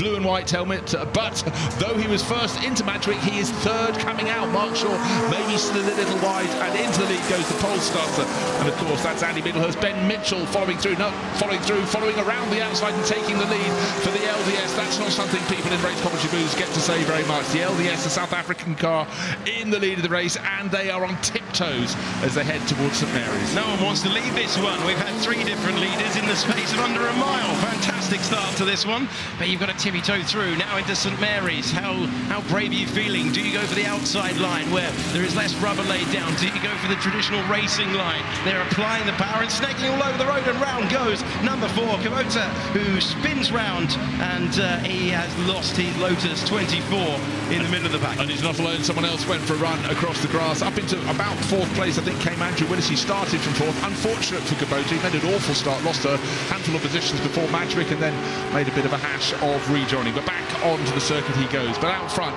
absolutely rocketing away, is Ben Mitchell. 2nd place Andy Middlehurst, and up to 3rd now comes the BRM with that bright orange lipstick nose of Andrew Willis. Patrick Chamin is looking good as well. Car number 15 in the bright red livery further back, but we are looking at another passer. Andrew Willis, very confident on this opening tour of the circuit. It's one thing to know this car, even if you've driven it plenty of times, these conditions completely redraw the board. Now just looking to see who's come up into 4th place. It's a Brabham by the looks of things. I think it's Samuel Harrison, but our race leader is pulling clear. So, and that brilliant opening lap from Ben Mitchell. There he is in the LDS. The BRM of Willis now into 2nd place. Andy Middlehurst, our pole starter, in 3rd. And yes, indeed, it is Brabham tucking in right behind. It's Samuel Harrison up from some distance down the grid. 9th he started 9th on row 4. This is the moment where the Japanese driver went round and had to be avoiding action in the background there. Lotus going deep behind. Yeah, I think it was Nick Taylor that went wide. No, it was car 23. It was Andrea Stortoni in another Lotus Climax 18, but he brought it back to terra firma. And here comes Samuel Harrison up the inside of Andy Middlehurst. And didn't quite make it work. Andy has won so many Glover trophies, but in these mixed conditions, he's just being a little bit cautious, and maybe some of the younger guns are making the moves, and certainly Ben Mitchell, leading the race, has fewer candles on his birthday cake than most. And Ben Mitchell has an advantage over the line last time with 1.8 seconds, but loving these conditions. Oh, when you don't get many overtakes there, he's having to climb all over the curve as he tries to pull it off. Number 88, Samuel Harrison, trying to fight his way through, and the 88 there, the Brabham Ford, the BT 10. and it's an ex-Denny Holm car, was from 1964, this one. Yeah, and just to point out, this is a car, all the others are running 1.5 litre engines, all by one. No, all by that one. That's running a 1000cc engine, the Ford SCA. So Samuel Harrison, actually, you know, sometimes power can be an embarrassment in the wet, but none of these cars have a huge amount of power with just 1.5. But right now, it's about precision. And certainly Samuel Harrison, trying to get that third place, is pushing very, very hard indeed. An impressive run. Ex-Denny Holm car, that one. Yeah, and is he looking to try and make the pass, trying to improve? Dare he go around the outside? How brave are you feeling, Samuel? We're about to get our answer in a few moments' time. We head into Woodcote corner, and he wisely feathers back to the throttle, and they maintain their position at the moment. Andy Middlehurst hanging on to third place. It's Mitchell, then Willis, then this battle that you're looking at between Lotus and Brabham. And just looking at the apex, the corner at Woodcote, there's actually really quite a deep puddle there if you kiss the curb, so maybe you either ride the curb or get a little bit wide. But what we're getting is Andrew Willis is getting closer and closer to Ben Mitchell. The gap between first and second down to under a second, 0.88 of a second. And by the time they got to Magic, it was down below. The third place battle, Middlehurst still just ahead of Samuel Harrison, so Lotus ahead of Brabham. Fifth place is Mark Shaw. Here we go. Better traction out of the corner and a lot of confidence in the last couple of laps. It's another change of lead in this extraordinary race, and now Andrew Willis hits the front of the pack. And he has driven very well after establishing a rhythm in the early stages, and he demotes the LDS that has been so entertaining us in the opening laps. But it's the BRM now at the top of the timing page. Now, are conditions changing? I don't sense they are. The track's still super, super wet for all these drivers, but that's a fantastic attacking drive there from Andrew Willis. Started fourth on the grid. Of course, we had Mark Shaw in the middle of the front row, who fleetingly was our race leader, but has fallen down to fifth place. But it's all about just not making mistakes. Again, these aren't big, powerful cars. These are very, very delicate cars. Look how they're tiptoeing through the first part of Lavin corner. The point where they want to get the power down is about now, but you want to be sure your car is in a straight line, and then, of course, you can carry that speed down the kick Lavin straight towards Woodcote. Oh, and a nice big twitch there. Well, nice for me as a commentator, not so nice perhaps for the race leader. And Andrew Willis hanging on there, but the first two are pulling clear. And now in the background, even having a twitch, he put the power down coming out of the second Lavin corner. Samuel Harrison started the lap in fourth, up to third ahead of Andy Middlehurst. And for anybody who you can say that about, Andy Middlehurst, Lotus 25, I overtook him. That is a badge of honour. Oh, they are having to work so hard. You saw a couple of wheels on the grass there for our race leader. The wider line is definitely the better line to take. You've got more consequence because you're further out, but you're away from the puddles on the two apeces you would hit as you go into and through Woodcote corner. But who dares put the power down hardest as they come out of the chicane? And in this case, it was Ben Mitchell who put it down, and then you can see Andrew Willis turning up through, changing up through a gear, trying to accelerate. The tail of the BRM snapping out of line, so the eyes are out on stalks for sure.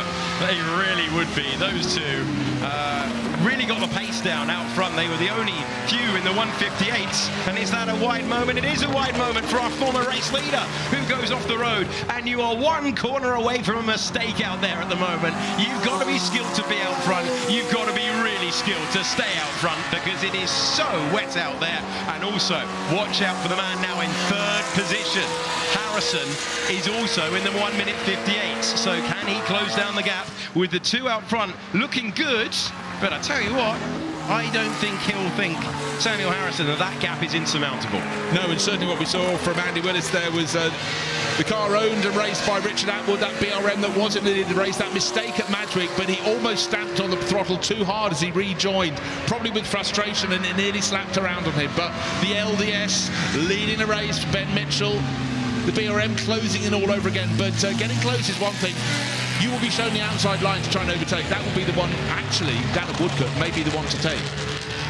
Yeah, on the evidence that we've seen so far, I think that's the case. I'm absolutely loving them, drifting the car, desperate to apply the power. But if you get greedy, you can lose your lead. There are 17.5 minutes to go. And it is Ben Mitchell checking the mirror to see where Andy Willis is. He's there for the moment. He's regrouped and he's re-attacking. And we'll also get a read over the line of what Harrison can do in clear air. Right, even on the Lavant straight, you can see the BRM in second place, hitting a puddle, kicking out the spray. But what is quicker than Quicksilver? Wet grass. If you go out over the curbing, you will be visiting. You'll have to send postcards to all your friends. You'll be so far away from the circuit. So lovely, cautious run from the race leader, Ben Mitchell, and the LDS tucked in behind Andrew Willis in the giving chase wonderfully in the BRM P281. 261, I beg your pardon.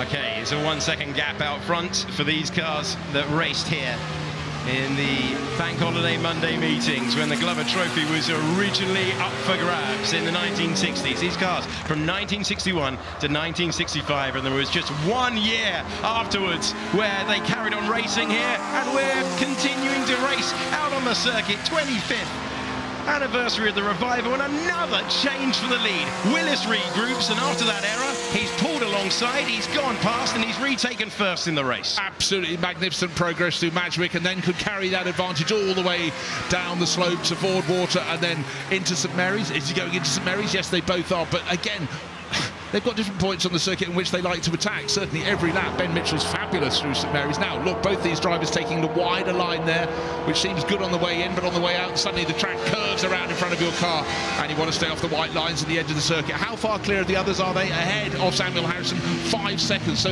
in theory, this is a battle for the lead. To stay for the battle of the lead. But I tell you what, the progress that's been put in by Harrison means you could be right. He could be catching them shortly. Yeah, he's got to find a bit of consistency. We're seeing a couple of purple sectors and then maybe an ordinary sector to follow. So he's just looking for that consistent rhythm through the circuit in car 88.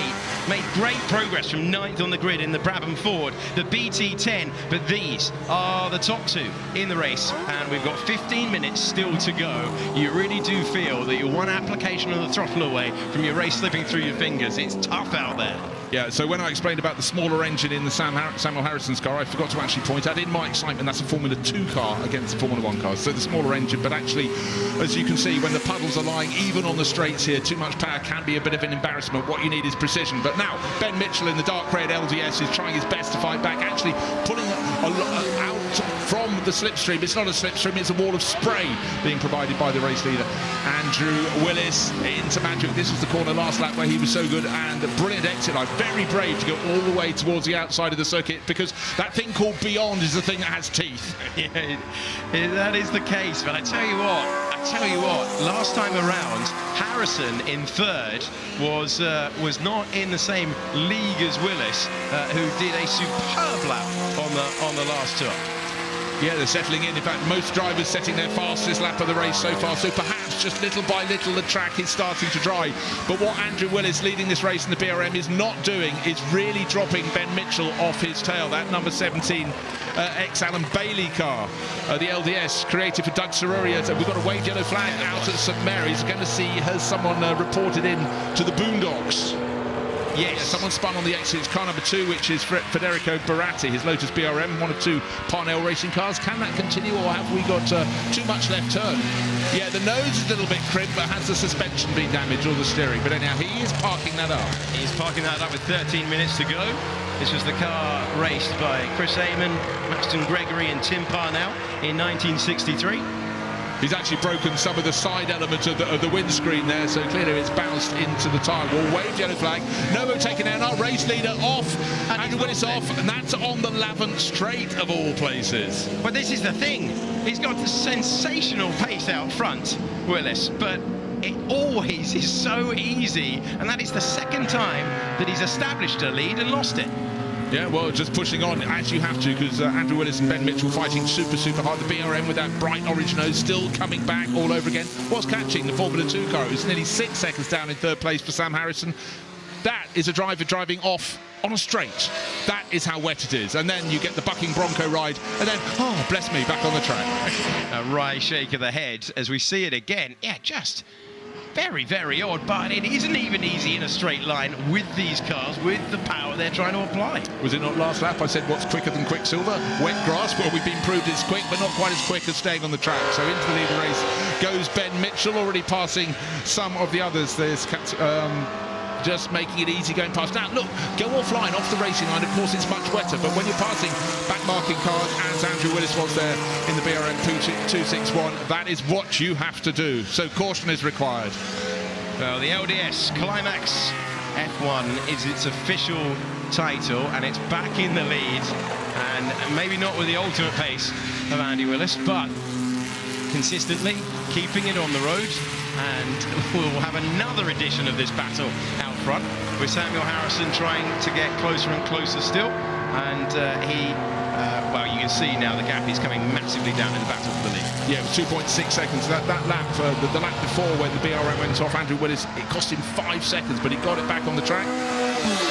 Number 8, the Nick Taylor's Scuderia Colonia Lotus being passed. That's the white one with the black and white checkers up the flank, and kind of a full team making progress there going through, which is Richard Wilson, Cooper Climax ex Bruce McLaren Monaco winner. The track is definitely drying out. Yeah, podium positions as well with that car 14 in the British Grand Prix, the US Grand Prix and the South African Grand Prix back in 1962. Currently running in 10th position is Wilson. Everyone will have a story to tell, and this driver, Cooper, has decided not to show us his race number because he's rotated it round, but it's car number 71. 71, Flavio Puccinelli, ex-Jack Brabham car, now facing in the right direction, but it's far easier to fall off than to stay on, you can put it that way. Different challenge now because it is beginning, the rain has stopped, so the rain has stopped out there, the lap times are dropping, but in chasing that lap time, you can easily have a spin like we just saw. Absolutely so. So it's good to see that Puccinelli has got going all over again, but unfortunately car 99 has not. That's Mark Shaw, who started middle of the front row, was the leader into the opening corner, yet was third on the way out, and some rear-end contact there. Hart was running in 5th place overall behind Andy Middlehurst. He's dropped it, he's dinked it, but the battle for the lead is closed right up. We saw Andrew Willis was getting closer and closer to the LDS of Ben Mitchell, covered by under a second on the start-finish line, and as they go towards St Mary's, it's getting closer and closer. Sorry, out of St Mary's to the second part of Lavant, and they've got traffic up ahead. This could be defining factor. 10 minutes left in this Glover Trophy race. What an excitement. And there, Andrew Willis, right-hand wheels on the grass. Good brief. Yeah, braver than I would be behind the wheel. Now you've got to pick your way through. We've got 2 cars by the side of the road, and we're not yet intervening to change it. And you're trying to pick your way through here, and you're trying not to lose the lead. Absolutely so. So, hand up from one of the drivers. Let them. Oh no, it's hand up all around, and that's from our race second place car, our race leader. Suddenly arm in the air for Ben Mitchell. Now I want to check where the yellow flags are. Have we got a red flag? Did I spot red in the background, or was that someone jumping up and down wearing a red jacket? Can't see any. Just looking at the marshals out the window. No flags on the main straight.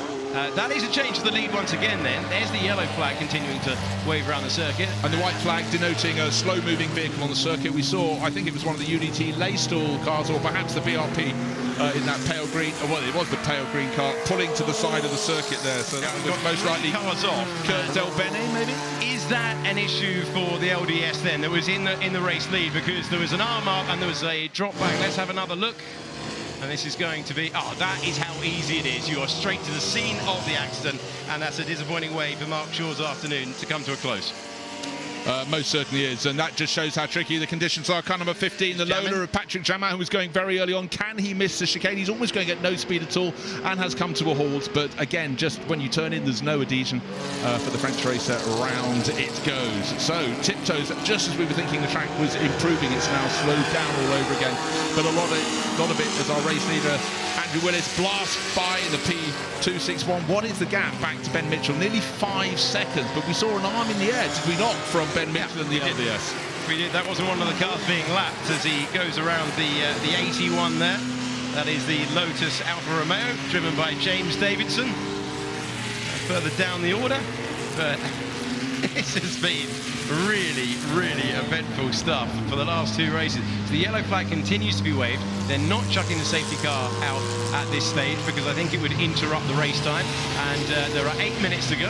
It's Willis, Mitchell and Harrison, the top 3, as it continues to dry out around the 2.3 miles at Goodwood Circuit. Now bear in mind that car parked between, not the 99 car of Mark Shaw, which is parked to the side of the circuit there, but the one on the between St Mary's and Lavant has been there for about 3 laps. The waved yellow flags are there, so the drivers all know that Federico Barati's Lotus 24 is where it is. However, still trying to see the gap between Ben Mitchell in second place in the LDS and Andrew Willis as they go around the sections of lap. They're lapping at equal pace, but we did have that moment where Ben, in the lead of the race, just behind that gaggle of cars as the front runners came through, stuck his arm in the air. And it would be very, very interesting to find out, perhaps after the end of the race from Ed Foster, if Ben finishes in the top 2, just what went on out there. Well, it's been an engrossing battle all the way through. We had 3 leaders inside the opening mile of the race. And now we're looking at the great animation behind the wheel of Alex Morton, having to work very, very hard there. And he is in the 21 as the marshals make them aware that there are cars at the side of the road. That's in the Lotus 21 from 1961. Yeah, Alex Morton made a really, really good start in that one, then fell back a little bit. This is a car largely raced in South Africa by Neville Ledderly, who until yesterday was calling Neville Ledurl. All my life I've only read his name, but I've been straightened out on that one. But right now he's being pushed very hard by Richard Wilson in the Cooper T60, the first car that was fitted with the Climax FWMV engine, the car with which Bruce McLaren won at Monaco, but McLaren wouldn't have wanted these wet conditions at Monaco. But that number 14 Cooper tucked in behind, biding his time, but time is not necessarily his friend. 6 minutes remaining, but certainly some points on the circuit that are very, very wet indeed. And again, the slightly cautious exit from the chicane has bought a little bit of breathing space for Alex Morton in that Lotus number 21, or Lotus 21, number 21. Easy to pick out. Beautiful looking car, currently circulating in 6th position with Wilson in 7th. Then it's Jamin who's had that spin at the final chicane early in the race, and then it's Taylor and Collins as we check back in. Well, just taking a look, I mean, the lead was 5 seconds, or the best part of that, between Andrew Willis in the BRM and Ben Mitchell in the LDS. It's now out to 7 seconds, so I don't know why Ben stuck his arm in the air as they came across the group of cars. Now, great little car, number 44, Klaus Berg's Lotus 18, ex-Cameradi team. And I like it when they still have the original driver's name on the flank, much as that one, our race leader says, Stewart. We've just seen Jackie Stewart with his championship-winning car, his 3rd championship-winning car. But Ian Burgess is the name written on the side of the car about which we were just speaking there. Well, the number 7, Andrew Willis, out front and looking for a slightly less eventful end to the race than the start of it. We've seen him rejoining a couple of times, shaking his head, but he will be smiling if he can stay where he is for another 5 minutes. That's the aim for the driver who has now it's dried up, looking far more assured behind the wheel, still taking that wider line, the wet line going through there. We saw slightly tighter lines from him at the start of the race and then adapted as he went. Oh, this is a wonderful shot of a wonderful car.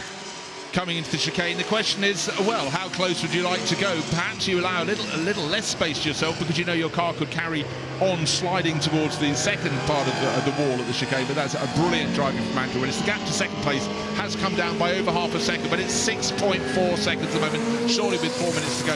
That is enough. Now we've had a change of position. And Richard Wilson has got past Alex Morton, and that is for 6th position as he comes over the line. 4 minutes to go, and the number 14 car raced in 1962, the Cooper Climax. Now, let's just wind the clock back, what, 4 laps? The change of lead. Was Ben Mitchell passed under the yellow flag for the lead? Did he stick his hand up and then Andrew Willis come through? Can't tell you as yet, but I'm just fulminating, just trying to work out what went on. But since then, their pace has been very similar, but 6.4 seconds is the gap. That surely is insurmountable with 3 3/4 minutes remaining in this race. But right now, the front 2 cars, they're 15 seconds clear of Samuel Harrison, the number 88 Formula 2 Brabham, who's driven beautifully in that. The track, it does look as though it's improving, but the lap times are still north of 2 minutes, whereas the fastest lap of the race was 1 minute 56 from our race leader, from Willis. Yeah, you're absolutely right. It is brightening up out there. It has stopped raining for about 10 minutes now. It was heavy at the start of this one. It was really tricky for the drivers to deal with. Clobber that protruding part of the barrier. One did slightly wider line through that. Yeah, but what we're having is Ben Mitchell in the LDS, car number 17, is definitely closing on the race leader. Definitely. I'm just trying to see the last lap from Andrew Willis in the BRM there. Here's car number 7 was 2 minutes 7. 2 minutes. Oh, sorry, 1 minute 58.3 for the driver in second place, Ben Mitchell. There he is. So he's gained nearly 3 seconds on that lap. But the clock surely will run away with him. Through the first part of Matchwick he goes. Don't forget, that was one of the places where our race leader, Andrew Willis, ran wide on the circuit. In fact, you can see his tyre marks coming across the grass and just about got it back onto the circuit. However, it's all a question of who will make the fewer number of slip-ups. 2.5 minutes to go. We've seen late charges all the way through the meeting. We've seen races decided by a tenth of a second, positions being swapped in the final feet of the race. And could we see another late charge now? Very even Stevens through the first sector. So I think Willis just ticking the boxes as he tries to wind down the clock and take the checkered flag. Yeah, but the part of the lap in which the LDS with Ben Mitchell gains on each lap, they're always equal in the first of the 3 timing sectors, but the section we're looking at now with our racing to come through is where it really comes down. You can see Ben Mitchell, he is definitely king of the middle sector, closing right in that second place. It may yet become the lead. Catching the traffic there was going to cost him. It's only 4.1 seconds across the line last time, and I wonder if Andy Willis might come under a lot of pressure towards the end of this race because he was clearly going on the circumspect route with the traffic he was trying to lap directly ahead of him. We're looking further down the order now at the 28 of Dan Collins. Yeah, Dan, I was going to say just outside the top 10. Nonsense, he's in the top 10. He's in 10th place, and just in behind him is car number 23, the Lotus 18 of Andrea Stortoni, so they'll have a little battle. Definitely, it does appear drier to the eye, but waiting for our leader to come through. Andy Willis, 4.1 seconds clear at the start of this lap in his BRM, but Ben Mitchell clearly catching him as he goes through, and suddenly, well, what's the gap come down to? Just out of the background of the shot. Here is our race leader, still hitting the puddles on the start-finish straight, waiting for Ben Mitchell to come through across the timing beam in the background. Still waiting, 1.6 seconds. He's taken another 2.5 seconds out. This is the start of the final lap. You know what you're saying? It's written into the DNA here. There has to be something happening on the final lap. It's the rules at Goodwood, and what entertainment we have seen all the way. He is giving it everything, working the wheel, bagfuls of opposite lock.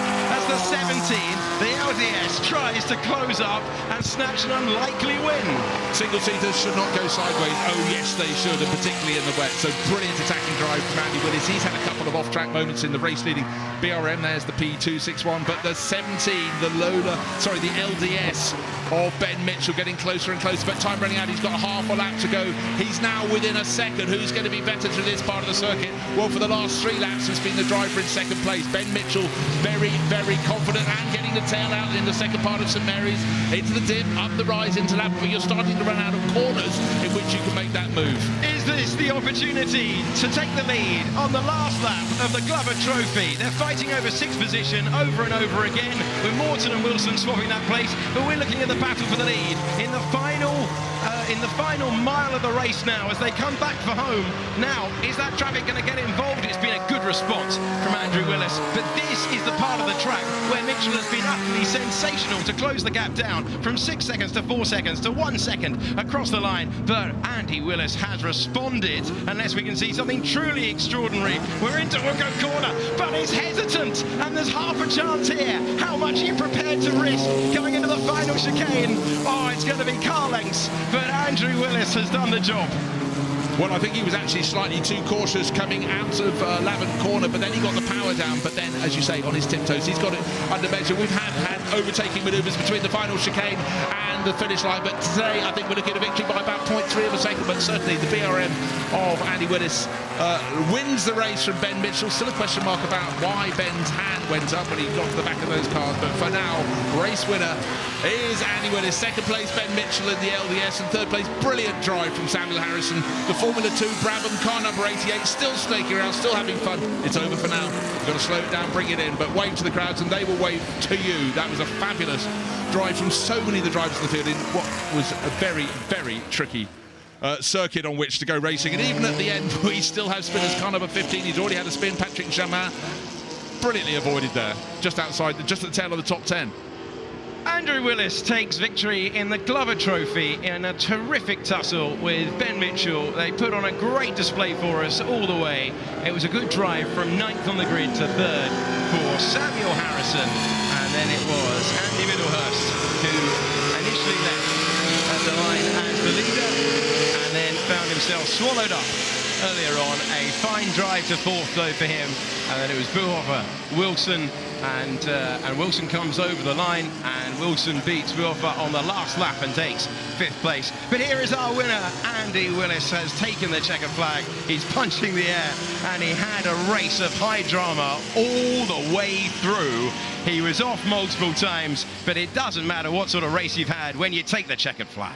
Well, a brilliant start as we look back at the highlights from the middle of the front row. Mark Shaw led into the first corner, but you know what? He was 3rd by the time they exited, so a little bit of pussyfooting from the Lotus 21 in the middle, but it was Andy Middlehurst sitting in the front. Samuel Harrison, the little Brabham coming up, the Formula 2 car, but really the story of the race was the battle between the LDS, there it is, car number 17 of Ben Mitchell and Andy Willis going past in the number 7 BRM into the race, and at various points he really kissed the edge of the chicane. But a lot of the runners had runs off the circuit. There were 2 runs off the circuit for Willis. One was a real rodeo ride across the grass down the run.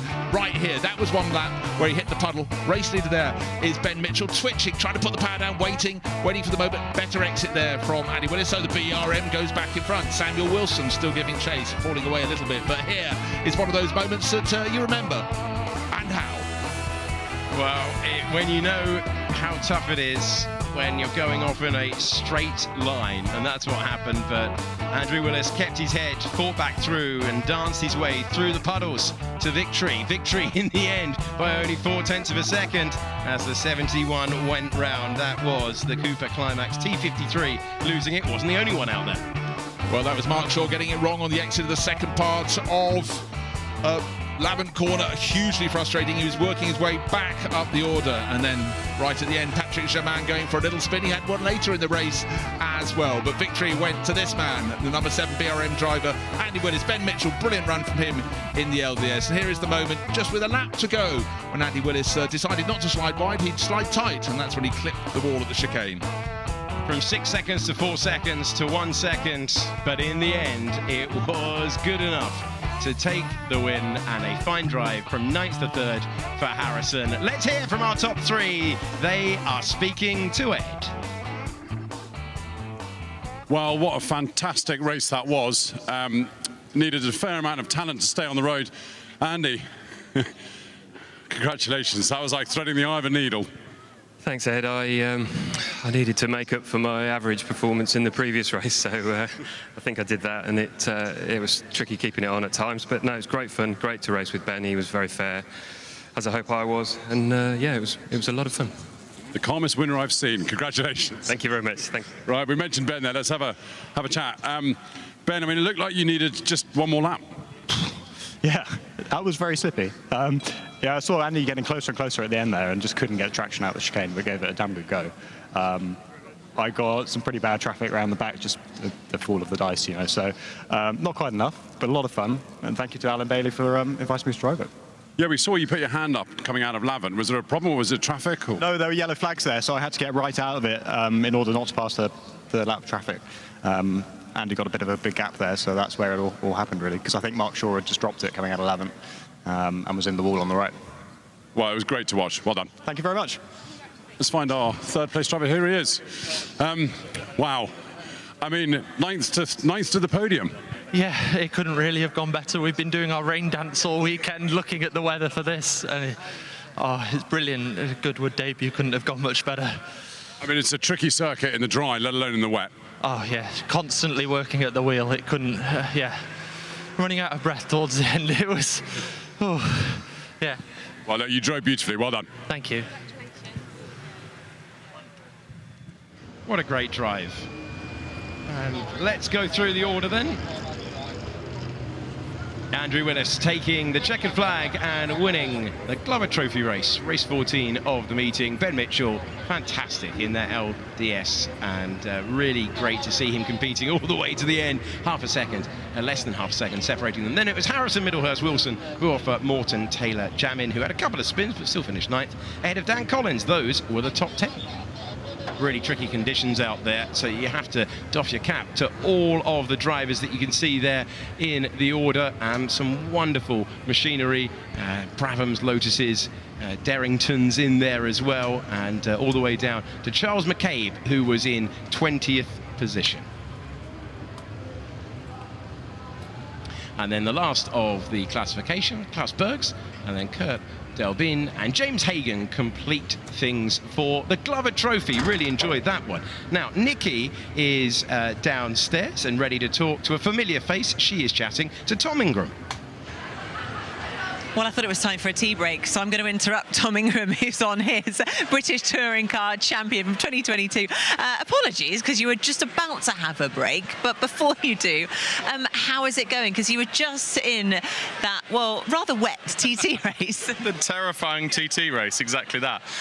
It was mad, absolutely mad. And there were parts of it that you're going up the back straight doing, I don't know, 150 miles an hour in 4th gear, and suddenly the car goes, okay, you're going left now, but I'd like to go right.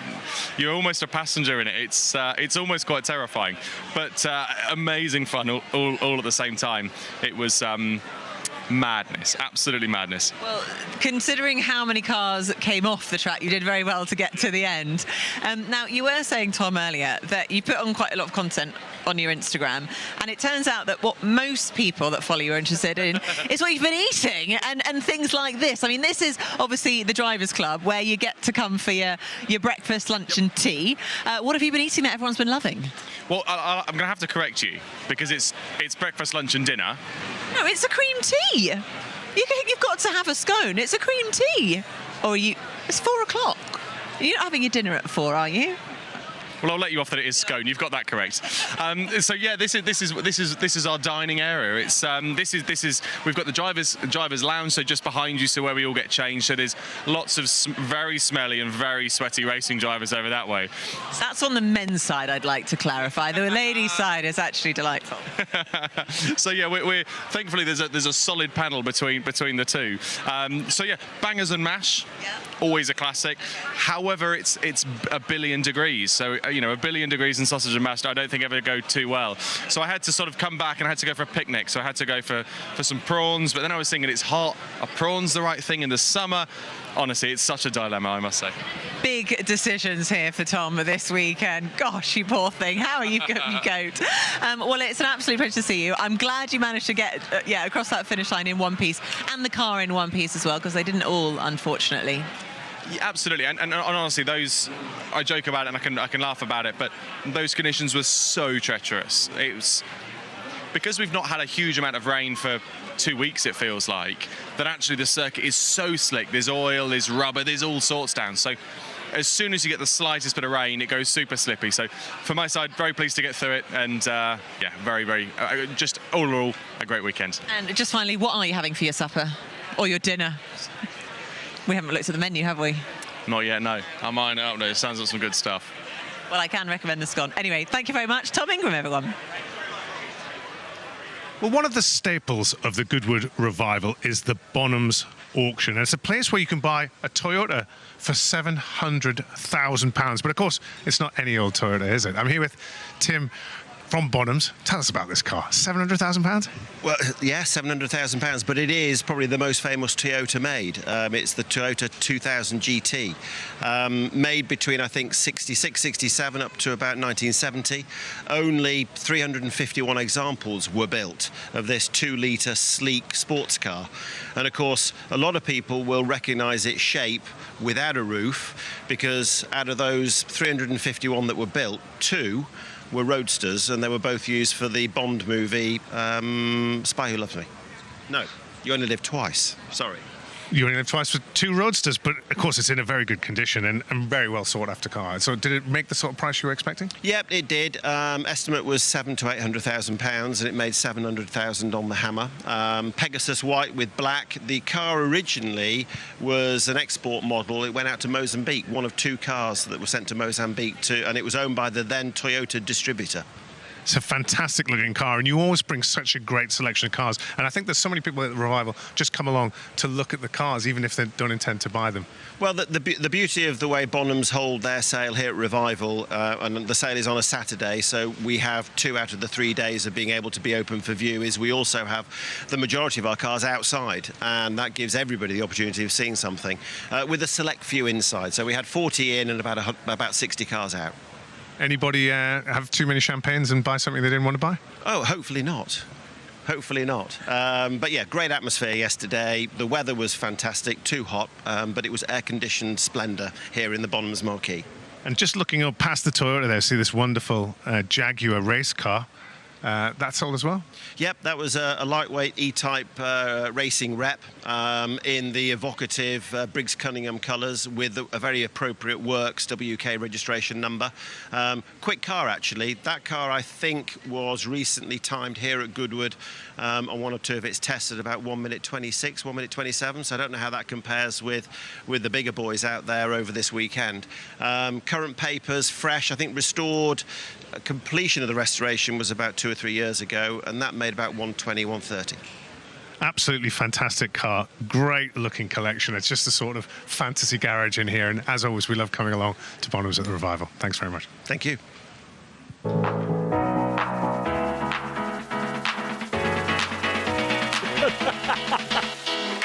Good morning, hello, and welcome to Goodwood 2023. This is the Action Sports Arena.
I mean, are you singers? Loosely speaking. Loosely speaking, they're the singers. You've been going around here at Goodwood Revival for the last few days. How's it been? It's been absolutely epic. The essence of Goodwood is something that you cannot put into words. What have you enjoyed most about it? Probably the rock and roll. Yeah. So probably the music mainly, I'll have to say. But the racing is fantastic. The weather is awesome. The people that come here are absolutely brilliantly dressed, and mainly probably just being with my 4 brothers. Ah, see, I think they've enjoyed it being here. Tell us a little bit more about the band, though. Well, it kind of started as just the 3 of us, the 3 brothers, and then we met our brother from another mother, Vic, from America. He joined, and it's kind of grown exponentially as people want to get into this thing this is, and it's grown and grown and grown until we're now singing over the road in the evenings. So you 3 are actually brothers? Yes. Ah, you are actually brothers, and then you're sort of the I'm going to tag along brother. No, I'm the American guy. We started all this in the 50s. Exactly. Come on, That's very true. That's very true. You are the start of all of this. Tell us a little bit more, though, because Goodwood Revival, like we were saying, the essence is just this. But to be able to sing here every single day as well. It's magic. There's a band called the Rockatoons who play at the Over the Road Bridge stage, and we kind of befriended them over the years, and bit by bit they started to invite us up to sing with them, and now it's just become a fixture that we do, and it's just to be a small part of a very big rock and roll machine. It's absolutely outstanding. Well, listen, I think we should have another song just to end us out here. So, boys, take it away. I won't join in. I said hello, Mary Lou. Goodbye, heart, sweet Mary Lou. I'm so in love. And the cars are out onto the circuit as we pay tribute to Carroll Shelby, one of the great American automotists. And it is great to see so many cars attached to his iconic name heading out onto the circuit, which has dried out, the sun's come out, and it allows us to enjoy things as we pay tribute now. Rain? What rain? That has moved on, so it was amazing how quickly that dissipated, but track will still be a little bit slippery, and a lot of these cars have an awful lot of power, those AC Cobras. There's a tame AC Ace being built in Thames Ditton, just to the southwest of London, and then with the suggestion of Carroll Shelby, he'd been trying for quite some while to get a European manufacturer of sports cars to put big American power in. He thought they'd sell like hotcakes in the States, and they most certainly did. There's the Pycroft being driven around the circuit as well, but it's also the Ford GT40, such an epic shape we can see among this wide array of sports cars. We've got the Maserati coming through, that's the 250S, we've got a Jaguar C-Type. These are the cars that Carroll raced stateside by and large, but he was one of the pioneers of American racing drivers to come and race in Europe. That is where he got this concept of small, brilliantly handling European sports cars. They didn't have an equivalent in the States. They had those large engines. He thought, why not make the two? I think that could work. But the car with which he had his first race is the MGTC, just going out of the front of your shot. Tiny level of performance in comparison to the monsters that follow around, the Ford GT40s. Just seeing Rob Huff there, car number 9, the red GT40 with Annabelle alongside him. The open top, actually in the hot weather in the last 2 days, that was the GT40 to be driving, and the GT40 prototype number 6 going through in the background of the shot. But really, to encapsulate someone who won Le Mans, finally Aston Martin, they've been chasing that victory. 1959, Carroll Shelby, one of the crew on board that made that happen. Then heart problems dictated that really driving a racing car wasn't a good idea. At the end of the following year, he retired. And he was a restless man in so many ways, always a man with a project. And that's what led to AC agreeing to put Ford V8 engines in. Huge hike in horsepower, huge hike in popularity. And that certainly set the ball rolling. And he certainly wasn't ending his career there, was he? He wasn't, and he left some motor racing legacy behind. Great attachment with the Ford company, of course, with the Cobras, with, of course, as well, the Mustang, and also with the GT40, charged with rescuing their racing program, which they had created to try and defeat the mighty Ferrari. He got them back on track. He got them to the tallest of the top steps in motorsport, the winning of the Le Mans 24 Hours, but not just only on one occasion. As a driver, he was recognisable for racing in his coveralls, and the man from Texas was distinctive behind the wheel 8 times, taking part in a Formula 1 Grand Prix that counted the World Championship, but it was in Le Mans where he made his name into legend. Absolutely was, and racing that Texan bib and tucker, the dungarees, the blue and white stripy dungarees. Of course, that was supposed to be the mark of him being, at some point in his career, a chicken farmer. But what we love is the fact the family has come across, his grandsons are here. But that first car, victory in the MGTC in Oklahoma in 1952. So from small acorns, great things grow, but his pace was clear. The number 1 AC Cobra, the first one ever built with Bruce Mayer on board that, who started the Peterson Automotive Collection. He is loving this weekend. It's great to see the Stetson, so many racing in the black Stetsons, is to keep the sun off rather than the rain. Half an hour ago it would have been very difficult and different indeed. Yeah, I'm not sure we would have had as many takers if the rain had continued to fall down, but it's great the sun's come out for this moment, for this celebration. We're looking at one of the GT40s, and many out here, including the very cars that took the flag in the Le Mans 24 Hours. Yeah, we'll settle our eyes on those shortly, because we've got the car that finally gave Ford victory in 1966 by the smallest of margins, and then one of 5 cars in the history of the Le Mans 24 Hours that won the event twice, 1968 and 1969. So we'll look for that one. That will be in the Gulf livery that's so inimitable, but did pass from Ford over very shortly to the 917 Porsches, as well as Gulf just became intrinsically linked with victory in the Le Mans 24 Hours. But the early Aces into Cobras, they didn't have the big flared wheel arches. They had the 289 cubic inch Ford engine. That's 4.7 litres to us this side of the Atlantic. But then the big engine, the 7-litre lump, the 427 cubic inch, was slotted in, and wider wheels were needed. Now this, number 6, is the car that won Le Mans in 1968 and 1969. As I said, one of only 5 cars in the history of this race which has just crossed 100 years. We've had the centenary this year. Only 5 cars in all that time managed 2 wins, and this is one. That is full motor racing royalty. It really is, and excellent to see it on the circuit, completing the last of the laps around and enjoying the sunshine, as we have plenty of different marks. And there's the Aston Martin in your picture at the moment.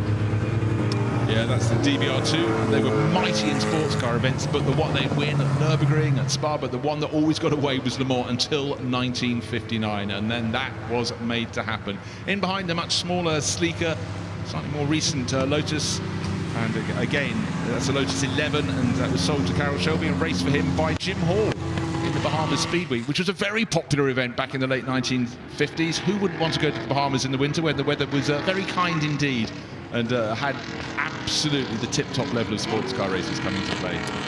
I can't think why. What a tough life it was, driving a car that looks that good in the Bahamas. Well, they generally had a longer closed season than you had now, but don't forget some of the Grand Prix in the early 60s would end with one in South Africa just after Christmas Day. Yes. Now, tucked in behind is a GT. We've got the GT 350 Mustang and the GT 500, the larger later one, but these were cars that were incredibly popular. And sort of a basic sports car, the Ford Mustang, but once Carroll Shelby had hooked up and put a bit more power under the bonnet, or under the hood, as I should say, then the cars went incredibly well. And you could actually rent them from Hertz, and the number of Hertz rental cars, it became known as the GT 350H, that were returned to the rental office at the end of the weekend with the discernible trace of a race number on either flank. Certainly sparked some furious folklore. The Hearst Renter Racer, I've got down in my notes. That's wonderful. So this is the later one of the Shelby Mustangs. This is the GT 500, the larger engine. And good to see 4 people enjoying their ride around the circuit in that, but the ones that are having a big laugh are the ones in the front, and you can see filming their progress around. It's so good the sunshine has come out for this, but the Ford Mustang was given a big push forward by the Shelby American involvement. And it's great that Ford honoured Carroll Shelby in 2003 with a new version of the Mustang, and they knew what he did for the company and the legacy that he left behind. And we've seen this car racing and competing, the 78 Maserati just disappearing into the paddock there. We've seen that competing to great effect this weekend. Well, it's been wonderful to be able to see all these cars out on the track and to hear them as well, because it's a very visceral thing, the sound of a great big racing engine, and certainly the AC Cobra is enormously popular. But I'm just so pleased that this one didn't end in the driving rain we had, what, an hour and a half ago here on the Sunday at Goodwood. But a career well worth celebrating. This would have been the 100th year, it would have been the 100th birthday. But unfortunately, Carroll Shelby didn't make it, but he went much longer than expected. He had all those heart problems in 1960 and slightly earlier years. That curtailed his racing, but thank goodness it didn't curtail his creative juices that led to the AC Cobra and made the Ford GT40 into winners. We have a lot to thank Carroll for, and it's great that his grandson Aaron is over here to enjoy the show. Excellent as we see these moments once again. So, a motor racing legacy that few can match. All of the famous names as we pay tribute for the 3rd time this weekend to Carroll Shelby, the flag of the USA and Texas, proudly flying on the bunting on the main straight in his honour this year.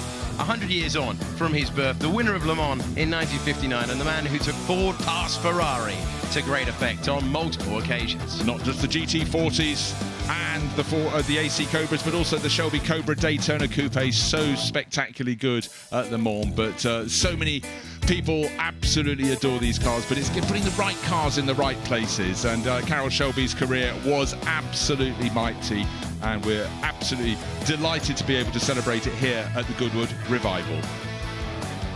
Well, we tip our caps in the commentary box, and we are looking forward to checking in with Rosie, who is out and about and enjoying herself outside down there, and I wonder where she's got to. Well, we've just finished the Best Dressed competition, and alongside me are quite a few people actually, because Best Dressed women went to these 2 lovely ladies, mother and daughter, Lila and Nancy. How are you feeling? Very shocked, yeah. And tell me about your outfit. So it's all 1940s original, apart from the shoes. Oh, well, that is incredible. And Mum, Nancy, you were saying how exciting it was getting dressed up this morning. So exciting, taking out some of Granny's clothes. It's all original, 30s and 40s. We had such fun this morning. We had no idea this was going to happen, so we're thrilled, absolutely thrilled. Well, listen, congratulations. You both look beautiful. And it must be such a fun day out as mother and daughter. Much fun, so much fun. We're having a whale of a time, aren't we? What's been your favourite part? This competition. Well, you won, so it has to be the best part. We also had a best dressed man, but it's not those two. Let's come down here. This is our best dressed man. Oh, you're all right. He's just dropped his dummy. I tell you what, let me come and grab the dummy for him, and we can pop that straight back in. There you go, little man, because it finishes off the outfit quite nicely, actually, as well, and matches with Dad. Best dressed man over here, a little man. Tell me about his outfit. So his outfit was a gift from his auntie, who's come with us to the revival. And then the contraption that he's in is a pedal car that my husband Ewan made for him, which is based off a 1950s van wall. And Ewan made it, so it's a pedal car for when he's older, but he's got his high chair seat in it now, so he can be pushed along, and he loves it. It's a fantastic way to get around Goodwood. You've also been driving today as well. Tell us about that. How's it gone? Not too well. His pedal car's a bit more reliable than my race cars this weekend, but I've got another race. I'm in the St Mary's at the last race tonight, so hopefully, I mean, he's the first Surgison winner of Goodwood, so we're quite... There we go, isn't it great? And you apparently you grow this moustache just for the Goodwood Revival. Yes, at 6 o'clock, well, about 7 o'clock tonight, it'll be coming off. Well, listen, he's won Best Dressed competition. You can't not be proud. He looks absolutely gorgeous, and Twiggy fell straight in love with him as well. There we have it. We have our best dressed women and men and our little baby as well. Huge congratulations to all of them. Well done to all of them. Alice Power suggested that little chap should win Best Dressed. She's basically running the show from up in the commentary box. Congratulations to them. The sun has come out at Goodwood. There are still races to come, but before that, Ed has checked in with Tiff Nadell. Tiff, I feel rather guilty. I've just interrupted probably what was quite an important conversation. What tips were you getting? Oh, what is it? Wet settings? Is it dry settings? Technical? It's always tense, isn't it, this moment? You've had quite a lively weekend. Yeah, unfortunately things have been going wrong though. My lovely little Jowett Javelin overheated, and then when the gearbox went in the E-type. So otherwise I probably would have won, obviously. Well, of course. It's really just lucky for everyone else that it did go. I would say this is more of a dry weather car, is it not? I don't know yet, because I've done about 10 laps in this car in total. A few on a test day, a few in qualifying. So I'm just going to see how it goes for a few laps. Bring back some of that Tiff magic. Hopefully. Cheers. Cheers, Tiff. Good luck. Well, it's always great having Tiff Nadell ready to go out and play in some beautiful sports cars that are coming out as we're heading into the last two races of the Goodwood Revival here this weekend. And this is the Sussex Trophy that we are now preparing ourselves for. And this is the event that celebrates the 1950s sports cars from the likes of the Jaguar D-types. We've got some Ferraris in there, and we've got plenty of Lotuses, and we've been celebrating Lotus, of course, all weekend as well. The Lotus Climax 15 is one of the common cars, and in fact there's one on pole position here today. That's Ollie Bryant, and Ollie's had a very busy day already. Alice, looking forward to this one. I'm really looking forward to this one, and Ollie has been very busy, hasn't he? We saw him out in the TT race in what was really tricky conditions, so he's had a sort of rough feel for damp conditions, but it's drying pretty quickly. I've just popped outside for the commentary box for some fresh air, and it's pretty warm out there, and as you can see already, the track's really, well, it's not going to be too long before it's dry. It looks lovely, yeah, as you say, the sun is back out again, and so an opportunity. We're just seeing Tiff Nadell coming through in the number 88. So let's have a look at the lineup for the grid then. Pole position for Ollie Bryant in the Lotus 15. Sam Hancock's a great competitor, and that Ferrari 246 has been very successful here in the past. Roger Wills in another Lotus on the front row. Then you've got Miles Griffiths, another Lotus 15. Harrison Newey in the listed Jag. Harvey Stanley in a car, the Tagero Jaguar, that has won here a couple of times in recent years. Tiff Nadell on that third row. Matt Green also alongside. James Wood, another Lotus. Nick Fernborough in a Cooper T49. And then we go to James Thorpe in the Lister Jaguar. Saif Hassan, another Lister Jaguar. John Young in a D-type. Michael Gans and Mark Donner. Gary Pearson, Julian Majdub and Frederick Wakeman ready to go racing, as are Darren McWhirter and Richard Wilson. Richard in another of the Lotus 15s. David Porter Michael Birch and Massimiliano Bettati. They're all in Lotus 15s on that row of the grid. Lister Jaguar and Maserati follow. We've got a couple of Ferraris down towards the back. Jason Wright completes the grid in the Ferrari 246 SP. So there we are. That's how they all line up for this race, which, as you say, is looking as though it's going to be nice and dry. But I think it's going to be a pretty close battle in prospect, although Ollie Bryant did a very good lap in qualifying, so it's a little bit difficult to know yet. He did, and it is difficult to know with these different conditions.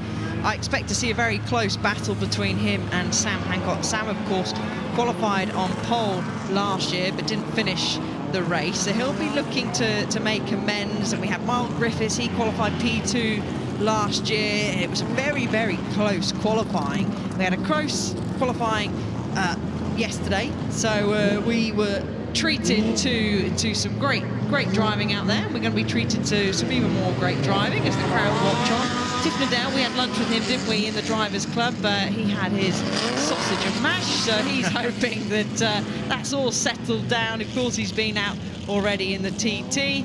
There's still a little bit of standing water there at the chicane, and that looks like that could just be maybe running off a little bit from the tyres there, but I expect that to dry fairly quickly with all these cars going around. 29 lining up, of course, on the grid. Yeah, it's another big grid, and that's what Goodwood nowadays, it brings in some of the most fabulous cars from all over the world, and people bring them in to race here and to show them off, but to enjoy them as well, and I love seeing that. There are some people who understandably, we're a bit the same, a bit nervous of ever having an older car that might get damaged or get hurt, and so many of these people with their wonderful historic cars are ready to get them raced either themselves or by colleagues or by top racers. So that's what we're enjoying. Number 24 on the outside of the front row, that's Roger Wills, and he's very experienced in this Lotus 15. He's had some good results here at Goodwood. This is very much his thing.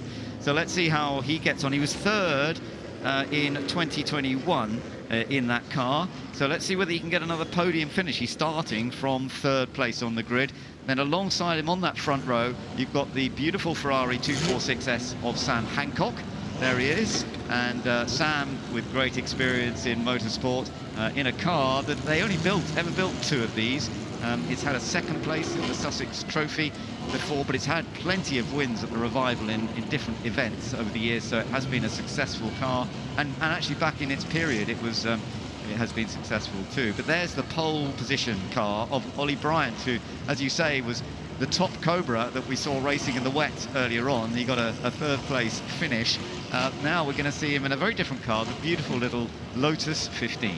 Yeah, and he'll hope it's be staying more in a straight line than his Cobra that he had snaking down the straight earlier on in the day, as the grid is still fairly busy with people out taking photos. These last-minute words there with Ollie. There goes the whistle, and that means everyone will now have to clear the grid. As you can see, the marshals doing a great job as always around the circuit, and they are waving and signalling to the grid girls and everyone else. It's time to go racing. It is indeed, and with that better weather, it could make it for an even more entertaining battle. That Lotus 15, a key part, as I mentioned, of the Lotus sort of sports car brand. The Lotus 11 was the first version of a sports car like that they came up with. It was developed from the 11 using 2-litre engines and trounced many of the big traditional racing sports cars of the time. And as you can see, that's kind of happening here as well, because he's ahead of some big Lister Jaguars.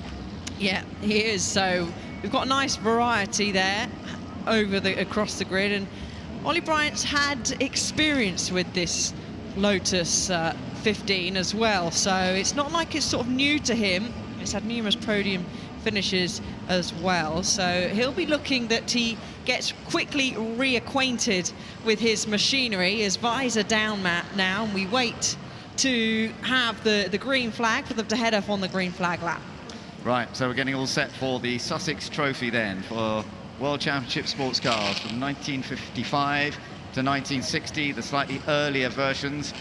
Front-engined car up there on a pole position, and it was a time when front to rear engine it was just beginning, really. It was just beginning to develop, but most of these, I think if not all, most of them are front-engined vehicles, and we're going to see how that all goes. The engine mounted very low down, of course, in the Lotus 15 as well. It certainly gives the driver a great view, there's no doubt about that. So everybody getting visors down now as they get ready for the start of this race. Number 3, Harrison Newey, Adrian Newey's son, so he's got a great chance of doing something with the big Lister Jaguar Knobley. That's what it's called. As he eases away now. This car has won the Moss Trophy here before, and actually it's won the Sussex Trophy before, that car, with Phil Keane. Phil Keane is another top racer here at Goodwood. Down at the back, you can just see Jeffrey O'Neill going away in the Maserati Tipo 61 birdcage, the white there with the blue line, the number 61 car. That's a very classic, typical style. And also some of the Ferraris down at the back. That's the Ferrari 246. That one's right down at the back. A little bit of a slip around because the number 6 car there of Harvey Stanley went onto one of the wet bits. He did, trying to get plenty of temperature into the tyres. Originally that goes down well when it's not that slippy, but that's one way to do it, and even you still need to do it in these wet conditions. But that'll make tricky times for overtaking, because naturally there will really be a train track line eventually once it does start to dry. So those that do want to make their way further up the field, they're going to have to go onto the wetter part of the track. But so they're not trying to drive all the track by weaving about. They're trying to get temperature into the tyres.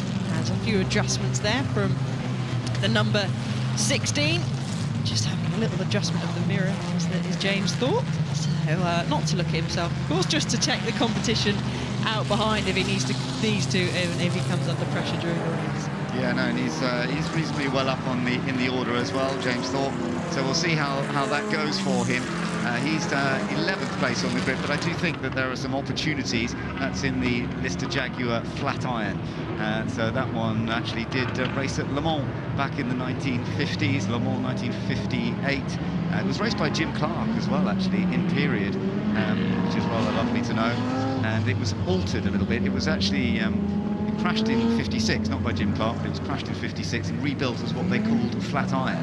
And so it came up with a completely unique shape. And we'll see how it gets on. That's the number 16 car, James Thorpe. But we're looking at the cars now beginning to come to the grid, ready to go. And Ollie Bryant, who has so much experience and done so well today, how's he going to deal with the Lotus 15? He's been a front runner here at Goodwood since 2007, so many years of racing, and always near the front in some spectacular cars. Often it's the family-owned cars. His father very much into motorsport as well. Lovely to see. And there on the outside, Roger Wills. He'll be doing his best in another of the Lotuses, but they've got a Ferrari between them. And Ferrari versus Lotus, always fun to watch. It is always fun to watch. I was just having a little look out the commentary box window. Steve, if there was any real benefits for starting on either side of the grid, and it looks pretty even. So there's no benefit to which side you're going to be starting on, which is good to know. So they're all on equal terms launching off the line. Right, here we go. Last few cars are now moving into position. The penultimate race of the Goodwood Revival weekend of 2023. The signal is given and we're getting ready to go racing. The Sussex Trophy is underway and it's all three at the front, but actually Roger Wills, I would say, made the better start from the outside of the front row. But will he be able to get into the front? Yes. Yes, he does. Roger does get in front of the Ferrari of Sam Hancock, and actually it's not worked out at all for Ollie Bryant. He's down to 4th. Ollie Bryant initially got a really good getaway, that initial one, and then just seemed to have some wheel spin. We've got the number 14 car off. That's Matt Green, has gone off there early on, but yeah, he got a little bit of wheel spin. We saw the tyre smoke, but everyone else further behind, albeit Matt Green, have come through nice and safely. Some beautiful Jaguar D-types out there a bit further down the grid as well. As you say, though, that little wet patches in a few places are still making life a touch tricky. But that was a brilliant start by Roger Wills, and he is just trying to open up that gap. They're all learning, though. They've all got to learn where's the dry bit, where's the wet bit. Now, I wonder if we shall have a safety car quite early on, Ben, because Matt's car is actually just after the start-finish line, and I can still see it parked sideways on the grass. Yellow flags are waving. There you go now. That's had some heavy impact, so let's have a little look. So I'm guessing someone's going to get slow away. And no, there we go. So Oh, he's just lost the rear of the car there, unfortunately, and spun around. We'll have to see who he ended up hitting there, but a great job from everybody else, to avoid him, and safety car is now out. Oh, do feel for him. That's always an embarrassing one, but it's so easily done when you do a standing start, that you get that extra bit of wheel spin than you were expecting, and it just turns the car off. I had that once, I remember well, and very embarrassing. 77 has also got off into the gravel trap. That's another of the Lotus 15s. That's Massimo Bettati, and he's very stuck. So this actually, yeah, safety car period for both now, because they're going to have to give him a tow to get him out. Yeah, and you can see the marshals down there are making sure that all cars move over to the right-hand side of the track, and that is pretty damaged there on the front, isn't it? So they're going to have to get something to a flatbed maybe to pick that car up. I'll tell you what, the biggest gain on that opening lap was from Gary Pearson. He started in 16th place. He has made 7 places. He's gone up to 8th position, so he's in the number 70 Jaguar D-Type. What a start that must have been, or he was just in the right place at the right time. I don't know quite what happened. Well, he'll say it was just a great start. But impressive that he's gone from 16th place to 8th position.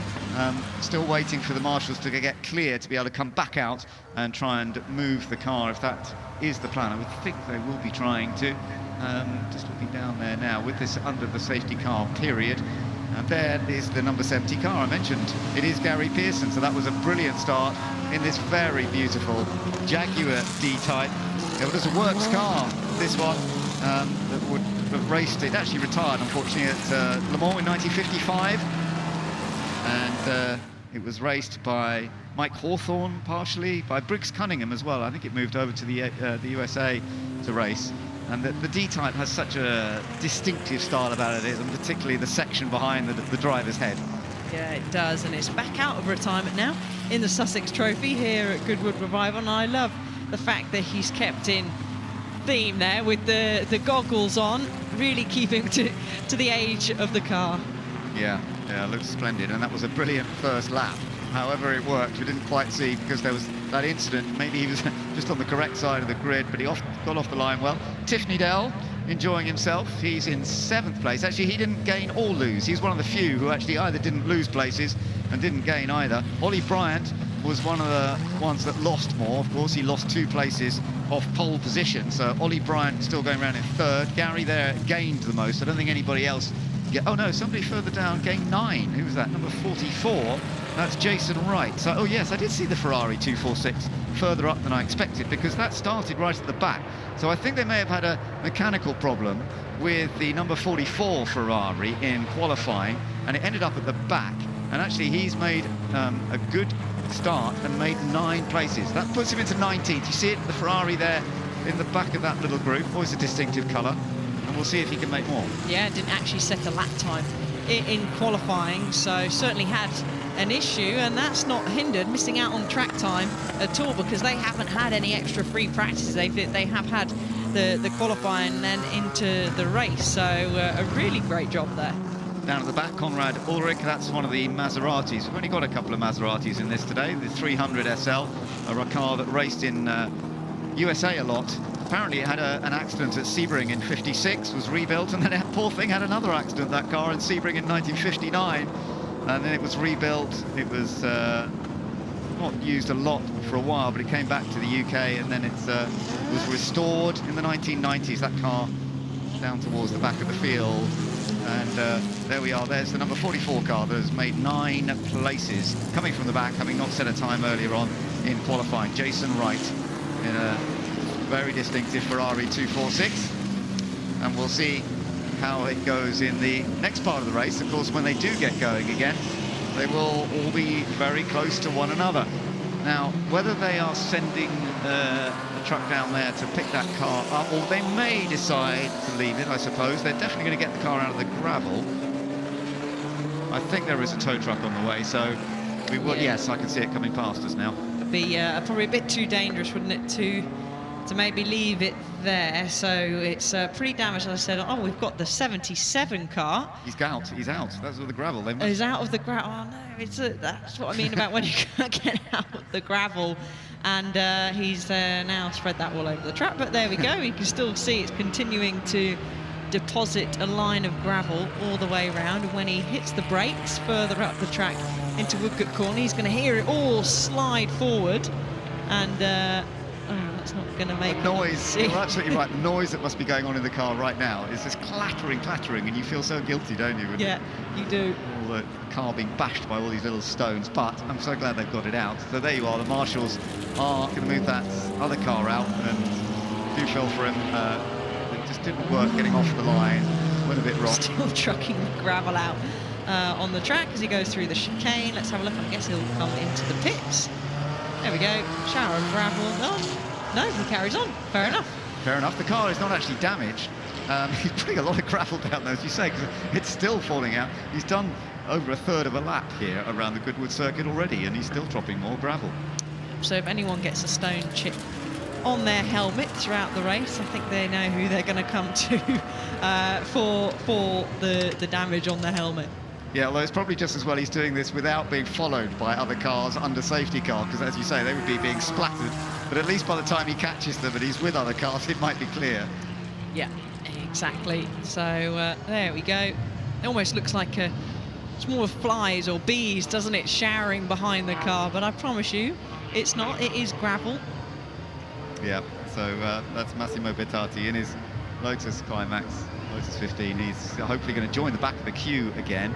We're still waiting for the car on the start-finish straight to be moved out of the way. There it is. They are working on it, getting sorted, and it will be out of the way pretty soon. So Matt Green it was who had that mishap at the start, unfortunately. And they will be able to get it out of the way and we'll get the racing to go on. They're still going. It's still going. That's a lot. I mean, the gravel's pretty deep there. We've seen some of the other races how difficult it is to get out. So some very strong marshals down there on that post to push the car out, unless it did get a helping hand with a bit of a tow. As finally now he's come round and caught the back of the pack. Of course, unfortunately, he won that down. Yeah, so yes, got to the back of the group, as you say. But Matt Green's car, it's actually the entrance of Matt Green's car, Richard Lock. He acquired the car this year, so Richard will be a little sad that it hasn't got a bit further into the race, I'm sure. But it'll happen again. It's done lots of racing here at the historic Goodwood events in the past, and I'm sure it will be back many times too. So the drivers are all seeing that they're not going to be clear just yet, so they can just take it easy behind the safety car. Safety car's actually taking them very slowly, understandably, at this section, and it's because they're going past the car that's being picked up, so they have to go at a very slow speed. Yes, they are. You can see they're all keeping to the right-hand side of the track, making sure that they're slowly going past the incident. But a great shot there, the marshals, of course, making sure that they stick to the right-hand side. And you probably think, well, isn't that a bit obvious? But if you happen to be looking down and not fully concentrating, obviously there's not loads of controls in these cars, but they are very old cars, so if you do need to make an adjustment of some kind, before you know it, you can be causing another accident. So that's why the marshals are there, just redirecting the traffic. Again, swinging around Harvey Stanley, the number 6 guy. He seems to love doing that in that Tajero Jaguar. Chucks it around, trying to get a bit of temperature into the tyres, presumably. That's part and parcel of it. Number 22 car there. That's an unusual car. That's a Sadler Chevrolet. Julian Majrum is driving it. It's a Mark II with the 4.9 Chevy engine in it, so it's got a big amount of power. But it is, yeah, there was quite a rare car in period. It raced here at Goodwood in 1957. It was built by Bill Sadler, raced by him as well. There you are, there it is again, the number 22 car. So very rare, built and raced by Bill Sadler here at Goodwood as well. And it was one of the, I think it was one of the very first sports cars made with a Chevy engine, actually. So that started a whole new idea, didn't it? It did, and Julian is a very, very experienced driver around here at Goodwood. If any of you were here for the members meeting and that really close finish in the SF Edge Trophy where he finished second, but he was fighting for the lead through a lot of it, and he was all willing his car on across the line, and it was a really great race. So Julian will help to move a little bit further up the field here, sitting down at the moment, sorry, in 14th place. Lights still on the safety car at the moment. And we can still see from our comm box they haven't quite got that car out of the way, so I think it's going to be at least another lap. Truck's moving. Oh, right, okay. We've seen, haven't we? The lights go out pretty late on the safety car. I'm just having a look at where the truck's going to go now. I think we will. Well, it's gone on the grass, so maybe there's a pull-in point for it somewhere further up around the first corner. But I think, unfortunately, Ben, we might have to... Oh, no. I'm just being told the lights are out, so there we go. They're just as keen as we are to get back underway. That was a quick decision, but it's great to see. And so Roger Wills, who made such a great start earlier, he's now going to have massive pressure from Sam Hancock behind him. We're getting ready to go racing once again. It's Roger who has control until the start-finish line. He'll nail the throttle coming out of the chicane. He does it. They're all sliding a little bit onto the line, but he's got away well, and that was a big slide for Sam Hancock. Yeah, a really big slide and plenty of slides going on further down the field. We have had 3 extra minutes added on to this race, but that was a really difficult start for Wills there because it was such a late call for the safety car to come in. He couldn't plan way in a sort of way. You always plan in advance, but it was a late. He couldn't get a good run. He had to basically wait to the chicane. A lot of them are snapping sideways on the exit of Madgwick. I don't know whether it's water or oil down there because they're all having a bit of a rear snap or gravel, yeah, perhaps. Who knows? But they've had most of them, I think, have survived it. They've all corrected it well. And Roger done a good job with the restart there. Sam Hancock chasing him, but they're both under pressure now from Ollie Bryant. So he has got 3rd place now, who was on pole, and I think he'll still be a threat to them as this continues. Down into Levant they come and onto the long straight. Yeah, this is going to be a good scrap. Ollie Bryant knows he had the pace, was really fast in qualifying. Actually, was on the very last lap that he popped in a super quick time for 1:24.3. So they've still got obviously a long way to go before they get to that pace, but he's right on the back of Hancock now. Harrison Newey in the number 3 car, he's putting a little bit of pressure on Harvey Stanley just ahead of him. But meanwhile, we've got Sam Hancock in this beautiful Ferrari trying to get a little closer to the white Lotus of Roger Wills. But Roger's holding on to that lead very effectively. That car is working beautifully. Goes into the chicane on a slightly narrower line, interestingly. Behind them both, though, Ollie Bryant. He was the fastest in qualifying by quite a margin. You can still see how slippery it is in places. And in fact, he made a mistake there, I think, by getting on the wet patch. Yeah, he's struggling, isn't he, there? Right, he's not having much luck with driving vehicles in a straight line, is he? He was all over the shop with the Cobra. Nothing to do with him. It's just they were so powerful. It was hard to keep in the straight line, these tricky conditions. But look now, Hancock has streamed all the way up to back of Wills. That gap was 6/10 of a second when they crossed the line, but that is definitely decreased a hell of a lot now, and he's having a little look as they go down the straight into St Mary's. This is great stuff, isn't it? And I tell you what, that lap was slower than I expected. They're some 16 seconds off what they did in the dry. And as you say, side by side, a real attempt there by Sam Hancock. And now he's got the inside line going into Levant. Yes, but he's done it. He's gone round the outside of the second part of St Mary's. A really great move. Can Wills have a little look back down the inside? No, he doesn't, but there's a very long straight coming up. But already Bryant is right on the back of them. Yeah, so Ollie's got back into 3rd place, hasn't he? Having lost that place to Miles Griffiths when they were going over the line, just coming out of the chicane. But now it is Sam Hancock. But I tell you, this track is drying up. That last lap was only a 1:40.7 when they did 1:24s, 1:25s in dry qualifying. So it just indicates, even though they're not sliding as much as the big, powerful sports cars we saw earlier, clearly the track is still quite slippery. I think the next couple of lap times are going to start dropping down because it is improving.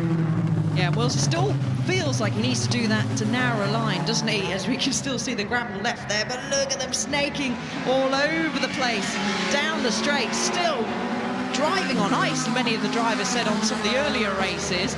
As Bryant means business now, he's turned on those headlights, and that usually means I'm hunting you down, I'm coming through. Absolutely right. That was a 1:38.4 from Sam Hancock, so that was a good lap. The track is drying up a bit. Ollie needs to get on with this if he's going to have a chance to catch the Ferrari, and he's beginning to hunt around the back of Roger Wills. Where's the opportunity going to come? They've both got the same engines, of course. They're both the Lotus 15, so their speeds, both in corners and straight lines, are pretty similar. Yeah, they are. And looking at the sectors now, Hancock Hancock has certainly pulled a good gap as Bryant goes round the outside again. Wills has been done round the outside of St Mary's Part 2. Really brave stuff, but Bryant knows he's got to get past, and he's under pressure now from Miles Griffiths down the inside. Don't make contact, guys. No, they keep it nice and clean, so he's going to have a good go now, coming down the back straight, heading into Woodcote Corner, but a great move from Bryant. Yeah, very good indeed. But yeah, Miles Griffiths also trying to make that move as well. Roger Wills having to give up that place. So that's dropped Roger down into 3rd position. Looking just at some of the other attacks that are going on. That's James Thorpe in that lovely Lister Jaguar flat iron. He's a bit further down. He's down in 10th position. He just lost a place, in fact, to Nick Fernborough in a Cooper Monaco, the 114. But they're having their own little battle. Meanwhile, look, you are seeing the leaders get closer and closer to one another. Sam Hancock in the Ferrari, only just ahead of Ollie Bryant in the Lotus, and then the other Lotus of Roger Wills coming under more pressure again from Miles Griffiths in another version of the Lotus 15. So they've got similar performance as well. And then Harvey Stanley just a little bit further back. As that lap, 1:36, they gain another 2 seconds on that lap. The track is drying, but it's still tricky. It's still tricky, and it's still a long way off from what they were doing in qualifying. As now, having a look at the sector times, they're pretty even, Bryant and Hancock at the moment through the 1st sector. But it does seem this 2nd and 3rd sector where Ollie Bryant seems to have the legs on the rest of the field. Yeah, let's watch him here. Is he? Interestingly, he takes the wide line. Often this is a good plan. You don't necessarily want to go on down on the inside into Levant, otherwise it slows you on the straight. Meanwhile, similar sort of approach. He's going to get the cut back, does he? He's going to be ever so close. No, not quite close enough. No, that's right. And straight line speed of the Ferrari looks good, doesn't it? Because we saw how close they were going to Levant, but I think the Ferrari has just that little bit more straight line speed, and that's suiting Sam. It's a bigger engine. It's a 2.4 versus the 2-litre engine in the Lotus. Yeah, now, traffic, Ben.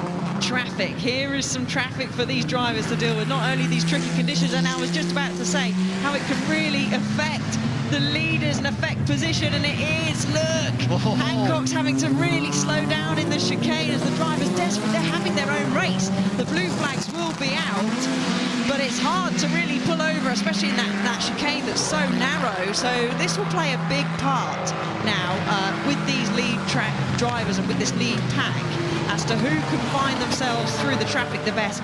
And also a little bit, it does come down to a little bit of luck of how you arrive to the back of the track. Right, another opportunity perhaps as they come through Ford Water. This is flat out through here as long as the track is dry enough. And then we've got a problem for the number 22 car of Julian Madrup we were talking about earlier, whether he's just had, I think he's just had a little off, maybe just ran onto the grass.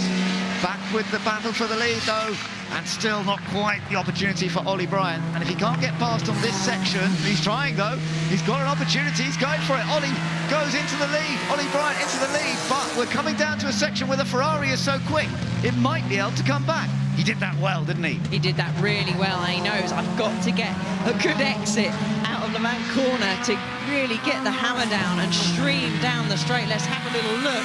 The Ferrari's closing the gap ever so slightly, but Bryant has done a great job in the lesser powered car there as he comes into Woodcote now and he stamps on the brake. The car will be squirming underneath him. You can just see a dry line there starting to form now, Ben, as Bryant comes round into the chicane, and he's going to have a good gap. Right, let's have a look at what went wrong for Julian. So he was making a move down the inside, and I think then, yeah, he ran wide as part of that move.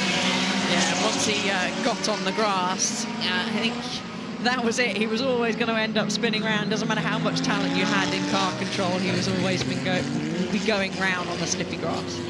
Dealt with it well, though. He let it go. He was looking around, making sure it was clear, and then this was the change for the lead.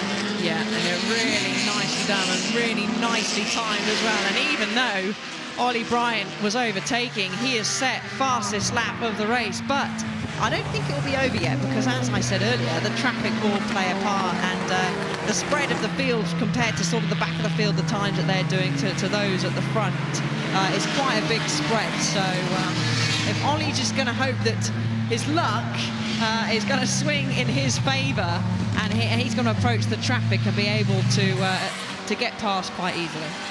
Further down the order, some separate little battles going on. There's Tiffany Dell, number 88, running in 7th place. And part of the little group behind there's number 70, and that's Gary Pearson. He's actually the next one in there, in that particular group. There are, as you say, some cars being lapped in this group as well. Tiffany Dell just finding a way past nicely. Gary now trying to do the same. Ooh, that's a little bit tight. Very tight.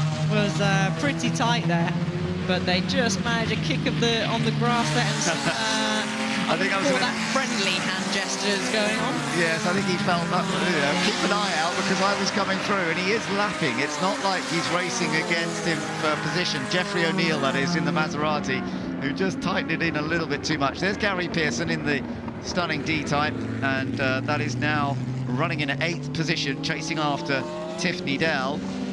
But coming under pressure now from Nick Fernborough. That number 114 car is pretty close, and Nick is definitely putting a bit of pressure on him. That's in the Cooper Climax T49 Monaco, raced by Jackie Epstein in its early years, and he goes through. Good speed. Yeah, real good exit there from the 114.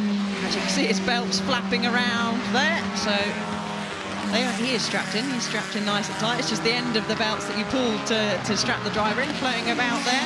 But the gap at the lead now, Ben, is 1.4 seconds between Brighton and Hancock. But there's been a mixture of sector times, and that will be down to the traffic. Someone who is setting some good pace is Harvey Stanley in the number 6 car, down in 6th in the Jaguar. That was actually, this car won, I believe, last year. Right. Yeah, with James Cottingham. James Cottingham, who's not driving it this year. He's given it to Harvey Stanley to have a go, and it's looking pretty fast. Yeah, it is looking good, and he's having fun out there, Harvey. But our race leader, number 1, and he's in position 1, and he's comfortable with it, as you said. He's opened it up. Let's see what the gap is this time. It was 1.4 seconds when he last crossed the line. He's done another better lap, and it's gone up to 2.9 now, so he's easing away. Battle for 3rd going on just behind, though. Roger Wills still under pressure from Miles Griffiths. There's not much between the white and orange Lotus in the battle for the final podium position, and actually they're not far away from Sam Hancock. No, they're not. Wills has really found a turn of pace here in these drying conditions. He's just set the fastest lap of the race, a 1:32.2. They weren't doing in qualifying, though, 1:24, so the track's still got a long way to go. So I think we've got a really, really good scrap on our hands here, Ben, for this second podium spot, as Griffiths is having a little look there on the back of Wills. Yeah, he had, as you say, almost pushed down alongside, but decided to back out a bit. Now he's looking for the good exit here. Both of them have got an advantage to get a bit of a toe off the Ferrari. But whether Miles Griffiths in the orange car can get a little bit more straight line speed here and then attack on the way down to Woodcote, I don't think he will. The car of Roger Wills, he's got a good motor. It's pulling away. He's got the toe from the Ferrari, and it's working for him.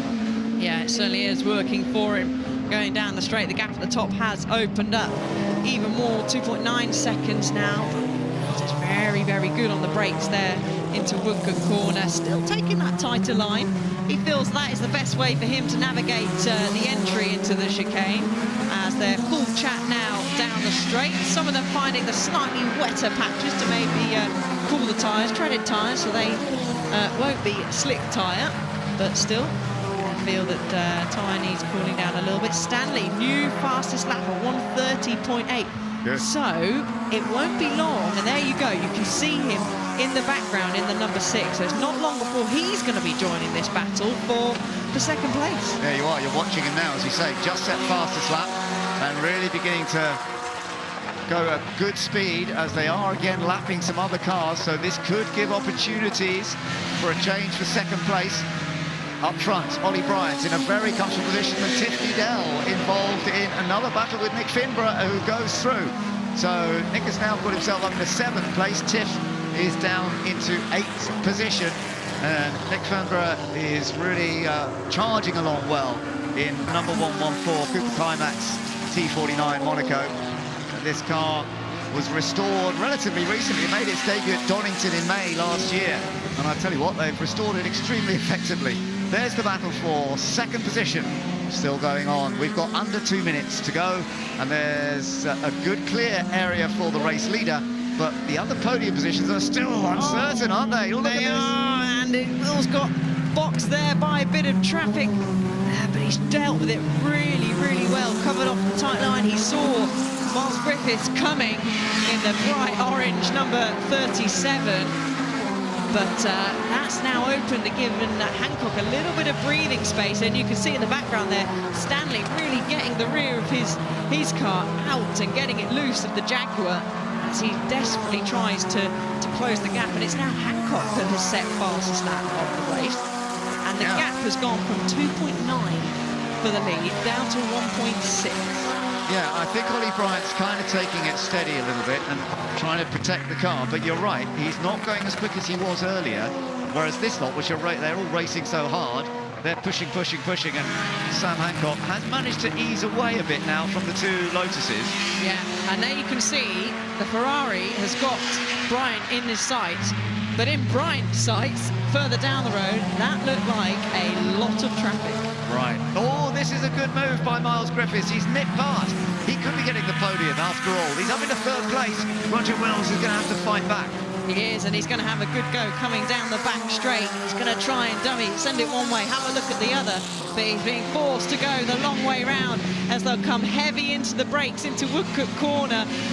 Miles Griffiths, does he get it stopped? Oh, he cut. Lovely job by Miles Griffiths. Really covers off the line, almost invited Wills down the inside, but look at this traffic. Yeah, it's tight, and Sam's now got a bit caught up in it, Sam Hancock. So that might actually give Ollie Bryant a slightly bigger advantage as they go over the line once again. They will be seeing the checkered flag next time around. Gap up to 2.4, but there's the third place man, Miles Griffiths, still with Roger Wills chasing him for third place. It looks like first and second might be sorted as we're on the final lap, but third is still to fight for. Third is still to fight for, and it was Hancock. A big shame for him. He really could get hampered by the traffic as the number 29 of David Porter has spun around somewhere on the circuit, safely rejoined, and same with the number 61 of Jeffrey O'Neill. Yeah, he's getting back on the tarmac, and whether that was something between them, because there was a bit of a... I'm glad we had the graphic there, because I can't see if that was a friendly graphic. They've caught Sam Hancock again. I think he must have got caught in traffic or something, because suddenly now Miles Griffiths in the orange Lotus is putting the pressure on the Ferrari. I think the Ferrari will have the pace on this section, though. We are on the last lap. Yeah, we certainly are. I think Brian, don't want to commentate his curse it, but I think he's pretty safe for the win. But it's not over down here, so you can see the Ferrari, just as you said, Ben, has that pace down the straight, so has that saved Hancock. He's a little bit earlier on the brakes, he gets it stopped. Is Miles going to have a little lunge down the inside? But here is our winner. Yeah, Ollie Bryant's done a super job. Pole position, he didn't get off the line well, but he's delivered in the race itself. Ollie Bryant takes the victory in the Sussex Trophy in the Lotus Climax 15. Second does go to Sam Hancock by a tiny margin in the end. Miles Griffiths got that third place. He started fourth, but he beat Roger Wills in the end. Those two had a tremendous tussle.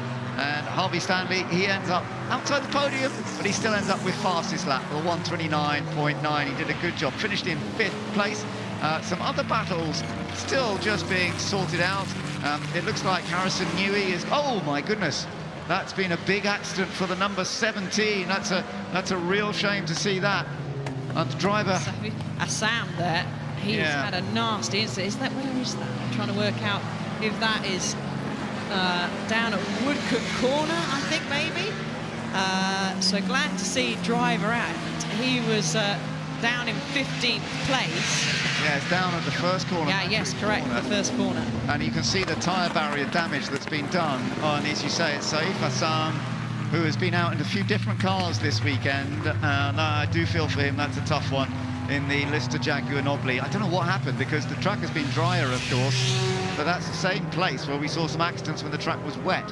But well done to Ollie Bryant, who drove superbly well, except off the line. He didn't make the best start, but otherwise he did it all extremely well. Yeah, he just wanted to give himself a bit of a challenge, didn't he? And it was getting very close at the end, and we could have had a tight battle there for the win, but Ollie Bryant, did a fantastic job, and here's the highlights. You can see he gets off the line and then just has that bit of wheel spin, but everyone got off the line fairly cleanly until that small piece of contact that brought out the safety car. Yeah, and sadly, that Matt Green went off at the start there, which was a shame, and that took a little while to sort out. And Ollie Bryant had dropped down to 4th place, so he had some work to do. Managed to do it though. He got past Miles Griffiths. We saw the number 77 car in the gravel, Massimo Bettati. They got him back out though, and did spread a little bit more gravel all over the track. Thankfully, maybe it did make 1 or 2 cars slide at the start, the restart after the safety car.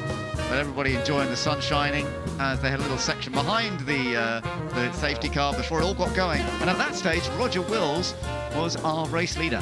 Yeah, he got a great restart, but the number 4 Ferrari of Sam Hancock came charging down, and he braved it, didn't he? Round the outside. You can see him fighting at the wheel there, round the outside of St Mary's.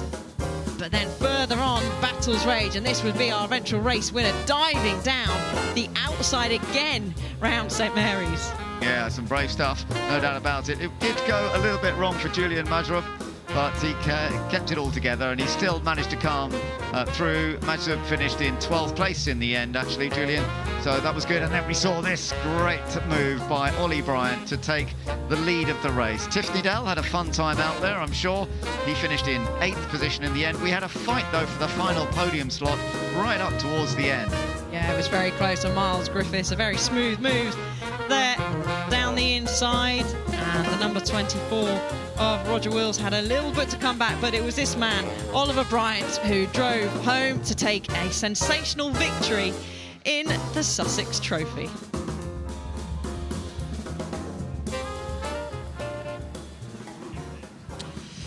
What a cracking race on a drying track there. Ollie, some soothing balm after the TT.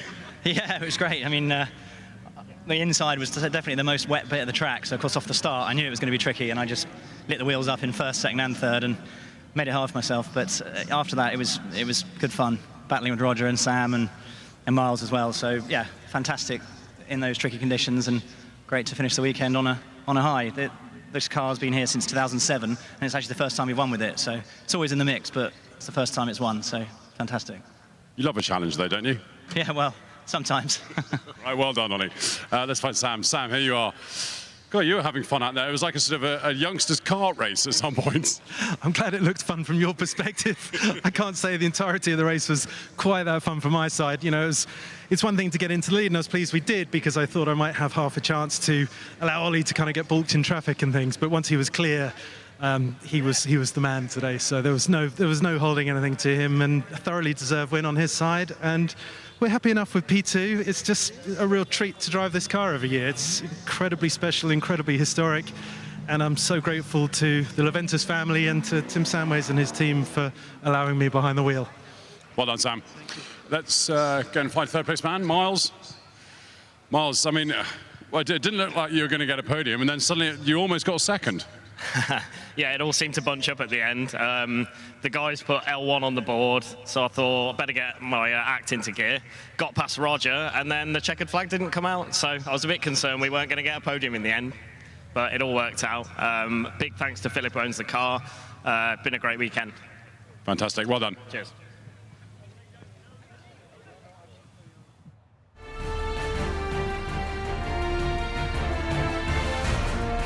As the official luxury cruise partner of Goodwood Revival, visit our spacious cruise ship at Gate 2A as we celebrate the romance and glamour of luxury travel.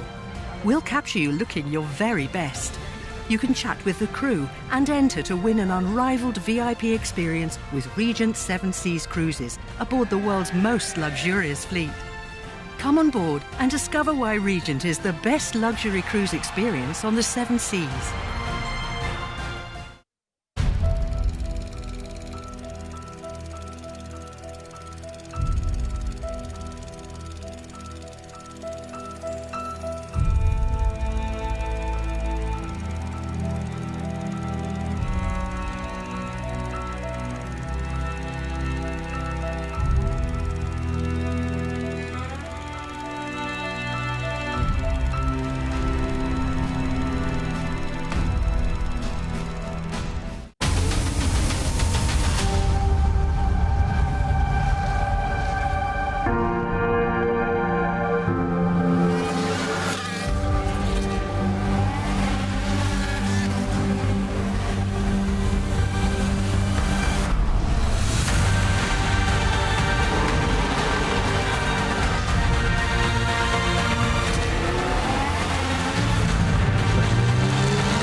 fabulous job.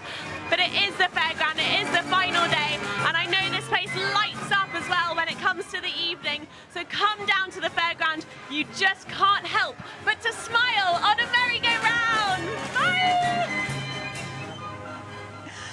You can't help but smile when watching Rosie. She's having an absolute blast, and I'm kind of used to seeing her on four-legged Friends. I think she's forgot she's working. Variety. Yeah, she absolutely has. She's checked out, hasn't she?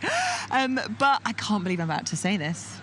We are almost ready for the last race of the weekend. Wow, we have got here.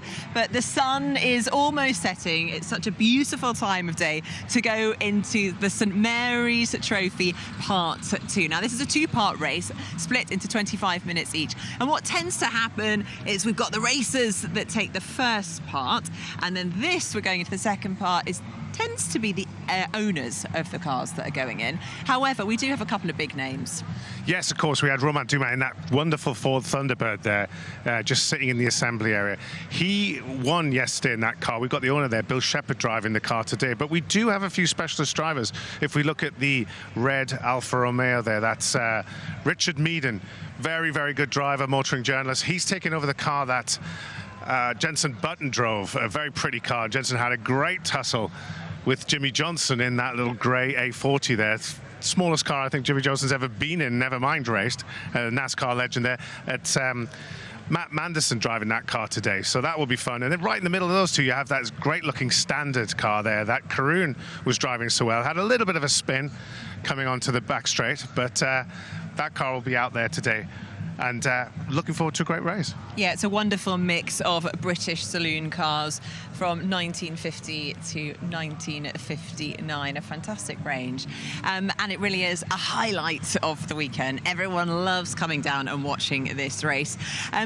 So far, though, we've been treated to such a special day. I mean, congratulations to Ollie Bryant, who won the last one.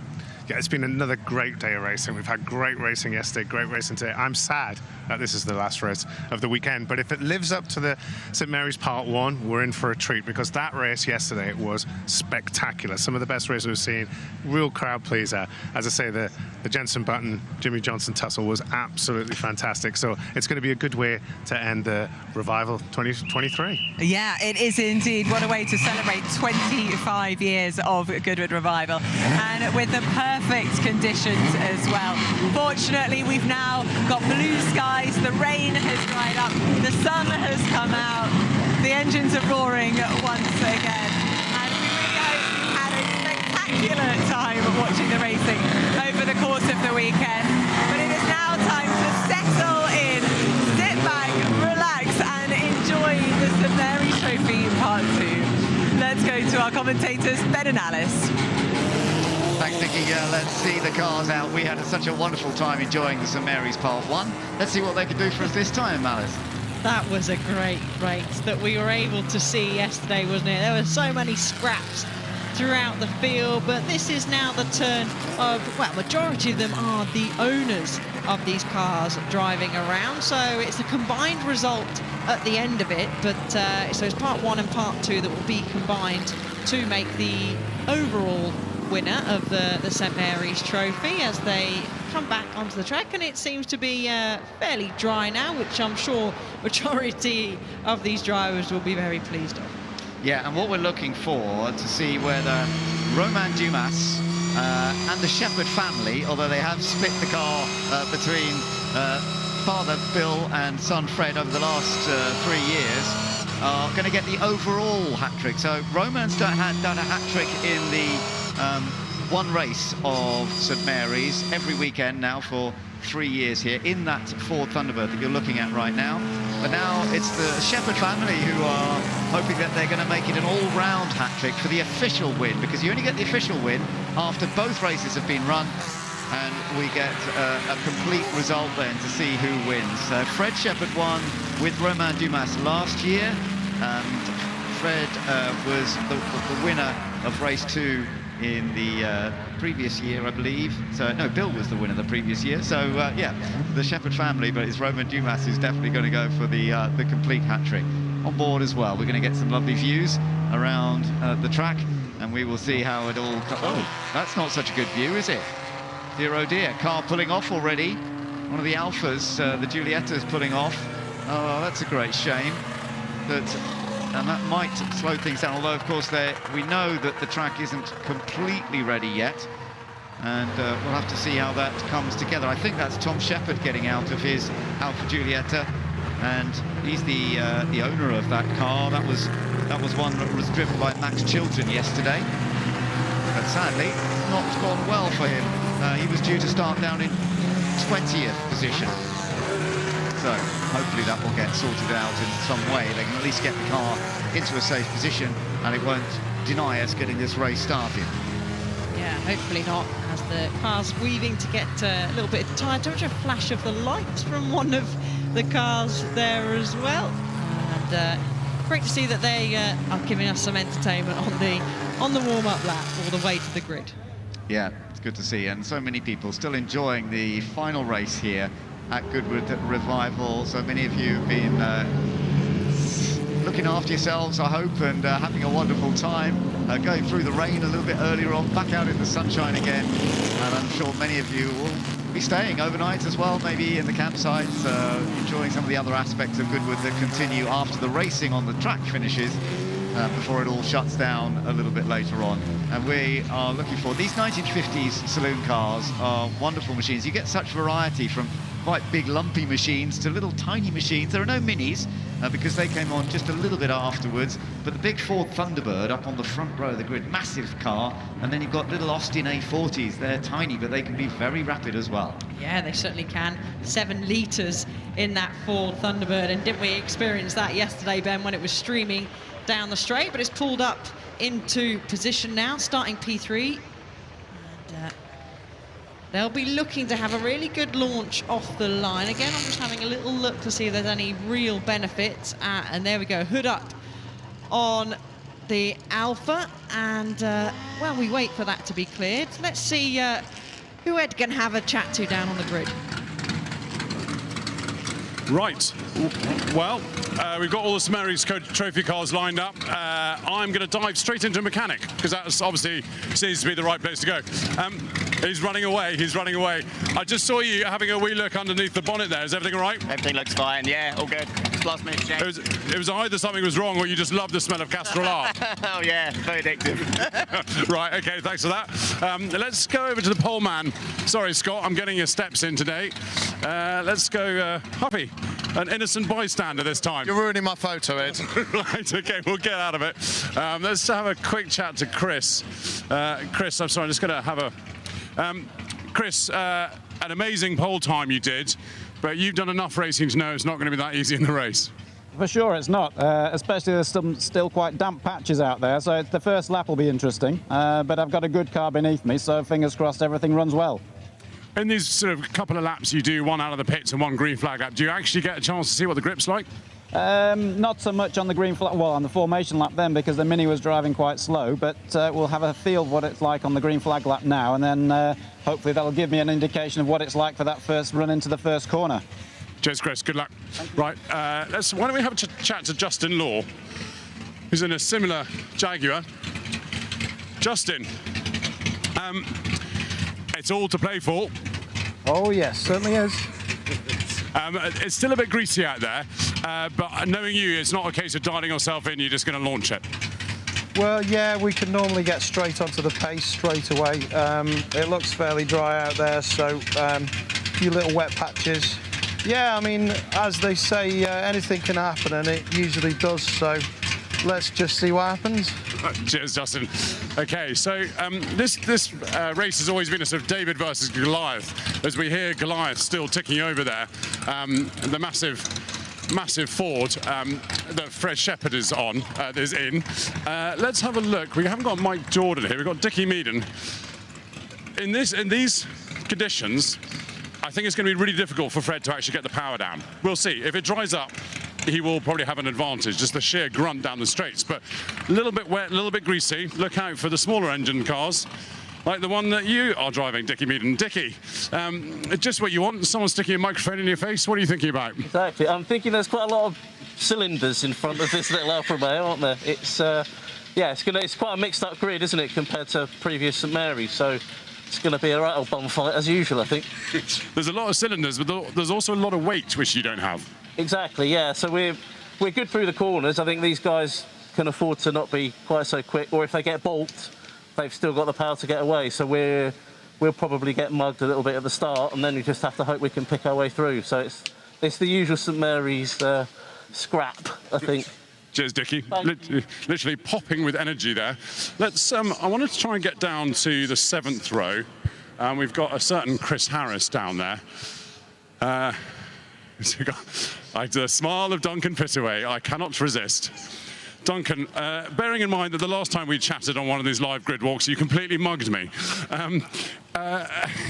This shouldn't be a racing car, but it works. It works beautifully. I have to say, I've got to look after it because it's Rowan's favourite car, and it's really historic. A genuine X-Works magnesium-bodied car, but I'm further up the grid than I should be, thanks possibly to P1 Fuels and their synthetic genius, but it's just the loveliest thing to race. It is a bit of a shock coming out of the TT into this, but it should be fabulous. It's positively luxurious after your ride in the TT. It is. I've got a cigar lighter and an ashtray, which is just it's to keep me occupied, but no radio. Cigar lighters are perhaps a little premature. Thanks, Ed. Cheers, Duncan. OK, let's get down here a little bit. I mentioned Chris Harris before I got distracted by Duncan Pittaway's smile, as so many of us have. Chris, I can see wide eyes and a smile. Chris, car feel all right on the way to the grid? Fantastic. I'm in the best looking car on the grid. I'm in the best looking car at the whole of the revival. You must be pretty pleased it's greasy, aren't you? Let's see. She doesn't like to move around too much because it's quite a tricky short wheelbase, narrow track car. Excuses out the way first, like all the racing drivers. Let's see. Yeah, a bit of greasiness, probably quite good. Doesn't like moving around, but reassuringly doesn't topple over anymore. No. This is the heavily developed 0.20 version that likes to stay on all four wheels. Perfect. A better one to be driving. Thank you very much. OK, great. We've got another car missing here. That's Tom Shepherd. We'll just go past row 8, see who else we can find. I think we've got Peter James back here on row 9.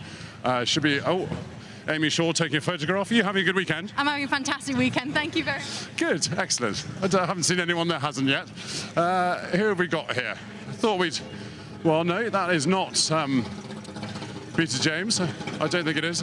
That's Miles Poulton. Let's have a chat to the man in the two-stroke Saab. Miles, how do I get in here? Of course, it's a front opening door. Slightly outfoxed me that. Miles, what a car. How does it feel to be leading the two-stroke class? That's what we came here for, just to create some theatre and a bit of noise. It feels as though it makes a little more noise than power. Yeah, sadly we had a quicker engine, but we blew it on Monday. So we're back to the standard Le Mans 59 engine. I'm serious, it's the 59 Le Mans spec engine. It's shedded a few horsepowers along the way, hasn't it? I think so, yeah. Well, look, enjoy it. Look, that's us pretty much at the back of the grid. So just close that scissor door, make sure it doesn't come open in the race. And I think that's everything from me. Thanks very much, Ed. Lovely to see. And the noise, the Saab is actually parked just below our commentary box here, Alice, and we're hear it bubbling away, aren't we? You can hear. I said, what on earth is that out the window there, Ben? You said, I think that's the Saab.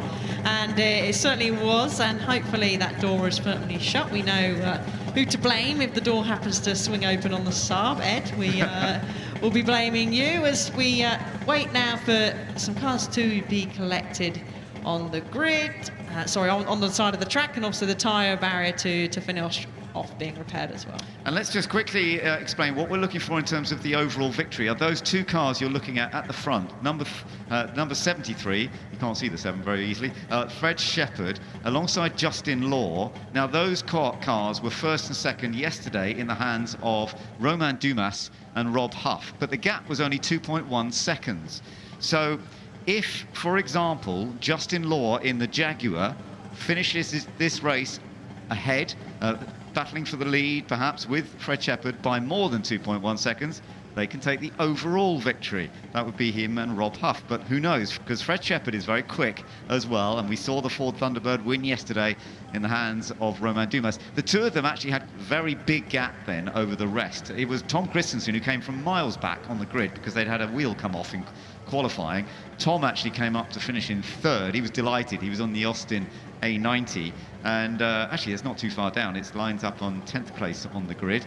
You can see it in the background there of that shot. But that means there was a very, very big gap between the top two and the rest. So I think for an overall win, we're definitely looking between number 41 and the big Ford Thunderbird. Yeah, I think you've definitely got that right there, Ben, as we saw that the tyre barrier damage seems to have been completed. So thank you very much for the Goodwood staff and marshals for getting that all repaired. So we'll should be not too long, and thank you for those that have stayed along. It's still a lot of people out in the grandstands, and you can see above the pit lane there who have stayed to watch this classic that we will witness. We are definitely going to have a great scrap at the front there. And there we go, we can see everyone enjoying themselves, some of them giving a wave. We know the ones that are watching the TV screen. There we go. Yeah, no, it's great, and they're just along from us, from our commentary box as well, looking down onto the lovely part of the circuit here as we do prepare for this final race. Whistle has been blown as everyone now will clear the grid, make sure doors are all firmly shut, belts are tight, engines are fired, and we'll be getting underway for the green flag lap. Okay, well, let's see how this all comes around. Just right at the back you can see, towards the back in fact, you can see Ewan Sergeson just over to the right, the Studebaker Golden Hawk. It's a distinctive car just over to the right hand side. It's not the very last car on the grid, that's one of the Ford Zodiacs that's right down at the back, but that's Saab as well in number 44. We can hear that popping away, the noise of the two-stroke still popping away and getting ready to rev up for this run around one lap before they come back to the grid and then get the start underway. Also, you can just see in the background of that shot actually the lovely little gold and red Ford Prefect 1.3 and the Alan Mann colours. That's not a particularly rapid car here, but it's another pretty little car. Got some of the Austin A40s as well to watch out for. But remember, on the front row we've got two Jaguars that we think will be battling, the two Jaguar Mark 1s and the Ford Thunderbird, and there they are as we look at that front row of the grid. And the car on pole position being driven by very rapid historic racer Chris Ward. He is such a talent here at Goodwood as well, but Justin Law alongside him is also very quick at Goodwood and has had much success at the Festival of Speed. On 4 occasions he's been the fastest up the Festival of Speed sprint. He's in the middle of the front row, and then you've got Fred Shepherd, and he's done very well here at Goodwood, and he has the car that won yesterday by that 2.1 second margin in the hands of Romain Dumas. Just to let you know, the car on pole, actually they had a problem with it yesterday, so that's why it's not part of the overall St Mary's, but of course still going for the victory in this St Mary's number 2. Yeah, a win's a win, a race is a race, and a win's a win. So Chris Ward, even though the car didn't take part yesterday in St Mary's Part 1, he'll be charging down off the line to really make sure that he comes home in first place. As a itch of the eyes as they wait.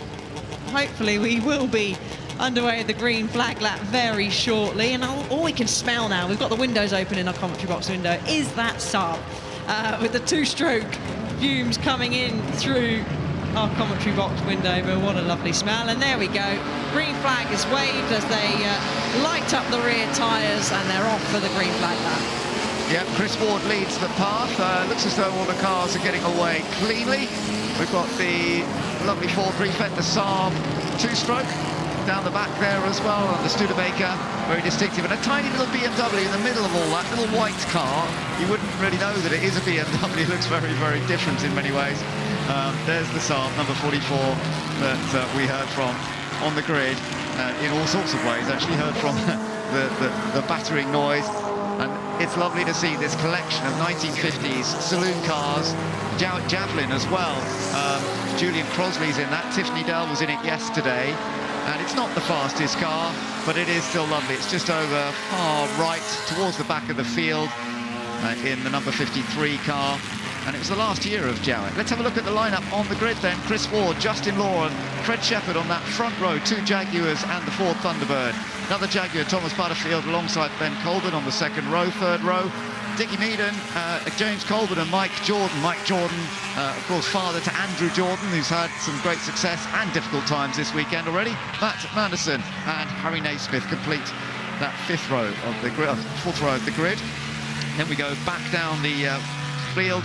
We've got Duncan Pittaway in Rowan Atkinson's car, Matt Green, James Dorlin, Tom Sharp and James Thorpe, Nick Jarvis and Chris Harris, who we heard from, the great journalist and racer in the Austin A35, Simon Lewis, Ding Boston and Tom Shepherd not there, I'm afraid. Tom had that problem on the outlap in the Alfa Romeo Giulietta. He's not on the grid, so we've got a space there, in fact. And then we go all the way down to the back of the grid, the last few cars. Cameron Jackson, he's a very quick driver, but that Mark 1 I don't think is working quite so well. Peter James, Julian Crossley, Theo Pafitis, it's lovely to see him, another television celebrity in many ways, businessman.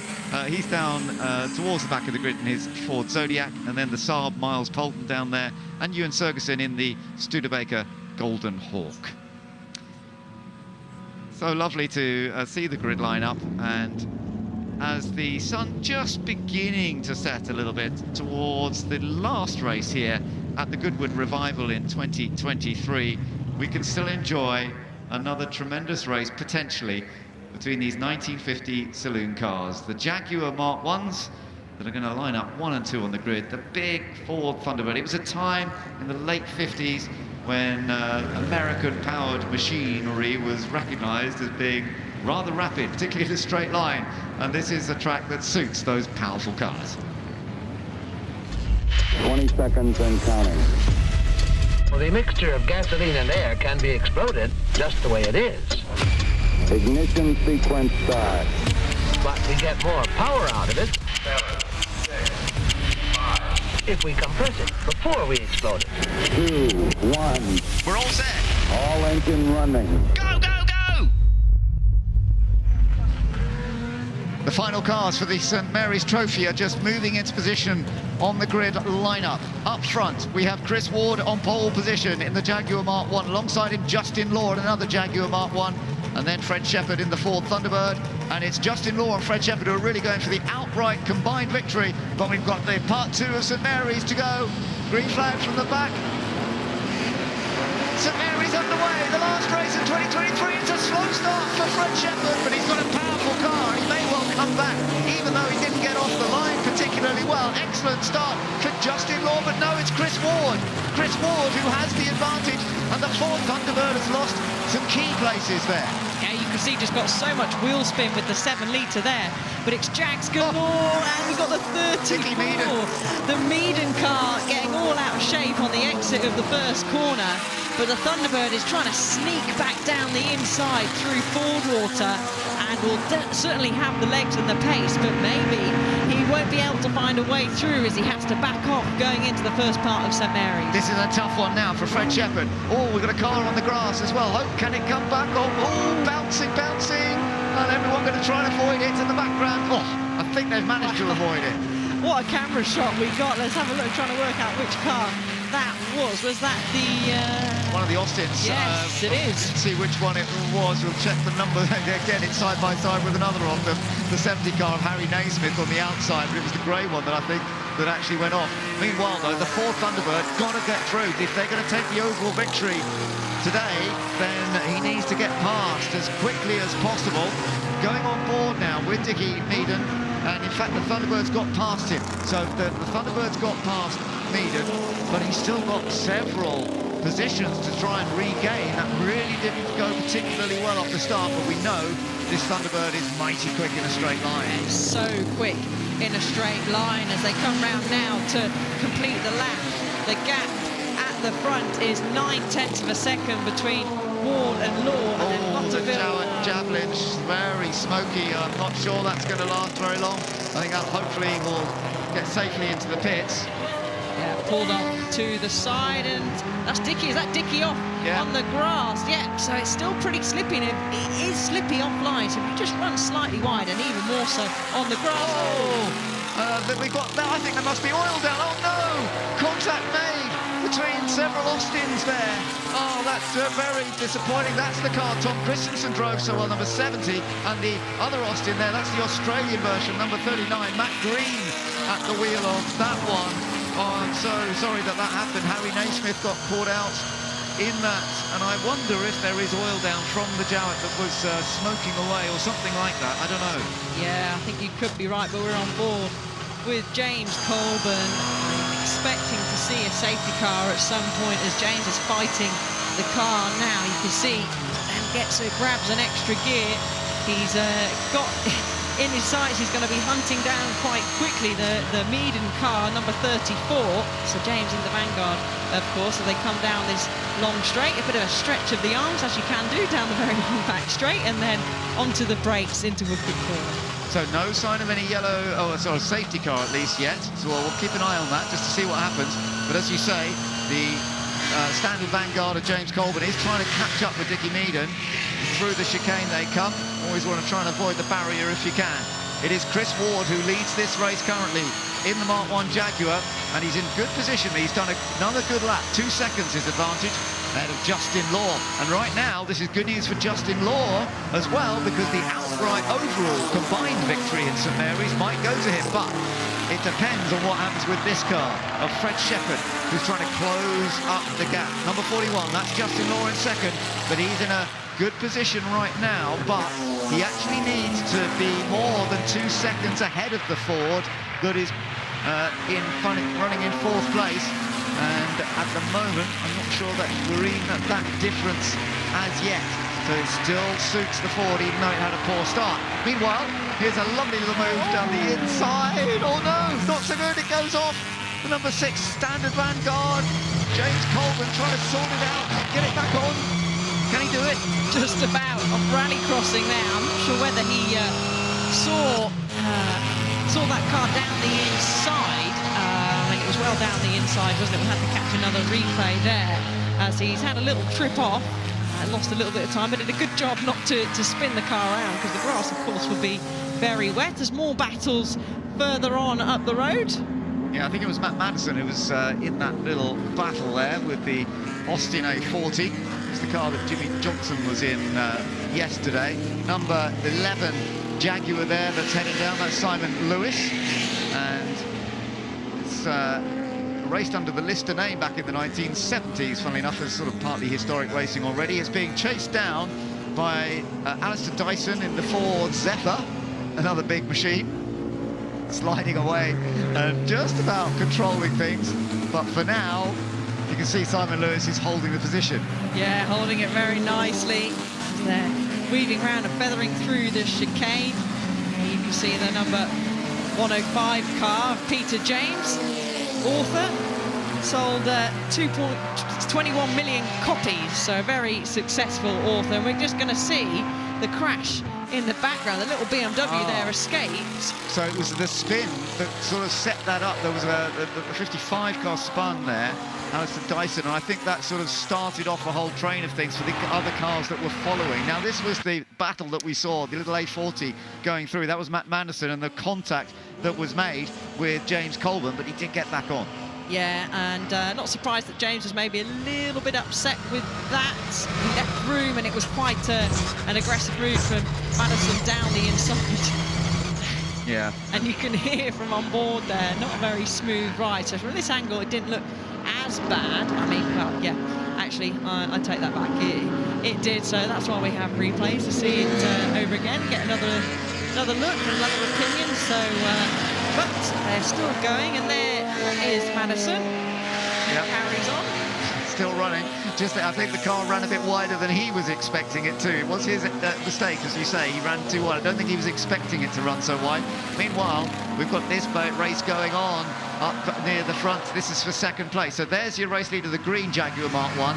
But now we've got another Jaguar in there going really well. Number 48, that's Thomas Butterfield. He's caught up, having qualified a little bit further down, but he's now in the mix. And the Ford Thunderbird of Fred Shepherd has just set fastest lap. The little BMW going through, but there's away from Tom Sharp, so I don't know what that's all about. Having a little argument with James Thorpe. I don't know, are they having a good side-by-side? Oh, he nips through, doesn't he? Yeah, he's nipped through nice and safely there. The 700cc BMW, I don't think it will quite have the legs to come back down this long straight, but interestingly, Shepherd 1 second quicker than this pack in front. And saying that, look at the BMW, it does have, has closed up the gap there through Ford Water, so I certainly take that back, but then just runs out of a little bit of steam towards St Mary's. Yeah, we saw Colin Turkington in it yesterday, and he loved it. And that's a gain for the Ford Thunderbird. Let's just see. He's passed both of them. Yeah, I was just saying, has he got both? He has. So that's put him into second place, hasn't it? Yeah, but not for how long for? Oh, so close there to making contact. So a great job by those three for avoiding contact. So the Thunderbird would stamp on the gas and put that 7-litre engine through its paces down the straight. So let's have a look at the replay here, and I'm guessing down the very, very long back straight, Shepherd is just going to breeze past. Yeah, it's all about straight line speed. Rest. They gave him the space, perfectly fair. They couldn't do anything about that. That's down to sheer speed of the very powerful Ford Thunderbird, those big American engines. We think there may be a problem on the BMW. He's backing off. That's a shame for Tom Sharp. This is a pity. We'll see the smoke coming out of the back. The little engine that's in the base, in the back of that. It's a little flat twin-based bike engine. Oh dear, that's an air inlet, isn't it? Oh no!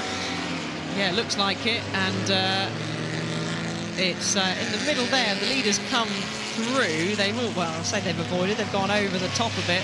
Hopefully it doesn't get flicked up and do any damage. I would say there isn't really a gap for the brave marshals to run out and grab the piece of debris, but back to the lead group then. The gap is at 2.9 seconds, but I don't think it's going to stay that way for too long. There is some traffic that will come into play, but Shepherd is setting purple sectors at the moment. And what we do know already, Alice, is that if he holds this position, it would be enough for them to take the overall combined victory, because although Chris Ward could still win it, it's this car that did so well both yesterday and today that could end up taking the overall victory. Ewan Ferguson just keeping out of the way there in the Studebaker Golden Hawk. That was a car made in Los Angeles, developed back in 1955. It's not got the same pace as the Ford Thunderbird. This was 1959, so this was a few years later on the American brand of saloon cars that certainly got more rapid. Yeah, it certainly has. The gap has actually stretched up, so Shepherd clearly getting some traffic later on in that lap, because he lost a lot of time in that last sector.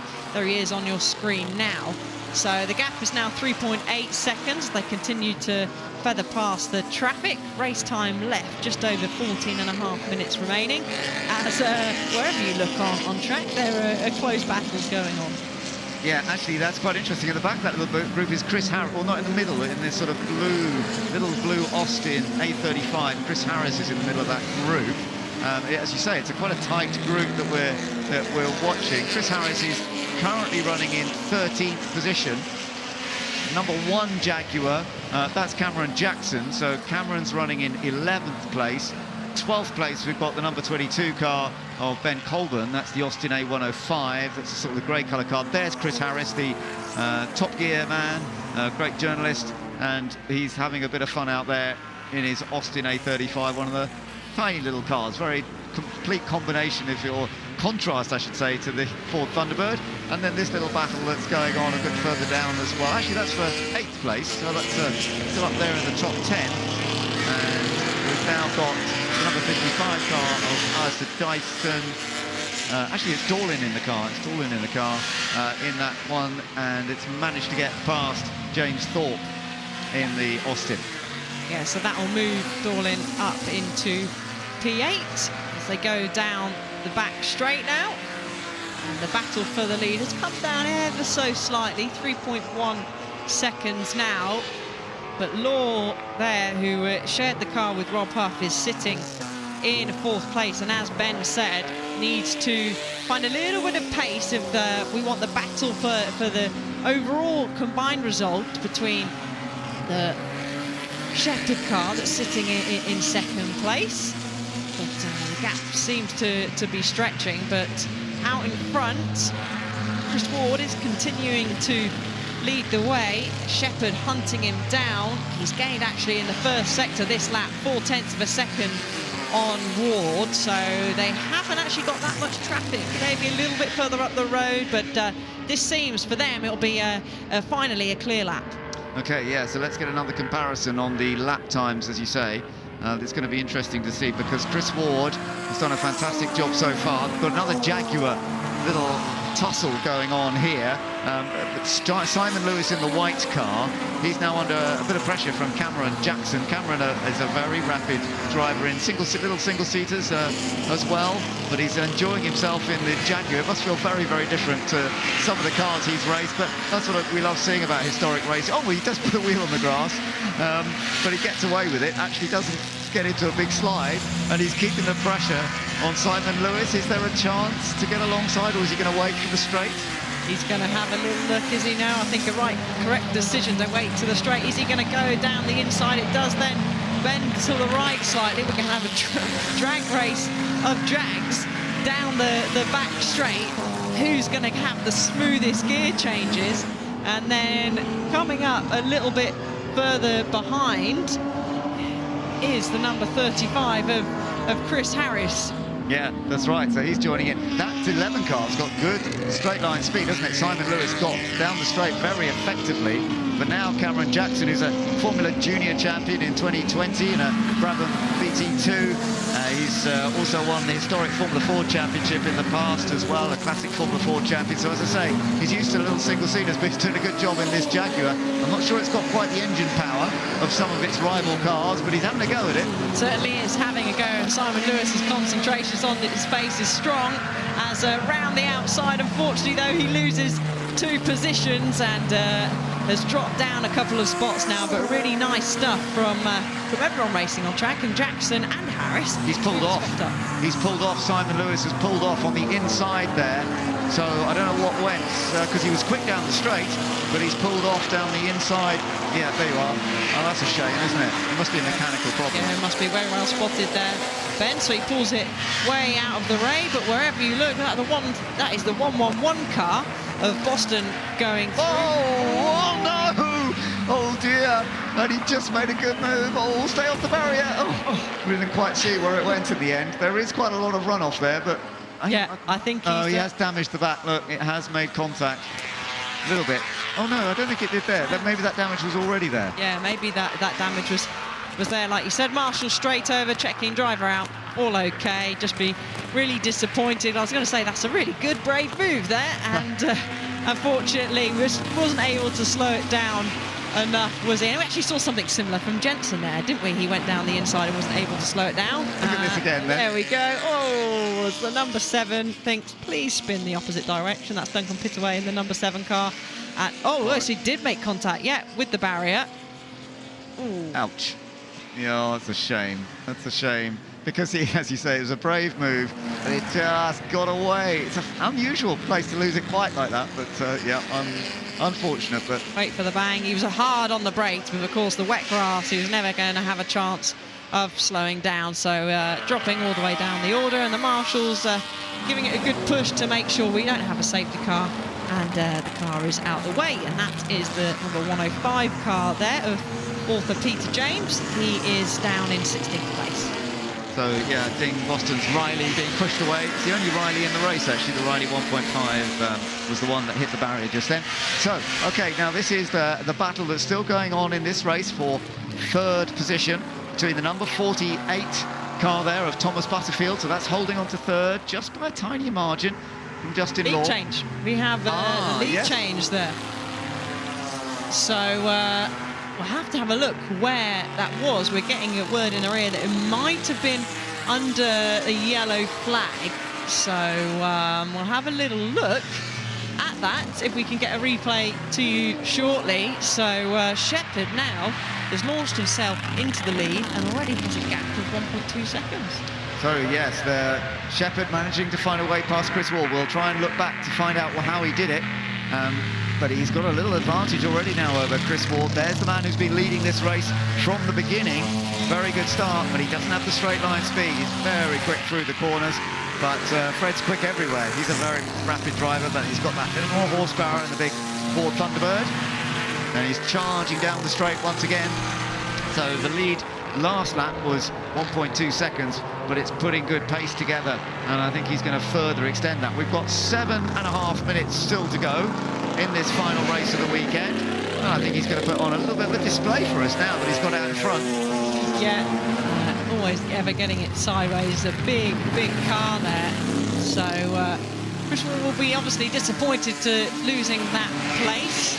I don't think it is a problem. You can see the pit wall giving. Right. So here we go. Let's have a look out for a yellow flag. Now that's interesting. Was he? I didn't see any yellows out from the marshals. He may just have been saying, okay, if you're going to pass, go this side. Sometimes the driver will put a hand up if they see a yellow and will lift, but I'm not sure there were any yellows out. So I don't know whether maybe Chris Ward's got a bit of a problem. His last lap was a 1:37.3. Right. And he was in the 1:34s, so he's lost quite a bit of time. But then saying that, he's done not a bad first sector, so I'm not entirely sure. But look at this, the battle for third is back on again, almost side by side. Oh no!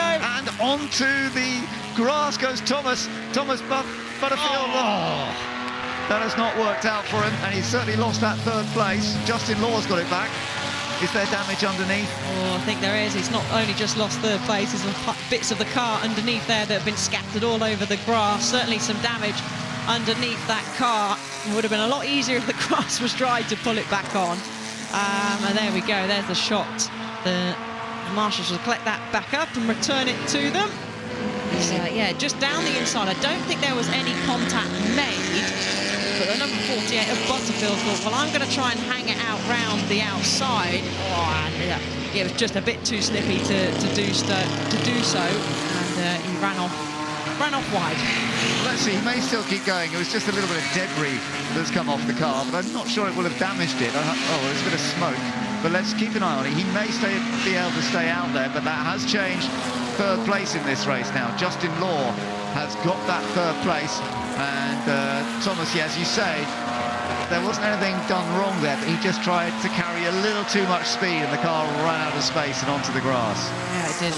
And now Chris Ward has set his personal best lap of the race, so I'm not sure if he's got a problem that's coming and going or what's going on, but the gap is 2 seconds now, and the gap is stretched a little bit, of course, from the final podium positions as well.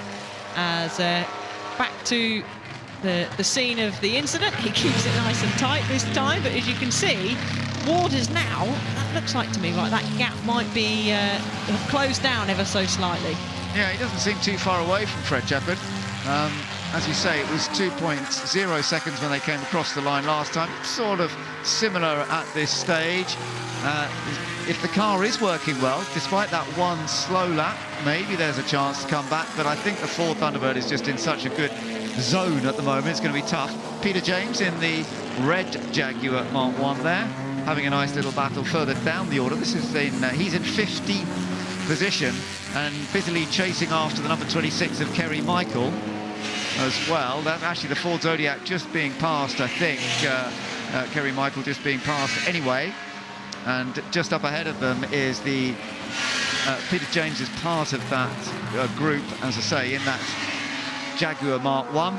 Everybody trying to find a little bit of space further down the... Ooh, that was a little bit of a slide, managing to sort it all out again. That's Theo Pafitis, who the man from Dragon's Den, who also loves his racing, of course. He's a great car collector. He's out there racing at Goodwood, and that was a lovely slide that he managed to sort. Yeah, he was doing the right thing, really, and being very polite and trying to move out of the way, and then he just caught a little bit of a wet patch and probably had a bit of a heart-in-mouth moment. Oh, yes, and indeed, for Chris Ward, that's... Oh, he's going around, he's braving it round the outside. He's just managed to do it, and that is hard there for Theo to try and make sure he stays out of the way, because there's a lot of traffic around at the moment. Yeah, so the Ford Thunderbird is still in traffic as Chris tries to come through and take advantage. But you've got to be careful, and it has allowed him to get a bit closer. Yeah, so this race isn't over yet. We've said before that the traffic can play a really big part, and it certainly can. And it's hard when you're the driver coming through the traffic, because a lot of the time the back markers are having their own race. They may not have seen the blue flag. They may have seen the blue flag, but they don't want to lose time themselves. So and you've got to try and make the decision of which way they'll go. But Chris Ward now, he's right on the back of Shepherd, and just in front of them is a lap car now of Peter James. So are they both going to go the same side, or one way then the other through the gap? Chris Ward is trying to follow that path in the same way. They've still got another car to lap just ahead, and the two leaders cross the line at half a second gap. So it really has changed on this lap because of the traffic. And here's a big chance. Chris Ward's trying to get back alongside. Fred sees it. They're three abreast as they go down towards Fordwater, and Chris has sneaked in front again. Yeah, and I can hear the crowd outside cheering and waving them all on. Really great close racing, and the traffic has played a big part. So back through now is Chris Ward, but how long for? Because that Thunderbird is so fast and will have the speed, but there is even more traffic up ahead. So Chris Ward will know he's got to get a really good exit out of the bank corner now to head down the very long straight, but I think doesn't matter how good an exit he gets, the 7-litre Thunderbird is going to be very hard to keep behind. Let's have a look, see what happens. They'll be going on to their last lap after this one. So this is the penultimate lap with 1 minute and 20 seconds still to go. Here comes the Ford getting closer, but he's not going to be close enough to attack. And this time, it's not so easy. It was odd. It looked like something had happened when he put his hand up. Oh, he's quite wide, but he cuts it back. That's beautifully done, actually, into Woodcote. That's very stylish. He's got into that corner to carry the speed, but now he's got the problem. Yeah, he's got the problem now. The tables have turned.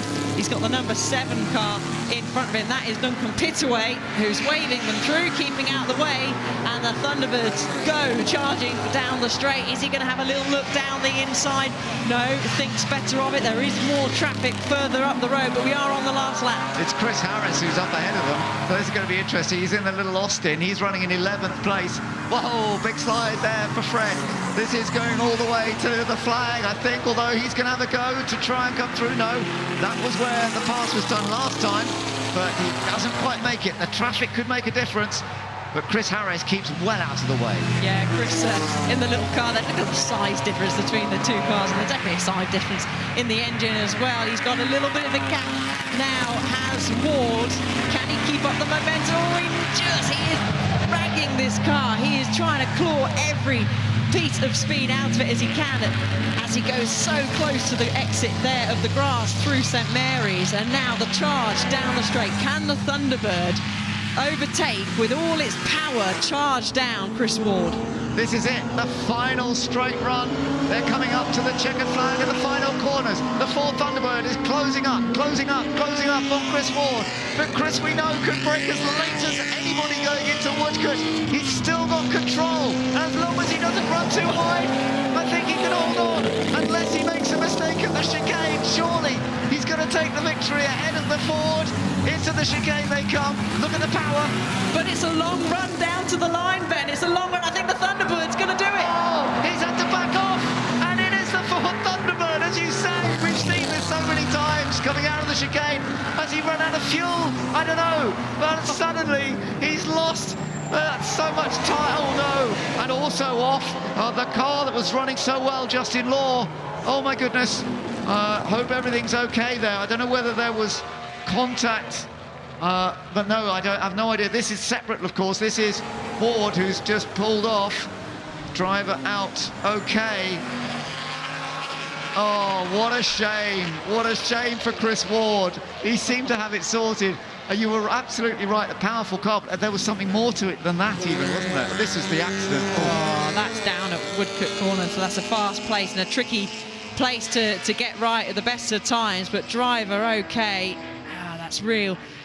That's not ideal. He'll drop down further down the order, of course. But yeah, Chris Ward, he's getting a round of applause from the crowd there. A great race we have seen all weekend, and to top it off, we have seen another great race as well in the St Mary's Trophy Part 2. There is Chris Ward, and I do feel for him because he drove so superbly there. He is brilliant. He's such a great racer. I don't know what happened on that last. Ed certainly will ask him, won't he? Yeah. But here is your race winner. It is Fred Shepherd. And he's the overall winner, isn't he? He will be the overall winner as well, with Dumas, who took the win in yesterday's race. So it is a great an official job hat-trick for Romain Dumas to win the St Mary's 3 years in a row with the Shepherd family, twice with Fred, once with Bill. Lovely. It's really lovely. What a combination as well, as everyone waving, and that is what a way to round out such a fantastic weekend then. Yeah, excellent. The standard Vanguard has also been going well. James Colburn, that was one that Karen Chandok had fun with yesterday with his beautiful 360. And it is Fred Shepherd and Romain Dumas, though, with the Ford Thunderbird, who did win, but they still would have won overall if they'd been beaten by Chris Ward on this race, because they had done so well in both races, with Romain Dumas winning yesterday. But in the end, they've won both races anyway, and they've obviously dominated, not dominated, but they've taken the victory in St Mary's. And we had such an exciting race to bring us towards the end of this Goodwood Revival on such a lovely weekend. Yeah, and it's just so nice to have great racing across all of the events that we've seen here all weekend, and we've still got a great turnout. Thank you to everybody that has stayed behind to watch the final race of the day, and certainly they have not been let down by all the competitors out there. Not at all, no, and it's lovely to see that so many people are just still waiting to celebrate, actually, as they come round. They're not disappearing off in a hurry. So many of you there. Let's go down to Ed Foster. Well, what a race to finish the day with. What a way to finish the weekend, me pushing through photographers yet again. Fred, I think that's going to take a while to sink in. Yeah, a little bit. That was, I wasn't expecting that in the last lap. That was all a bit crazy for a little while, but I'm obviously very happy. I can smell the car from here. There's not much left of that in terms of brakes or tyres, are there? No, it really took a lot out of the thing, trying to get it rolling in the damp conditions, and it was all over the place, really. But it's the same for everyone. And, yeah, just happy to get it to the end, to be honest. Well done, mate. Top drive. Chris, a huge cheer from the crowds there. What a dramatic end. What happened at the chicane? Well, you said at the start anything can happen. Unfortunately, halfway through the race, I started losing my brakes, which is when I let this car past. And I managed it till the point where I thought I could push with safety. Got the lead, and then unfortunately, coming out of the chicane, the gearbox went. Unbelievable. What a drive. Well done, mate. Thank you very much. Let's find Thomas. Everyone had a pretty eventful race. Thomas, what a recovery from your sort of small moments at St Mary's. Yeah, it was all going well until Justin came back at me. But just a little squeeze onto the grass and luckily held it together. I hope Justin's okay. He seemed to have an issue on the last lap, and I thought I'd outbraked him and left enough room. I'll have to look at the TV coverage. Well done, mate. Good drive. Thank you.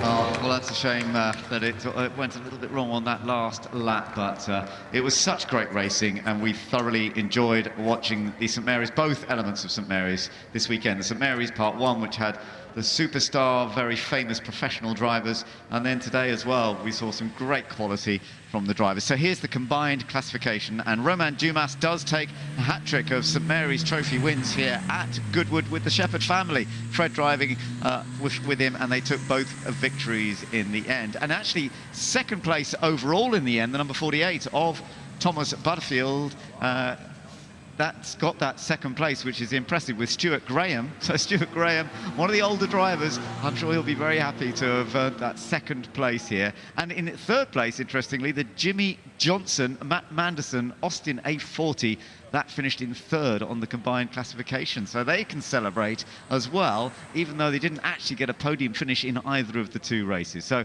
the overall position's great. Rowan Atkinson's car with Duncan Pittaway, that finished just outside the top 10 in the end, down in 11th place. And the other wonderful machinery that we saw, Alex Brundle in the number 44 Saab that we saw going out and making all those lovely noises earlier on with Matt earlier on, and yeah, they've done a good job. That's Miles Poulton. They also got a bit further up the order than we had thought originally. The little BMW 700 didn't make it to the end of this race, I'm afraid, after Colin Turkington had done a superb job yesterday, but nonetheless Tom Sharp raced well in the early stages. We just enjoyed it. It was such fun watching these 1950 cars battling so hard. and it gives us an opportunity to look back at some highlights of the final race of the day.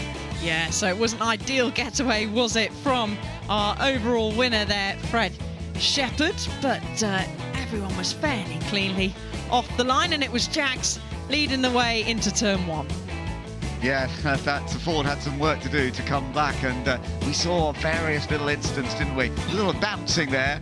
That was on the opening lap. Thankfully, it got sorted out, and Ben Colburn managed to get back on again. But we did see the Ford then managing to use that horsepower to drive past Dickie Meaton, going down towards Woodcote and catch up to the Jaguars up ahead. But then we saw this incident.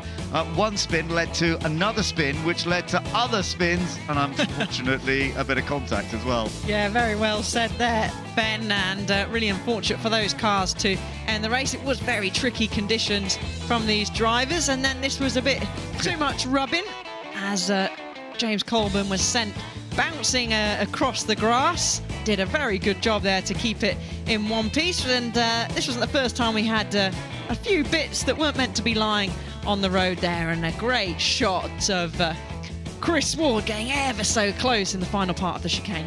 And he drove so superbly, but it didn't quite come together at the end. We'll see that. Chris Harris there, he had fun in the Little Austin. This bizarre spin for the Riley, the number 111 I think Boston.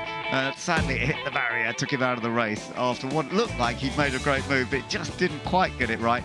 And then we saw Chris allow the Ford to go past, and we just heard that he had a brake problem, and that's what he was getting anxious about, although he then picked up the speed. These two were fighting hard throughout, and we saw Tom Butterfield running wide onto the grass. Sadly, at the end, there was a little more contact between them, but the race for the lead was up front between the Jaguar and the Ford. Yeah, it was, and what a finish that we had. It was so close going down the straight there, and they were really going and fighting for position. Traffic, of course, played a part in that, and then unfortunately just going up across the line, Chris Ward's gearbox went, and then it was Fred Shepherd that took the Thunderbird across the line to take a great win in the final race of the day here in the St Mary's Trophy Part 2.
Good morning, hello and welcome to Goodwood 2023. This is the Action Sports Arena.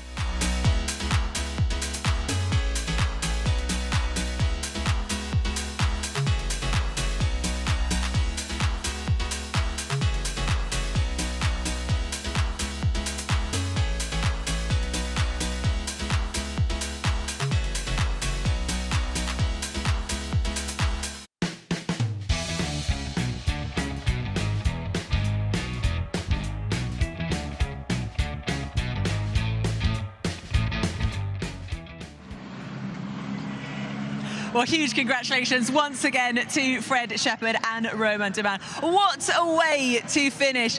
3 days of pure entertainment here at Goodwood Revival 2023. It might be over on track, but hopefully we have left you with memories of a lifetime to take home with you. It gives me one last thing to do, and that is to ask our wonderful team here what your favourite moment has been over the course of the weekend. I know it's always a hard one to pick.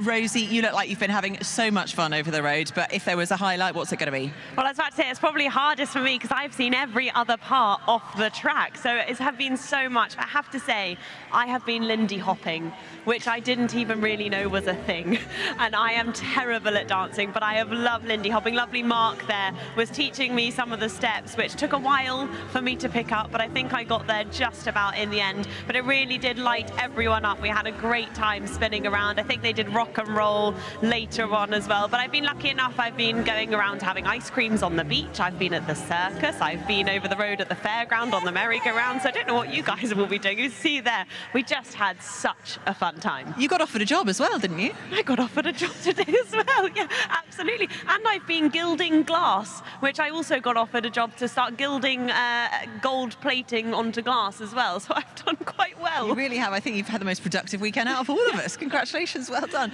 Well, having said that though, Ed Foster, we've got to say a big thank you to you. I mean, wow, the driver interviews, the grid walks, the knowledge that you've shared with us has been fantastic, so thank you. No, well, it's been great. I'm going to go off and do a couple of grid walks in my sleep tonight, I think. I'll be picturing them for a long time. And out of all of those moments, what would be your pick?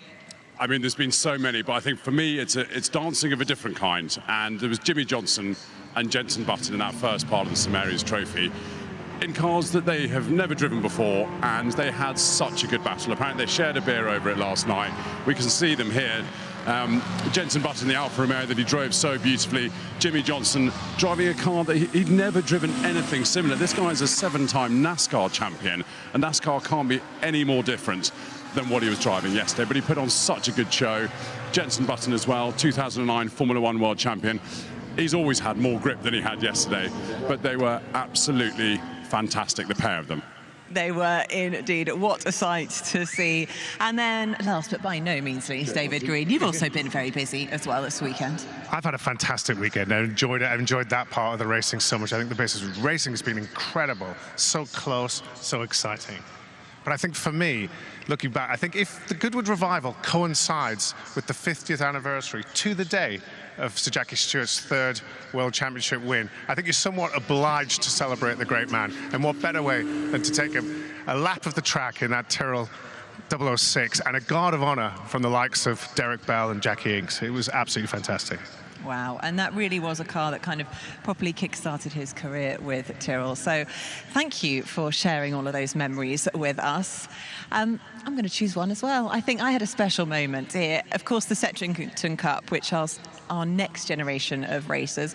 I managed to bring, oh, there's even a photo. Well done, production team. That is my 5.5-week-old daughter, Elira, on the racetrack here at Goodwood Revival. I think just showcasing that this is a proper family-friendly event for all generations, and I hope one day she will be part of the next generations of racers. And hopefully as well, everyone that's watching, whether you're here, whether you're at home, I know we've got fans all over the world, from Japan to Australia. It really is incredible, and we do love the fact that you watch our Goodwood Revival stream. But hopefully we've created some fantastic memories for you and yeah, the future generations in your family too. So on that note, it gives us one last thing to do, and that is to say a fond farewell. A huge thank you to everyone that's been involved, to our commentators as well, Ben, Bruce, Alex and Alice, to all of the amazing marshals who put in so much work over the course of the weekend, and to everyone who's been involved in creating the set and all the effort that's gone into the vintage costumes, so we're properly in period.